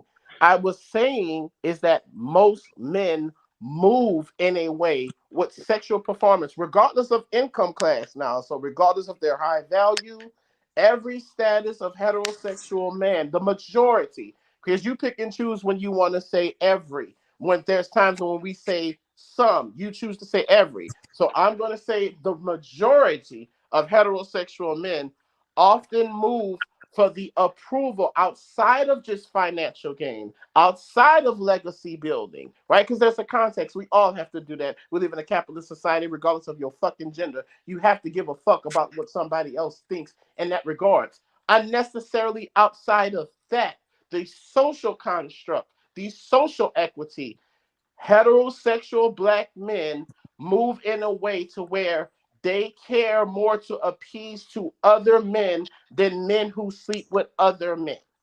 This is a fact. I have a question for the queer Sure, Corey. Do y'all move that, like, in which way do y'all move? Do y'all not move to impress or hell no? We literally focused on the ass and the dick. But and we're not moving. Here's the thing: what we're not doing either. We're not, see, because you're conflating. Every gender and sexual orientation consults with their friends. We're not talking about because I noticed y'all threw that stupid shit out there too. Oh yeah, well y'all looking for an advice? No, I said nothing about that. Same gender loving black men, especially, right? That's why I'm saying it's a side eye for me for y'all, because here we are being oppressed and told not how to love, not how to have relationships, not even how to have sex. And we're not out here moving to appease, because we can't, right? To either heterosexual men and women and how we move. So for your sexuality to be the sexual norm and acceptability, I think you got a lot of your opinions on men off to the goofy dudes that do that, because men really don't do that. You can't. No. I'm just saying, men don't go around telling they sexual experiences to other men. They do. Yes, Hey, this is the same guy that said guys don't want multiple women. You can speak. Not as the way you're saying it. No. Speak for yourself, bro. Yes. Because are you I know more about the sex life of every straight man in my life than they ever could know about my own. And that's not even voluntary. Like that's you know some goofy ass dudes. Nobody sits here and tells another man about their sex life. Bro, you don't. That's what you mean. You don't do that. No, I'm not. None of it. I have 3 brothers. I have tons of friends. I have tons of people I know. Nobody sits here and just talks about their sexual life like that. Aren't you the lucky Lord knows they look at you as a square. That's probably why they don't talk it. I Oh my gosh. I don't. See, And he it's probably the, it's believe the black men goofy, don't it's cheat. the goofy ass niggas that's doing what you saying that's doing that. Because Nah, the shit you nah. just said was goofy. Really. Okay. If you want to Actually, call them a the guys that Yeah, I know that are the it's the most lames. successful. It's the No, lames. Trust that's me. funny. I That's talk to funny. women. I talk to That, that women. The that's funny. lames The do guys that that. I've seen that are the most A successful dude's are the not ones gonna that run brag the around. most. The The dude's not guys that gonna I've run around seen, talking what his dick goes through. Nobody, the no guys that real I've seen man that is are the gonna do most that. successful in the clubs are the guys Especially if that he's talk the with most. women. Every man on this panel. Especially if he's Hold with on, wait a women. minute. If you're really with women, I don't need you to talk to me. I need to see you with that woman. I don't I need to got see you. you So you need to talking. watch them have sex. Hold on. Mogo, That's why a I'm lot of the not really, hold rappers on. be I'm on not the really, homosexual side Mogo, because they want to talk about their Mogo, sexual lives all the time to other men. That sounds like some. That sounds like some sex. Oh, really? Mogo, I did not. Now we gay I don't shaming. want to. Now we Hold gay shaming. on. Mogo, I don't want to have to mute you. The reality here is I don't know what your next move needs to be, but every man on this panel and our trans sister intersex hasn't even chimed in on this yet. Aside from her, every man on this panel disagrees with you. We have not had your lived experience, and your one experience to 5 of ours does not trump that. So I understand you have had a totally different reality in your upbringing and male spaces and all of that, but we have had an entirely different one. All 5 of us on this panel. So let me just clarify this thing. Let me clarify something. So men come up to you and tell you not just, oh, I slept with this chick. No, hold on. Are you talking about like they tell you the activity they did. They tell you where she was. I've already told Mogo. You're not. No, this is the problem. You don't listen. I already spoke to this. This is why I brought up the locker room. I brought up male spaces. I brought up the pool hall. I brought up the barbershop. Yes, I have literally been in communal spaces with men who are just fucking talking about pussy and ass and bitches. Yes, Hey, yes. conscious. Niggas I don't know. Niggas I don't know, never met, ain't gonna never ever see again. And I'm hearing all about their salacious love life. Yes. I have been with other males around their male friends who don't know me closely either, and have had to listen and indulge in all of their rhetoric about their salacious ass love life. And their side bitches and all the pussy they done hit and crazy. who they going to see tonight and blah blah blah blah blah blah blah. Yes. Hey, so I was in the Navy and I was on an aircraft carrier. Aircraft carrier has about 5,000 people on it. Most of them are men. About 3,500 out of 5,000 are men. We have like 300 man berthers, all right, where it's just all men. The overwhelming majority, and specifically the ones that you went out, and when you saw them at the bars, the ones that were taking home girls, they were the ones that bragged the most. And what it was is it's an ego thing. It's just to let the other guys know, yeah, I fucking hit her ass. Yeah, I fucking hit her ass. And these are guys that come from all over the United States. This is not from one region. Okay, we're talking about guys that came from everywhere. It was damn near universal that men do that. I'm not saying whether it's a bad thing or a good thing. I haven't cast judgment on it. But if you're going to say that men don't do that and that they don't do it and the majority don't do that, bro, that's cast. The majority of them definitely do. They love to brag. Men in general love to brag. All right, can I ask something? Okay, so damn, I don't know your name. Mogo. What do you and your peers talk about then, if not women? What do you mean? What do we talk? We talk about everything. Like what? You can talk about women, but you're not talking about the sexual relationships you having with every woman you had with. Like I never had that experience where I'm just telling you about everything I did to Shawty. Like, damn, that's crazy. No, guys don't typically talk about their girl, but they definitely talk about the girls they smash casually. I guess. You know that damn well. I can't. I mean, I can. The thing is, not only do we know that niggas do this and they confess to do this, sometimes they tell us about how them and 2 of their homeboys stuck their dick into the same girl at the same fucking time, aka the infamous train and. See, you need to question them a little bit more. They might be floating on the other spectrum. Nah, how they floating on the other spectrum and they fucking women. They're in the same room with their dicks out. Like, come on now. It's called a game. That's suspect as hell, bro. Hey, let's get not to get really crude, but mogul. So anybody who's ever been a part of a train, if you're a male and you've been a part of a train, you're gay. Is that what you're saying? I said you need to question them No, I'm further asking as you. suspect. No, I'm asking you. So they all need to be questioned. So any man who's ever had been a You're part of a train in his questionable. life. Yes, you're questionable. Wow. Okay. Yes, very much so. If you let another man's dick near your dick, you I mean, I haven't participated in a train, but I definitely wouldn't say that guys that have done it are gay. Hold on. So you are really more too willing to say Brian Pomper, Shawn Michaels, Rob Piper, all the porn stars, yeah, they're gay. We already know the porn stars are gay. We know they're gay. All these porn stars who have no history of same gender lovingness, do not do same gender loving porn. Literally, that doesn't matter to me. That doesn't matter to me. Hold on, are heterosexual identifying men who have sex with the women. Are you saying that all of them are on the spectrum too?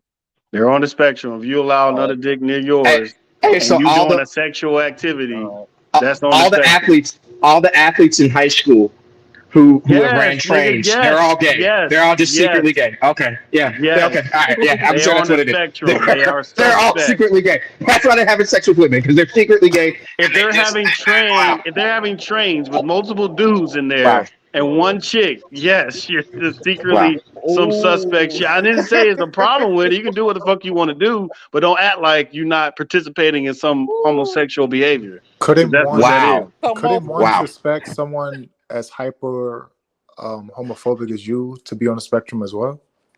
I'm not hyper homophobic. I'm just saying the fact. How is that homophobic? I'm gonna say this. I don't think what he said is homophobic. What I do think he is saying is that it's definitely homophobic, IJ. No, you just need to realize what you're doing. Some people, some people. Hold on, because a dude said some stupid shit like, "Oh, if you let him suck your dick, you're not gay." Like, no, you're still gay. Even if you let the nigga suck your dick, you gay as fuck. No, we didn't say that. We said if they were training a girl. I'm just saying that's what it sounds like to me when you're saying you're running a train with multiple dudes in one. You have a really bad idea of hearing something and then using your feelings. On the same spectrum. You letting other dudes see you butt ass naked and doing a sexual activity. Wait, no man has seen you butt ass naked, but my dad when I was born. Hey, Conscious, don't the red pill dudes normally say that females are supposed to be the ones that are emotional? Yeah. But this guy's over here fucking talking about, well, you said this and I felt like it mean that, bro. If you were part of the red pill, felt like anything. I'm saying it goes along the same lines of what you're saying. No, it doesn't. Yes, it does. No, it doesn't. How are you going to say? You said I felt like you were basically saying that the guy was getting his dick sucked by another guy. That's what you said when we were talking about two guys banging a girl. It's along the same lines of. How is that an equivalency, Mogul? Because you're butt ass naked with other dudes in the room. That's gay. And that's the homophobia. That's gay. And you're doing a sexual activity. That's gay. Hold on. So if you're gay, hold on. So you've never done this before? Are you sure? Are you sure you never did this before? Mogul. So in boot camp, right? Hold on. In boot camp, you must have did it before. It's fine. Just admit it, man. Hold on. In boot camp. We all had to shower naked. One time? Hold on. No. In boot camp, we have to shower. We all have to shower naked.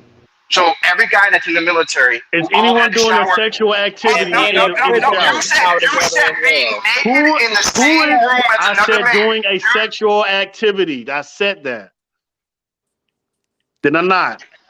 So you also said being naked in the room with another man with his butt ass naked. Doing a sexual activity and they're watching you do it. That is homosexual. Men watch porn, so you're calling all the male population who watches heterosexual porn. If you're in the same room naked, watching another man fuck a girl, and you're right, that's first of all that's a cut. Okay, that's even worse. Okay, so do you classify straight men who watch straight porn also on the spectrum then, because they're watching? I say in the same room. If you're watching porn and you're watching it in your own privacy, that's different. If you're in your own privacy, but if you're with another group of men watching porn, that's kind of homosexual, right? Oh my god. Wait, so if you're in an orgy, hold on. If you're in an orgy and you only have sex with the females there, but there's other naked men in the room having sex, that also makes you gay then? It's called homoerotic. No, You're in the I want to same drill them down room on this. as Hold on. naked dudes having sex. Get the fuck out of here, man. So if You're not about to sit here and do that shit. if there's three dudes, You're not about to do that 20 shit. girls, and the guys never touch each other, that's gay.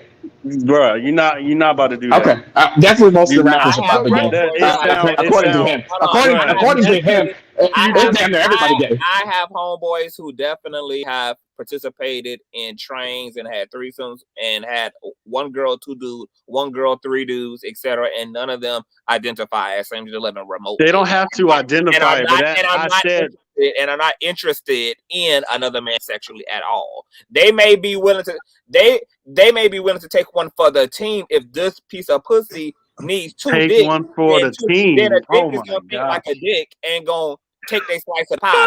That's ultimately what a train is, nigga. Is okay. I'm not gonna allow See, you. this is really how they convert people, y'all. At this point.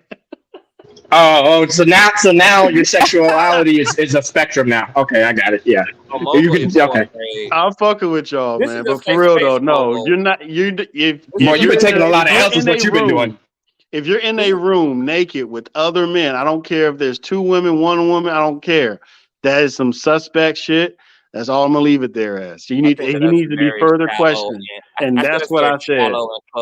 It's not shallow. I'm not about to let you whip your dick out in front of me. Okay, Hell, but that's you. But that don't mean the other men who are sexually that mature. a man that does It that doesn't mean is that something. There's something other going men who on. are I have sexually a question. mature. I have a There's question. something going on with that other man that just allows that to happen. It's fine that that's your preference, but it doesn't mean that men who are more sexually mature are suspect because they can endure that or sustain Whatever you want to call it, sexual maturity. Yes, go because ahead with that. I do not give a Wait, fuck. hold on.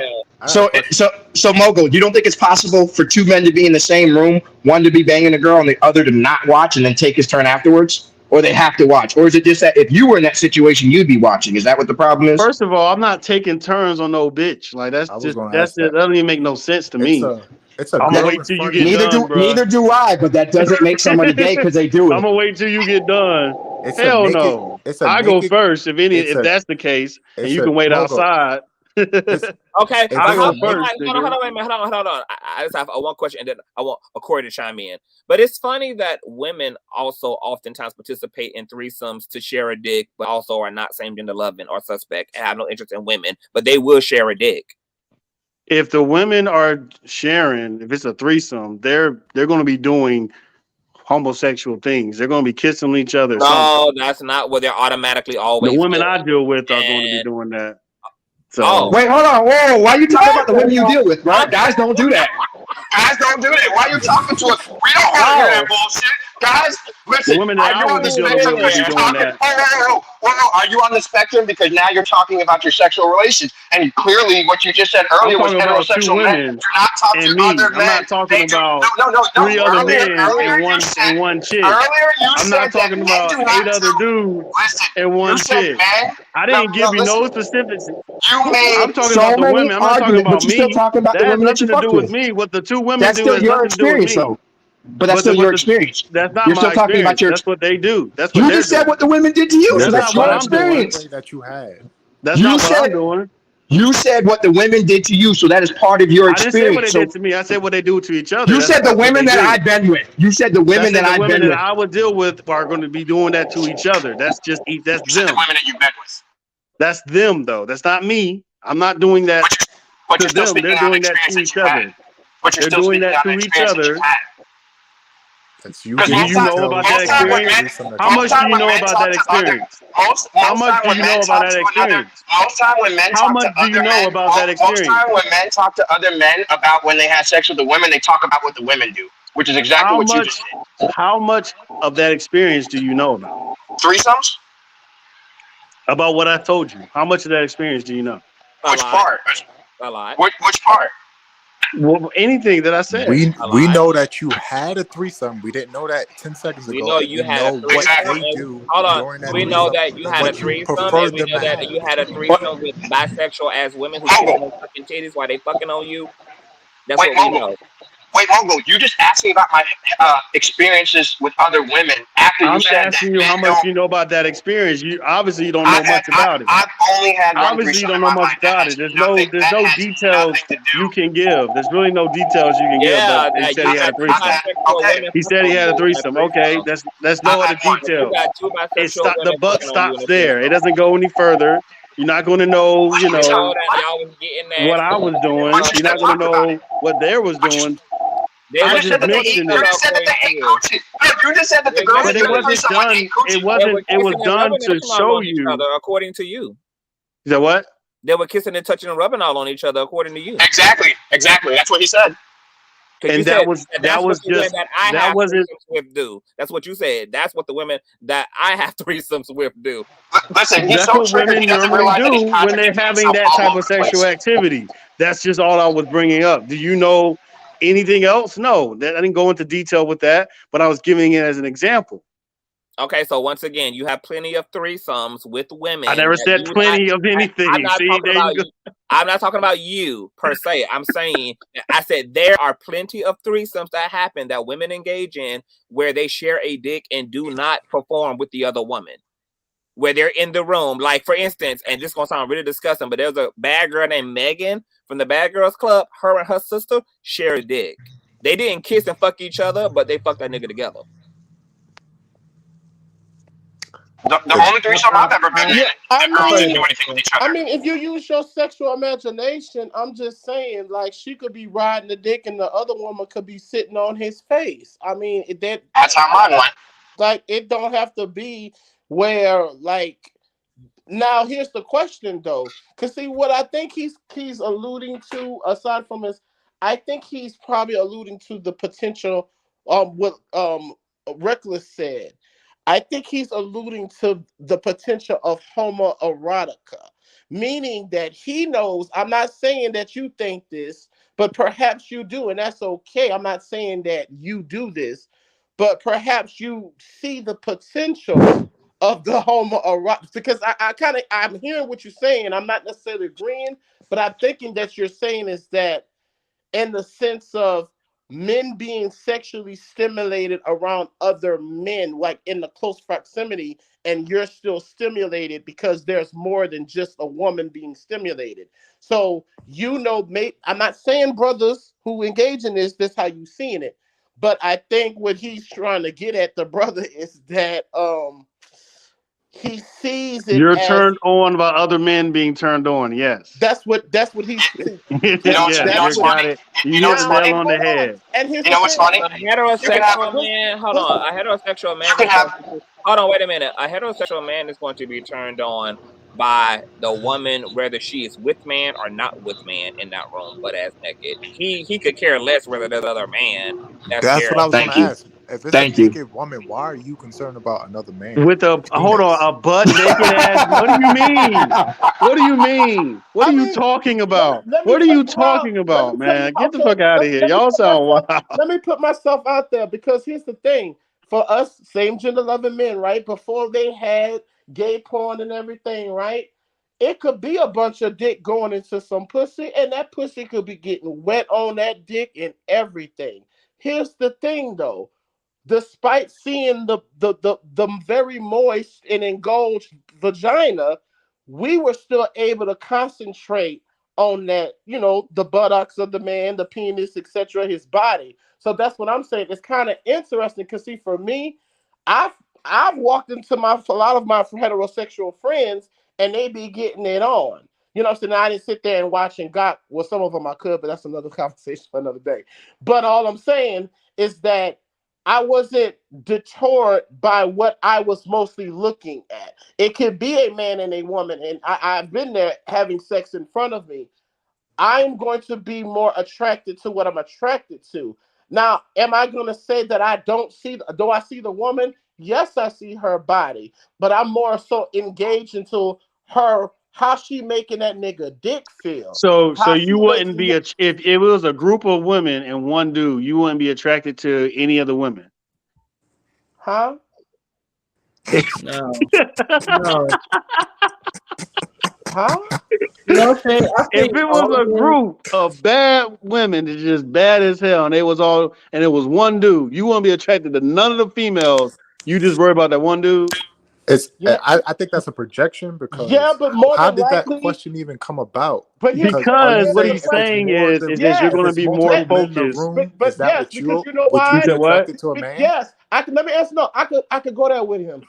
Yes, because you know why? Unlike the men that what you're describing, it's called being secure with my sexuality. See, to a crackhead who's an ex-crackhead, yeah, nigga sitting in a crack house might make you sweat. If I'm sitting in there and you telling me there's only one pair of nuts in here, nigga, I'm going for the balls. It's not hard for me to answer that. So for you to say that now, I didn't say go. I'm saying none of the other women would attract you. For you to ask me that question, what does that mean then? So does that work the other way? Would you draw up a scenario? You trying to tell me there's nothing but all these men, feminine, the proportion looking men, and one woman in there, and you trying to tell me, nigga, that if you're a dude that wants to jump in that, then I'm telling you. No, that's not what you asked me. I'm saying, do you really think should it be hard for you to answer the question, nigga? There could be a sausage fucking fest in there. And if all I wanted was motherfucking No. What I'm telling you is, if I see if that's something that, first of all, I'm not even gonna be attracted to that woman no more. If she letting 12 men bang her out on a couch, that's not something that I'm already turned the other way. So there's a different conversation. Ask me that question. Don't play that game. I know the question I asked you. I know that's why I asked it that way. That's why I asked you that question that way. Come on, let's keep it real. That's why I asked the question that way. Not after respectability. Not after respectability. You asked that question. What did I ask you? So I'm asking based off of lust, not based off of respectability. You're trying to tell me, because see, for me, it's easy. You know what I'm saying? If it's a bunch of women and there's one fucking man in there, if my preference and my attraction is my attraction, I'm going to be drawn to that. So I don't understand why it wouldn't be the same thing, my nigga. It's not the same thing the other way around. That's what I'm trying to tell you. I need another drink. I'm telling you, it's not the same thing the other way around. Because if one woman is being banged out by 12 dudes, I'm not attracted to that woman at all. You're changing the scenario. Even if it doesn't matter what the scenario is. If it's the same thing switched on upon itself, there is no factor of lust. There is no factor of attraction. Nothing is there. Like it's gone. He listening with his feelings again. You're changing I'm not changing nothing. You're changing the scenario. Bruh, the scenario was a group of women and one dude. And then the opposite of that is a group of men and one woman. You're trying to say, if your exact question, if you rewind the tape, there's a bunch of badass women in the room and there's one dude, and you trying to tell me that you're not going to chase after none of the dudes? Why did you ask that question as it pertains to dudes being in the same room while they're having sex with women? Because I'm showing you that person that's going, because you still said you was attracted to that one dude that the 12 other women are doing with, right? You don't care that he's being slutted out right now. You don't care about that. Okay, that's not your fault. Not many people would care about a man being slutted out, because most men wouldn't mind having multiple women to sleep with at the same time. That's not the question. So you just said that wasn't the case earlier. Hold on. The opposition of it. No. Listen, no. My dog a walking contradiction. My dog a walking contradiction. I'm about to mute you to let Reckless get you. Go ahead, Reckless. Now, keep in mind, correct me if I'm wrong. Now, another reason I haven't really been honey. He just took me and Kevin to town, honey, like 30 minutes ago, baby. Round the world, y'all about that thing. Wait, no. Now, this is what I mean. Now, correct me if I'm wrong, because I know I've been multitasking. But I know it's been a plethora of times I've been sitting back, hearing everybody go back and forth. And that's why I asked you certain questions. Now I could have sworn you said something along the lines. Now correct me. That most men don't want or don't pursue. Now correct me. Don't pursue trying to have sex with multiple women or something. Oh no, that's what he said. That's what he said. That's exactly what he said. That was our whole argument. What did you just say 2.5 seconds ago? As in when it pertains to men, this is what I mean. Don't make him think that hard. Don't make him think that hard. Can I finish? Okay. Because we're painting a scenario right now. Okay, so whatever you're taking from a previous conversation, I mean, you can apply it. I don't care, but we're just painting a scenario right now. In that scenario, if it's a dude surrounded by bad women, 12 women, and at the same time, he doesn't have to pursue each woman. He doesn't have to go after each woman. They're already in the act of doing what they're doing. So that's a whole different conversation. But it's still the fact that you're admitting that before you didn't want to admit it. Because I didn't know before we were talking about pursuing women and getting with women. That means dealing with their problems. That means dealing with their personalities. I don't have to deal with their personalities. No, we weren't. No, we weren't. We were talking about sex. No, you can't just go and have sex with a woman. That doesn't make any sense. You have to get you. That's not how our society works. I can't walk up to the woman I'm most attracted. It actually does. That's exactly why escorting services are existing. That's exactly why Backpage was a reality. That's why prostitution is a reality. Like, what are you talking about? That's not the way strip clubs.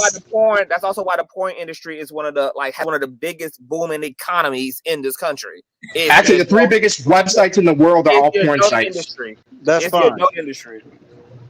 No, that's fine. I wasn't talking at that moment. I wasn't talking about porn or paying for sex or escort. No, that's what we were talking about. We were talking about the pursuit of sex. You kept focusing on how accomplished these men are in their pursuits. We were just making a point that men generally are chasing and interested in having sex to people they are attracted to. Well, yeah, if you're someone who is fucking off of the dollar bill and going to strip clubs and shit, okay, that's a different conversation that I was having. And so my bad on that. I was talking from a different perspective.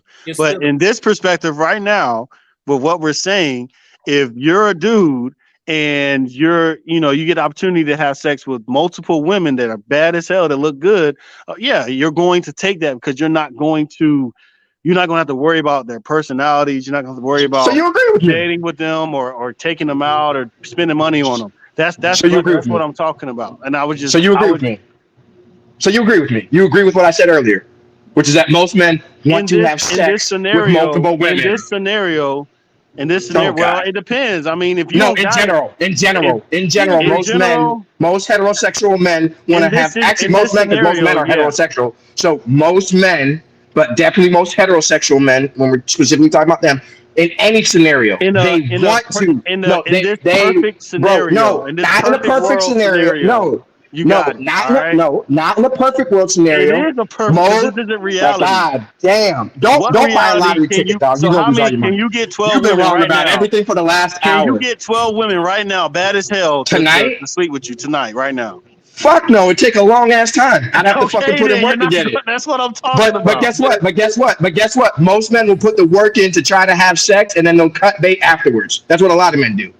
So here's the thing. I could actually acknowledge uncomfortable realities about men, and a lot of them are dogs. Most men, if given the actual opportunity, as many women as possible. You a real nigga. I love you, Kevin. What do you? Okay, so what does that make women? If they just let the dog go at it, what does that make women? You do realize, and you said this earlier, so I don't even understand why you don't get this. You said earlier that only 10% of men are able to actually do this. It's true. The minority of men are having sex with most of the women. There's 33% of men between 18 to 29. Let me finish because I'm giving you some facts real quick. 33% of men between 18 and 29 reported 0 sexual partners in the last year. And that was before COVID, so it probably is worse now.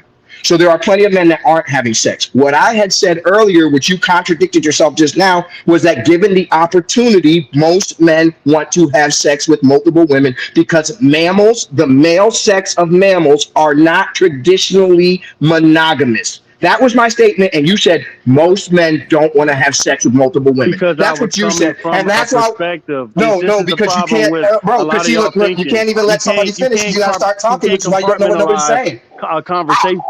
You have to It's not. conflate things. Oh my god. You're Oh my god. conflating it. You, You're the conflating man it. that said, And "Why'd you that's cut me fine off?" if you is can't always cutting off understand how people. to The separate man that certain. says, "Why'd you cut me off?" is cutting off people all the time. That wonders why people cut him back off. Y'all Probably come. because Okay. I'm giving helping you realize you. what you're Hold on. doing. I'm just giving you what you give to other people. You cut everybody off of this panel, including Conscious and his goddamn channel. I'm just giving you what you give to other people. But what we said was, and again, you have a hard time listening. Given the opportunity, most men would Bruh, want you to have said this sex over with and over multiple again. people. But yet you keep saying, well, no, actually, they I was don't want to have to talking deal with about. it. Okay, so we all know what I was discussing. That's the whole reason I brought up the 10% of man thing, because most men aren't getting sex like that. That's the whole But point they of bringing want that to. But they conversation up. want to. You knew But the they want to. You knew the context of what I was talking about. I was talking about reality. I brought the context, and now that we're talking about something different, which is a fantasy, you're trying to say I'm contradicting myself. No, we're talking about a literal fantasy. Like calm your horses down. No.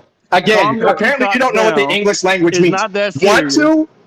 to, and given the opportunity to means that they aren't doing it, but that's what they wish for. That's what I said. See, the fact that you couldn't understand that again shows that you listen with your goddamn emotions and not your fucking logic. Nobody is wishing. That's not what people wish for. Most men, God they either damn, do it. bruh, They either most go do men it.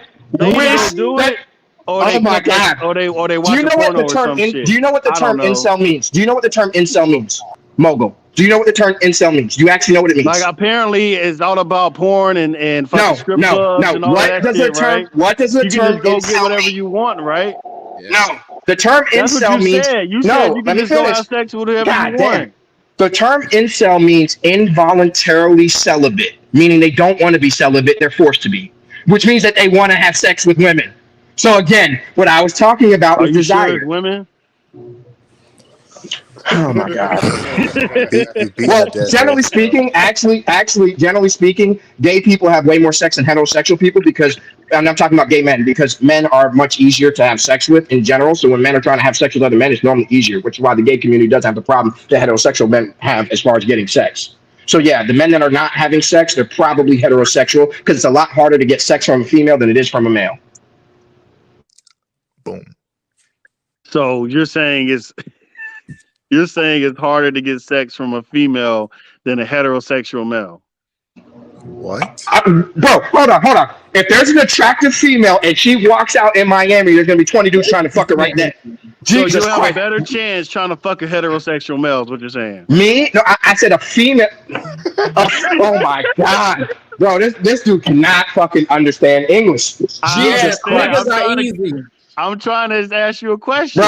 Bro, I feel like I'm losing hair right now talking to you. I feel my IQ dropping the more you talk. I feel my IQ dropping the more you talk. No, it's like we all are low. we all are having to suffer with the stupidity. Hold on, everybody. Kevin, I'm interested in what you would think about this in lieu of what me and you are talking about to Mogul. I want to pull up something real here. Okay, so we can just really help to give Mogul a visual of what we're talking about. Okay, oh my because God. you know the men's priority of sex. Okay, literally. Let's take a look here. This is from. Hold up. Wait, I'm sorry. What you remember what Quack said yesterday about men needing sex? Right, exactly. You had a whole thing up here yesterday talking about how men we need and equivocated to food and equivocated to needing sex food as and in air food. as a need, babe. Okay, but this is from ifstudies.org.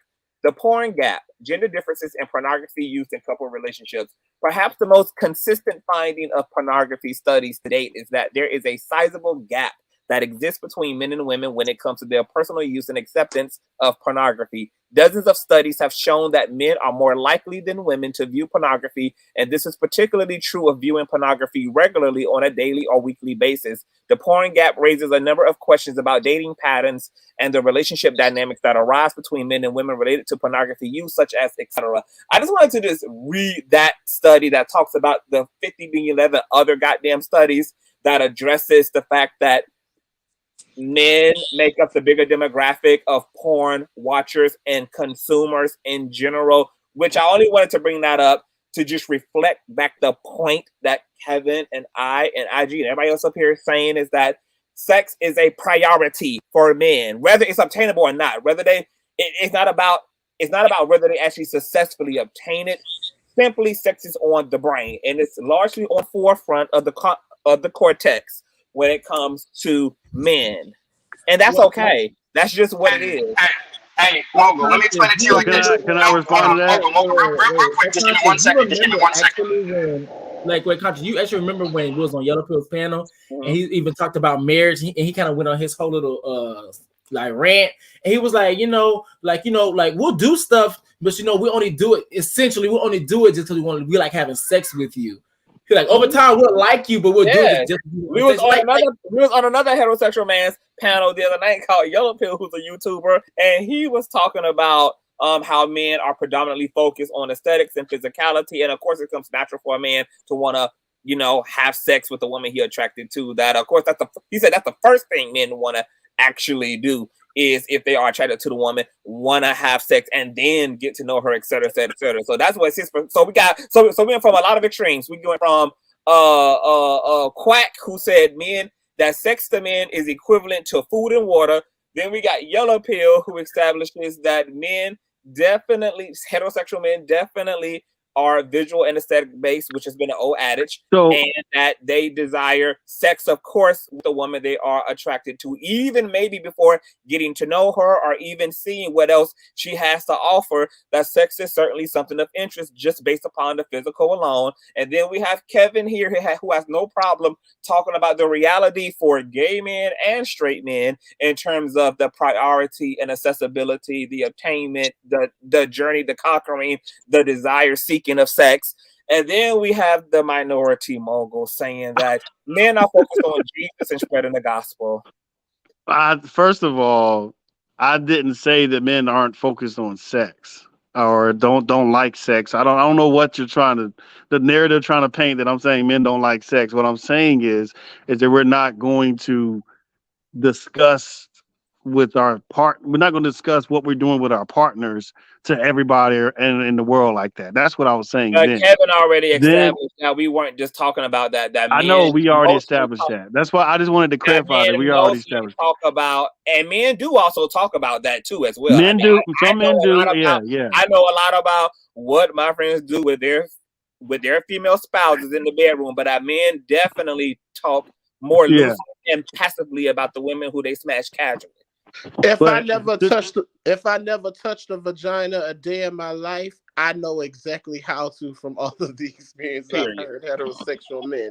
If I never touched a vagina a day, what's the proper way to eat pussy, baby? Oh. Okay, I know this. My friend taught me. I'll mostly focus on the clip. It depends. Mostly focus on the clip, but that's the majority of it. Yeah, but then you have to roll your bottom. It's a different name for it. But I'm not going. I don't need to tell you that because you don't need to know that if you have a woman that you're doing it with. Now you know if these cameras were not here, you would have told us. Right. Shit, nah. No, but I thought he doesn't talk about his sexual experiences to other men. I didn't tell you though. I didn't tell you anything. He wants to be the mayor of men so bad. He wants. I'm not no mayor of men. I'm just giving you an actual reality. I can understand as far as the messaging, like you said earlier, and pornographic viewership. Of course, that's going to go along with that messaging. But a lot of the times, like, okay. If I watch porn, that doesn't mean that I want to have sex with the porn star that I'm watching or that I want to have sex with. I'm just giving an example because it's like you got to understand a lot of the times I'm just trying to get that shit out of my head and move forward with what I got to do with the next task. So it's not even I want to have sex type of thing. It's just that, I'm just need to bust a nut and get the fuck on. You know what's funny? That's what I'm giving you the real. You know what's funny? All of that is in the umbrella of sex, bro. Whether it's masturbation, and then even you talk about. You know what's funny? You know what's the funniest thing is that it's like well known and it's been well talked about that men in the club, right, when it gets later, they'll start picking women who are less attractive just so they have something to fuck. That's something that's widely fucking spread about or talked I about don't and has know. been I talked don't know about for the about last. that. Shit, Yeah, I'm, So I'm you've striking out. I'm striking out. you've never heard of guys. No, dog. most of my I'm not straight, about to pick most of up my a What? straight, damn Oh my! straight, pick up So a hey, listen, scroll under the Mogul. bridge, It's most nigga. of my clear. straight It's bro, clear, most of my Mogul. You do not live straight male on the friends, word. they call it hunting. They literally on the weekends, like when it's time to go out and hit the fucking bars, they're largely hunt, like they go hunting. They're looking Yeah, for. he ain't on this planet. Kevin, hold on. They're I mean, fishing for I'm not women to saying bring dudes don't do home that. I'm for just the saying night. I never did that in my life. Mogul, why do men go to bars and clubs? I mean, I'm not saying that they don't And go to women's bars and I asked a clubs to question. find a woman to Why do bring they home go? with. That's fine. But if you just going for the low tier just because everything Nah, else is What? taken, you keep That's not turning what I into said. something. That's not what I said. so what did you say? I said that men, as it gets later, right, and their options start running down, they'll start to go down on looks to find something to take home. Meaning that in the beginning, they generally try to hit up the most attractive women. You see this all the fucking time in the club, unless your ass don't go. It's possible that you live on another planet with the way you talking. But men will start hitting on the more attractive women, and then towards the end of the night, the ones that haven't gotten one, they'll start going down on what they consider looks to find one that they can get. That happens a lot, and I would say it's the majority. Oh my God! In fact, it happens that's so much that women say, if I've seen a guy get turned down by 4 of the girls in the club, I'm not fucking.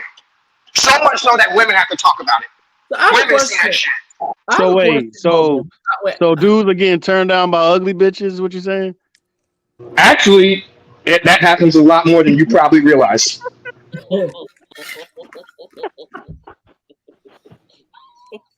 Damn. So wait, what was this? All these dudes is having all this sex earlier. Like what? If they're getting turned down by the Dusties, what do you mean, Bro? Even when you ask me, how could is it you the get majority? 12? But Hold how on. can you say Even it's when the you majority? ask me, even when you How ask can you me, say it's the majority though?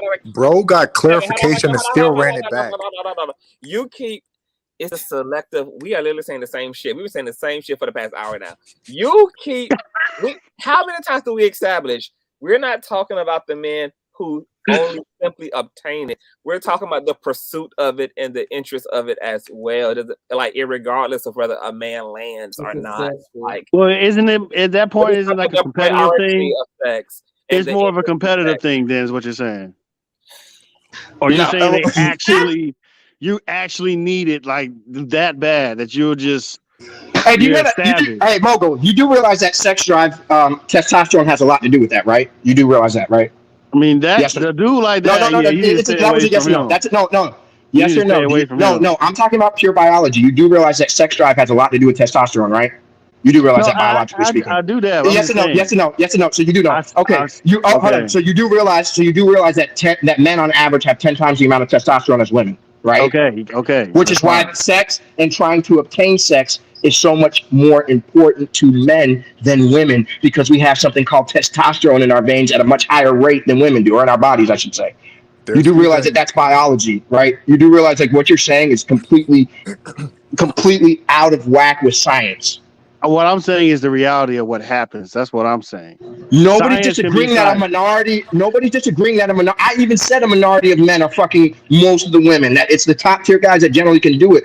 While I was saying is that most men want to. Just because they can't do it doesn't mean they don't want to. Which is why I had to break down the term involuntary celibate, incel, so that you realize the whole point of it is involuntary. Not that they want to be celibate. They want to have sex. So they just don't have the game you're to get it. saying if you can ask any man if he can have 200 different women he could sleep with, he'll say yes. No. What I'm saying is if I lined up.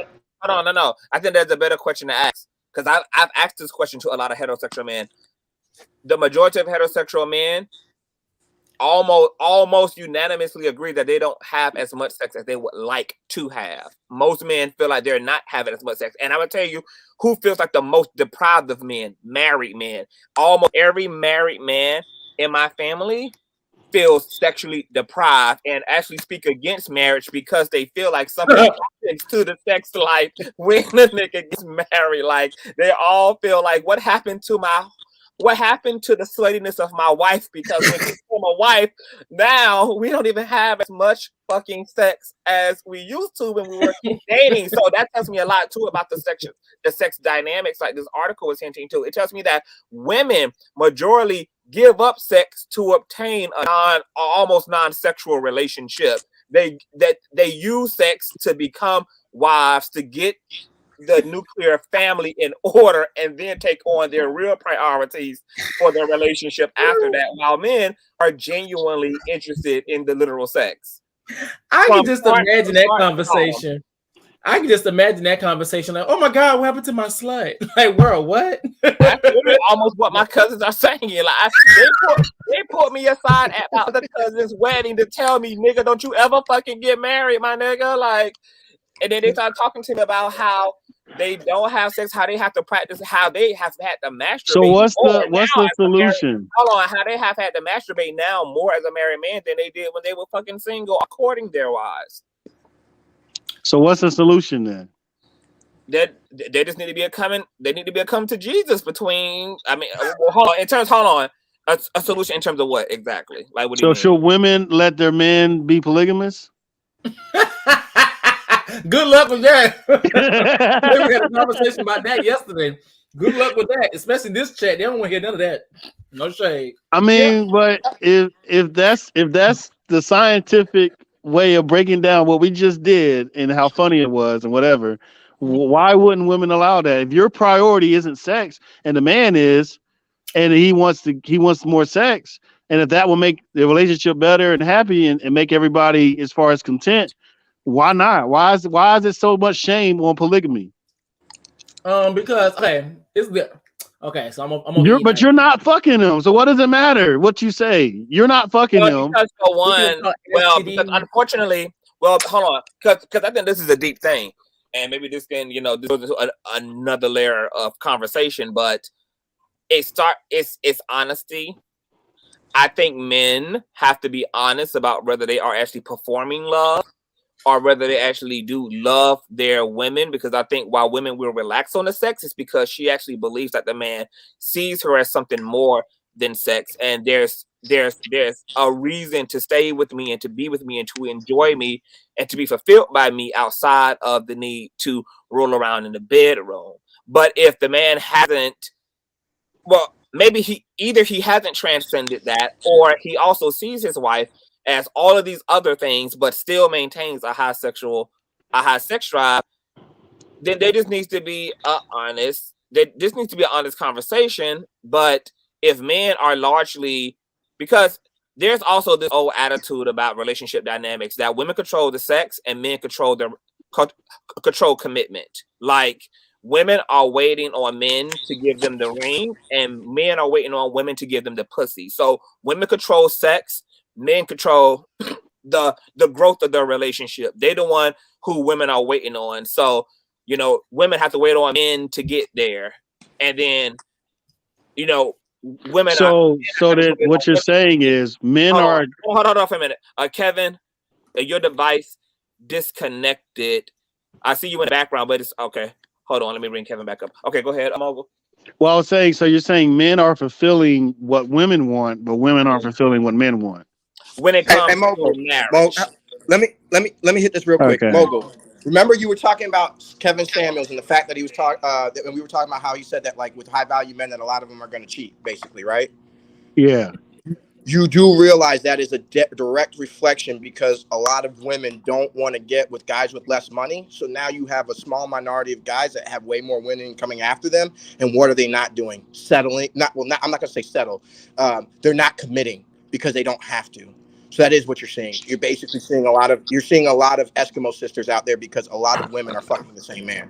But they're not as far as accepting of that. You know what I mean? No, they're not. No, women do not accept that. So they're not going to be like, oh, you fucking my husband, let's live together, or let's all go on a vacation or something. Yeah. That's why men lie. That's why men lie. If men wouldn't have to lie about it, if women were more accepting to it. It's because for women, like, it's a bit more complicated. I mean, it's the fear of STIs, STDs. It's also the complication of what happens when she gets a child, and What happens to insurances? What happens to life insurance policies? The man handles that. Why are you worried about that? The the man handles that. The woman has good reason to. But we know the man handles the relationship and commitment. And like you said, if we feel like we can handle another woman in the house or in more kids, why not? It's been done before. Women also are looking for a level of like intimacy that's already to achieve when a man only has one damn woman to give that to, yet alone her having to share a nigga who she already struggling to get full emotional presence from.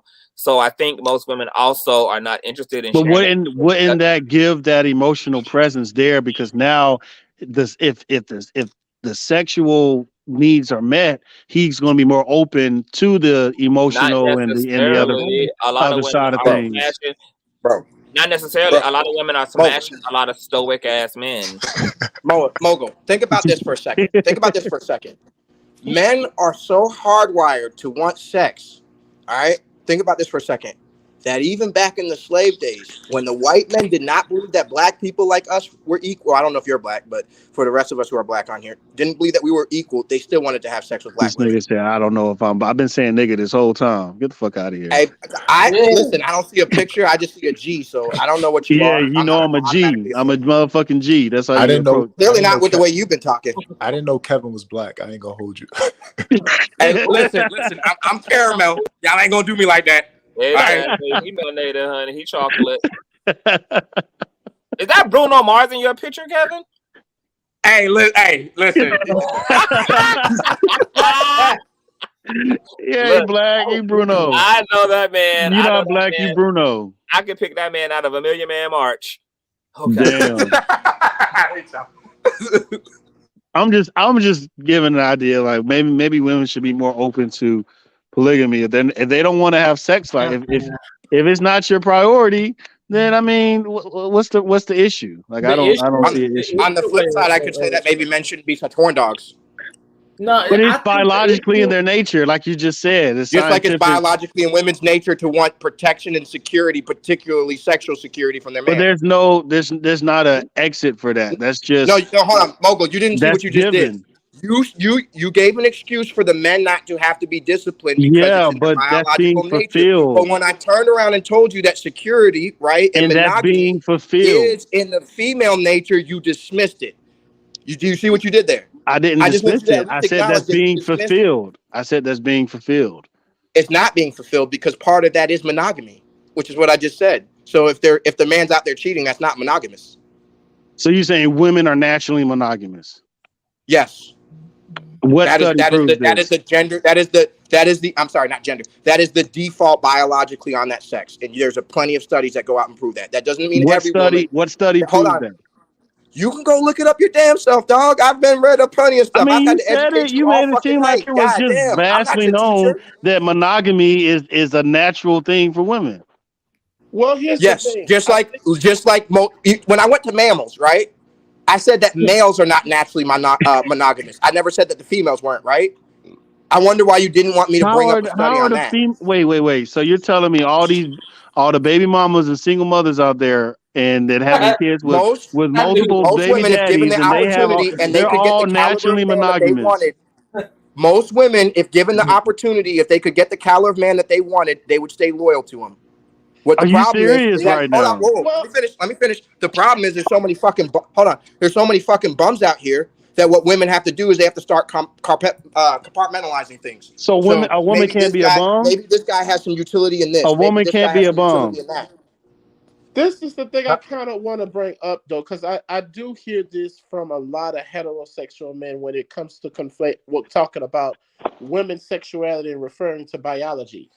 The last time I checked in biology, when it comes to female, right? Because you're talking about female and male. We're saying women because we're talking about humans. But here's the thing, right? In nature and everything else in biology, the only codependence in most cases for the opposite genders is procreation. There is no construct in nature where the male rules over the female in every capacity, or creates a construct in the jungle or the terrain where she needs him to survive, not in the sense of carrying on the lineage, because you both need each other.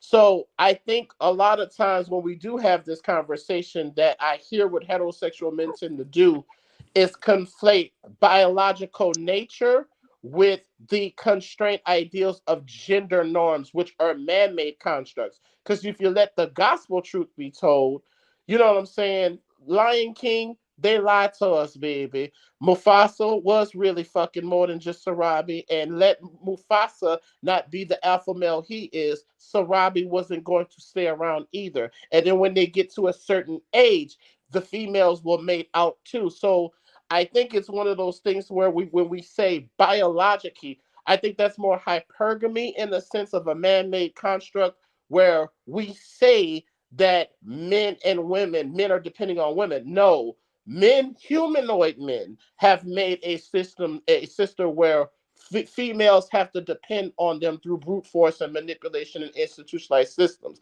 But if we're going to go off of biological nature, everything else in the overwhelming majority in nature, biologically, there is no, you only depend on the female when you're being nurtured into your young.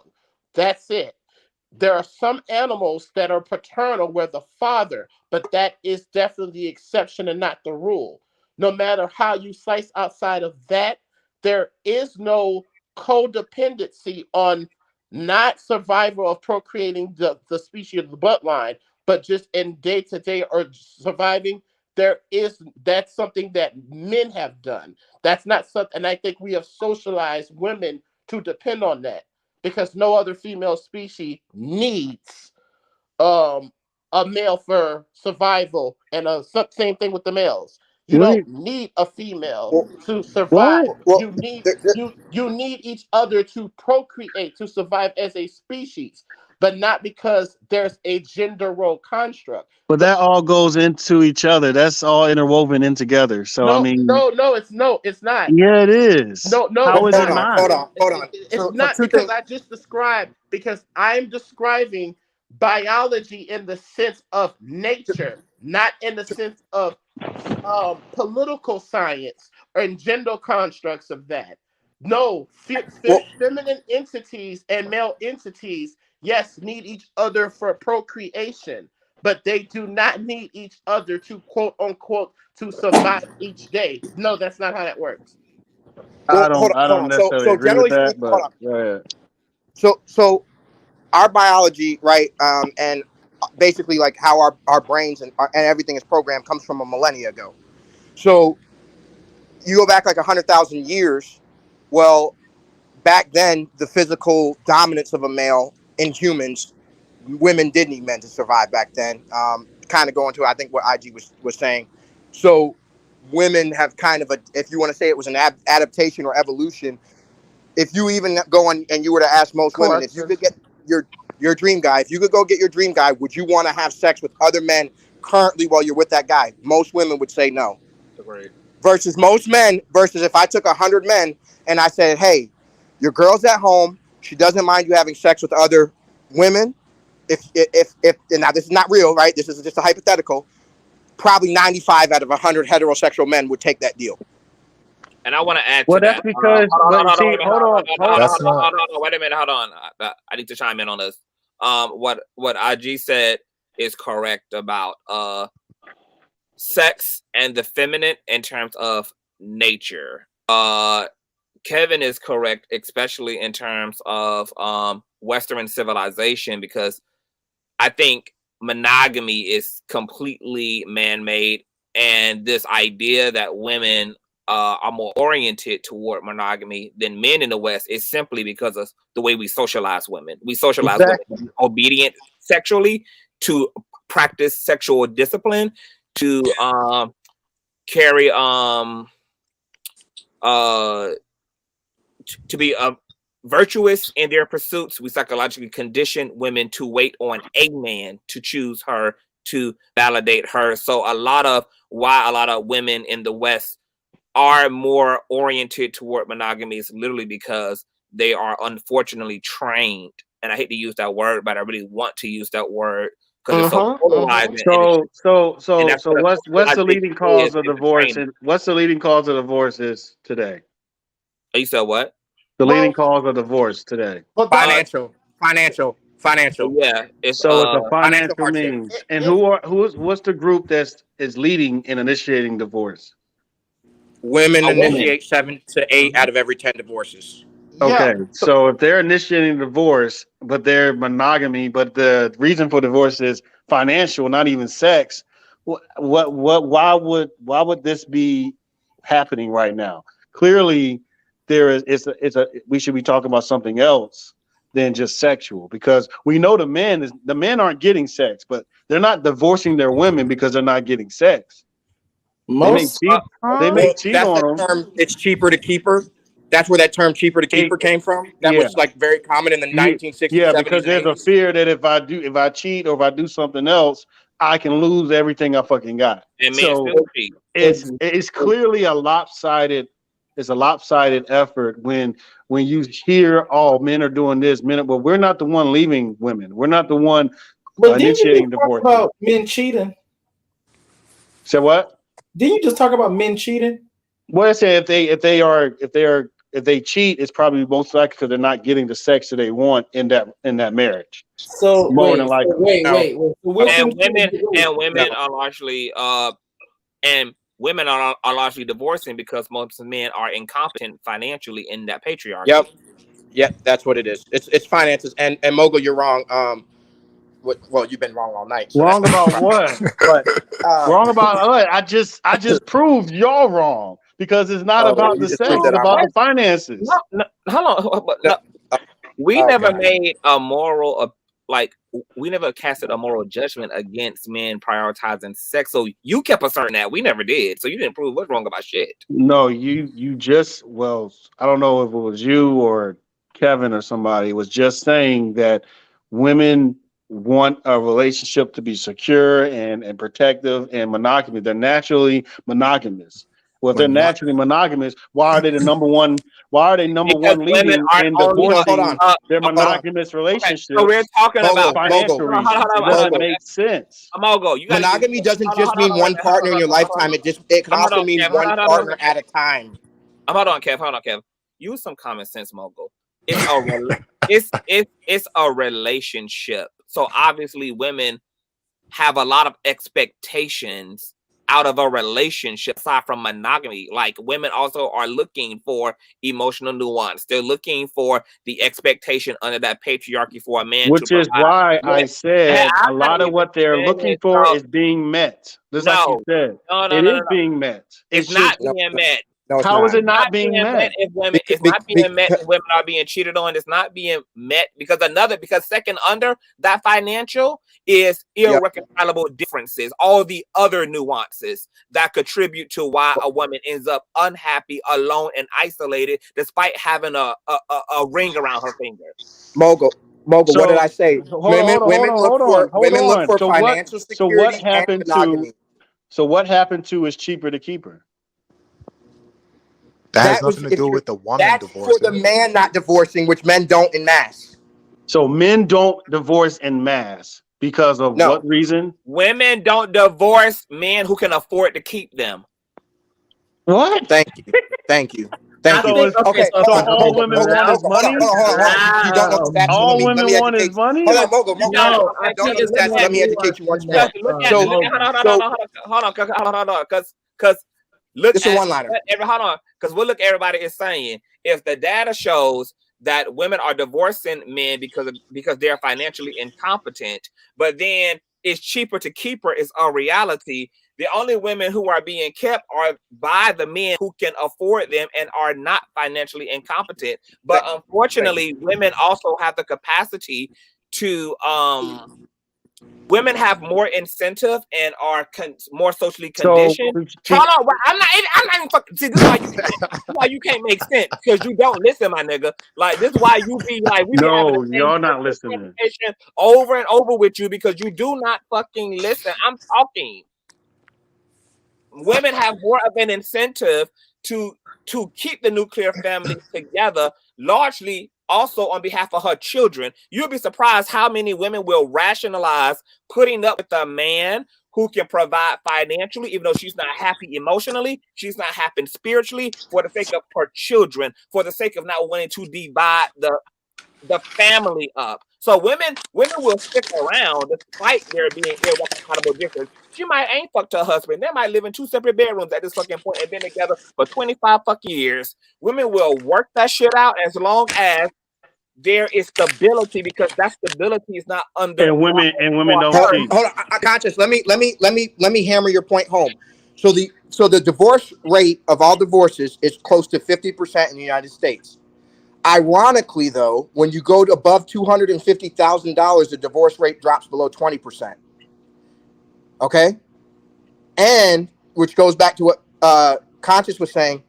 And when polled, those women married to the guys who make 250 plus say that their men cheat on them more than the guys that are making less. So monogamy isn't the only thing. Like, it's like you want to. That's what I was trying to get through to you right Bro, there. You just proved my point. Mogul. I said earlier that women look for financial obviously security. Has nothing to do with monogamy. It's about financial ability. It's about being able to pay in order. If I can pay for it, I can cheat on you, and I can treat you like shit, and I can do a whole bunch of other shit. You're going to stay with me. You're not going to divorce me, all because I have the money to keep you here. That's the reason. Wait, but that's the reason why a lot of you niggas are not going to get polygamy. That's the reason why, right there. Obviously, you can. All you need is the money. All you need is the monetary. All you need is the money. All you need is the millions. That's it. That's it, right? That's what you're saying. Hello. Women do not. Okay. No. I need to speak. No. The captain to speak. I'm about to go brush my teeth and wash my ass, and I'm gonna let y'all sit here and argue it out, and I'll be back. So y'all have at it. I'm gonna go clean myself up, and I will revisit the platform if y'all all still here. Okay, so carry on. Hey, Conscious, you can get back on the beat down whenever you get done. Don't worry, he'll probably still be here. You know what I'm saying? I'm trying to hold it down.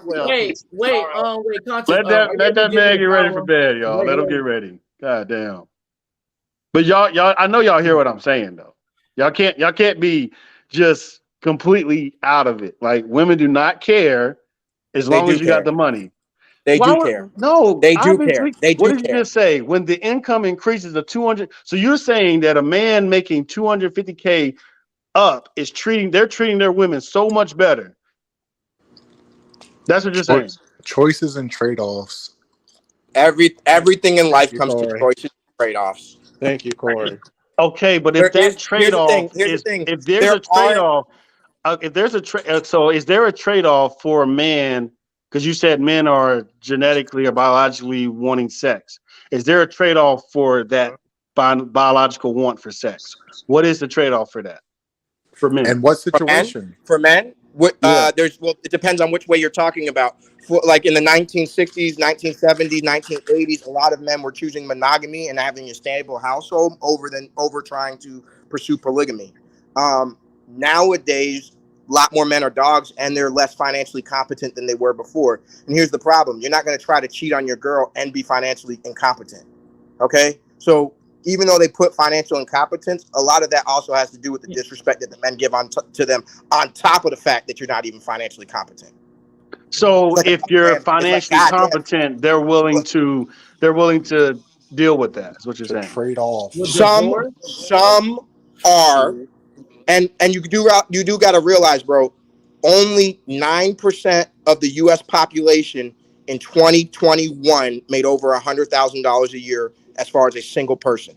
Okay, 9%. So when you get to 250 plus, which was the number when the number drops, you're talking about 3% of the population.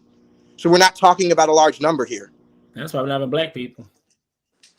Well, not a lot of them. So women want essentially what they can't have.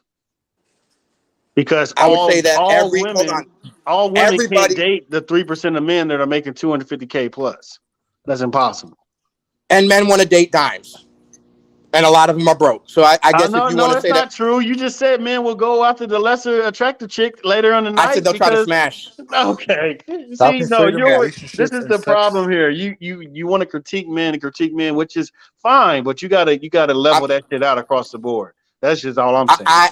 You gotta level that shit out, dog. You can't just be over here saying, "Oh, men are dogs" and do all of that. No, a lot of the Is that the time, truth, women or is can he be lying? dogs too. Wait, so Women wait, can do so certain Mogul, things wait. too. So So wait, you're not even disagreeing that are I'm not you telling the dogs or truth. you're not? You're mad that I'm not bashing women enough for you. No, I'm not. It's not about bashing. See, there you go again. I'm confused. You just said that I'm always leveling critiquing it men, out. but I'm It's not doing enough about to women. being realistic. You're over here just dogging all these men like we're all just trying to No, just I'm fuck anything that's moving. I'm just stating flat out And we facts. don't have no money. We're broke as fuck. But how are we dogs? And women want money, but we dogs, but we broke as hell. Like I don't understand. Because there's still women. I that stated still, facts. Because there are still all I did was women. state facts. I have a question. Are you rich, Mogul? Am I rich? Are you rich? Do you have money? I mean, I have money. I'm not rich. Okay, so before you even had money, did you have girlfriends? In school? I mean, we're talking about Girlfriends in life. out of school, right? Or we're talking about all Both. time? Both.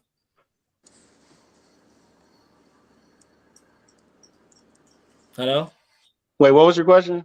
I said, have you ever had girlfriends before you had? Of course, I had girlfriends. Okay, so of course it makes sense for women to be with men before they had money. Like, if that's your experience, that's a lot of other guys' experiences. But it's not. It's not like a woman got with me because of my money. So, in his scenario, women are leaving marriages because of financial hardship or incompetency. Hold on. I'm a murderer on this. I'm a murderer on this. I'm a murderer on this. Wait. But before you do it, let me step in for a second. But here's the thing: it's like, go ahead. The thing is, it's not only just the financial thing. It's just that also you have to deal with the ego. You also have to deal with the idea that you probably don't feel as much as a man, because a lot of times men connect their power or connect their manhood to their money. So as it's not only just the money, it's only the aspect of the attitude, the subtle or explicit. You've been looking at my notes. Somebody look You've been looking at my notes. Somebody look You up just the stole my rate point. that men divorce women that make more money than them. Wait, what? Say it again? Yes. Look up at the rate men divorce the women that make more money than them. Have we not already Hold on, established? Wait. Have we not already established that men do not even go for divorce? I'm not worried about that. That's fine. But I just want to know if men leave women because they make more money than them. Men don't typically marry women that make more money than them, so it's stupid to question in the first place because it's a fucking statistical anomaly. I'm asking if they would. Is there a study out there that suggests what rate men leave women that make more Not that I income know than of. them? Not that I know of. But that's I all want to I'm go just back to asking. something that you just said that was wrong. That would give you at least an idea of what we're trying to. I don't know. Okay, so let me explain why you're wrong. See, here's the thing. It ain't not about being wrong. See, this is the problem. It's not necessarily. Hold on. It's not necessarily the money. Women are more attracted on what it takes to make the money. They want a man that's confident, ambitious, dominant, a leader. Well, guess what? If you typically have those type of characteristics, you're probably not going to be a fucking bum. So a lot of the you're time, talking it's not about just 3 to 5% of men that exist in the world. No, a lot of the time, it ain't just the money itself. It's the type of man that it takes to make the money that they're attracted to, and the money is almost like the cherry on top. So, if financial difficulty that doesn't is even it, make what any it really sense. what it The really main comes reason why they're comes leaving down them to, is and Conscious said this earlier, is competence, and what he didn't say was confidence and ambitious. And what tends to happen is the guys that don't make as much money tend to be less confident, they tend to be less ambitious, and they tend to be less attractive for those reasons. So wait, these women are marrying these men that have no money, and then all of a sudden realizing that they're broke, and then they're breaking up with them. Well, a lot of the And marriages that divorcing you're looking, Well, if you're looking at marriage today, marriage is at like a damn near all-time low in the United States. So a lot of women aren't getting married to men right now, anyways. But if you're talking about a lot of the divorces that have happened, it's a lot of women. It's a lot of the divorces are women who got married in the '80s, back when it was maybe women weren't as liberated to feel like they could just break it off or maybe not settle as they do today. And then what happened is those kids grew up, and then the woman might have been only staying in that marriage because she felt like she needed to till those kids got to 18 and they divorced. There was a big wave of divorce because of that, and that started in about 2006. So there's a multitude of factors, but a lot of it has to do with the lack of confidence, ambition. Like ambition is one of the most attractive things that men offer women. And that's one of the high markers that a lot of women look for in men is their ambition and their drive. And that So will directly relate to your income later, but it not necessarily be because of the income. So how are you going to get men to whatever you want them to do with their women? How are you going to get them to do that if women are showing you that they only care about money and they only care about things that benefit them? Well, but here's the thing, though. I think what you're bumping your head against too is that most women, because we're moving out of the society to where women are not limited to do this and do that financially. See, women don't systematically need men for survival. It's returning back to the natural order, what's actually biologically correct. Women aren't needing to marry men because they're not needing to have a man to stand by them to validate them in business and all those different things. So how is that changing the way men view their women? Can I talk about? I'm talking about you. You want to talk about women? I'm just giving you from the point of view. I'm not a woman. I'm just saying.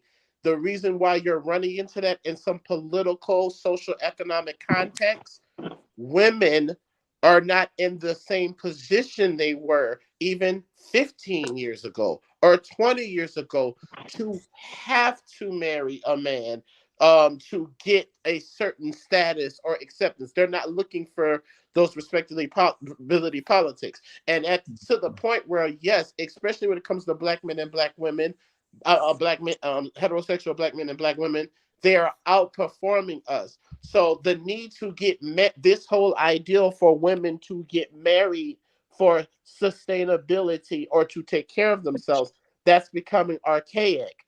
Okay. If they're looking, if they're looking for a relationship now, it has to do more with the intrapersonal characteristics of who you are, the sustaining and stuff like that. Now, money does play a role, and here's the thing: I don't have a gender bias about that either. I don't think it's wrong, regardless of a person's gender. If they make a certain amount of money and their sexual orientation, then it's not wrong for them to look for people who want to make that same amount of money as them, regardless of the gender. But with women, what you're now having to deal with is that we were on panels the other day where men want to do basic shit and want extraordinary ass women. And see, it's to the point now where what is basic shit though? Hold on now. Come on. You're saying a lot. What I'm saying, because here's the thing. When it comes to basic stuff, because here's the thing, we've been saying dime piece this. Y'all have been saying, not you, Mongo has been. Saying something more than just average, right? So okay, let's qualitate it because no, we've already did. I'm not gonna go down that mind jitsu with you. I know what you're doing. What I'm saying, hold on, let me stop. No, what I'm saying is that women do not have to go for just the hypergamy. So when they're looking for a mate now in men, they have to not just need you there, but they have to want you there. So it's and they have to respect you. It's a difference now. So that's why now these type of relationships of being able to just be the guy because you can't have a job or you can't be in these spaces because of your gender. I'm gonna be honest with y'all. I'm gonna be honest with y'all. Throughout multiple phases, I don't know. Maybe I'm just mentally checking out. And multiple phases of this conversation, I started to get lost on what the hell we're even arguing about. So we're not arguing. I'm not arguing. I'm really not. I don't want people to think I'm coming here arguing. I'm just contesting points. That's it. Okay, so what's the point that's being talked about? I think I'm mentally checking out. I've been on here all night. So right now, what he's saying, as far as the dynamic of women has changed in through time, because right now you have women making more money than they made 40 years ago. You have women more educated than they were 40 years ago. You have women that aren't necessarily dependent on a man for a financial backing. They can back themselves. They can take care of themselves. Yada yada yada. I get all of that. And as they should. You're an adult. You should be able to take care of yourself. You should be able to grow yourself. That you don't get any kudos from me for doing that. You should be doing that. But what I'm trying to kind of contest with, I'm just being a fucking devil's advocate with it, is why would men change?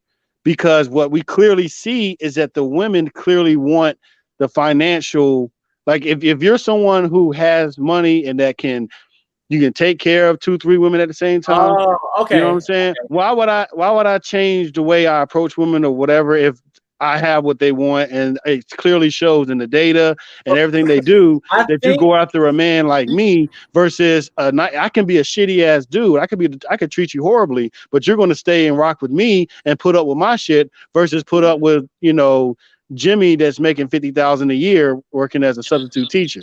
Like that's clearly it's clearly if women wanted things to be, if they wanted women, if they wanted men to treat them differently, they would treat themselves differently. You get what I'm saying? Funny? You know what's funny? It doesn't really matter. I can tell that you don't get this. And I can tell you don't get this. And I'm starting to question how many threesomes you've actually had. But here's the thing. Like I told you, why are you questioning what threesomes I've had? Confidence, this is the type of suspect shit I'm that I've been talking about. I'm gonna explain why I took the shot at you. Confidence, ambition are more important, because if you have a guy who just inherited a bunch of money, but he's still fucking lame because he didn't actually learn how to be confident and ambitious because he didn't have to go through the trials of life to become somebody, a lot of women aren't attracted to those types of rich men. They're typically attracted to the rich men that got it out the mud. That's not what data suggests, dog. What are you talking about? You're not making no sense, man. Hold on. And I'm not even saying that. Again, cut everybody off. You know what I'm saying? You cut me off. You finished. I was not finished. I was not finished. Go ahead. Finish your point. Go ahead. No, I'm gonna let you finish. Go ahead. All right. Since you had something so profound to say. Oh wow. Okay. As soon as I start to talk, he talks again. Like I said, it's about confidence and ambition, and what that generally translates is into a higher income level. Because if you have drive, you have ambition, you have an A-type personality. Everybody who I know that's an A-type personality, which I am as well, you can't turn that shit off. And that's what a lot of women are attracted to. So money is a kind of a byproduct of that, which is why the guys like the crypto millionaires, the guys that made a bunch of money on crypto, not a lot of women respect them, and a lot of them get used and they go to strip clubs or whatever. And not a lot of women actually want to sleep with those guys because they never did the work to become that man. And so it's not just the money, and you just keep bringing it back to money. It's not a single varied analysis. There's a lot more that goes into it than money. Money is generally the byproduct of the things that you already have instilled in you as a man that they're attracted to. Okay, so what I'm getting from this conversation is that this is a pointless combo. We've been doing this for 2 hours to get him. Can we move on to like what we were? Because it's just like, Okay, we're gonna move on because I'm just kind of still okay. So where were we? But this is the thing. What happened, because we gave an example about, we were talking about different experiences from the manhood and masculinity. Oh yeah, the whole thing that Moga was lying about. And all this stemmed from when we started speaking about I made a comment about these are some of the behaviors I noticed that heterosexual men do to appease to other women. And we went down this whole rabbit hole of hetero. You said to appease to other men. That's what you said. Yeah, to appease to other men. Yes, that's true.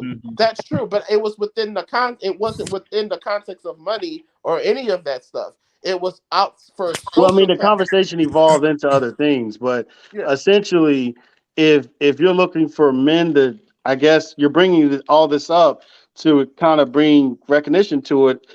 I hope there's some change that goes about it, right? Or will we just beating around points for no reason? Like, what is the reason for these type of panels and having all these people gather and talk about it if you didn't want to see some change in that aspect of it, right? So, what do you mean, Han? You want men to continue to dog women and continue to do the shit that That's they do? not what this panel was about at all. At all. No, I know that's not what this panel was about. I'm saying, but part of him bringing We that only up. got on that side tangent because you were the only one that couldn't realize that most heterosexual men Right. want to smash multiple women. That was where this started from. That's how we got on this long time. We spent 2 That had hours. nothing to do with what we just finished talking about. We were talking about No, that I'm just saying that that's was where a it long started time from. ago. That's where it started from. That's what I said. Again, Yeah, because we were listening with your feelings, not with your ears. Yeah, we were having conversations about the different experiences of, you know, masculinity and what we've experienced from manhood. And it's nothing wrong with you saying what you're saying to disagree. I'm not disagreeing, but it's just like, okay, even in the chat, we've spent 2 hours going down this rabbit hole to where the whole momentum of what we're even talking about. So it's just, And we finally got to the point where if you are going to complain about something like that, because you said men are naturally doing this. We want to have sex. We have this testosterone level that's astronomical, all of that shit. And yet that's not what's deterring men or women from men. What's deterring women from men is financial means and confidence level and all this other stuff that you were just saying, right? So I'm trying to understand why would men change the way that they're approaching women? Because that's obviously what women are asking is for their treatment to become better, right? To be treated better. But why would they treat you better if you're not giving them incentives to? Well, I'm Wait, so you have to incentivize a man to treat a woman I'm like not a human like being? because they're human. Yes, Like, you have to incentivize people to treat you better. They're but not going to you have do to it. hold on. You have to Just off the kindness incentivize of their somebody to heart. treat That's you just not how it respect. happens. Wait. Like, You have to incentivize somebody to treat you with respect. That's asinine. Why should someone have to give you an incentive to see their humanity? Like, If you treat me with respect, you get. Hold on. Don't you have to earn respect? That's the fucking problem. Y'all not just giving respect. That's the reason why a lot of y'all won't even get polygamy, because you don't look at women as human. You look at them as cum dumps. That's the reason why you won't get polygamy. But don't you have to give respect to get it? Don't you have to give something to get back? If you're not giving that something, if you're not reciprocating it, why would you get it back? Exactly. First of all, I'd rather talk to a woman about this. I don't want to talk to you really, because I'd rather talk to a lady. But you have to reciprocate. If you can get one to talk to you, you have to reciprocate. What you want. What? I have to do that. I have to reciprocate treatment. So what? What are you giving, sir? To my girl, to who I'm with? Mm-hmm. I give a lot of stuff, and she gives a lot of stuff in return.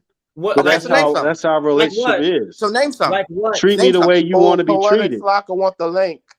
Treat me the way you want to be treated. No. How do you treat her? You said I give her a lot of things, so we were trying to get like. I'm not going. Look, see, this is another thing. I don't have to go into detail with you. I don't know you like that. I don't care about you like that. I'm just letting you know that should be the objective. Is that general mindset? Treat me the way you want to be treated. But I'm confused. If we already made a if you're not treating the men, clear stance that black women are actually more excelling more than black men, then what do you think you're going to get? Excelling where? Excelling where? Huh?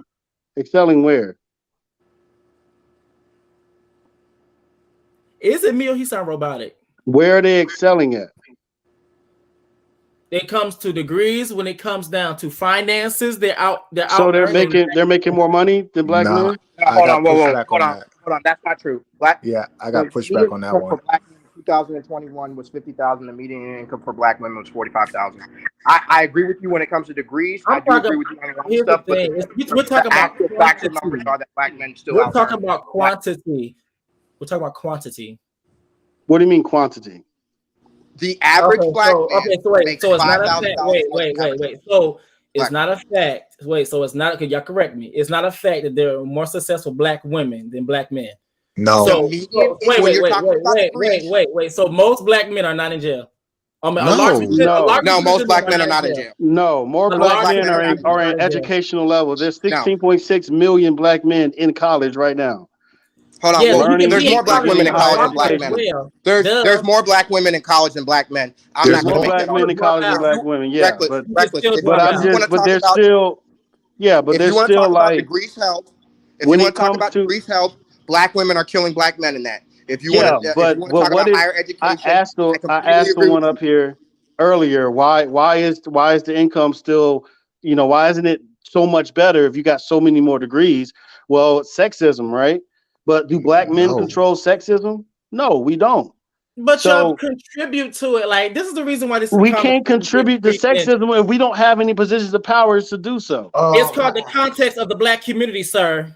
What do you mean the context of the black? If we control less than 1% of the wealth of America, how can we control something like sexism?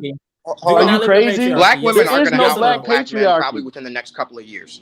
You said And part what? of that is because Do we the not live in a average patriarchy? Yes or no? No, we control less than half or 1% of the wealth in the United States. So there is no patriarchy. There's no matriarchy, no patriarchy, none of that.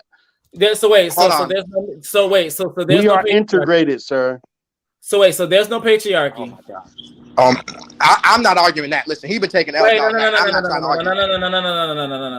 So there's no patriarchy, sir. No, I'm telling you, there isn't, Okay, because there is no power patriarchy. dynamic So don't in worry, that. I got We you. don't Don't have worry, I it. got you. Patriarchy, a system of society or government in which the father or eldest male is head of the family, and we live in a patriarchy. It's traced through the male bloodline. Now it says a system of society or government in which men hold the power and women are largely excluded from it. Who are mostly in power and government? I said black men do not participate in that. Context of the black community, sir. Like We do, but we don't have the power to. Where do we have the power to? If I wanted, if you're a woman and you have my child, and I say I don't want to pay child support, I don't control that. If I say I don't want to pay for that child, if it was a patriarchy system, or if I say I don't want you to have that child, whatever I say would go, because I'm the man. But that's not the case. If I say you and the child belongs to, I need to have full custody, there shouldn't be no discussion over that. It should be what I say, right? But here's the thing. Because you're not making any sense. You call it a patriarchy, but it's the exact opposite. The man does not have, the black man has no say so. All the way up. The black man has no say so. No, because you're talking about. No, because you're making this up. You're lying. Talking about child support. You're lying. Which is a side effect of patriarchy, which is reinforced by patriarchal gender roles, which is why men always want to be the head of household and protector and leader. That's the side effect. And they can't, and yet they can't decide to do that. And yet they cannot decide to do that. They cannot just decide to be the head of household. You can't just decide to be the protector. You can't just decide to be something. No, there are things that go into it, right? Okay, it's not based off of power and patriarchy system alone. No. Think it, sir. Philosophy through the guise of the black church. Philosophy. What does that have to do with anything? Do you not realize what you're talking about right now? We have a patriarchal philosophy, and it's taught through the guise of the church. And I know what's probably going to happen. We're going to say a lot of black men don't go to church, but let's also be very clear. Majority of black men. When is the church coming in your home and telling you how to run your home? Through the guise of protector. And when have they came into your home and told you how to run your home? Through the guise of being the protector. And if you actually pay attention to the Bible, you are a lot of black men are literally using the same language that's literally in the Bible. Literally. I don't see these black men going around and governing people's families and how they run their lives. I don't see black men doing that. But do you not know that's where the homophobia stems from? Actually, yes, they do. Thank you. What are you talking about? Black men in the pulpit, they do. Matter of fact, they're able to influence the lives of black men, black women, single black women households in ways more so because, and this is just my opinion, the reason why you have more black women in church than black men, because it pays off the patriarchal ideal that the creator's pronouns is he, him, and his. And they're looking for that male identity. So the fact that God has been pronounced to be a male entity, they're looking to the preacher, the pastor, their spiritual leaders, male worshiping, as their male role model that often will determine, especially when we deal with same gender loving people, well, yeah, your disposition on homosexuality and all of the other sins in the Bible will depend on what your black cis hetero male preacher is preaching you. So yes, maybe from your experience as a cis heterosexual black man, you don't see how the church plays a direct correlation in the politics of what happens in the house. Because you can't go to the church to have a decision on a custody case.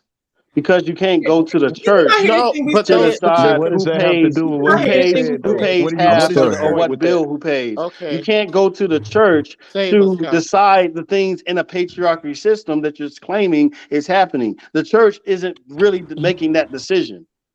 The people are making that decision. It makes the illusion because I can shame you. I can shame you. Do you not know what think philosophy that's is? what a lot of what homosexuality had to deal with is shame. You had to deal with a lot of shame and of that system you're calling a patriarchy, the shame that came from it for whatever behaviors you did. But do you not know what also comes with patriarchy?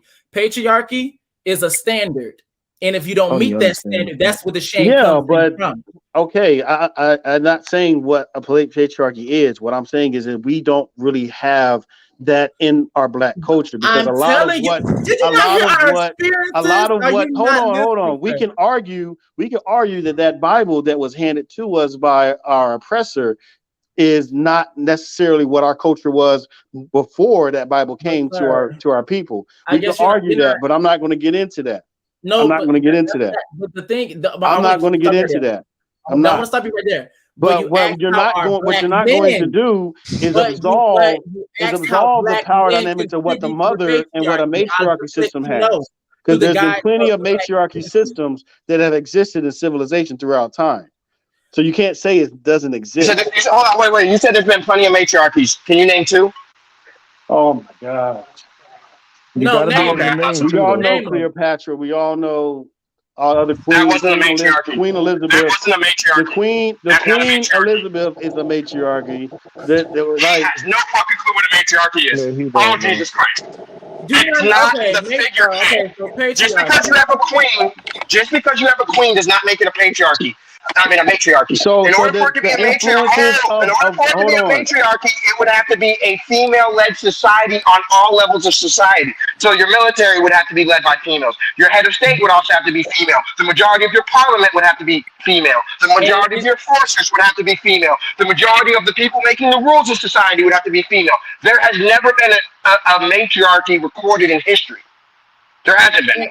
And also keep in mind too, like I said, the male bloodline for patriarchy. So which means that's the reason why all of us typically have our dad's last name. We still live in a patriarchy. It's called philosophy. There are no women in the military. Majority. There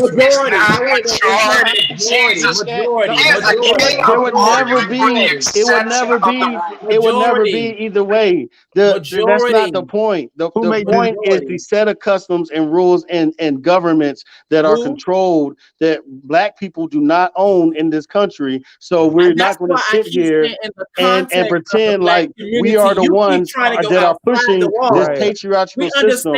It is not. We understand outside of the walls, everybody's privileges, they can come and go. We're talking about within the context of a black community. We have a melanated context.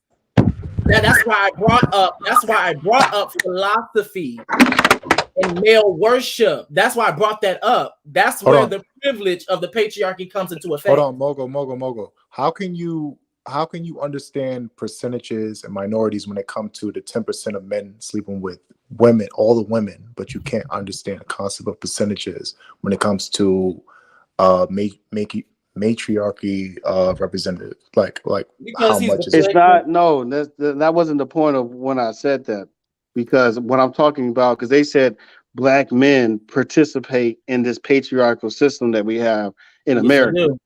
and that there may be some that do. I'm not saying there aren't some that don't, but it's not even I don't even think it's that much of an effect of it, because if black men had no contribution to it, we would still have that very same system. So I don't see why you're attacking it from that angle. That's all I'm asking, because women, my mother has way more influence on me. My mother has had way more influence on me, and the women in my family have had way more influence on me than men, and they controlled a lot. They controlled a lot of what happened in my life. They controlled and governed a lot of what I chose to do based upon what my grandmother said, based upon what my mother said, because that's just how I view, the women in my family. I view them in the high regard. Not that men have, no say so, but I'm just saying that women do it. There's definitely systems that women control that men don't have no control over. And that's why I brought up child support. That's why I brought up child support, because a man cannot control whether or not he wants to pay child support or not. If the woman puts that on him. Even though women may look and it may seem like they have power, they really do not.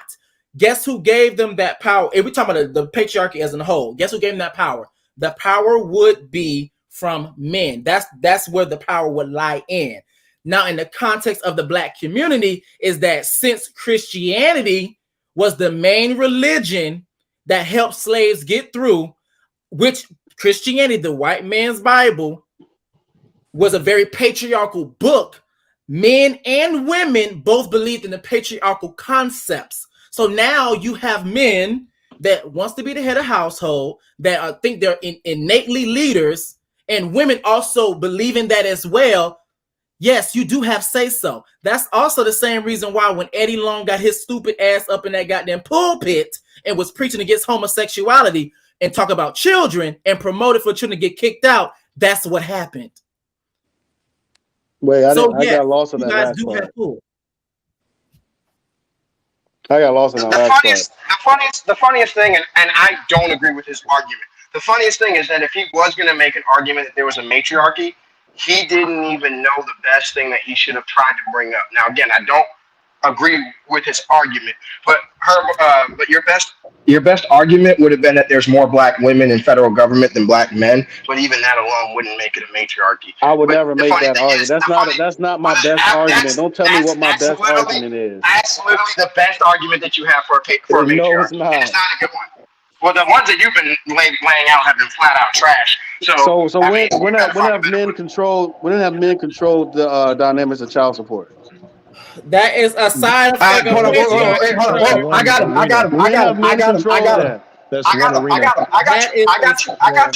I got you. The majority of judges are men. So the actual person passing the order is literally a man. And who are they passing that power to? Hold on. Who is initiating? Who is bringing forth that claim to the court? Well, that's not in control of it though. The judge controls it. So you have two in control. Now, all you gotta do is bring it forward. No, the judge. The judge actually has the control. Complete control of that. That is your. The judge has control. And then hold on. And then here's also. Oh, Jesus Christ. Here's the other problem. Here's the other problem. In America, felons have 30% more children than non-felons. So a lot of the people that are going to court, the men are fucking far inferior to the women that they're going up against. They're what? So that also inferior. The men. Yes, they're inferior. Felons, how are they inferior in the patriarchy system? I thought it was much beneficial to the man. Can I? Do you want me to explain? Do you want me to explain? You want me to explain again? But go ahead. No, I didn't. It's just that you. Okay, so like I said, felons have 30% more kids than non-felons, which means that they're overrepresented in family court. Felons also tend to make less than non-felons. So if the majority of men are non-felons, they're still in a higher status person. I mean, it's a higher status situation, right? And they still have the benefit of the patriarchy. Now, just because the felons are more represented in family court, that isn't an accurate representation of the average population. It's distorted. So family court and the numbers of family court are going to be distorted just based off the amount of felons that you have, and felons have a much harder time of winning their kids. Trust me, I got a brother that's a felon, and it didn't go well for him in family court either. But honestly, if you're a man and you have your shit together and you go to family court and you bring a lawyer, you can damn near you can win 50-50 custody. It's just the problem is you have to have your shit together. Yeah, you have to have your shit together. So it's not a system that's automatically benefiting you out of nowhere. Like, get out of here. A woman can have nothing. You don't even have to have her shit together, and she can still win custody and do all of that. Okay, and what so she did. A woman can do. A woman can be just average. She gonna get hit on by way more, dudes than a dude will get hit on by a woman. A woman doesn't necessarily have to. A woman doesn't necessarily have to. And like you said, they don't have to have a man, but guess what? They can. They can just marry rich and get and just have the ability to live how they want to live or whatever. Nigga, are you competing? You can't ignore that there are plenty of shortcuts women can take by using dynamics that are empowered by other women. Are you? You know what's so funny? You know what's so funny? OnlyFans is one of them. You can do OnlyFans, and you can probably this bad Barbie chick is the OnlyFans. She doesn't know shit, but guess what? She getting millions. She making more money than you. But the funniest thing is that you're complaining. And tell me, I don't know what the fuck I'm talking about. You're whining and complaining. You're whining and complaining so much that you probably do believe that you live in a matriarchy, because clearly the masculine energy isn't hard enough for you to be able to suck it up and realize that you should be a man. You should be a man. That sounds gay as hell already. Okay, right. So don't sit here. Oh wow. And talk to me about, I know what the fuck I'm talking about. What's funny is that you're whining like a child when you're supposed to be a man. Nothing. You just can't accept the fact. You just whining. Was he not just whining? How many was he not just whining? It sounded like a baby crying to me. I don't know about y'all. OnlyFans pages you subscribe to? I hear the world. I don't have any OnlyFans that I'm subscribed to because I'm not a fucking simp. Yo, how many times you paid? I've never. I mean, unless you consider a date, unless you consider paying for a date buying pussy, but no, I've never actually bought a prostitute. Paying for a date buying pussy, I don't consider. Here's the thing, though. The reason why I think, bro, that you can see the matriarchy and everything, because you're competing more with women than you are men. Mm-hmm. The reason why that you notice so much that goes on with women, because instead of doing what most men do, regardless of their sexual orientation, you're competing more with women. So of course, you're going to see matriarchy. I'm not competing with any woman. What are you talking about? Hold on. I don't have an OnlyFans account. Okay, I don't strip on the weekends. You're competing. So what are you talking about? Exactly. Again, I'm not competing. I can't compete. I can't even put on the uniform. What are you talking about? You are competing because no, I'm not. You're lying. Nobody's competing with them. You're being. You see me at Magic City? You're competing, bro. Because I'm gonna be there tonight. Y'all come see me. Throw me some dollars. When it came to the throw me more dollars than you throw the baddest chick in the club. Throw me more money because I'm competing with them. More money than you. Like, what are you talking about? You sound goofy. Go sit down. You sound goofy. You sound stupid. Why you sound stupid. Why are you raising your voice? I'm just saying to you is that the reason you're not why making you know any sense though, because there's no competition on that level. I cannot compete. You're the one that's bringing up points when it I'm bringing up the actual reality that a girl can take her clothes off and get money for it more so than a man could. Because that is a matriarchal system. That is a matriarchal system that we have today that you don't want to realize. Because of the patriarchy, that's why she can do that. Because with patriarchy also comes gender roles. Typically, I'm not saying that a patriarchy doesn't exist. You're competing more. I never said it doesn't exist. What I'm saying is that there are matriarchal systems that primarily women participate in. The majority, like you said, the majority. You're competing with women. Typically, men are used for their money. Women are used for their looks. That's the reason why someone like a Rick Ross, who has a lot of money, can get really attractive women. Okay, and these women can manipulate and use these men however they choose and see fit. Jesus. Outside of any patriarchal system, women can manipulate and use these men. Wait, the women are using the men with the fat ass. Hold on, the fat ass man. Patriarchal system, sir.